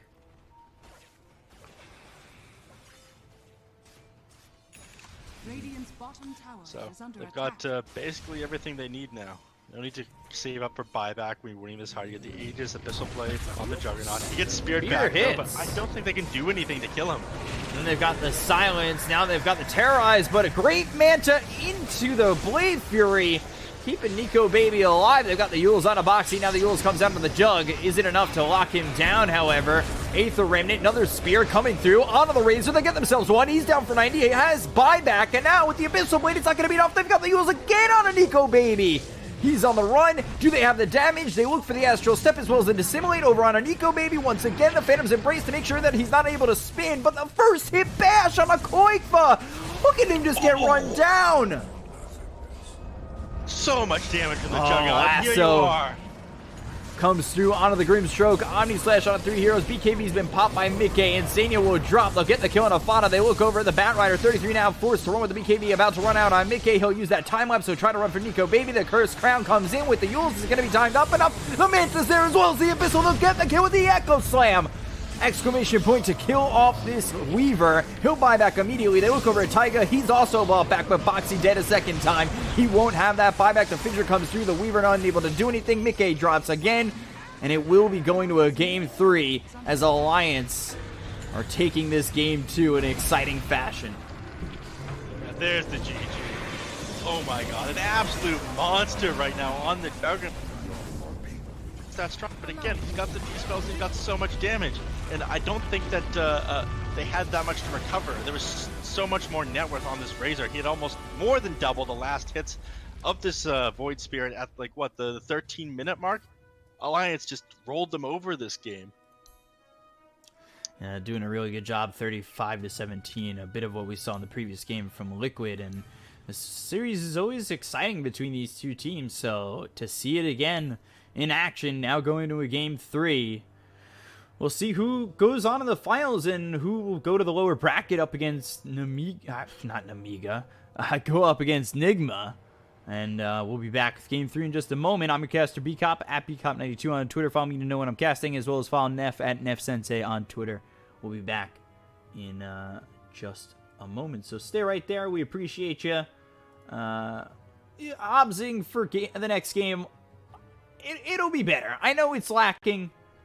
It'll get better. We'll be right back.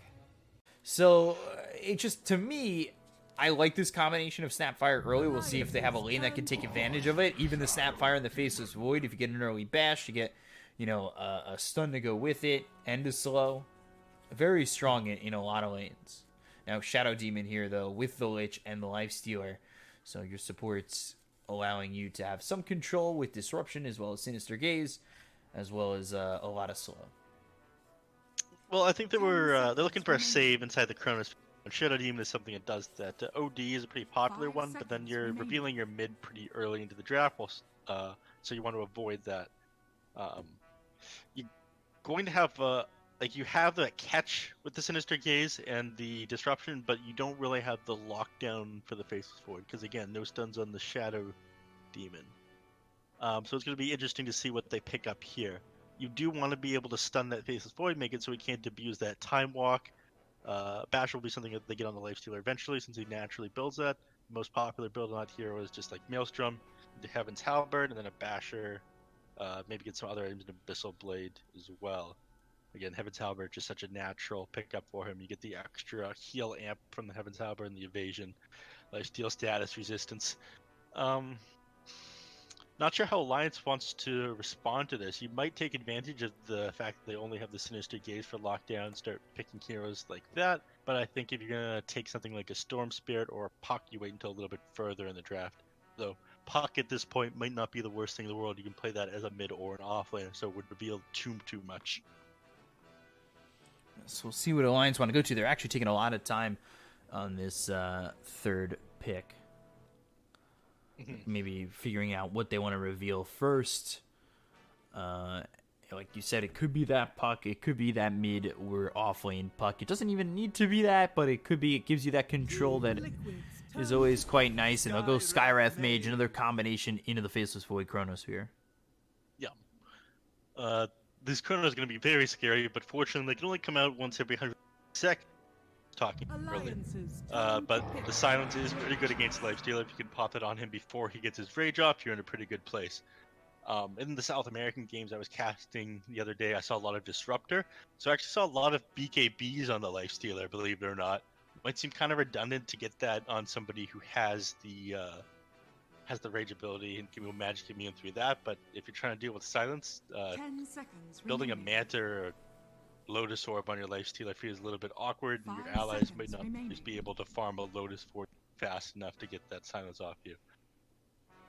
With a Skywrath Mage, though. BKB might be an option for the Lifestealer here, depending on how committed to going and silencing Lifestealer at the start of these fights is. I wonder if even the silence is going to be used here for the Lifestealer. It could be used to make sure that Shadow Demon can't get a disruption out.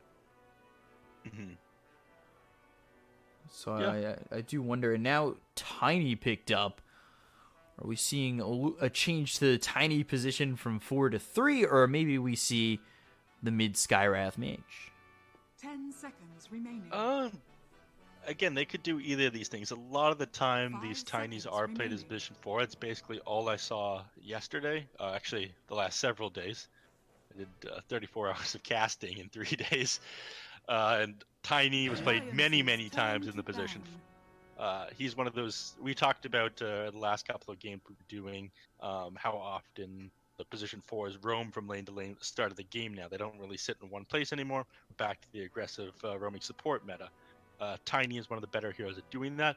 He can quickly pick people off. He has a lot of damage between his 2 nukes. He's very good at throwing the enemy mid either out of their own tower into the creep wave or into the enemy tower. So he makes it really easy for his allies to win mid. Among this team. You need a lot of vision placed around the mid lane to be able to defend from this Tiny. Well, I think we'll probably see him as a position 4. It just makes whoever's playing mid life so much easier when the enemy has to constantly worry about the threat of Tiny. And finally, we see a Pugna come out. Now, Pugna got a buff last patch. This is a quiz for you, B-Cop. Do you know what he was given? I don't know why you'd put me on the spot like that. It's okay. Super rude. A lot of people wouldn't be able to answer this question. Except all of chat will definitely know it and make me look bad. Okay. He was given a stat increase. And normally you get like a couple stats, like you get 1 or 2 intelligence or something like that, right?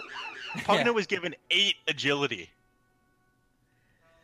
Oh, man. 8. And it's an offlane Pugna. Okay.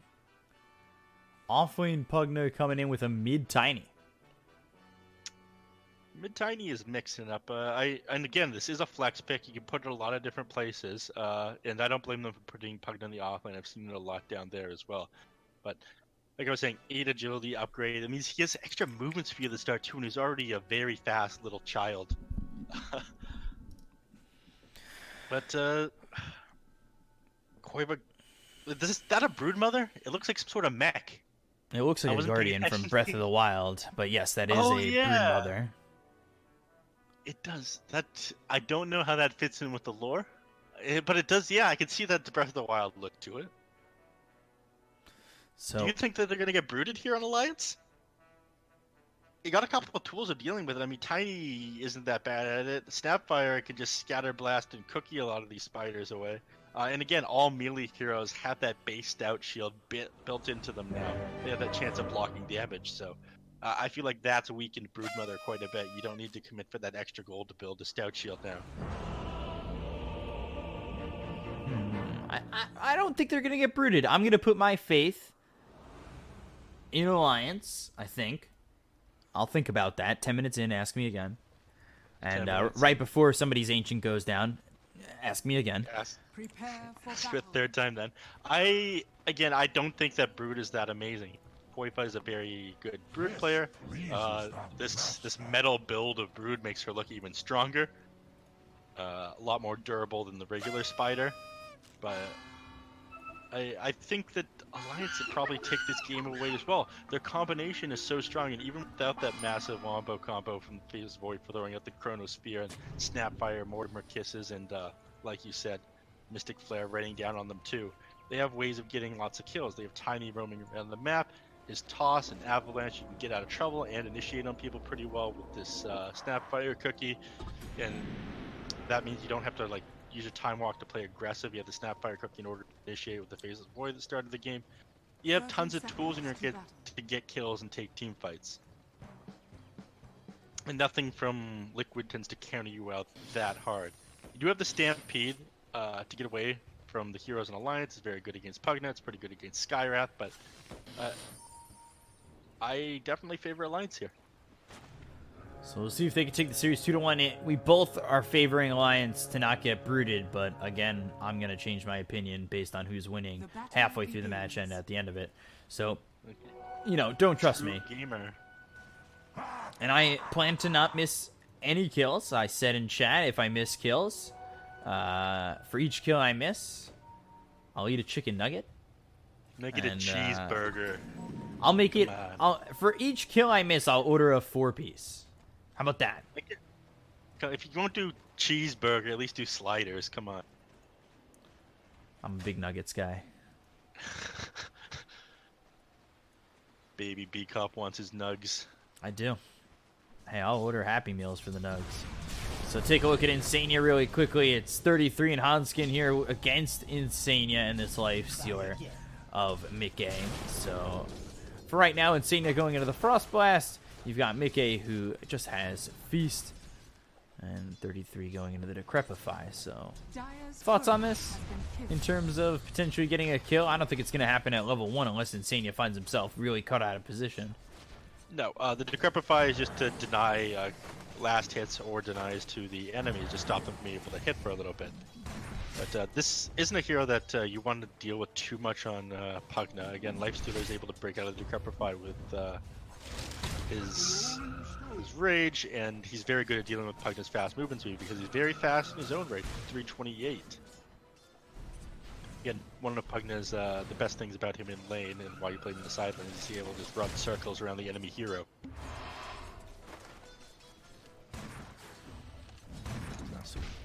Fodder right now, just about to hit level 2. He does have Scatter Blast. We'll see if it's the Scatter Blast cookie combo. I wouldn't be surprised, but already, you know, Taiga, he's got the disruption at level 2, so even pulling off that combination isn't exactly that easy. And it will be the Cookie Scatter Blast combo.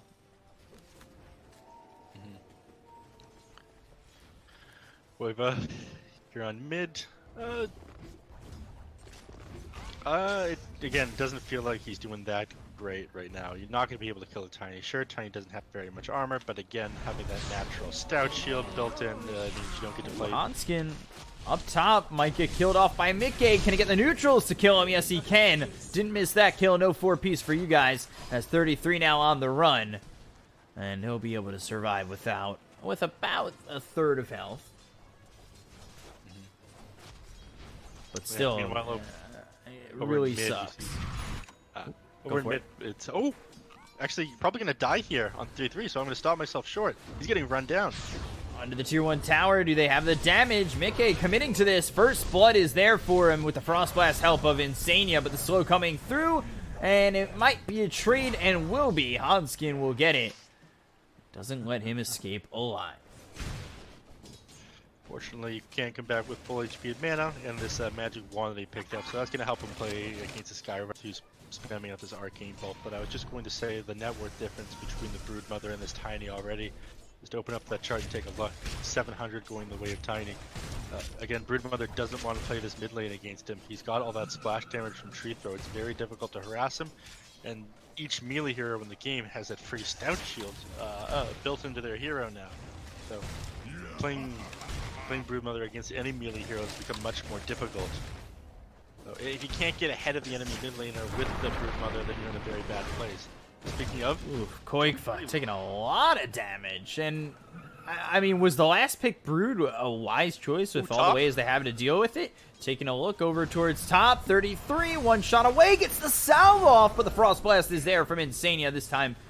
Only still a level 1 Frost Blast as he's gotten into the 1-1-1 build. And they used every part of that kit to get control onto 33 and get the kill. Yeah. Insult to injury that he loses that salve on top of dying, but tried to juke around the trees. Unfortunately, just wasn't able to pull it off. Nico baby, I'm not familiar with the.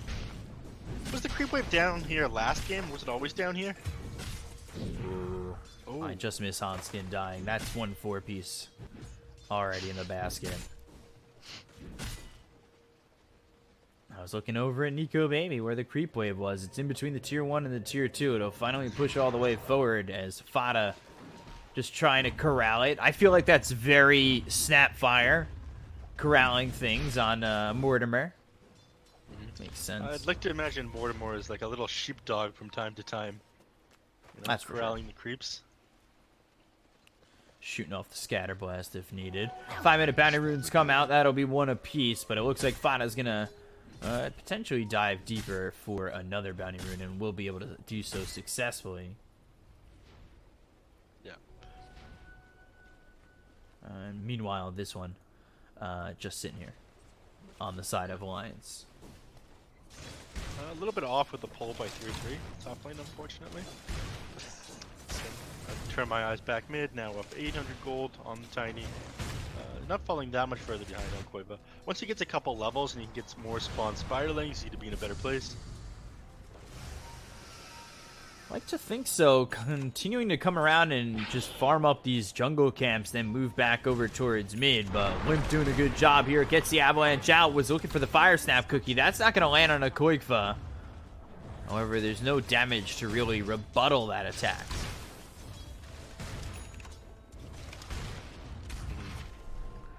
Okay, taking a bit of harassment from Zakin up here. You will catch up on the Broodmother eventually here. Again, you're starting to close that gap at the moment. Once you have more spiderling spawn, you can move around the jungle faster with more spin webs. You're in a better place. Ooh, about to go down on lifesteal here in the top lane, taking a lot of damage. And they've got Hanskin behind him. Here comes Fada, was looking for the fire snap cookie as well as the scatter blast. I think whiffing on both. Insania does fall. Mickey able to retreat, but still a kill up here towards top, as this time the one who's rotating is Fada on Snapfire. So you didn't manage to get the Lifestealer, you did get the Lich though. Again, consolation prize. Lifestealer already having his Javelin, but he's having troubles getting too close to the lane right now because he doesn't have boost. He opted to get the Javelin first to be able to trade with these heroes a little better. Lifestealer does have some serious damage problems. He doesn't have a nuke in his kit. All he has is auto attacks. 33 decrepifies himself, and now Nether Blast comes in. Taiga is up here. There is the Fire Snap Cookie coming down on a Mickey, but they've got a lot of damage going the way of 33. The Disruption keeping Shadow Demon alive. Taiga now, does he have what it takes to survive? No. Doesn't have the health necessary to keep himself up just by a little bit, as Hanskin does confirm that kill and end up making a trade. So Shadow Fiend back at base, but he'll come back with full HP and full. Anything that kind of buy Mickey a little bit of space here, they're going to be happy to do. There's been all this disruption over towards top. I don't know if that counts. I kind of cut the edge of that, but Insania ends up dead to Hanskin. It's been a lot of disruption here in top, you know, making Mickey's life a little bit of a living hell. All the while, bottom lane, it's just a 1v1.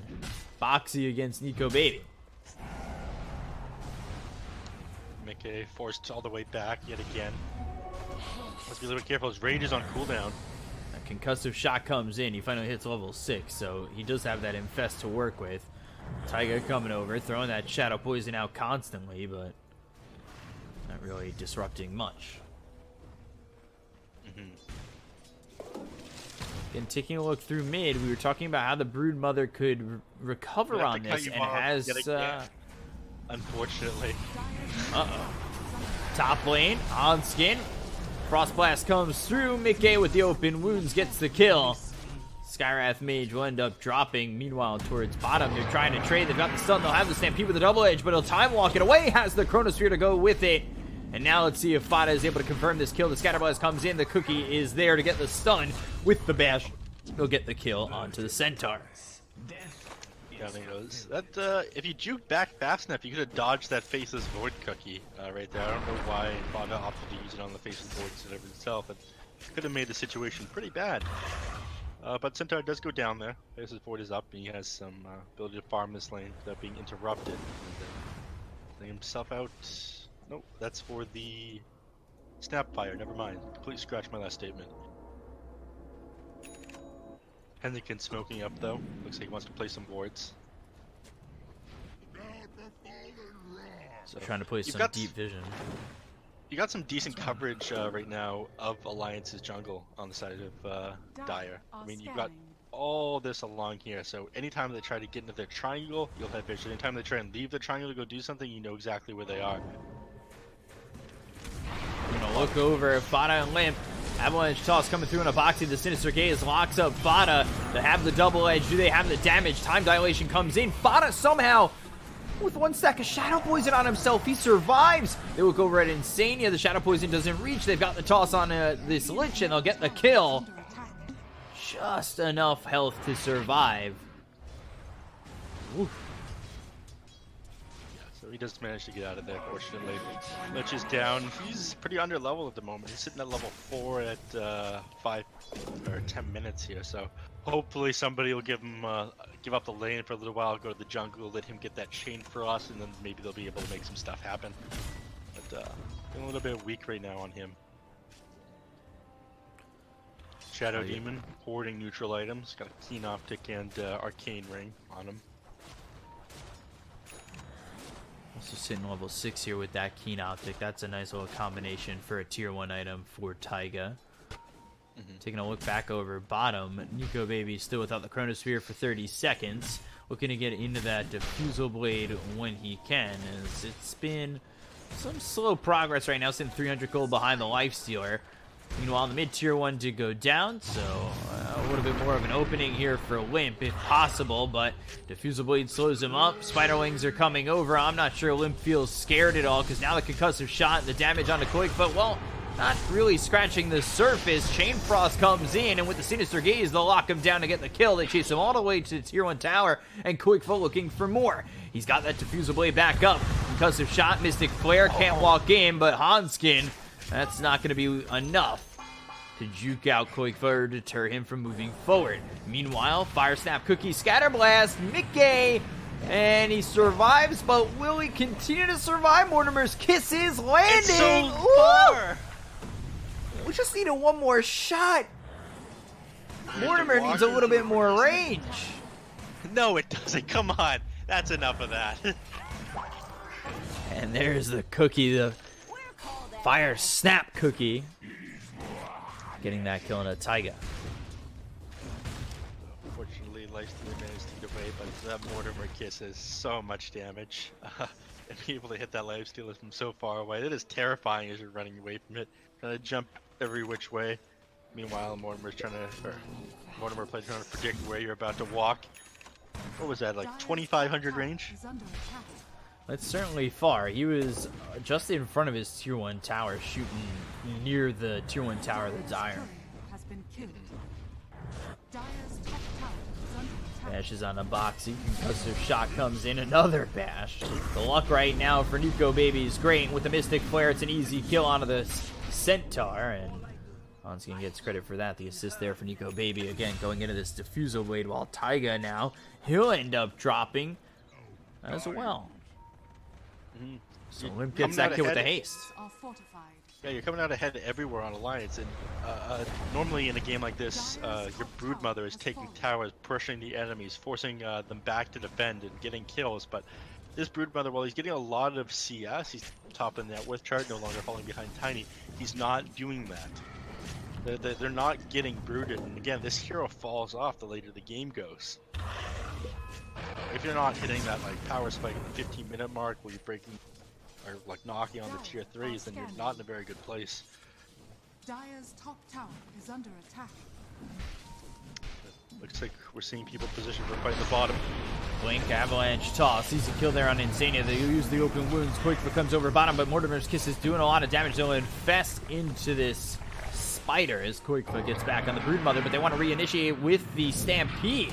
Time walk back. Boxy, though. Double edge. So, oh, Fire Snap Cookie gets the two-man stun! Koikfa ends up dead. Boxy on the run. Mickey in trouble. He'll force to use his rage and get away.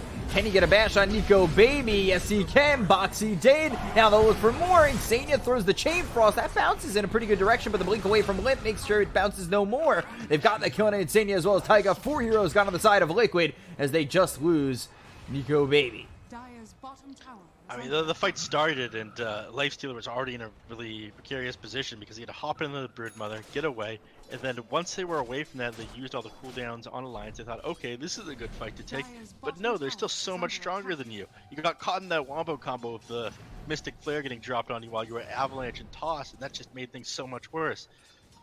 I'm not sure you can take a fight until after you get BKBs. You don't have a huge amount of damage other than like the physical coming up from Faceless Void and the Tiny after you have those BKBs. So maybe pick that up on Broodmother. It looks like, yeah, he's got that queued up next. Maybe get one on Centaur as well. I mean, he's got a cloak, but he could use a pipe or something like that to take this fight. But 1,500 gold swing going in the favor of Alliance after that fight, 3,000 XP. And getting that kill onto the Broodmother is certainly huge. The net worth difference between the Brood and the Tiny, only a couple hundred gold, and I'm not sure if they spotted that smoke, but Taiga and Insania trying to wrap around a little bit. Mystic Flare is out with the toss. Quick for dead. This smoke, there for planting vision, but, well, nobody there now to help out Koikfa, who ends up dead a consecutive time. We have to do a quick reconnect, a little bit of a bug. Take your time, let me know. Ooh, take a look, Sinister Gaze, Limp. Now taking shots from Mickey, but gets the kill on Insania. He'll try to TP out, they've got the disruption, Fada comes over for potentially a Fire Snap Cookie to either get a stun or get Limp out, but Limp, he's staying within this, and he clips himself. And this might actually be the best spot for him to be in! Mortimer's Kiss is coming down, somehow 33 is keeping Limp alive! Oh, the Chronosphere on top of it! How does he stay alive through it all? It's the ulti from 33 that keeps Limp alive. They'll get that kill on a Boxy. They'll look over at Mickey. Down he goes, done and dusted. See you later. And Fada from the high ground throwing down the Mortimer's Kisses into the Chronosphere. And what a combo there by Alliance. Oh my god, that Cronus came out with perfect time. You didn't line it up with the Mortimer Kisses, but you were just raining fire down on them without that. Saving him. That was beautiful there. That was like one of the Chronospheres you'd see from Universe at TI. Incredible there by Nico Baby. Honestly, the best job right there in that situation was 33, who kept Limp alive the entire time. This beautiful team play there by Alliance, and they're coming out on top of each and every one of these fights. I mean, you are keeping up with CS, but again, we were talking about if you're picking up this Brood Mother, you need to brood the enemy team. And that's not happening. You still have the tier 1 tower up in the lane where the Brood originally existed. You gotta be feeling pretty nervous right now. It's definitely not a spot you'd imagine yourself in with a Broodmother, but again, we had talked about that they have many ways to deal with the Spiderlings and deal with this Brood.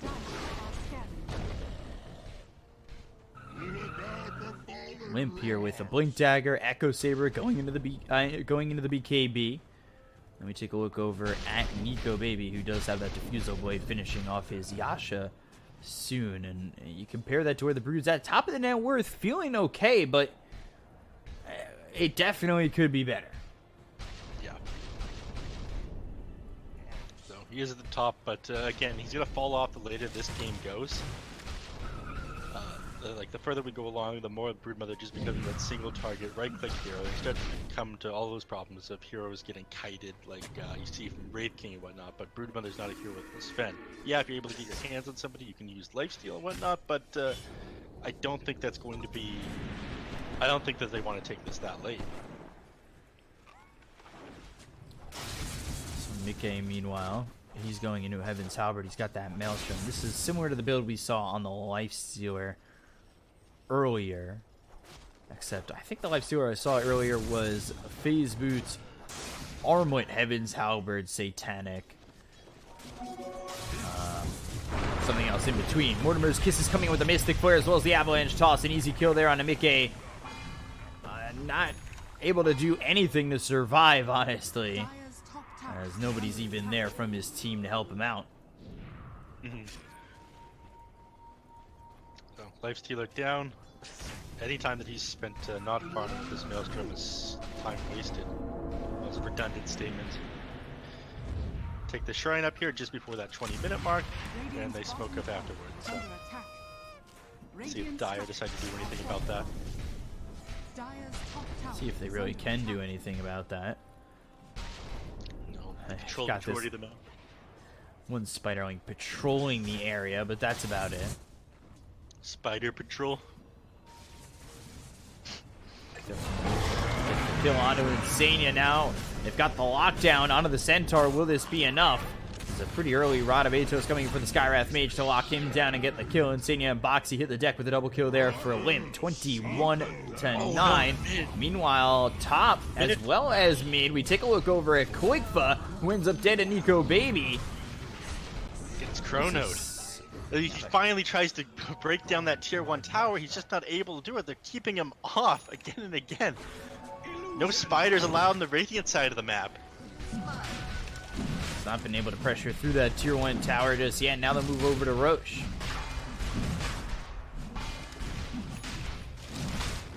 And there's not a whole lot they're going to be able to do about it. Okay. He's gone. He got the Atos. Got the Ancient Seal. He just dropped the Mystic Flare on the Lich and he's gone. About to say, the only thing you really have to be able to take this Roche fight is the Chain Frost and Lich. But not with him down. Not the fastest of Roche attempts. No, and not that it matters a whole lot at this point. I mean, it doesn't feel like a little bit of time wasted, but at this point you might as well do this before moving on to any further objectives since they're playing pretty deep at the moment. Don't have a lot of DPS, but they do have a lot of nuke damage. Again, that's why the BKBs are so for Liquid. Still about 400 gold away on the Broodmother, which make things a little bit easier once he gets it. Lifestealer getting a bit closer to his Heaven's Halberd. That should help him a bit dealing with this Faceless Void. Continuing to just pressure through mid. It feels like Liquid are just kind of standing there, twiddling their thumbs, thinking, well, what do we do? How are we supposed to go up against this at the moment? Feels like our Brood's not exact, should be online at this moment, but isn't. Again, we talked about you pick Well, you last picked Brood to brood the enemy team, which means you're taking down towers, you're picking it when they can't really catch it. Stampede comes in, they've got the Infest getting popped out, they'll get the kill on a 33 to start this off, they'll toss back Boxy on a Snapfire, that might be not be the best move. They've got the Mystic Flare down onto the Lifestealer who's almost dead, he's silenced up trying to run, Nico Baby, he's kind of in no man's land. Not a bad initiation. That fight kind of split up in two spots. Crossed me up a little bit. I think Alliance realized it wasn't a good fight. You don't have Chronosphere still. You lost the Pugna, and Lifestealer, even though you took him down pretty low, you didn't finish him off. That means he's able to heal up extremely quickly the moment he gets his hands on somebody. This is a hero you need to lock down and kill in one go. Well, I don't like Faceless Void that way right now. Speaking of Faceless Void, now often you go for Butterfly. This is the ultimate orb flying out towards him. I think he's finishing off his Manta style. He is. Trying to finish off this tier 1 tower over bottom. Lich doing all he can to slow this charge down. Also TP over a +1. But they do have Fada there to help him out if he runs into any trouble. And again, Chronosphere is up, Mortimer Kisses is up. You have to be careful about getting near the spaceless. That combo really is disgusting. Yeah, rain down fire on your entire team. Again, I think this ability will see a range nerf, DPS nerf in the future. I think at level 25, even without any items, once you get that +8 Mortimer Kisses launched, it has the same duration. I think it just launches them twice as fast and ends up doing like 900 DPS with no items, or higher than that. It's very strong. Radiant's bottom tower has fallen. So they smoke up, they head towards top. They're not gonna spot anybody within the jungle. Nico Baby taking charge as they start to converge over inside the Dire jungle.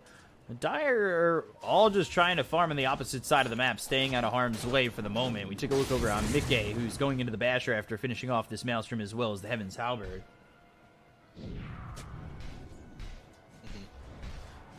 Koifa, well, he's going into the Ags. He's got this BKB ready to go, freshly minted 10 seconds.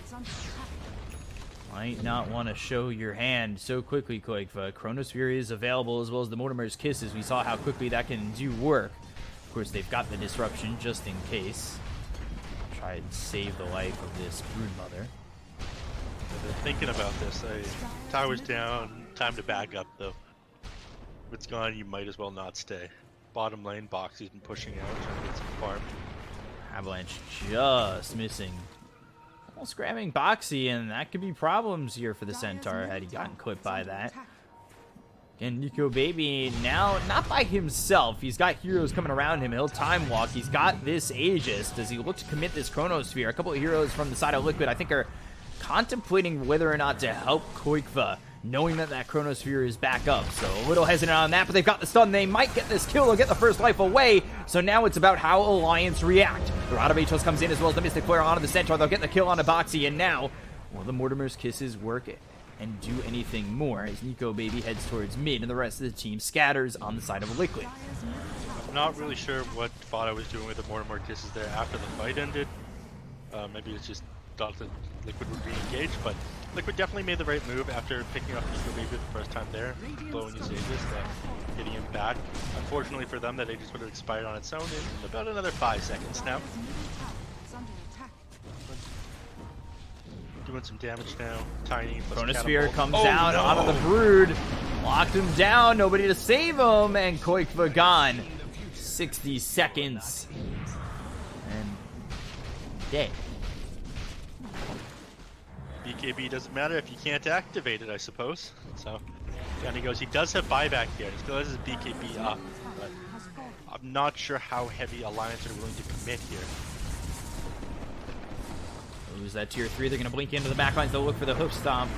And can they follow this up with anything well enough to get these kills on the side of Alliance? They get the Centaur already killed off. The BKB's been popped by Quick for the go after Limp. It doesn't feel like he's doing enough damage here. He'll continue to give chase, but now this is a problem. He's been disarmed with the Heaven's Halberd. There's a Fire Snap Cookie coming in. The disruption can only do so much. It'll save him from probably the inevitable, but Quick on the run. The toss from downtown. It's a three-pointer. Michael Jordan style getting the kill on the Koikfa. They look over the Lifestealer, and now they'll turn their attention towards this Lich. Insignia goes down, so does Mickey. 3 heroes gone. Buyback from this Lifestealer. And Alliance are looking to finish this series and secure a spot into the finals. They've broken the high ground. They'll go for this Rax, and can they do it right here, right now? The majority of this net worth is on the Broodmother, who's currently down without buyback. I don't think they could stop them if they decide to just go for tier 4s and end at the moment. Yeah, that looks like what Limp wants to try to do. Oh, Blink, Hook Stomp, as well as the Infest being popped. Nico Baby with the time walk away. The Avalanche locks down Boxy for the moment. Mickey within that rage thought he had an opportunity to go in, but Nico Baby, an aggressive move that he might pay for. Mantis style Frost Blast, time walk down to the low ground. They'll get the kill on a Mickey. He ball back. He's dead for 76 seconds. They'll look over at Boxy, who blinks away in time. Boxy does get back. Alliance, I think they did end up killing the Lifestealer after his buyback, but that spooked them a little bit, so they get back. Time is on their side. Again, the later this goes, I'm not sure that Liquid are going to be able to do anything. Lifestealer is an amazing late game hero, but he's not doing that so well himself. Meanwhile, this team Alliance is going to scale as late as this game gets, so play it safe. Again, it's your shot towards the minor. Both teams are just this one game away from being eliminated. Play it safe. Limp runs right up to Taiga.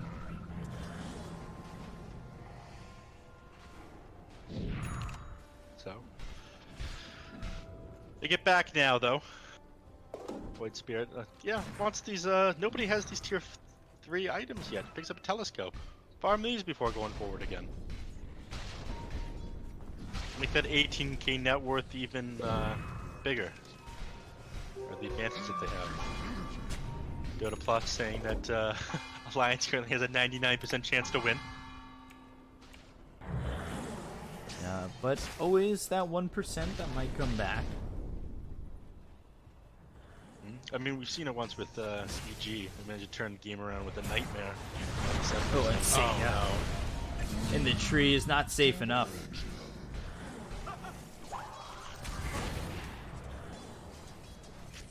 Dire's top tower is under attack. Which is down. Fortunately, it doesn't matter a whole lot. Koiba down here in the mid lane. I think he's trying to wrap around. But so is Nico, baby. He's gonna Spotted throw by out another Nico. Chrono. Yeah, the Chrono's there. The Mortimer's kisses the blink into the Chrono. Oh no! Mystic Flare is there. Quick for Boxy die. The GG call comes out immediately.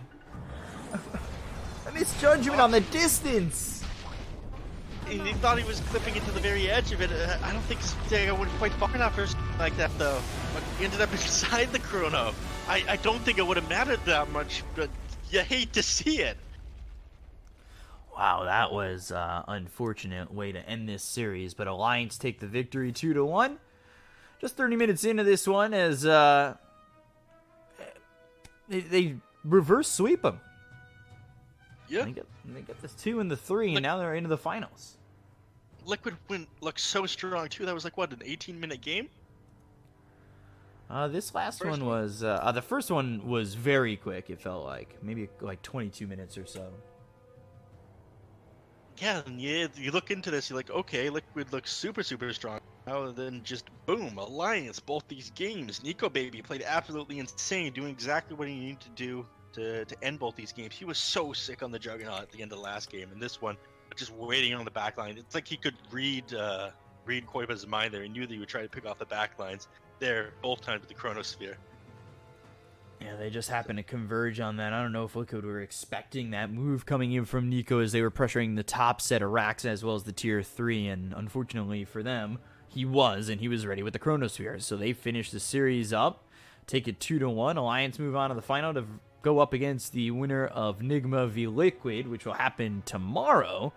And that's it for us today. So that's our last broadcast for the day. I'm your caster Bcop at Bcop92, joined here by Neff at NeffSensei on Twitter. Follow us to know when we're casting next. And thank you guys so much for watching. Appreciate you, love you, and we'll talk to you soon. Monkey King is good, but you need to leverage it with another hero that can run in. So you're now going to reveal whether this is offlane Shaker, or you could, okay, Liquid, you can completely keep it up in the air. This does mean you need a bulk type hero in your final pick, though.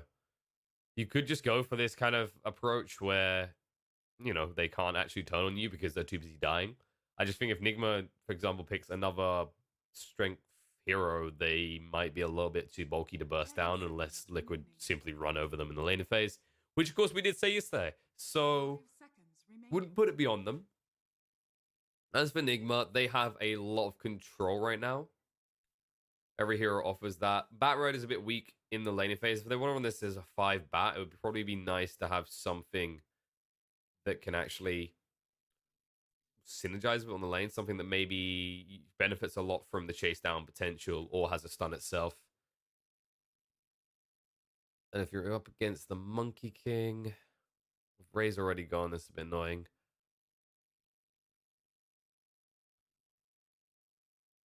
I'm trying to think actually off the top of my head. First day of the game.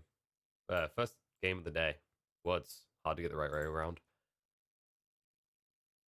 I don't think there's like an extreme gotcha pick right now with this Monkey King puck flexibility. Like Liquid are keeping it quite open, so I think Nigma need to just focus on what they want. They need a solid right clicker right now.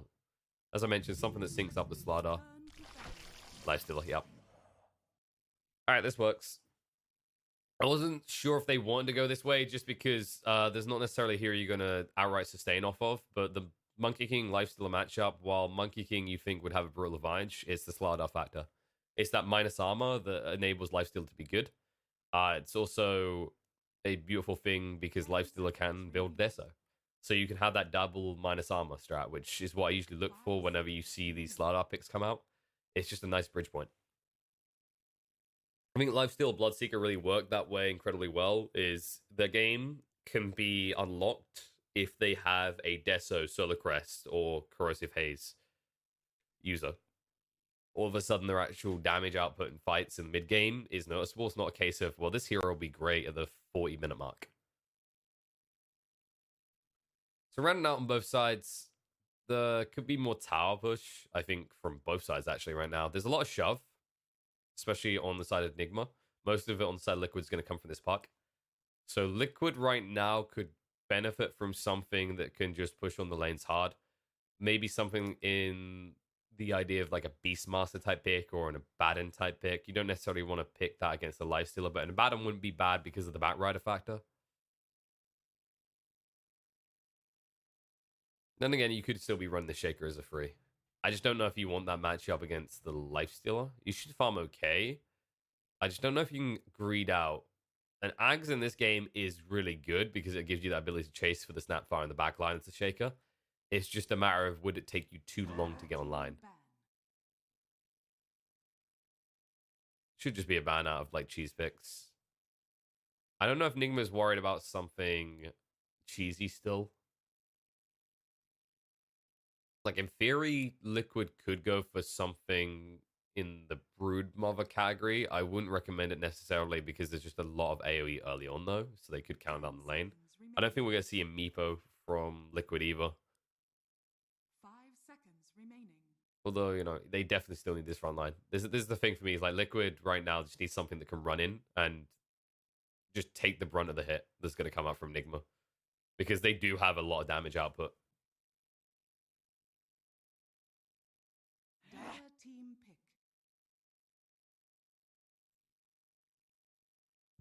I like how Nigma's the one to ban TA. The beautiful irony. And the Tiny comes out. Okay, so this gives them a little bit more catch initiation.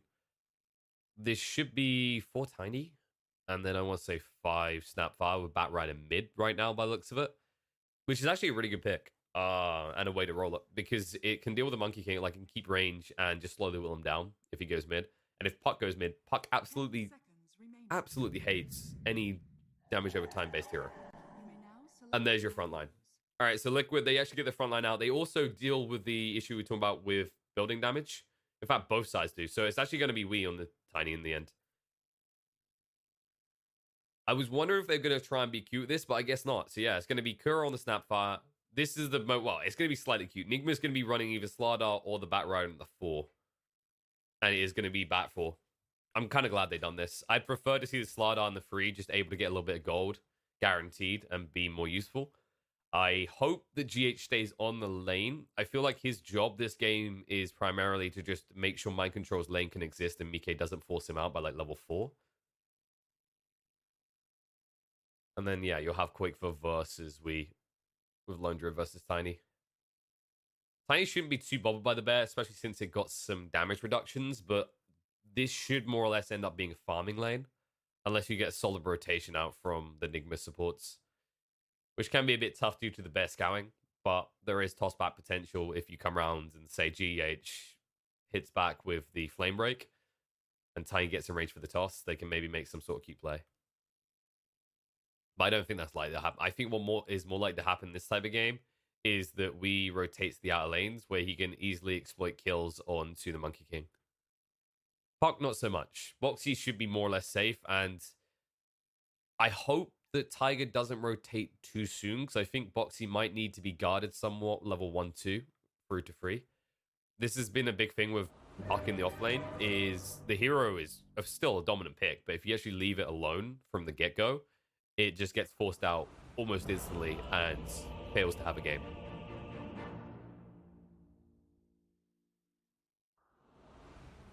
All right, with that, we're underway. Game number 1, guys. Best of 3 here. Whoever wins this will be going up against Alliance in that best of 5 grand final.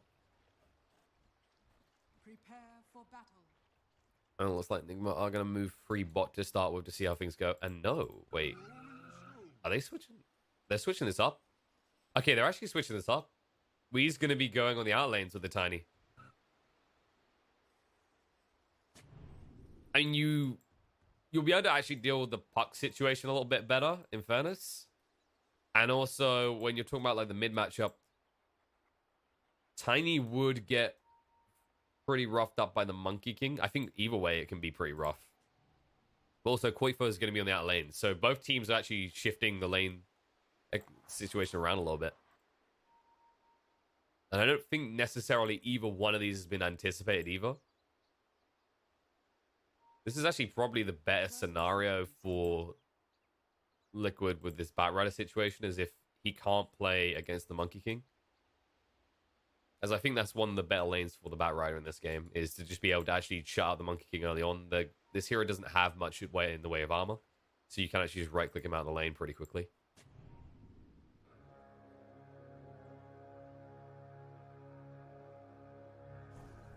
They will at least see the bear, but there's nothing suspicious about this. It's just a bear trying to grab a rune, so it will now be revealed quick for this here, but I don't think they'll think too much of it just yet. And I don't think they're going to musical lane too much. Yeah, it's just this one. Or is it? Alright, the line has been drawn, actually. They're doing a full switch up here. Someone put on the party music, because this has turned into musical chairs all of a sudden. So Miracle should be going to bot. Wee is going to come back to mid, and it looks like Mind Control is going to go to top. I do think out of the 3 melee heroes, this makes a bit more sense. Any melee hero in this game is going to suffer a little bit against the Monkey King. It's just the Tiny can deal with it a bit better. Because, well, 1, you've got a lot of health, and 2, you actually move quicker than your other 2 components. And obviously, you can actually pressure with this times tri-lane scenario. Once you get level 2, you can just get a point into the open wounds and maybe look for a kill. Especially if Insani is playing too far forward.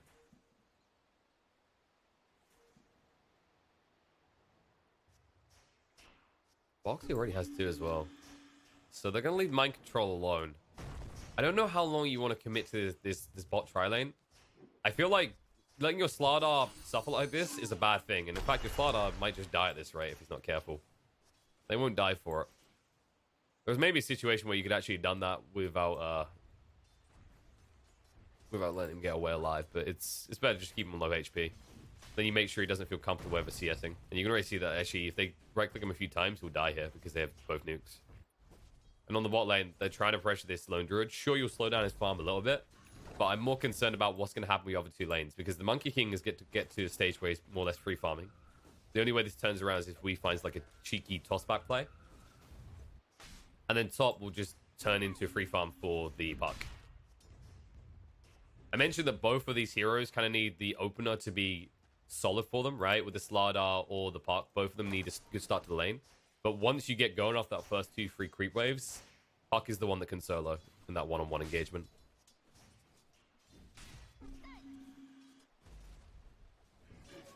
It looks like they've given up on the pressure. They're actually going to bring Kuro around. He will be spotted come around the back, though. He should be slapping down that sentry as soon as Boxy moves back, though. Alright, his Spidey senses aren't tingling, then.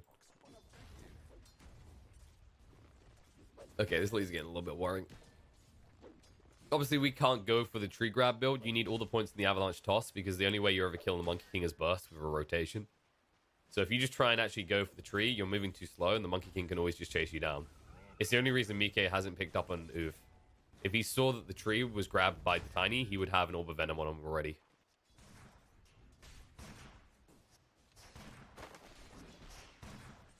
You actually see how easy it is for a Puck at this point. Double Fairy Fire, still has loads of regen, can just burn it through Koras even though he's this strength hero, and doesn't have to give a damn.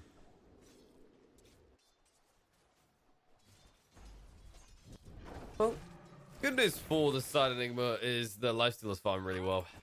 I really am a bit concerned about Wee's slow start on the farm though. Mind Control is finding some CS now that they've rotated up the snap fire, which is important. I think it's a little bit easier for Liquid to leverage a small CS advantage just because of the heroes they have. Like, Puck doesn't need as much to function as a Slardar, for example. And the Monkey King can do a lot with little. You actually just do a race towards boots to make your first rotation. Usually you'll find kills. Quick for in the bot lane, though. In a little bit of trouble. Able to get away. And Miracle now baits himself, however. GH is diving, looking for the kill in the quick bot, but he can't find it in the root. Oh, the bear. That filthy bear. Quake bot will go down, though. GH gets first blood and gives his life. Thanks and have fun. That was a little bit dicey. Mike with a very early rotation, by the way, and he gets the kill. Miracle is going to go down still. So 2-for-1 exchange, but first blood did, of course, go the way of the Bat Rider and Enigma.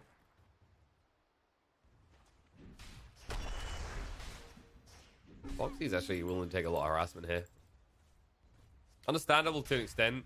Ping Puck, obviously you get decent value out of those tangos, and you're going to force the salve out of mind control and response.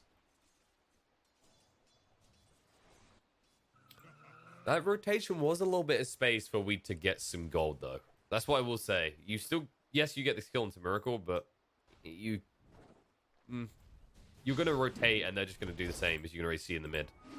GH, however, if he goes down, this is looking nice. With the Frostblast to slow him down, they decide against it as we rotates.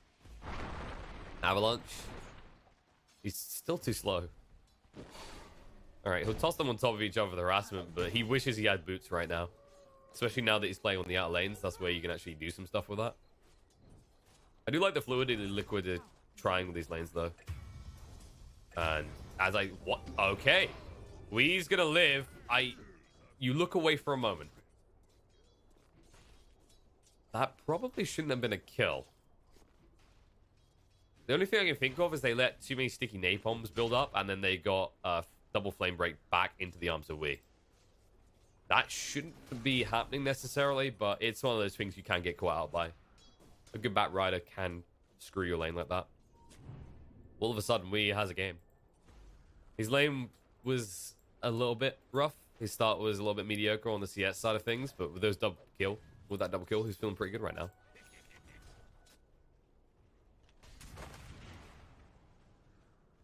And also Bat, yeah, he actually now has the tranks, so he can run around the map, be pretty aggressive. Maybe he tries to rotate mid. I'm not sure either of these mid is actually killable at this stage, though. Like, Lone Druid himself is actually tanky, has the Roar. Now, Miracle, on that Lifestealer up to over 1,000 HP, has a Buckler as well. But, however, there can be a fight. Avalanche toss onto free, a lot of damage done, but now they're going to turn around on the Wii. Needs to move away quickly. Yeah, just trying to tap him down, but they don't have the balance strike anymore, so he'll get off. Power Tiny, ladies and gentlemen. Just basically be a ridiculously tanky behemoth of health. And we go for the phase as well, so this lane should do less damage to him. When you actually think about their damage output, it's on the side of Liquid, it's definitely going to be mostly physical. Because you can have the Monkey King, you can have the Lone Druid who's likely building the Deso build this type of game. And then also you're talking about Park who, while you have magical damage, your right click's going to be pretty fearsome early on. So even if there's a rotation there, he's more threatened by the right click side of things. Talking about Puck, Mind Control has actually just been given all the space he needs. I think they left the Puck alone too long, and now we're seeing the results. Like, you're falling behind on XP, you're still getting decent CS, but now Mind Control's up at 33 and 7. Surpassing the Puck. Shaker. Oh boy. Oh no. Sania will go down. Tiger's courier will get sniped out. The creeps will probably kill Tiger. Mike is hiding in the tree line. It's backfiring quick. Nikkei just has to get the hell out of here quick. We'll be able to do so just in time. The avalanche wouldn't go deep enough. But all of a sudden, Enigma are the ones who have Liquid by the balls a little here. They're still farming reasonably well. But these kind of kills that you're hemorrhaging, this is a very volatile lineup. And with the Slana having a good start, it'll all come together pretty quickly. And Boxy, he's just gone and away just in time. Whew. A little bit too close for comfort. Looks like Liquid are going to try and actually pivot around the Puck, though. The most logical play they have, because you do have the Dream Call available, just stick Mike back in the situation where it's probably going to be the one-on-one, and you can already see that Quick falls back to the jungle. But Nigma were quick to anticipate this. They've got a deep ward already, so they can see everything that's happening around that area. They know when people are patrolling through and when people are coming through. Miracle in the mid lane. Winding up that swinging arm. Tiger will block him off, but he'll just try and stand and fight. But there's so many heroes here from Liquid. If this doesn't work, it's going to be a lot of time wasted. The cookie in. Looks for a kill. Just toss on the spot, and they get the Monkey King instead. Responding number for number. Every time Liquid shows up with these aggressive moves, Nigma is just looking to match them piece for piece. And I also just noticed our zoom is being... Why? Alright, I'm going to have to redo my config file because it doesn't work. Boxy's going to have to rethink his life as he's just gone. There we go. That should deal with the fast zooming for you guys. I think I'm going to have to reinstall Doto, folks. Second day in a row where it's done this, even though there's a foul. GH won't even be punished for this. Right now, Nigma just do whatever the hell they want. I don't see any move Liquid want to make necessarily in the next 2 minutes. They need an item to pivot off. I mean, look at your Monkey King. He doesn't even have treads after a dominant start, right? He goes for the 3 Wraith Bands. He looked really good off the lane. And then unable to really do anything with that. Instead, he just starts dying. Boxy is nowhere near that Veil. They'll have to fight bot, though. They see the numbers advantage, and they cut off Wii. He hasn't got much in the way of mana. Quick as Bear will not be pushed far enough away. And the call, the root, everything to hold Wii in place. Liquid, they finally find a situation where the side Enigma can't match their numbers.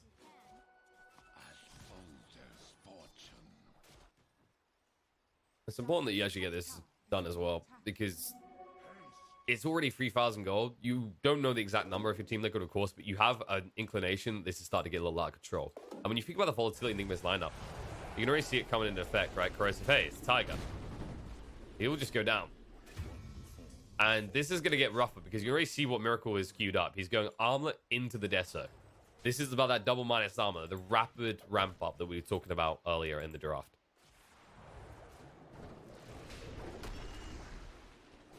Mind Control all of a sudden is just feeling really confident. Doesn't even need a double bracer. 1 bracer plus the raindrop. With the phase boots, he's more or less unkillable. Monkey King, however, that was not even a lasso. That was just a casual rundown. This is getting mighty problematic. We've seen why Monkey King can be such a dominant force, but we've also seen over the years why it can be a fragile hero, right? Where if you fall behind a little bit, it feels like your game is over. You need someone to kind of, you know, feed you a kill or two and get you back in the game. Kisses out, Quickfa, just gone.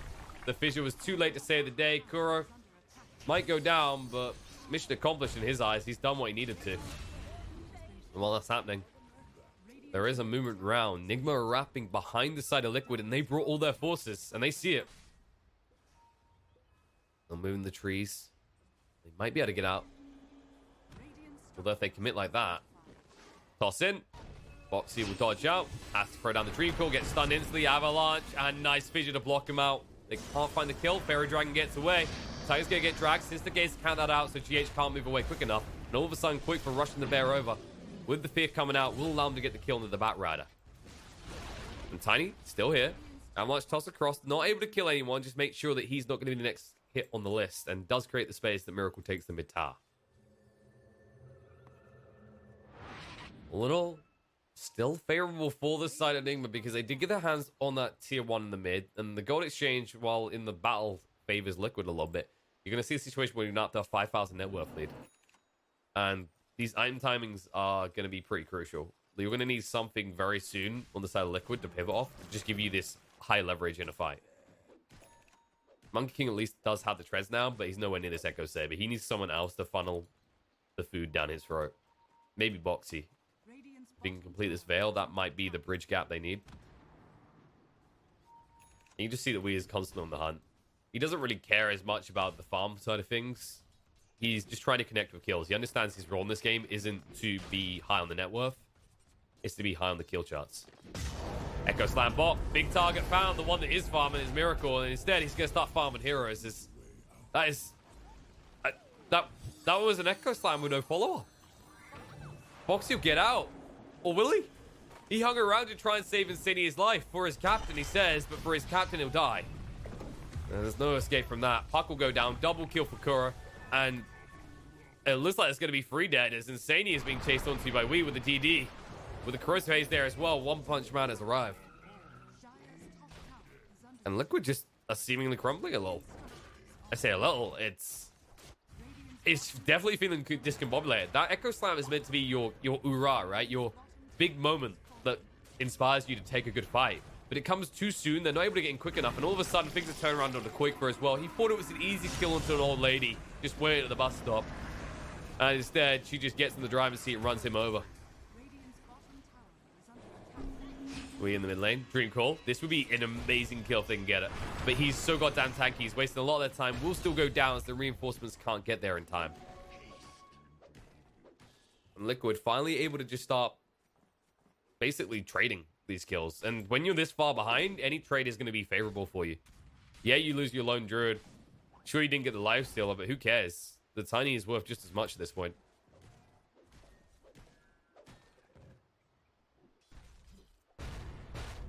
Tiger now halfway towards that blink.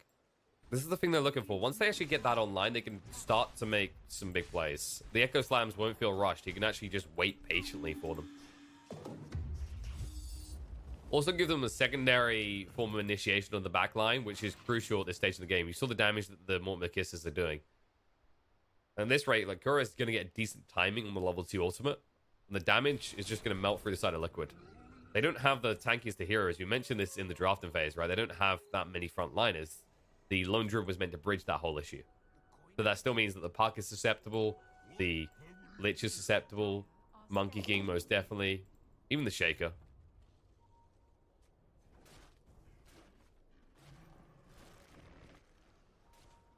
And then when you look at items on the other side, when Lifesteal now has that armlet, he's almost got the Desert complete.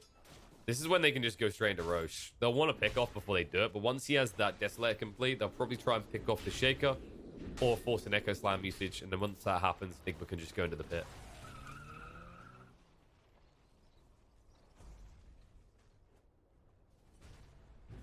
And yeah, Mind Control is still coming to the pipe. Almost has it complete now.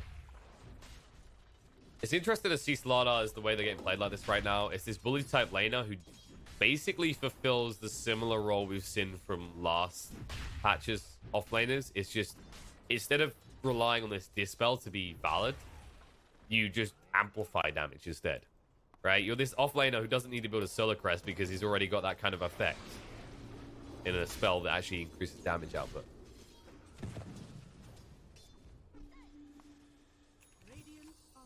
And yeah, Boxy just goes straight for the blink.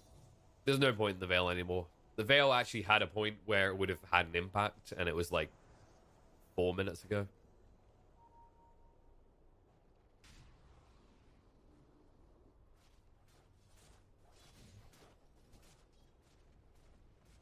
Question is, what does we want to do next? He didn't go for the blink build, he went for the drums, so he's just looking to run in. They're just looking to kind of overwhelm Liquid as they do that in the bot lane, find a puck. And that was the blink reveal from GH. Nets him a nice kill. Slows down the puck a little bit. A crucial moment when he was just about to get the goal for the blink dagger. And straight into the pit they go. That's a good enough pickoff, they say. The Deso now complete. Corrosive Haze at level 2. Roche is paper. Enigma are the shredders.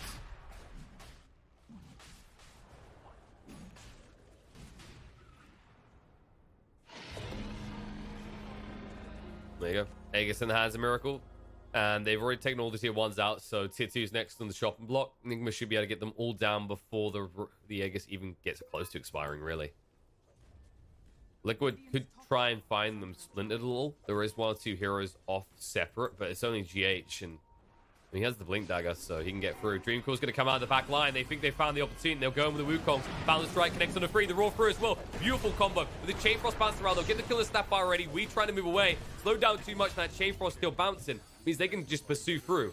Mind Control sliver away. They keep Vision for the time being. They are going to keep chasing.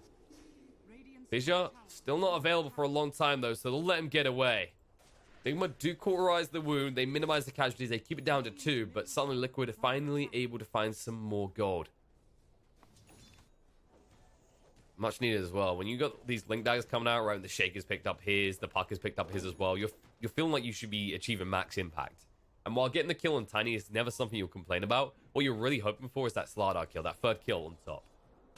As there's a huge reveal of double blink, you feel like you should actually be able to do more with it. The Enigma really are that far ahead. The Miracle just confidently runs in wherever he chooses. They can't push on the tower just yet. As Quickfire is pushed in top, so that's not an option. They'd have to commit to mid, which means Liquid can try and set up if they want to defend this. They still have the big ultimates. Wukong's no. Beko Slam is there, as is the Dreamcore. And GH... excuse me. Wants himself a kill. Won't be able to find it, but he zones them away. Miracle gets the tower in the meantime. And Quickfire, he's probably just going to stay out as long as possible. He needs to get his Deso complete before he's even willing to fight. And once he even has that Deso, his main priority is kind of just keep pushing.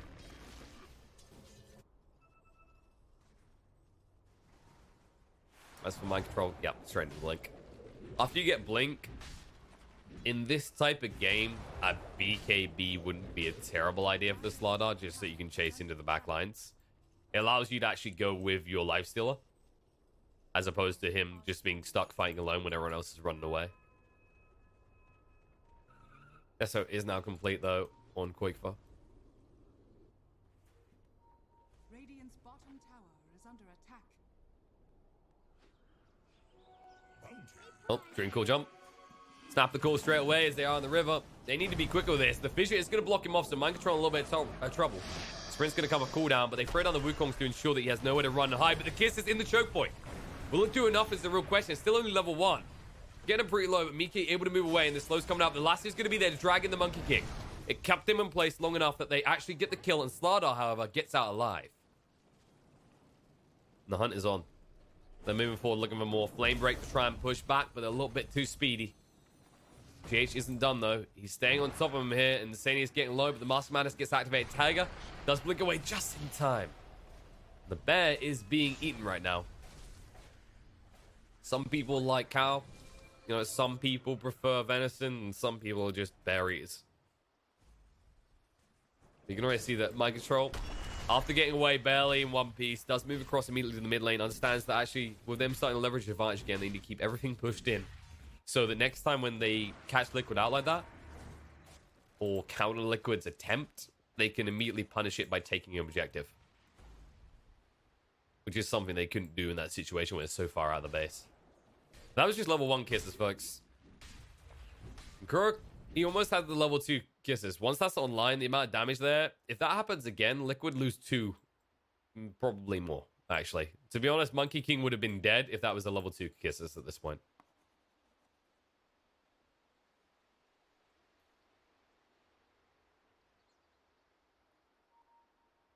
Just a quick little pause. I think this is actually one of the things that makes Snap 5 feels so lethal as well. I feel as if with each change to the map, we're getting a high priority around these kind of choke points, right? You've got these stairs around Roche that we saw time and time again before they removed these shrines here. Even around the Roche area, it feels pretty tight, pretty snug. All these areas you funnel into on the map, like this has always been a thing with the base. And then you've got this hero, right? Which absolutely loves the choke point. And Liquid are playing a lineup that really wants their opponent stacked, right? You've got the Dream Caller, you've got the Echo Slam, you've got the Chain Frost. You want to try and force them into a brawl scenario and funnel them in. But that means that you're usually chasing him pretty rapidly yourself, and you can get caught out as a result. Tiny, however, will be caught out rapidly by the side of Liquid. Trying to move away, he is tanky, but there will be a Dream Call to ensure he can't escape, and the reinforcements coming in will back off, as they were happy to just take the tower top for the cause. There's a TP in, though. They got an Infest Bomb ready. They actually want to fight this, despite the fact they don't have the Tiny for 30 seconds. Jump in, jump out, quick for, get shaken about, and he's just back into the base, immediately dead for 45 seconds. Mike looking to make his escape. Doesn't actually jump into the tree in time. Has to throw out the Boundless Strike. Will still get out. A little bit dicey for him, though. Liquid will just return to tending to the lanes. They got punished immediately after they shoot their aggression. And Aegis has been reclaimed now. So Miracle is a slightly more vulnerable target. I say slightly because at this stage in the game, he shouldn't really be going down. Heaven's Halberd, 2.2k HP with the armlet off. And plenty of ways to save him, whether it's a toss out, whether it's the stuns being thrown on top of him to just zone away his opponents. And then when you're talking about stuns, like where is the magic community? When's it going to come? Because you can actually see the next priority for Mike is, okay, he sees the issue around being squishy. That's not what he's tending to. He thinks the issue is more damage right now, so he's going for the Diffu. And then Quake for trying to get a little bit more lockdown, going for this Basher build. So then you are very much relying on how good your Dream Calls can be and how on point Tiger's going to be with these fissures to cut up the fights with the Echo Slams to control your opponents. As Nigma are likely in a scenario where if they just wanted, they could go double Magic Immunity and then just run at you. It looks like Mind Control isn't sure what he wants just yet. He wants the death maybe, or is it the other way around? Jump in, Tiger got him 3 hits. Mike threw down the Wukongs and Mind Control down to half HP, but all of a sudden Mike, he's feeling the pain. He can't fight this lifesteal. He's too goddamn strong. He'll get the lifesteal, but it won't make any difference. You can't reign supreme of the lifestealer himself, as 4 are dead now on the side of Liquid. We're going to make it 5 as they run into the base. Botsy will move away just in time. They didn't quite cue that correctly, so they weren't able to Infest Bomb on top of him, but this is going to be Buildings dying, and they're going to die quick. And we finally escalated towards high ground. This is what we were saying in the previous fight. Is the reason that Enigma couldn't do this is because Liquid would actually bring the aggression out into the map. But the moment that Liquid are back on the defensive, if you give them this opportunity, they're just going to work with it. And Mind Control, what looked like a whoopsie attempt at a crush, ends up baiting the side of Liquid into jumping on top of him. A 2.5k HP hero with a pipe complete. That's never likely to go well for the side of Liquid. And this is the thing, they're just trying to scale up raw damage to outdo their opponents. They don't have a Spirit Vessel builder. They don't have that advantage in this type of game. And they can't really decide whether they'd want to. I mean, if you could, who would you build it on is the first factor. But even if you did, it doesn't address the lifestealer issue. You just need more lockdown, more damage to kill him off. And he's the core aspect of Nigma's damage right now, as we saw in that last fight.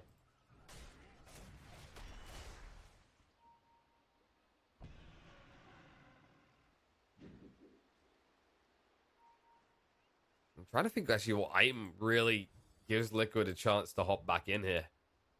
I don't think the Diffu is it. I understand Mike's need for it in this type of game. I don't think it's going to be enough, though. I don't blame him for not going BKB. I don't think you survive with a BKB, except for running away quicker. In fact, there's just a lasso, right? So if you put a BKB on this Monkey King, you're just going to get dragged away straight away and killed. Every time. You could argue bulking up, but right now, like, the raw HP element isn't going to help you as much. At least with the Diffu, you're getting a decent amount of agi, so that's just scale your armor up a little bit more. Which is your big concern. You need to be above 20 armor by default. And even then, yeah, they've got a lot of minus armor. They can minus 20 to you.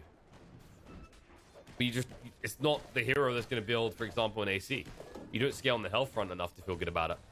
Not to mention the fact you have a lone druid, which is more likely to build it any day of the week.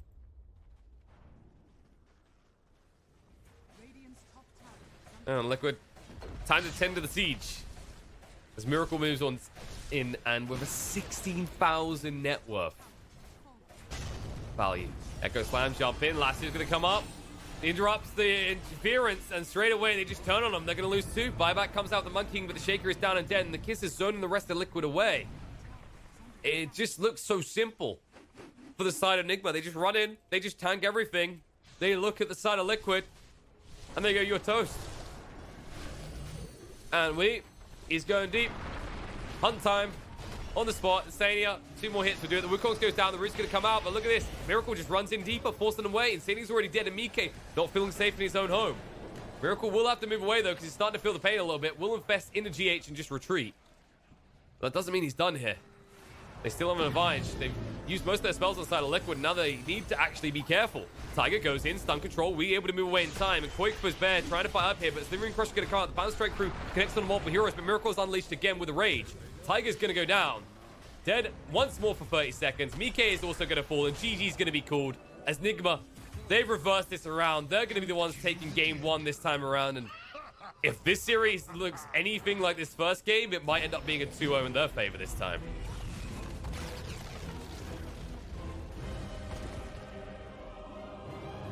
And my, oh my, how the tables have turned. How when you come down into Nigma's territory of traditionally these lower bracket runs, all of a sudden they come out swinging, and Liquid, they're going to have to seriously reconsider how they approach this laning phase. I think when you look back at this game, it's the shuffling of lanes that really screwed the pooch a little. If you leave we in that situation against Mike on the mid, it's not too bad, but because you circulate the lanes and you become maybe a little bit prioritized on getting Quake for a better laning situation, I think that's when you saw the supports of Liquid start to kind of converge towards his location and make his game better. The problem with doing that is, like, Lone Druid is obviously this volatile hero that can actually, with a good start, ball through the mid game, destroy all the towers, and give you an advantage. But your Puck being left alone, Boxy, while having a dominant start and shutting out the Slardar very convincingly, was then left in a 2-on-1. And this hero will still suffer. Sure, it will get a farm occasionally, and that's not the issue. The issue is that you had a lead over the Slardar, and then you let up off him. All of a sudden, you get him back in the game. And Nigma can pivot an advantage off a good laning phase coming out from the side of Nigma in the Miracle lane and in mind controls as well. And then you just see Wee with these rotations, able to then suddenly connect with the supports. He gets that advantage he needs. I think if you could maybe keep Tiny on his own little island in a one-on-one lane, where Nigma can't necessarily get the easiest of rotations towards that mid lane, and then instead you try and pivot an advantage around the boxy lane, maybe Liquid have a better shot here. But credit where credit is due. Nigma, Miracle farmed like a madman. Mind control was actually nigh on unassailable. And the way they forced Liquid into these choke points worked to their advantage each and every time. They always had the lasso as a drag back and split the fight option. But Kuro with these kisses was time and time again, and a huge frustration for the side of Liquid. That's only game 1. We're going to need at least one other game, and if Liquid don't get it together quick, it might only be one other game for them. We're going to have a short break, and then we'll return for game number 2 between Team Liquid and Nigma. Also doesn't alleviate the Chen issue at all, so you don't get any high advantage there.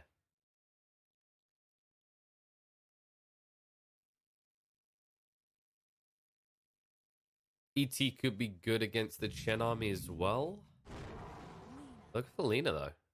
Okay, so that gives you an AoE stun. That can help out against the little Chen army. It also gives you a stun that we talked about that they were lacking. Not necessarily the most reliable, as the cast point isn't the quickest, but is a little bit hard to sidestep, especially early on for some of these heroes. Especially heroes like Chen, who don't tend to even grab themselves some boots early on, because these greedy mofos always just want to get maximum heals, and they just consider themselves a small walking heal fortress. 5 seconds remaining. But then now Liquid, they have this flex, right? They don't have the final pick, so they're basically looking at this Pugna pick from Nigma and going, wherever you go, we can follow. But at the same time, what they've done is they've actually kept their cards close to their chest. This is likely going to be a situation where you could, I mean, right now you could run this Lina as a 2, a 4, possibly a 3. I don't know if I don't really know if I can recall Boxy doing that much, but some teams have been known to run Lina in the 3. personally, I'd get something a bit bulky in your free position just because you are lacking heavily now in the frontline department. Something Nigma could try and capitalize on, actually. Because right now they have this attritional warfare, which they know they can win, right? So you got the Chen with the Hand of God, the mech. Sure, you got an Oracle that can false promise save. That's for one individual. With the Pugner as well, that can decrep a target, can life drain to save someone if need be. Nigma can sustain a lot better out of these three heroes compared to Liquid.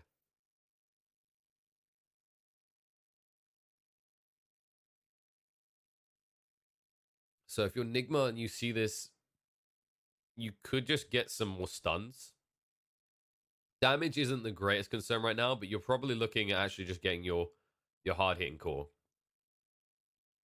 It's likely you go for the Miracle Hero. Maybe safe lane as you're looking at. PL isn't available. Naga is still in the pool.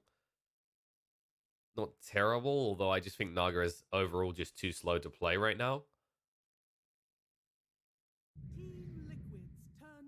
And they go for the Spectre. Well, I talk about slow heroes to play, and they go for the one that was always considered the hyper late game scenario core. But Spectre, I actually think this is better than Naga. So the thing with Spectre is, while it tends to have a little bit of a rougher time starting the lane, it can be involved sooner, right? With the global presence available through the haunts, you can actually make pickoffs across the map. Also, if Liquid are running this free squishy already lineup and they're going to keep committing to this, it now gives you the ability to control a fight, and there's that Timber we were waiting for. It was already looking good because you picked the Chen, the Shaker in the first phase. The Pugner doesn't necessarily like facing off against Timber. It's actually a weird interaction, right? Because if you actually get Pugner plus Timber on the same team, a lot of damage output. But surprisingly enough, Timber, or maybe not surprisingly enough, can just screw over Pugner. Also, you can lane up against the Pugner if need be. So if this ends up being Nigma running the little eternally dead kid in the mid, then you can just slap the Timber there, and you can see as Decrepify won't change that. 10 seconds remaining. I want to see another component from Nigma that adds to the anarchy. Right now, they're going to have a hero that can jump the backline, Echo Slime. You're going to have the Haunt that's going to cause carnage for Team Liquid, but Timber already a hero that doesn't care. Right now, I feel like you need something that also connects with what the Spectre is doing and the Shaker is doing on the backline. Or you could also just double down on like a frontliner, something that actually holds to the other side of your pincer attack, right? Like if you're going to make a sandwich, right? And we've been there. We've been hungry in the morning. We've started building this sandwich with like 5 different components, and it's getting pretty heavy on all the meat and the salads and whatever else you got in there. You want to have a strong bun on each side. You don't want to, like, you're not going to go make a sandwich with like a thin slice on the bottom, right? And then double slice on top. I'm just making you all hungry right now. That's my goal here. I don't know who makes sandwiches with double, like, double bread thick, but some people do. Some people like to stick it in the middle, which is kind of what the Shaker does in the analogy, I guess. But the Earth Spirit Farm pick from Liquid is... I was wondering about this very early on, whether they would actually pivot towards something like this, because we mentioned that they needed some stuns, someone who can kind of frontline, pseudo-frontline to an extent. But I didn't expect them to necessarily go for this. Earth Spirit's still a hero that a lot of people don't rate highly. And it should be the 4 Earth Spirit as well, yeah. So it looks like Final Spirit coming out. It's actually going to be Void Spirit for Weeha. Always surprised when this hero actually somehow makes it through to the final phase. And this actually bridges the gap. We mentioned that Nigma needed something else that can join on the back line and follow Spectre wherever. And you've just chosen one of the most mobile and elusive heroes in Dota right now. Nigma's draft is looking pretty spicy. And you can actually see, I don't know if they're just talking right now. This should be Pugner in the free. But I'm wondering if the Spectre's going to be a little bit too slow, especially against the Timbersaw. I think that could be Nigma's downfall. If they can find a way to pivot and advantage in the other 2 lanes, though, they're fine, right? Like, it's always that rule of thumb. If you win 2 lanes out of 3, you're looking great for the game. If you win all 3 lanes, something went wrong for your opponents in the game. So always aim for 2. The question is whether they choose to invest resources heavily into Miracle's lane to make it work, or if they double down on the Pugner and the Void Spirit. I would like to see a situation in which they enable mind control so he can take towers early, which is going to funnel gold into Miracle. As for Liquid's side, Liquid have a kind of more simple battle plan here, right? Like, you're taking this Timber who should, for all intents and purposes, match up fine and do very well against the spec. And then you have the rotation power of an Earth Spirit anyway. So that's going to be alleviating this issue of who actually ganks who roams who, because the Lina can actually move, and we've actually seen this. I think I'd say the Chinese teams have been especially good at this, is running the Lina mid in more recent patches and actually efficiently rotating towards the enemy sides of the map, taking their farm from their camps as well as actually just attacking those outer lanes. This is the thing, like Lina as a mid, sure, you can farm waves, but really as soon as you have level 6, 7, or 8, you should be thinking, who can I rotate on? It's all about killing, and your opponent in the mid won't likely die to you. It's very unlikely that once we has 6, he should die to the Lina. Unless there is some setup coming in.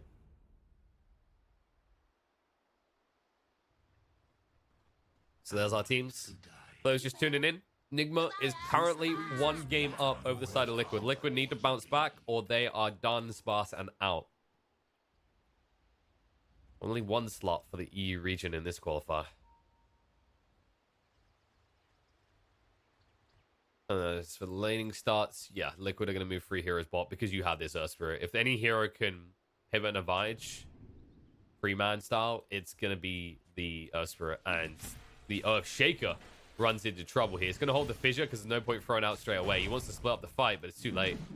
They've got what they need to bring him down. The bottom smash through. Tiger makes sure he yoinks it. They could have given it to Mike. I don't mind that Earth Spirit's done this. I don't know how I feel about the fact he leveled the bottom smash to do so. Run the border is just so good, but if you're just going to try and run on the lane, the border smash is obviously better because you'll have the double slow, so he might hang around here to try and kill again. I think they're just going to try and punish Hugna hard, especially now that they know that he's leveled Decrepify. So you don't get punished for stacking hard, because he no longer has that Never Blast.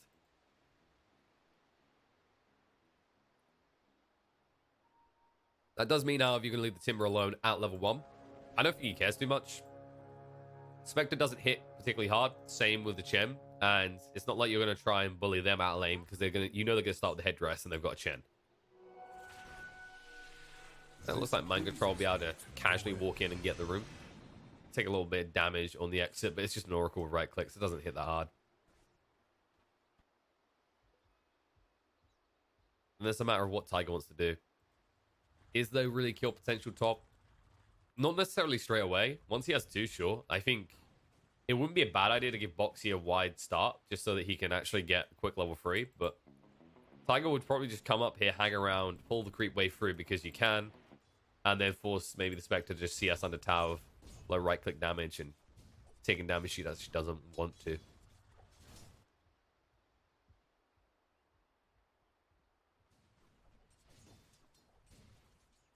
Meanwhile, on the bot lane, you'll just see GH hang around here, just try and harass a little bit. Make sure that Mind Control is safe until he's got at least 2 points, so he can't be jumped on top of.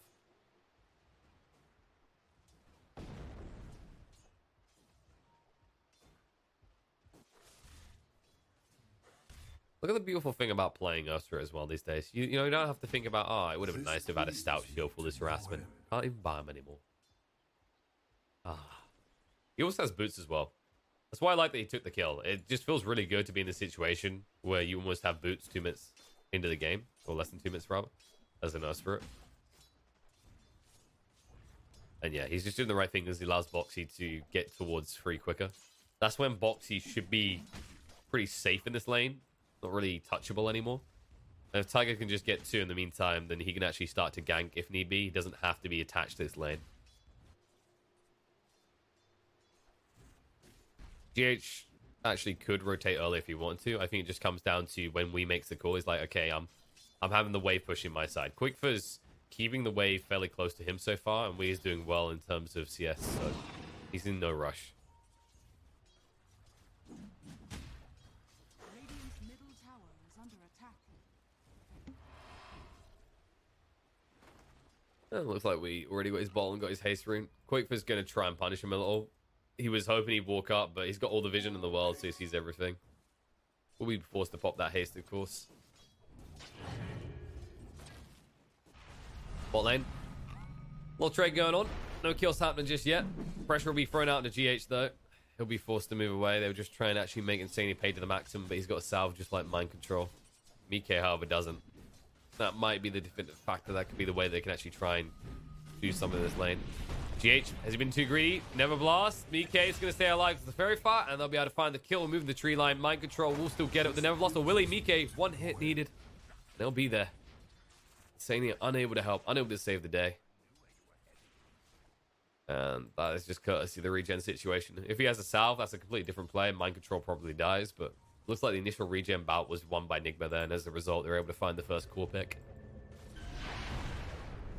Nice double stun. Just punishing them for using GH as a human courier. Well, you get paid pretty good money to be a human courier. Depends on what you're bringing. Foxy will go down the top. Tiger, a little bit too late. I think he left too soon. You can see what you want to achieve, but you can't leave the Timber. You can't get that wide of a berth before level 3. Once he has 2 points of reactive armor, he shouldn't be a kill. But before that point, yeah, he's just paper. Especially if Miracle goes for an early point Desolate, which he didn't even bother doing here, and they still are able to run him down.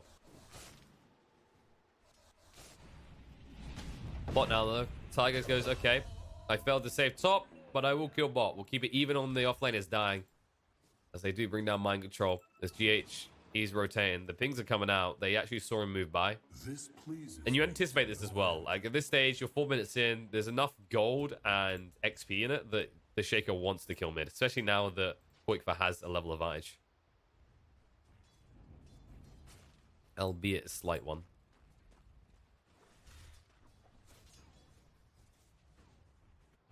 Oh, fighting bot as well. Bot smash connects onto 2. Mind control able to run away. You never look for the Pugner as the opening kill. He's just too fast. 335 base movement speed. Has the infused range drop as well. And plenty of mangoes to keep spamming out and waste your time while you're on top of him. Quick foot. He's going to pressure him pretty hard. He actually kept Invis in time with the pulse there. So Quickfin needs to bottle up quick and be careful. But this should not be a kill for Wii. If he goes on this, it might be a bit greedy. He's going to bottle up now. And there you go. He's going to join the Bounty Arena away. And with the fissure rotation from GH, it is a kill. Quickfoot. Light Strike Array won't save the day. Wii gets the final hit. Read him like a book. It should have just been a bounty snatch and move away, but GH is quick on the rotation. It's surprising as well, because the pings came out about that previously, and he never went back bot, but it's not necessarily that Quakeface misplaying that situation. He has to get the rune. He knows if he doesn't actually get that regen there, he has to go back anyway. Now the question is, what can they do top? I mean, Boxy's up to 4. I just don't think you necessarily want to go for this kill. He should have the... Yeah, he's got the point in Timber Chain. They're going to come around now, but... Actually, he's just going to wait, and now he just chains. Oh, no, GH!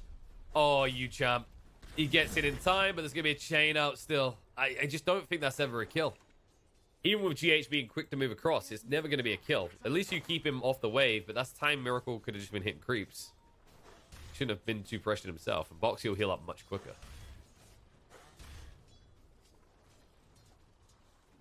Alright, they're going to try it again. Now with Wii, it's a kill. Timber Chain out. It'll make him go deep, but just the tip of the fish is enough. Nicely done. That's the way it works. Doesn't mean that you actually need to get back to the mid lane soon, though, because Quake's going to push you in a little bit. Yeah, that's the way actually you can see the kill works. It's never with those three are you going to make that kill a reality, but A for Remnant's so strong. And that's all that we really had to use from the arsenal of spells that he has. Spectre, by the way, has an amazing start.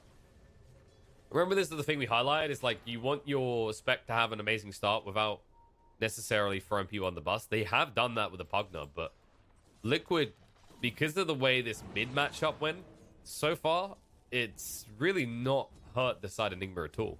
Because now they'll just rotate bot. Mind Control hasn't been killed enough. The fact you've only killed him once, he's got 17 CS, he's going to be content with. Sure, Timber's going to have more, but he's died more. And it's just naturally the way these two heroes lanes match up, is that a Timber will always find the CS. It's just, can you kill him after the fact? Now wait, rotates onto Mike. Trying to slow him down, control him up, but the protection comes out from Insania in time, so wasted rotation. GH making the most of it in the mid to farm up, but nice rolling by Tiger. Smash, slow, and silence, but Koikfa was on the wrong side of that fissure, so he can get close enough.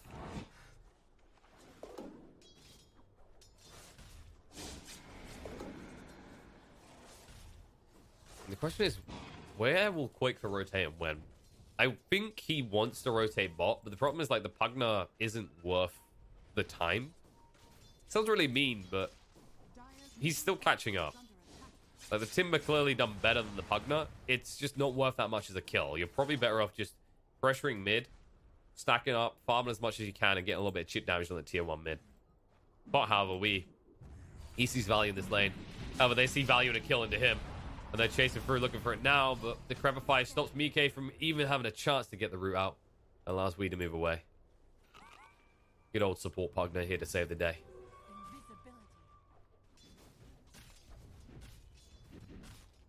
I do think Wee is maybe overfixating on the troll issue a little. It's understandable. It is a troll warlord that has pretty damn decent farm. A kill to his name, multiple assists. Like, Mike has had a good start to this game, but the reality is your Spectre is doing fine. You're better off looking for kills elsewhere, because the moment you leave, like, this is the thing, you hang around that long, and Mind Control just dies to rotation from Quickfire instantly. That's the difference, right? You go in, you're sitting there, you waste all your time, and then the burst hero that is the Lina is able to just walk in, shotgun down straight away. Didn't even need the Laguna. Instead, they'll save it for the mid lane, because GH, they roll in, they'll stun him up, Laguna him down, and kill him off. Important kill to find. A lot of teams will do this, especially when they have these really needy, I want to say, fours, like the Shaker. You know, they need a blink dagger. They want to get as quickly as possible. They need this XP. And when you have these active mids, you always forfeit your lane over for a while. But when you have a hero like Lina, especially when you have ganky heroes like Earth Spirit or Nerf Shaker in these games, it makes it very dangerous for those supports to sit on the lane and sap. Oh, that's a lot of gold. Feels pretty good, man. Even got a cheeky little keen optic out of it. We all love that. It's all about the regen with this item. Cast range, sure, that's cute, but 1.25 regen on an int hero that is already able to spam spells out pretty regularly. Huh. Oh, I'll thumbs up that. I'll take that any day of the week.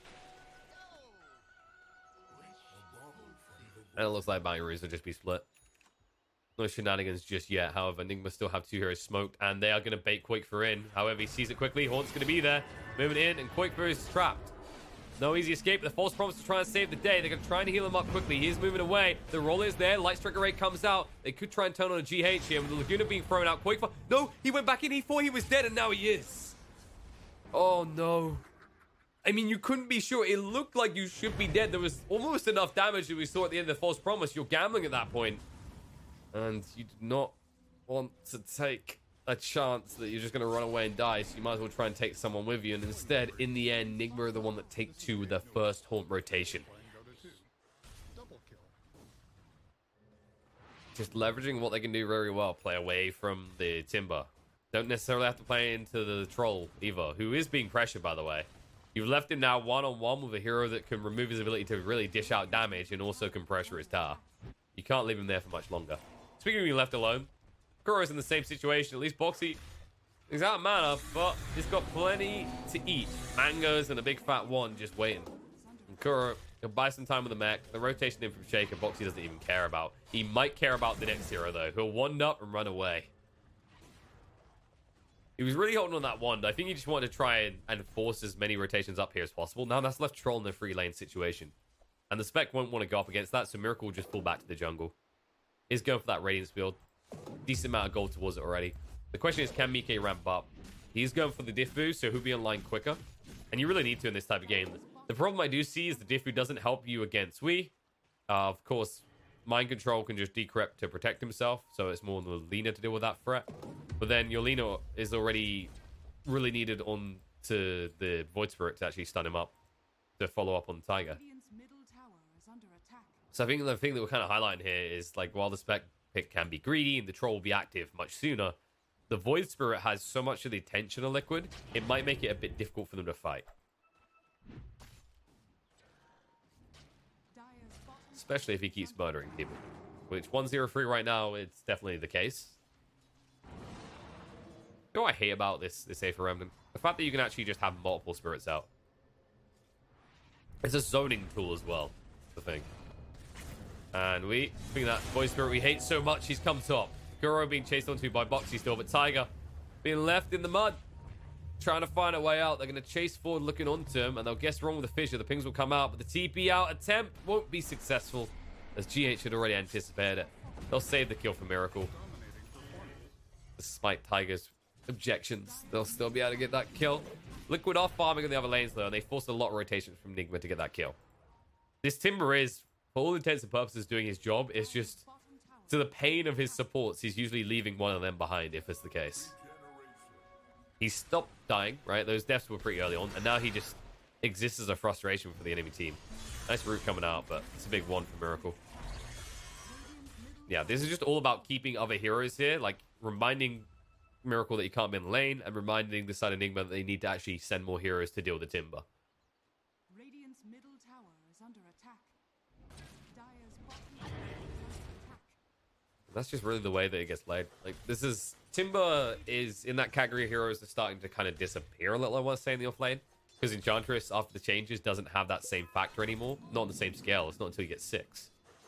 Whereas Timbers can start popping off as early as like 4, 5, and you can't count on them easily. Whereas now, Enchantresses at least have to wait until level 6 before you can't do anything to them. At which point you maybe do actually have a solution, an item, or you have your spells. This could be good. Mind control, good for Liquid, that is. They'll chase in, and they'll find the kill. He didn't want to decrep, because that would mean that it's an easy kill for Oracle. GH. Oh no. Oh, I don't think that vision was intended, and now the Battle Trance, they'll get the kill. No roots needed. And anyone who is rooting for GH will have a tear in their eye. As the loveliest man in Dota does go down there. Decent gold exchange, and also, more importantly, Troll involved in these kills. He's now actually at the point where the Diffu is going to be complete. He's going to be ready to fight, and then when you look on the other side, Miracle is nowhere near this Radiance. He's only halfway through to having it completed. Doesn't even have the Relic yet. Mind Control is simply here to slow down this push from Boxy. That's the only thing you do, but you don't want to be here, as you're now seeing. He could actually very easily die. There you go. Just chain away, and then you'll come in again in a sec. So this is where Mind Control has to be careful, because Boxy can just die if he has a Soul Ring and a Wand. But he understands it's not even the kill that matters. The fact that the Pugner is not aggressively pushing towers is better. And as we talk about that, we actually gets picked off in the mid lane. It looks like that he got pulled left and right and expended all his spells. And they knew that there was no way that there was going to be assistance because, well, they kept Chen in check. They had brought Pugner top. There was no one to assist at all. All in all, this is actually working quite well for Liquid. They are drawing a lot of attention to Timber. We already mentioned this. Like, this is exactly what this hero needs to do. If you force 2 heroes to always be looking at you, great. If you bring it up to 3, it's just... You won. That's how you feel as a Timber. Like, your job is done. It's on the rest of your team now. As long as you don't die to those 3 heroes' rotations, you've achieved everything you need to for your team. It's then on the rest of your team to follow through. Smoke rotation in. Mike wants to show off his fancy new diffusal blade. Miracle the target. Slowing him down. He needs actually to get a root. Battle Trance out. Burner through the mana. Miracle has no easy escape. Hannah got to try and help. He'll get down the low ground. Tiger's going to die to the tower. That backfired quickly. No mana left. Meant Spectre takes no damage. And all of a sudden, Insane is being left behind. The life drain is ticking down to half HP. And gets cut off and Hadouken balled down. Don't worry, though. Boxy's hitting creeps. It's not his fault. He has to do this. The gank has failed, and all of a sudden, Liquid just need to back out, minimize casualties. They do force the buyback out of Insania, and they'll be happy with that. That was the Diffu reveal. That was Liquid's move to make, and they go for the greediest target possible. That's always the brutality of the Diffusal Blade, right? You're burning all this mana. It's deceiving you about how much damage you're doing, because the moment your target runs out of mana, when it's a Spectre with maxed out dispersion, you're doing no damage at all.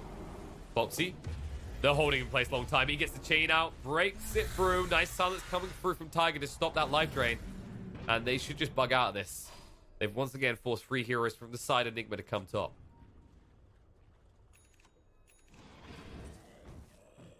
Question is, what can Quakeford do? He's got the Yules now. He needs some sort of power spike. He needs the opportunity to find solo targets. As of course, he is a purveyor of Void Spirit murdering. Now that he has that Yules online, now that he has an Earth Spirit. He always has to be with the Earth Spirit, though. I can't emphasize that enough. Excuse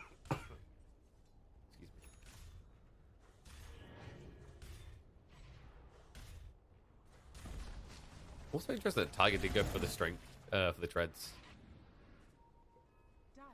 I'm fine with it though. I think it's decent, especially if you're going to stack braces. Like, you'll have enough regen there. It's not like Trank's going to be that great. Arcane Boots is okay, but shrug at that stage.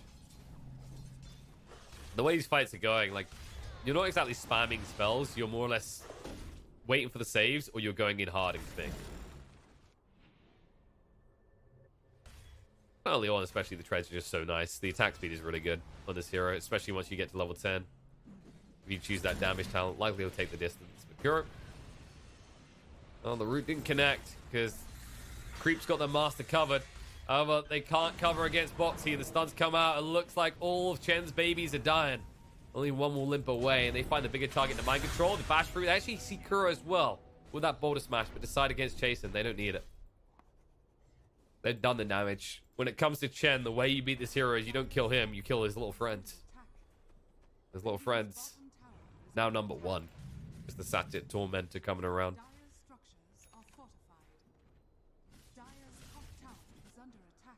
No trade going on here. Just a tier 1 top. Enigma still don't want to fight. They're going towards that Radiance. And it is now complete. Miracle also does have the level 2 haunt, so you might see them try and make a play soon. They're going to, yep, smoke already. Read my mind, Kuro. Did I read his? Probably read his. One of us is a TI winner. I'm pretty sure it's not me. Oh, hold up. Deso complete now on Wii as well. This could be a huge fight for them. They're looking to go top again. Onto Boxy at all targets again. And now Mike is here to assist as well. Decrep onto him just so he can't chase. However, Boxy, he can chase very easily. He moves forward onto Kuro. Gonna get him low force out the mech already. He's holding on that hand of God. He will throw it out by as much time as possible, but he's already dead. Now they're going Echo Slam. There's the reveal. But the Battle Trance comes out with a false promise in time. He's already dead, but Troll Waller controlled up. Can't do anything just yet. Trying to get rid of the illusion to move away, but the life drain is out. Mind Control doing too much damage. They'll bring down the Troll. The stun through is too late. Pugna might die for his troubles, but the kill's already been found. They got rid of the Troll Warlord. Mind Control will tick out at the end as the damage is too much from the Magnetize. They're going to chase forward on the Tiger as well, who's trying to roll out. He'll be able to make his escape. Doesn't have a TB though, so it's a long walk away. And Quickfa, they ping him out. GH, he's got the blink. He can't actually blink straight in though, because there is a Yules that he's worried about. There's the fissure. The follow-up stun is good. He's dead as well, and it looks like Tiger has nowhere left to run. He's out of remnants and he's out of life. As Nigma, they strike back. It looked like Liquid's move to make. It looked good when they actually were able to get the false promise off, but they stacked the false promise to the Battle Trance, which doesn't give much room for the Troll Warlord to exist in that fight. He just spends the whole entire duration stunned up and then dealing with illusions. And Nigma able to capitalize on that with the double item reveal. They knew the Radiance was coming soon. They weren't necessarily sure about the Deso coming out of Wii. And that gives more than enough damage for Nigma to take a convincing victory in that fight. I'd say a critical moment in the game. Well, that's your big face-off. That's where one team takes a very clear lead, right? When you're looking on the side of Liquid, you're feeling ready to fight. You've got items, you've got levels. You're finally ready to commit to a fight. And then Nigma actually getting past what's meant to be the hard phase in the game, where your Spectre doesn't really have much impact because there's no Radi online. All of a sudden, now you have the Radiance, you've got the Yasha, almost gonna have that Manta. Actually, you'll probably have the Manta by the next time you're fighting. And I like this move from Liquid. They need to make something happen while everything's on cooldown. And this is the only thing they can do on the map. If they try and push him for objectives, they get punished, right? Because it's still a Shaker with Blink. And Nigma, they're not going to let us go unanswered. They're moving across right now. We will chase in. Troll him up a little. Roll through from Tiger. Off the mark. Didn't connect. They thrown it by some time. The life drain out. Mike in trouble. They will interrupt Mind Control. The false promise was used pretty early, so Mike wouldn't die. And now Insania is going to be sniped on the back line as we just taps away at him with that haste room still running. Mike needs to retreat. Barely any help to work with. Timber creating a lot of space alongside the Earth Spirit. Fissure through and they found the kill. Mike dead for 50 seconds. LSA does connect, so Voice Spirit will be slowed down, but Miracle is on the hunt, hot in pursuit. Aether Remnant will not connect, it will be whiffed, but Insania, I mean, can he get out? No, he can't. No chance. The LSA will not save the day, and it looks like the poor little Oracle is going to die again. And I think, yeah, Nigma just take this. It's half HP Roche. There's no way they don't. They have the damage now at this stage of the game with the Deso, how hard the Spectre is now hitting. And they'll say thank you. Good job, Liquid, for doing half the work for us. And this is a brutal scenario for Liquid because now, not only does Nigma have their hands on the Aegis, not only did you fail that fight around the pit, but they took that fight against you without having their big ultimates. Now they've got the Echo Slam back online. They've got the Horn. They're ready to go.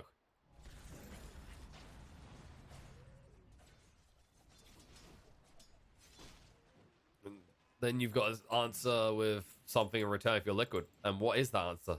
Split pushing, really. It's the only thing you can do in this game right now. You don't have the gold. You don't have the items to hold off a direct attack by the side of Nigma, who will attack Insania.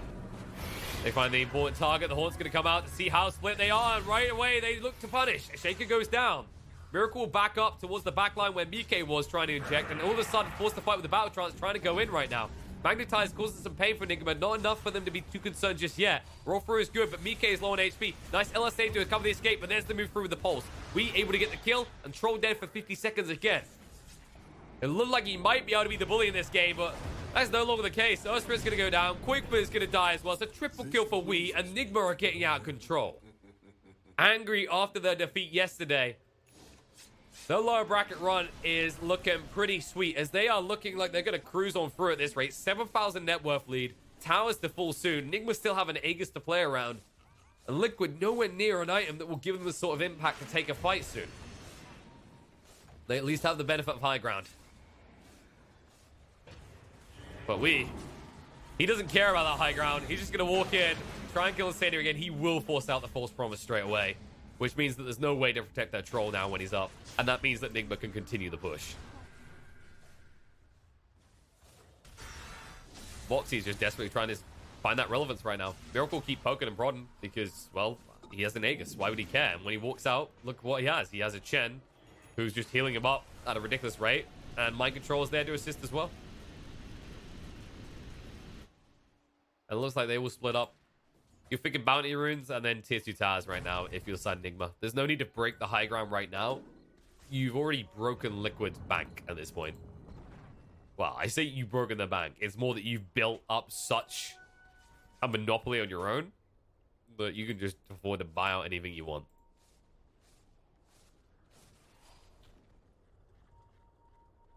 And you actually already see the Paladin Sword picked up as well. Miracle has that option, but maybe you switch it out once you have the Aegis expire, but not before. Yeah, Tiger. He's just trying to do what you have to in this situation. You're an expendable 4. Your job is to get vision, keep waves pushed out, and you won't be able to do that for long. So you definitely won't be able to get out in one piece.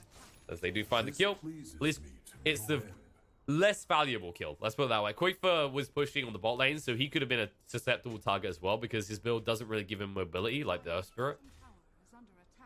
So in some ways, they should actually be kind of grateful that the prioritization came out onto the 4 as opposed to the less mobile 2. Liquid. Oh no, Mike just wanted to farm. Miracle just wants that core. He doesn't care about anything else. And they have to use the Diffu. Miracle will chase on the Mike. Mike has to get out quick, down to half HP already. And Miracle might consider going in for Insania, but with the rotation from Quickfire, they'll stop. They did force Boxy back and almost kill him though. That was mainly just we actually. Yeah, he had a little bit of assistance and stuns from the Shaker, but that was primarily just the damage output of the Void Spirit in this game, almost killing the Timbersaw, who should be the hardest kill in the game right now, with 2.5k HP. Not looking the case. I don't blame Boxy, by the way, for going this build, the Spell Amp, over the extra reactive armor stacks. He has to actually get damage done these fights, because your Troll is being kited too much, and your Lina isn't a shotgun Lina. Quite the opposite. Lina is constantly at risk of being shotgunned down. And now the push will continue. This is so frustrating, this combo. A Spectre that has farmed his heart off, and a Pugner just poking and prodding at towers as well. Always ready to cover and always ready to stop your attack. Miko nowhere near a BKB even. Boxy in a lot of trouble. BKB gets activated by Wee, goes in with the DD. The false promise is already out. They can just turn targets. Insania already down. They'll chase in. Make sure they keep the pressure on the Boxy. It's going to be close. He will live, though. And enough reactive armor stacks up that he gets up to half HP. But now you no longer have a false promise. And the Echo Slam jump in TH. Hopefully got the Horn full up as well. It's traps everyone on the side of Liquid away from safety, and it looks like they're all getting it wiped for. Everyone on the side of Liquid is down, and the GG gets called. They know it's over. Nigma do not wait around in this series. They take 2 games in a row. They're going to continue through to the grand finals up against Alliance. Liquid have no shot at a second chance of being Alliance. Instead, despite how this qualifier opened up with Nigma getting dominated by Liquid, it switches around day 2. And, well, that's the way we definitely like to see it. It's nice not to have the same situation just repeat the next day. But I honestly expected us to get a little bit more of an even game. Considering the way that Nigma had been playing the first day, you know, they've been looking a bit rough for wear. But day 2, they come out swinging. They get it together. They have a clear way of how they want to execute their draft. Miracle, by the way, is farming insanely well today. I think that is actually key to that success, is the amount of space he's getting and the way that they're pivoting an advantage early on. They're actually giving him winning lanes. And because Nigma keeps giving Miracle a winning lane, it leads to this sort of performance. 11-0-12 on the Miracle. And previously, last game, if we switch it over, you can see it was similar. It's 11-1-7 on that lifesteal last game. So Nigma, the clear focus, it seems, is actually just how can we enable Miracle to have the best game. Sometimes they're throwing mind control on the bus. This is definitely an example in this game. But he has a hero that has a bounce back, right? When you run Pugner in the mid, you're this kind of, you know, this tempo carry. You're meant to control the game, the speed it moves at, take towers at certain times. In the free roll, it's upside downside sort of thing. It would be great if we could do that. But if not, you will just fall back later to what a mid Pugner would do anyway. So Nigma instead just choose to leverage these advantages in the other lanes. They're taking these roaming supports on GH, which is where he thrives so much, that can actually try and pivot any advantage we gets in the mid lane or Miracle gets in top. And then mind control can just be left to his own devices. Sure, he's going to die occasionally, but someone has to be thrown under the bus in these type of games. And well, Liquid, they nibbled on this undead child a little bit too much. They saw this opportunity to try and punish mind control, and it just became less and less valuable. And when you look at the comparison, while Nigma were forced to pay a lot of attention to Boxy, Boxy never had that conversion point where you go from being an annoyance and distracting the whole enemy team to domination and murder. And as a result, Nigma, they take a 2-0 victory. Team Liquid are going to slide out. Commiserations to them. They have no chance to make it to the major because they didn't even make it to the minor. And we now have our finalists. Grand final between the sides of Alliance versus Nigma. We're going to go to a short break, and then it shouldn't be long because we are on a rolling schedule. They'll get in contact with Alliance. I reckon they've even been watching this, keeping up on the research. Shouldn't be too long before we get into the grand final between those two sides.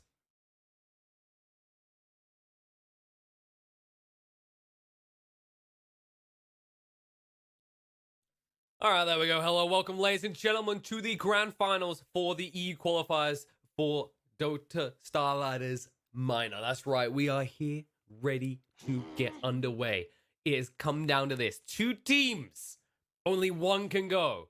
Tears in the eyes of fans on both sides. It can only be Alliance or Nigma. And just like in Highlander, there can be only one. The other will lay beaten, broken at the side of the road.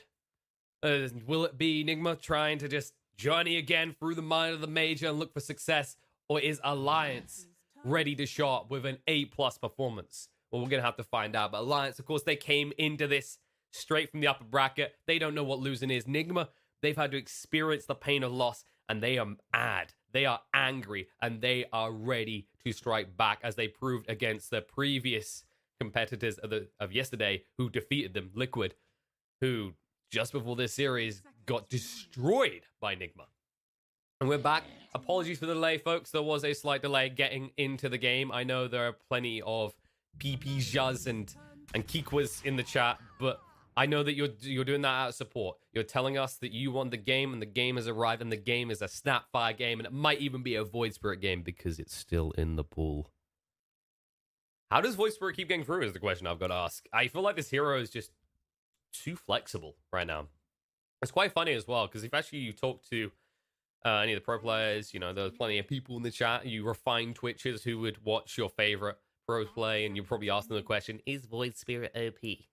And usually the response was no, Snapfire is broken.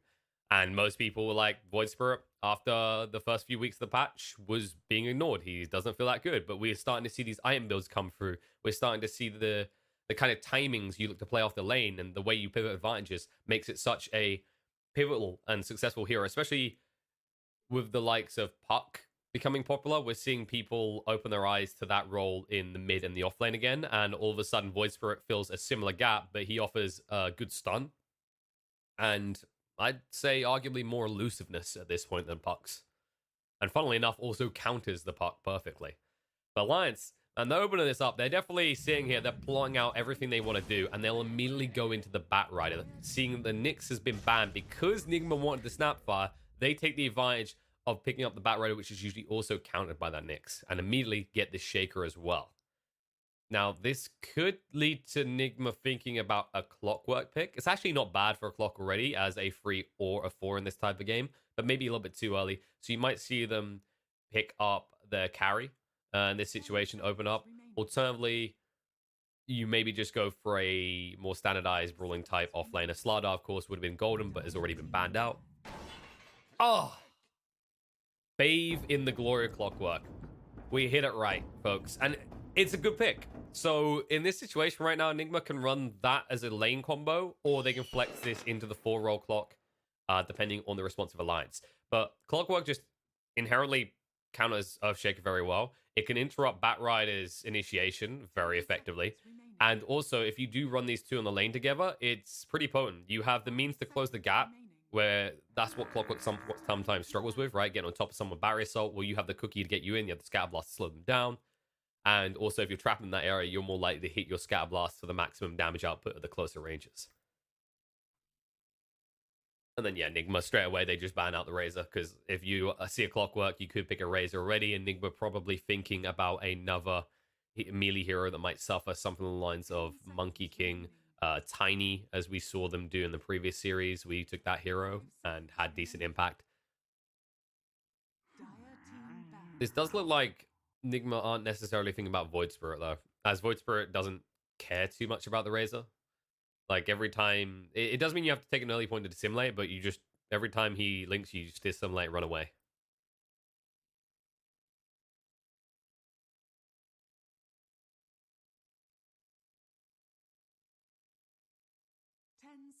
Remaining. Let's see what they want to do with the bans.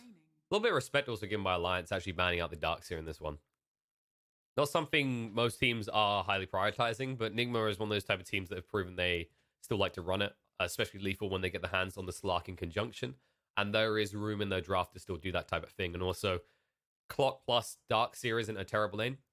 Darkseer is one of those off lanes that actually likes having two bulky boys, even if they are melee, because worst case scenario, you just basically munch down that creep wave before it reaches the towers too.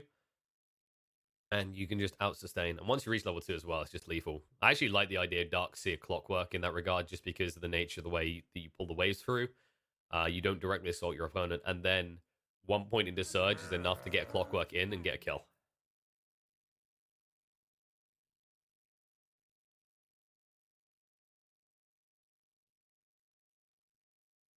Actually, we're going to see the Bloodseeker ban coming out from Nigma, so they could be looking at something along the lines of the Pangolier. I don't think we've seen them play it so far in this qualifier. 10 seconds remaining. It could screw with the Bat Rider, but the Shaker, of course, is always a deterrent because the fissures can screw you over. But you can, like, a good Pangolier player adjusts, right? He sees the fissure and he sees that as an opportunity to play bouncy ball with himself.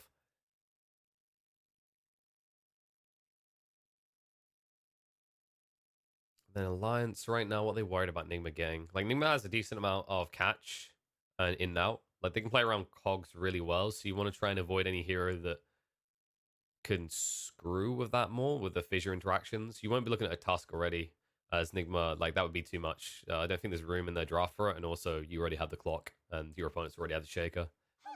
But the Puck. Yeah, just get rid of the obvious choice. So I don't think either team is looking at Void Spirit this game, judging by these bans and the way they're playing out. Like, the ban from Nigma on the Razor and then the ban from Alliance on the Puck suggests that no one sees this as a Void Spirit game, or at least won't until the final phase.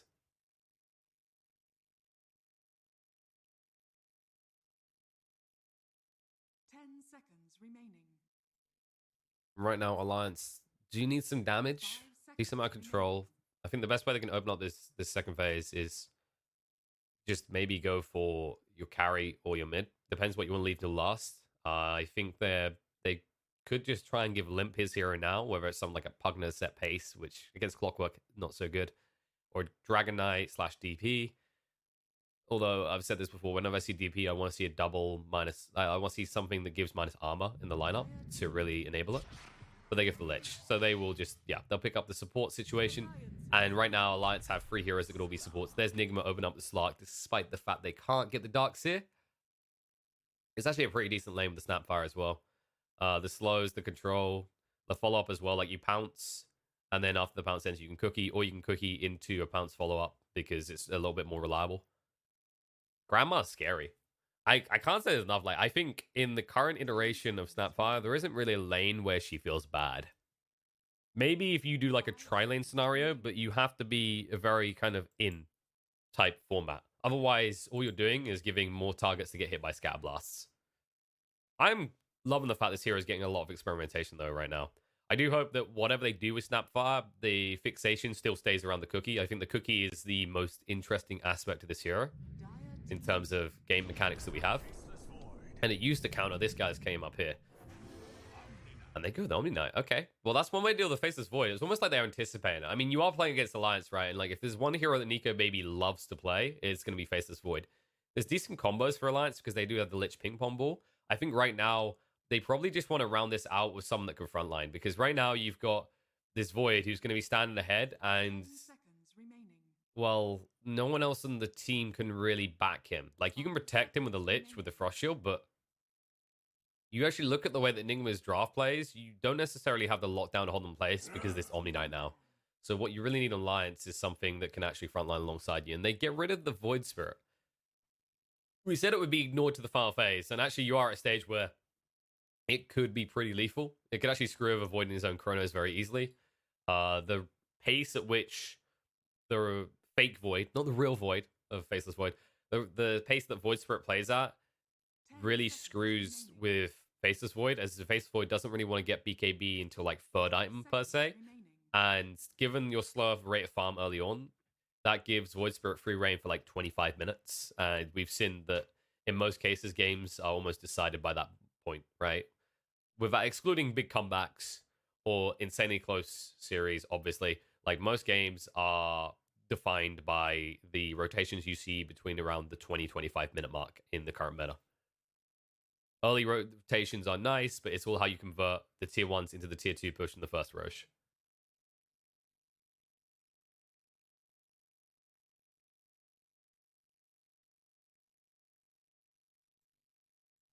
And final ban for Nigma, like, what do they need to fill? Like, what gap are they worried about? I'm trying to think out of the mid what you'd really be playing. This is based on what Nigma want to pick, really, in their mid. But things you're worried about Alliance maybe pulling out, a Death Prophet could be decent here. Although,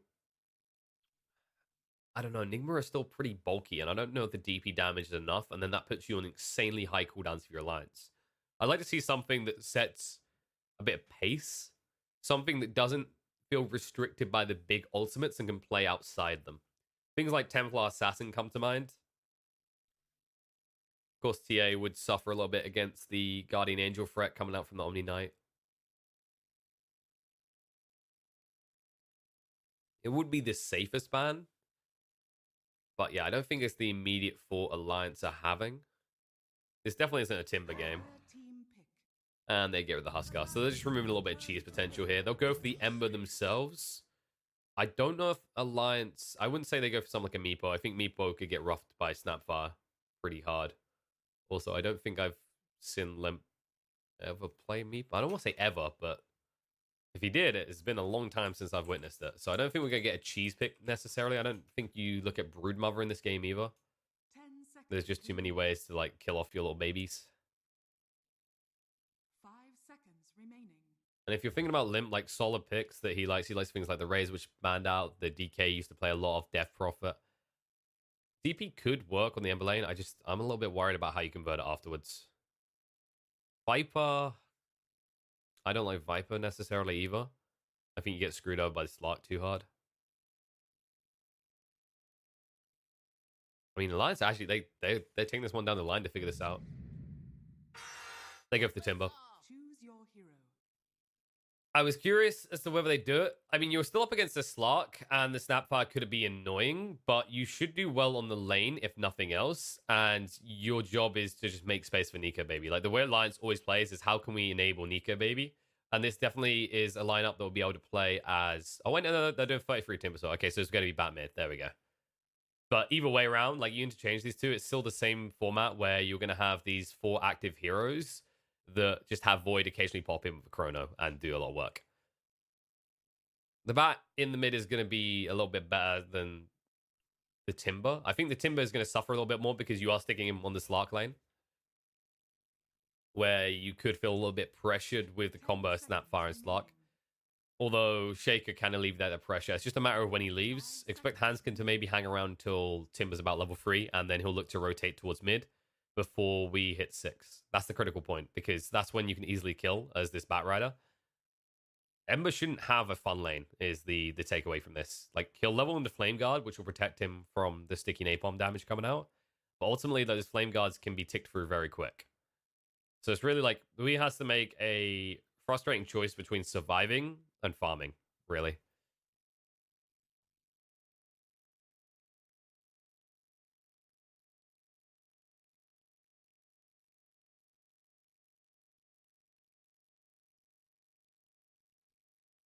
So, just waiting to get into the game. Those are your drafts. This is a best of 5 for those that had nice little pips on the side. Anyone who didn't tune into the series the other day, Enigma did take down Liquid 2-0 to get here.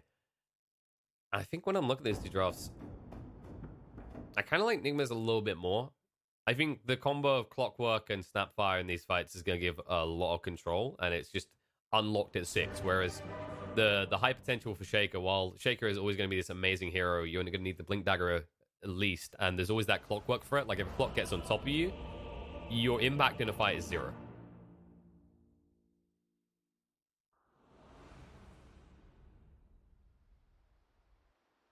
All right, let's get underway with it.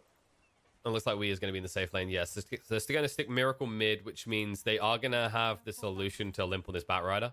This is actually the best case scenario. It's why I'm a little bit surprised they didn't go with the Timber per se, and then just try and get the Ember matchup, which they are going to achieve, but it means that you're going to have a Bat Rider in a high priority position up against the hero that just counters it. Doesn't care about the sticky napalm spam. Like, Miracle should have a fairly easy lane to farm. I expect Limp to probably go for the Firefly build. Flame Break just doesn't really have any value against the Slark.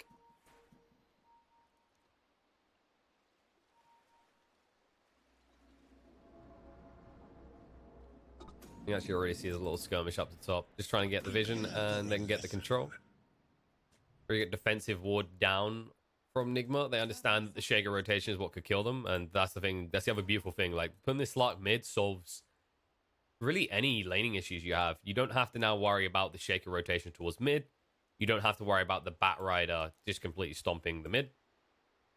We might get roughed a little bit, but because it's a Timber, he should still get decent XP. I feel like there's going to be a wide berth from both supports on both sides of this top lane, so high priority on the bot lane for sure.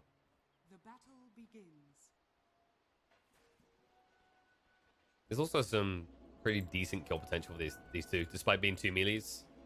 If Clock can get quick boots, then you can just run people down. You've got the healing bomb combo with trapping people in, and you're against, what, a Lich and a Void. So if you just find Fada, he's going to die every time.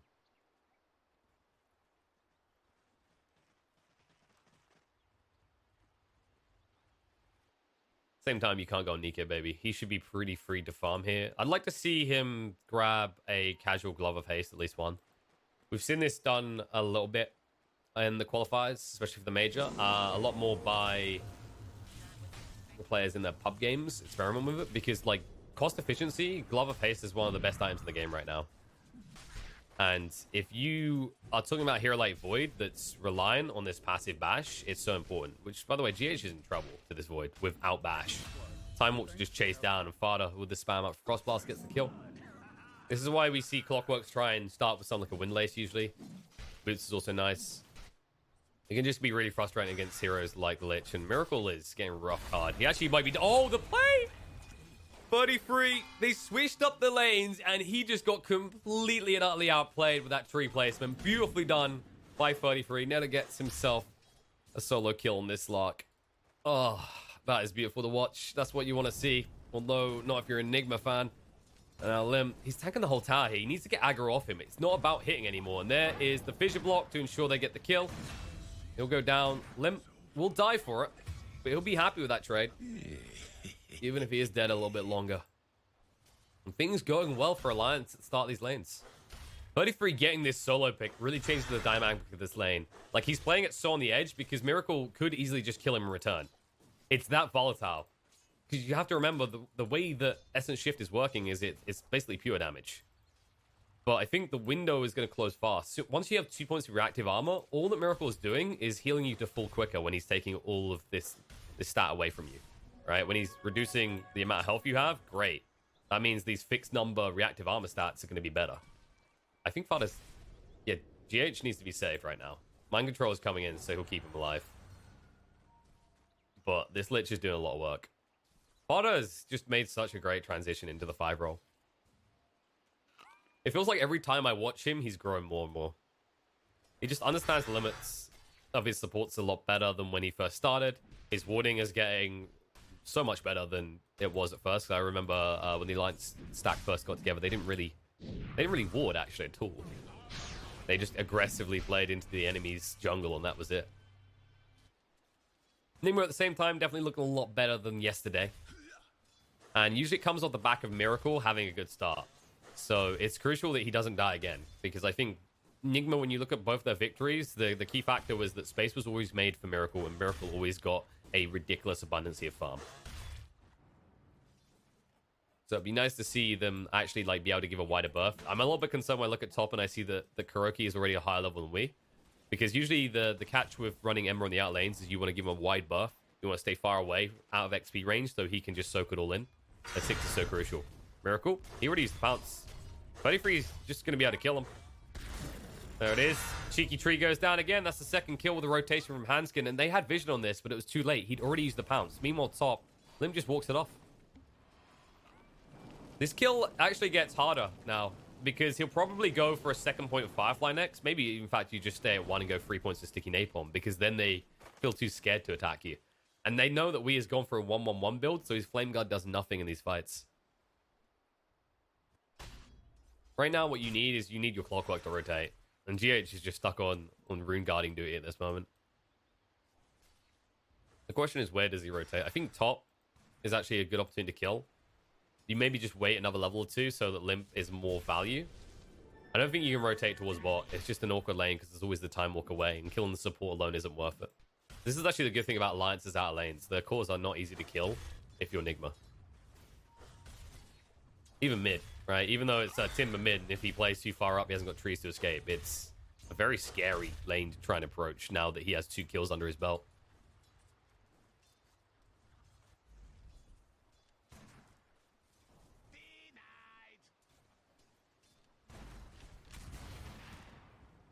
Actually, how is Void doing? So he's got the Glove of Haste. He's not going to build a casual one.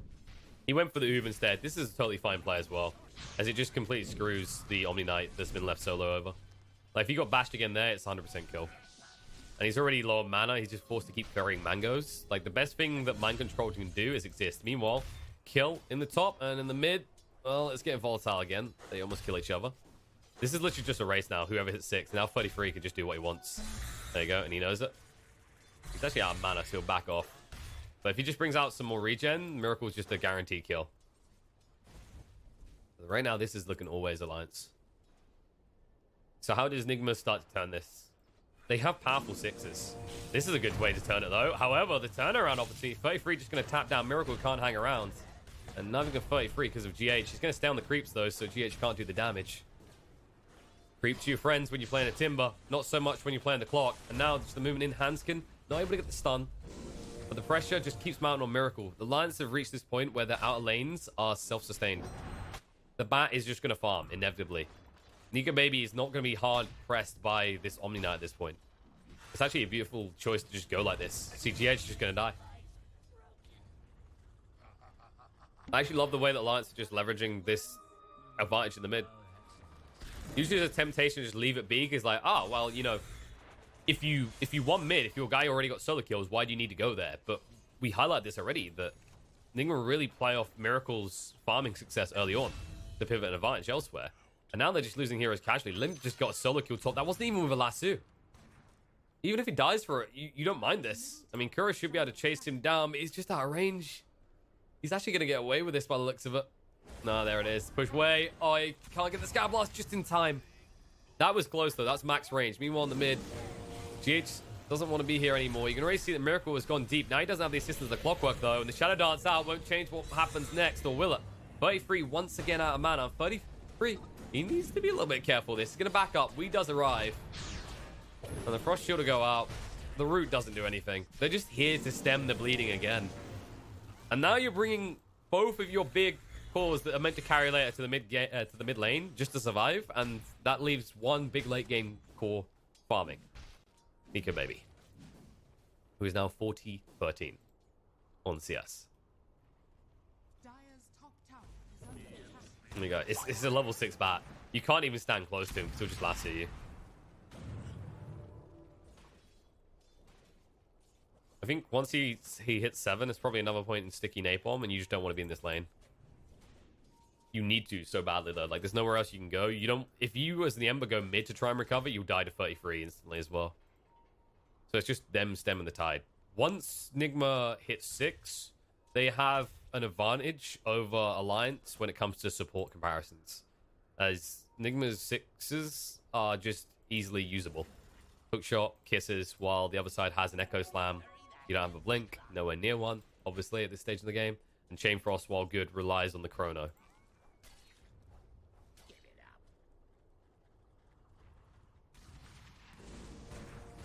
Nice pushback. No, let me just walk away. He did use the Flame Break already. The chase is on with the Haster, and they might be able to get this kill, and they will. They'll turn down the Handskin. That is what Nigma needed. And how often we see runes make the difference here, as it will be 2 on the side of Alliance falling. Meanwhile, in the bot lane, though, they did commit the Chrono to get a kill into Mind Control. Worth it, considering it's just the first Chrono, but losing those 2 top does definitely hurt. And now 33 in the mid lane. Miracle. Whew. Okay, this is... I mean, this is sweaty. This is like, how do I even hang on the lane? Every time he comes in, he knows he's going to be low HP. At least he has 6 now, so the Shadow Dance heal, as you can see, is pretty formidable. But you are just sitting here right now. You're like Oliver Twist, begging for more scraps. The good news is that 33 is slowly running out of trees to cut.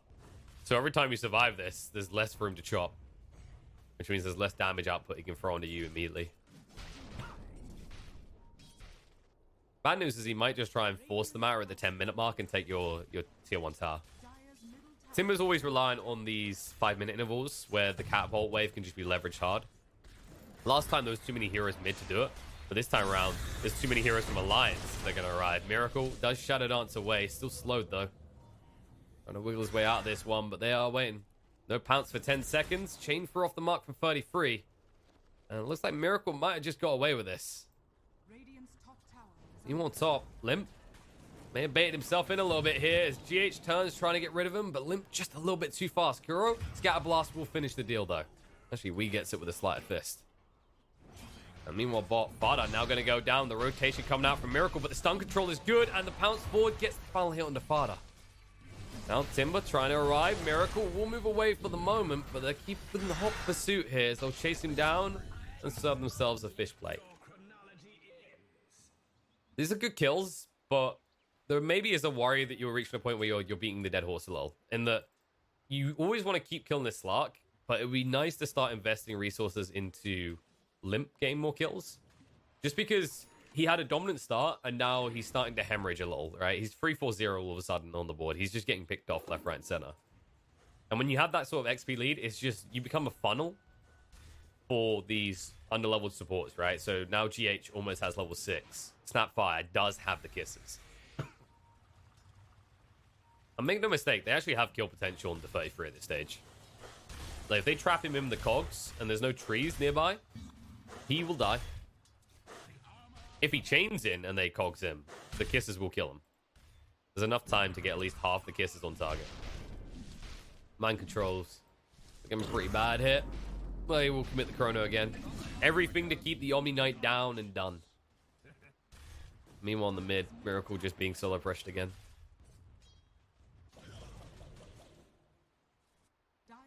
So now that they've got these ultimates online, the question is, where do they make rotation? I think it is about this Timber that we were just talking about. And actually, if the creeps weren't in the way, GH would have had to play. He'll go now, but 33 can just escape this. Chains out.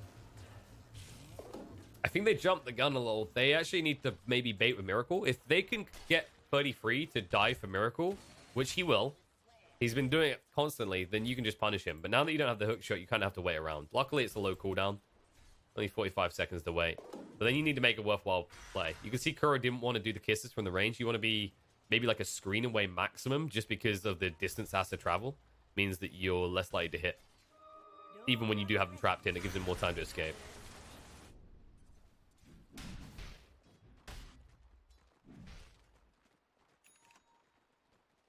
You're also going to see Nico Baby get involved in the fight soon, by the way. This is one of the big things. Like, he's been finding these picks, but he hasn't moved away from his existence down here. He's just been content, right? And he already has 4 kills. He almost has a Diffu complete. When he starts getting active on the map, it gets a little bit scary. Like, if you have the stun control, you could burst Miracle's mana supply before he could even Shadow Dance react. Same with Ember, actually. Like, Ember's another one. This is the thing. You run this double Agi lineup, and now Alliance is just going to pick up the mana burn.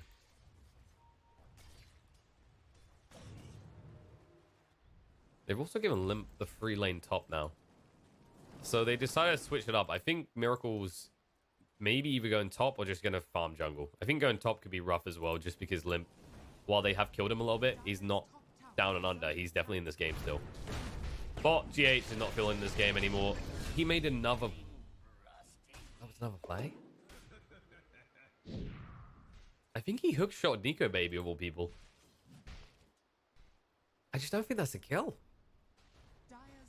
I think this is the rough part about the state of the game they're in, is that because Timber got those solo kills, because it went so brutally on that first blood, or not first blood, the first blood spill in the mid lane, rather.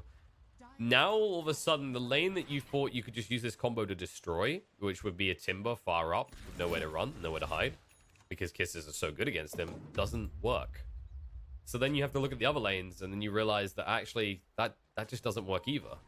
It's almost like you're reaching a point where the kiss is, at least for the next few minutes, is mainly just going to be a defensive spell to stop Nico Baby from doing stuff in his chrono. Of course, there is conversion points for that, right? When you get to a stage where Slark can start pouncing, when you got these hook shots, you can find pickoffs. But I think you're always going to be eyeing up the supports as the game goes on.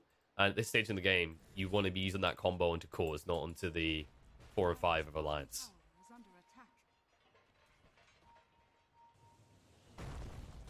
Fissure off the mark.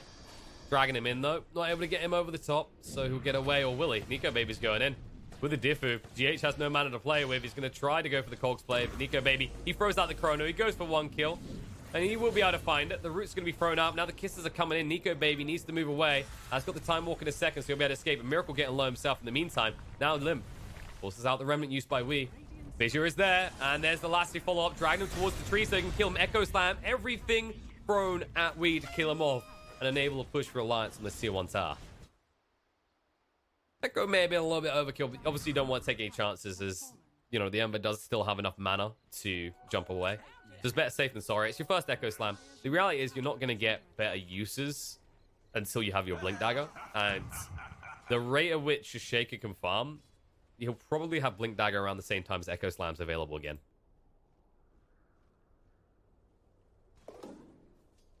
And to the credit on the side of Enigma, they are keeping the gold even here. It's only a 1,000 net worth lead for Alliance, despite what has looked like quite a bullish lane, right? With the Timber being so out of control, the Bat Rudder getting a good start, then bouncing back against him, but then especially the Void just farming to his heart's content. Now oh no. He's not even got the mana anymore. They throw out the Chain Frost, everything to make sure he goes down quicker. I think Wii is just too unleveled. You need to give him the safest farm, and I mean, with your tier 1 still standing here, you could argue that is the safest farm, and yet he still dies. Limp won't go down in the meantime. 33 will zone the rest of the side of Enigma away. 3-on-1 scenario, he likes those odds. And Miracle, he's actually going to go in for this kill. Limp's still pretty tanky, though, and Miracle needs to actually escape quickly. GH trying to cover in the barrier assault. The tree does get chopped down before he could get it, though. Miracle actually cut the tree just so that 33 couldn't finish him off. In the meantime, you'll see Mind Control and Limp go down. The chase is still on. 33's not done. Miracle needs to hide for longer, and as that's happening, Fada does get picked off by Kuro on the backline. Jump out. Nico Baby does use the time dilation, and Miracle is going to be bashed up and killed off still, so it's a double kill for the Void. Nima still make trades, and they made the best of a bad scenario once they dove in. Especially that cute little play coming out from Miracle to cut the tree that would have killed him straight away. Bought himself enough time that Kuro is able to get some XP and gold on the back line.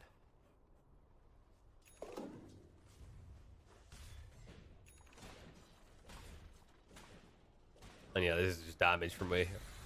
I'm actually quite glad he's not going for a Maelstrom build. I think Maelstrom in this type of game, like with the volatility, with the way this is starting to ramp up, because we just had a 1 now to 3k net worth lead all of a sudden. If you go for some greedy, I want to farm type builds on this Ember, you won't get the space. I mean, it's already been proven if he tries to split push out, he's going to die. So he's forced to fight.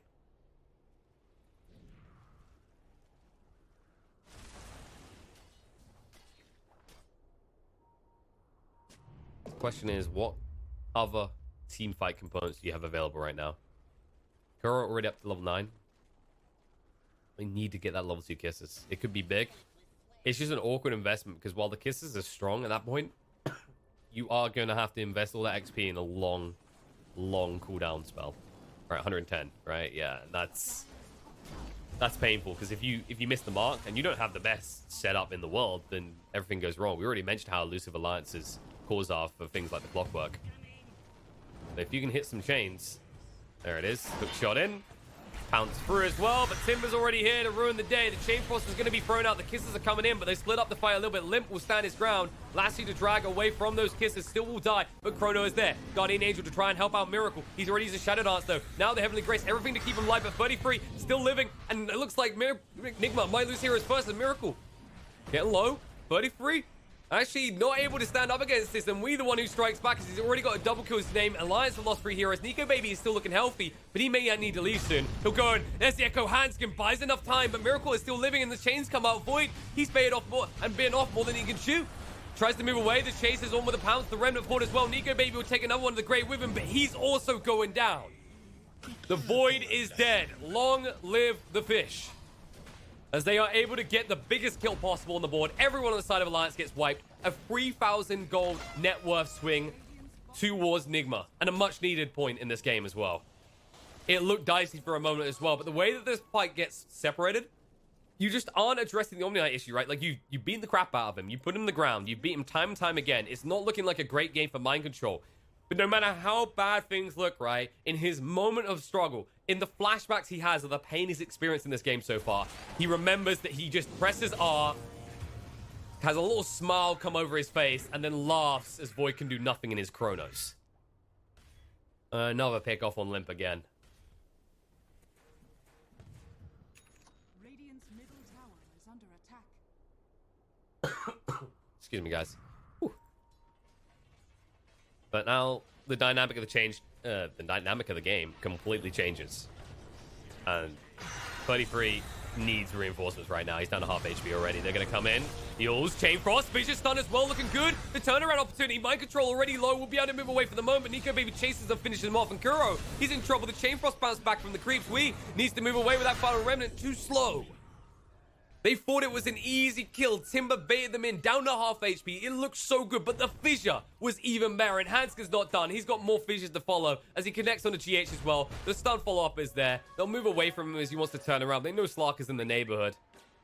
So they'll just waste GH's time while the rest of the members of Alliance keep farming up.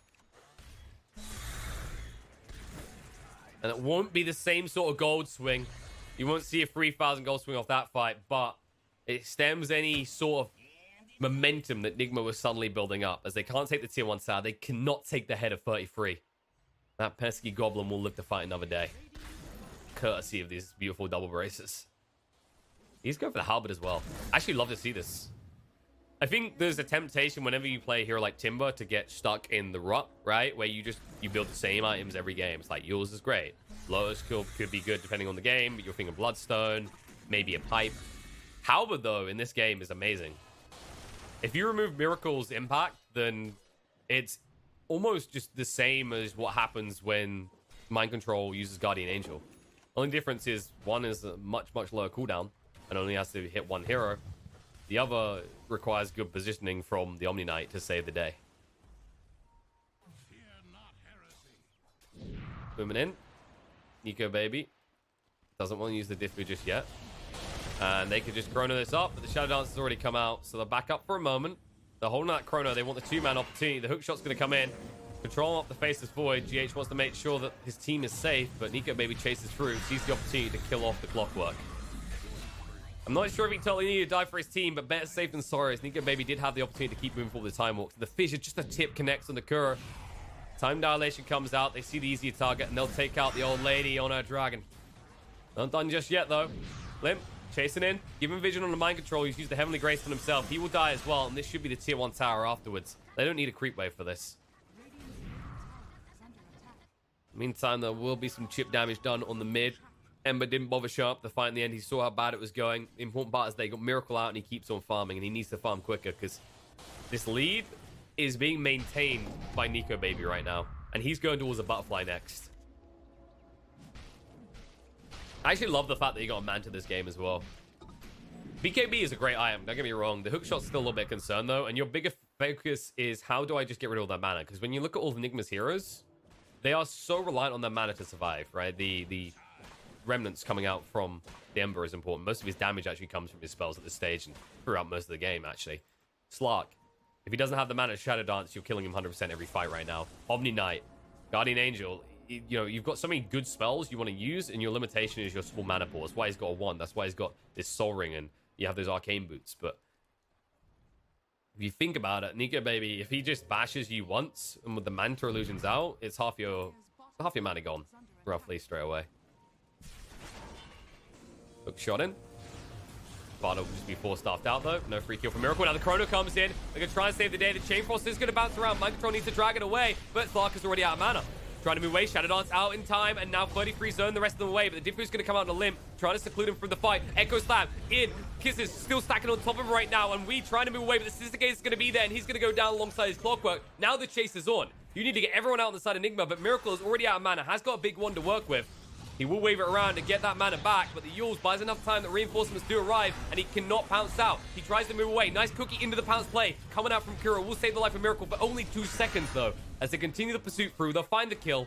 Kuro's going to be chased onto next. They decide it's not worth the dive, though. They back off. Another amazing fight coming up from Alliance. The way they split that as well, that the Chrono, he knew what was going to happen with the Guardian Angel, but the difference between that and the fight that happened bot is that 33 is much better positioned. He's in support of the maneuver instead of just trying to split the fight completely. He splits it the close members away, right? You have to consider how discombobulated the bottom fight was for Alliance, right? Where Limp is far off on the left side, 33 has to drag far right, and the Chrono comes as a reactionary thing. In that situation, it's an active move, and you know what's going to happen next, but the mana burn is important. And even with that one, even with the Shadow Dance going off, they still have the chase potential, because at that point, every resource Enigma is invested into protecting the Slark. There is nothing left to keep we alive. That is we in the player, not we as in the queen. And you can see he's just rushing a BKB, but here's the thing. Once you get that BKB, you probably just get chronoed. And you can argue that that means Slark is free to do what he wants, but let's use that top area as an example. If you chrono here again, Slark, how the hell does he get around this in time? By the time he gets around the chrono, it's gone. And alongside it, your Ember is gone too. That's why it's going to be very hard for Enigma to ever get rid of these ones, actually. Because they now need it against the mana burn. Because if they're in a chrono and they lose all their mana, we said already, they're reliant on that.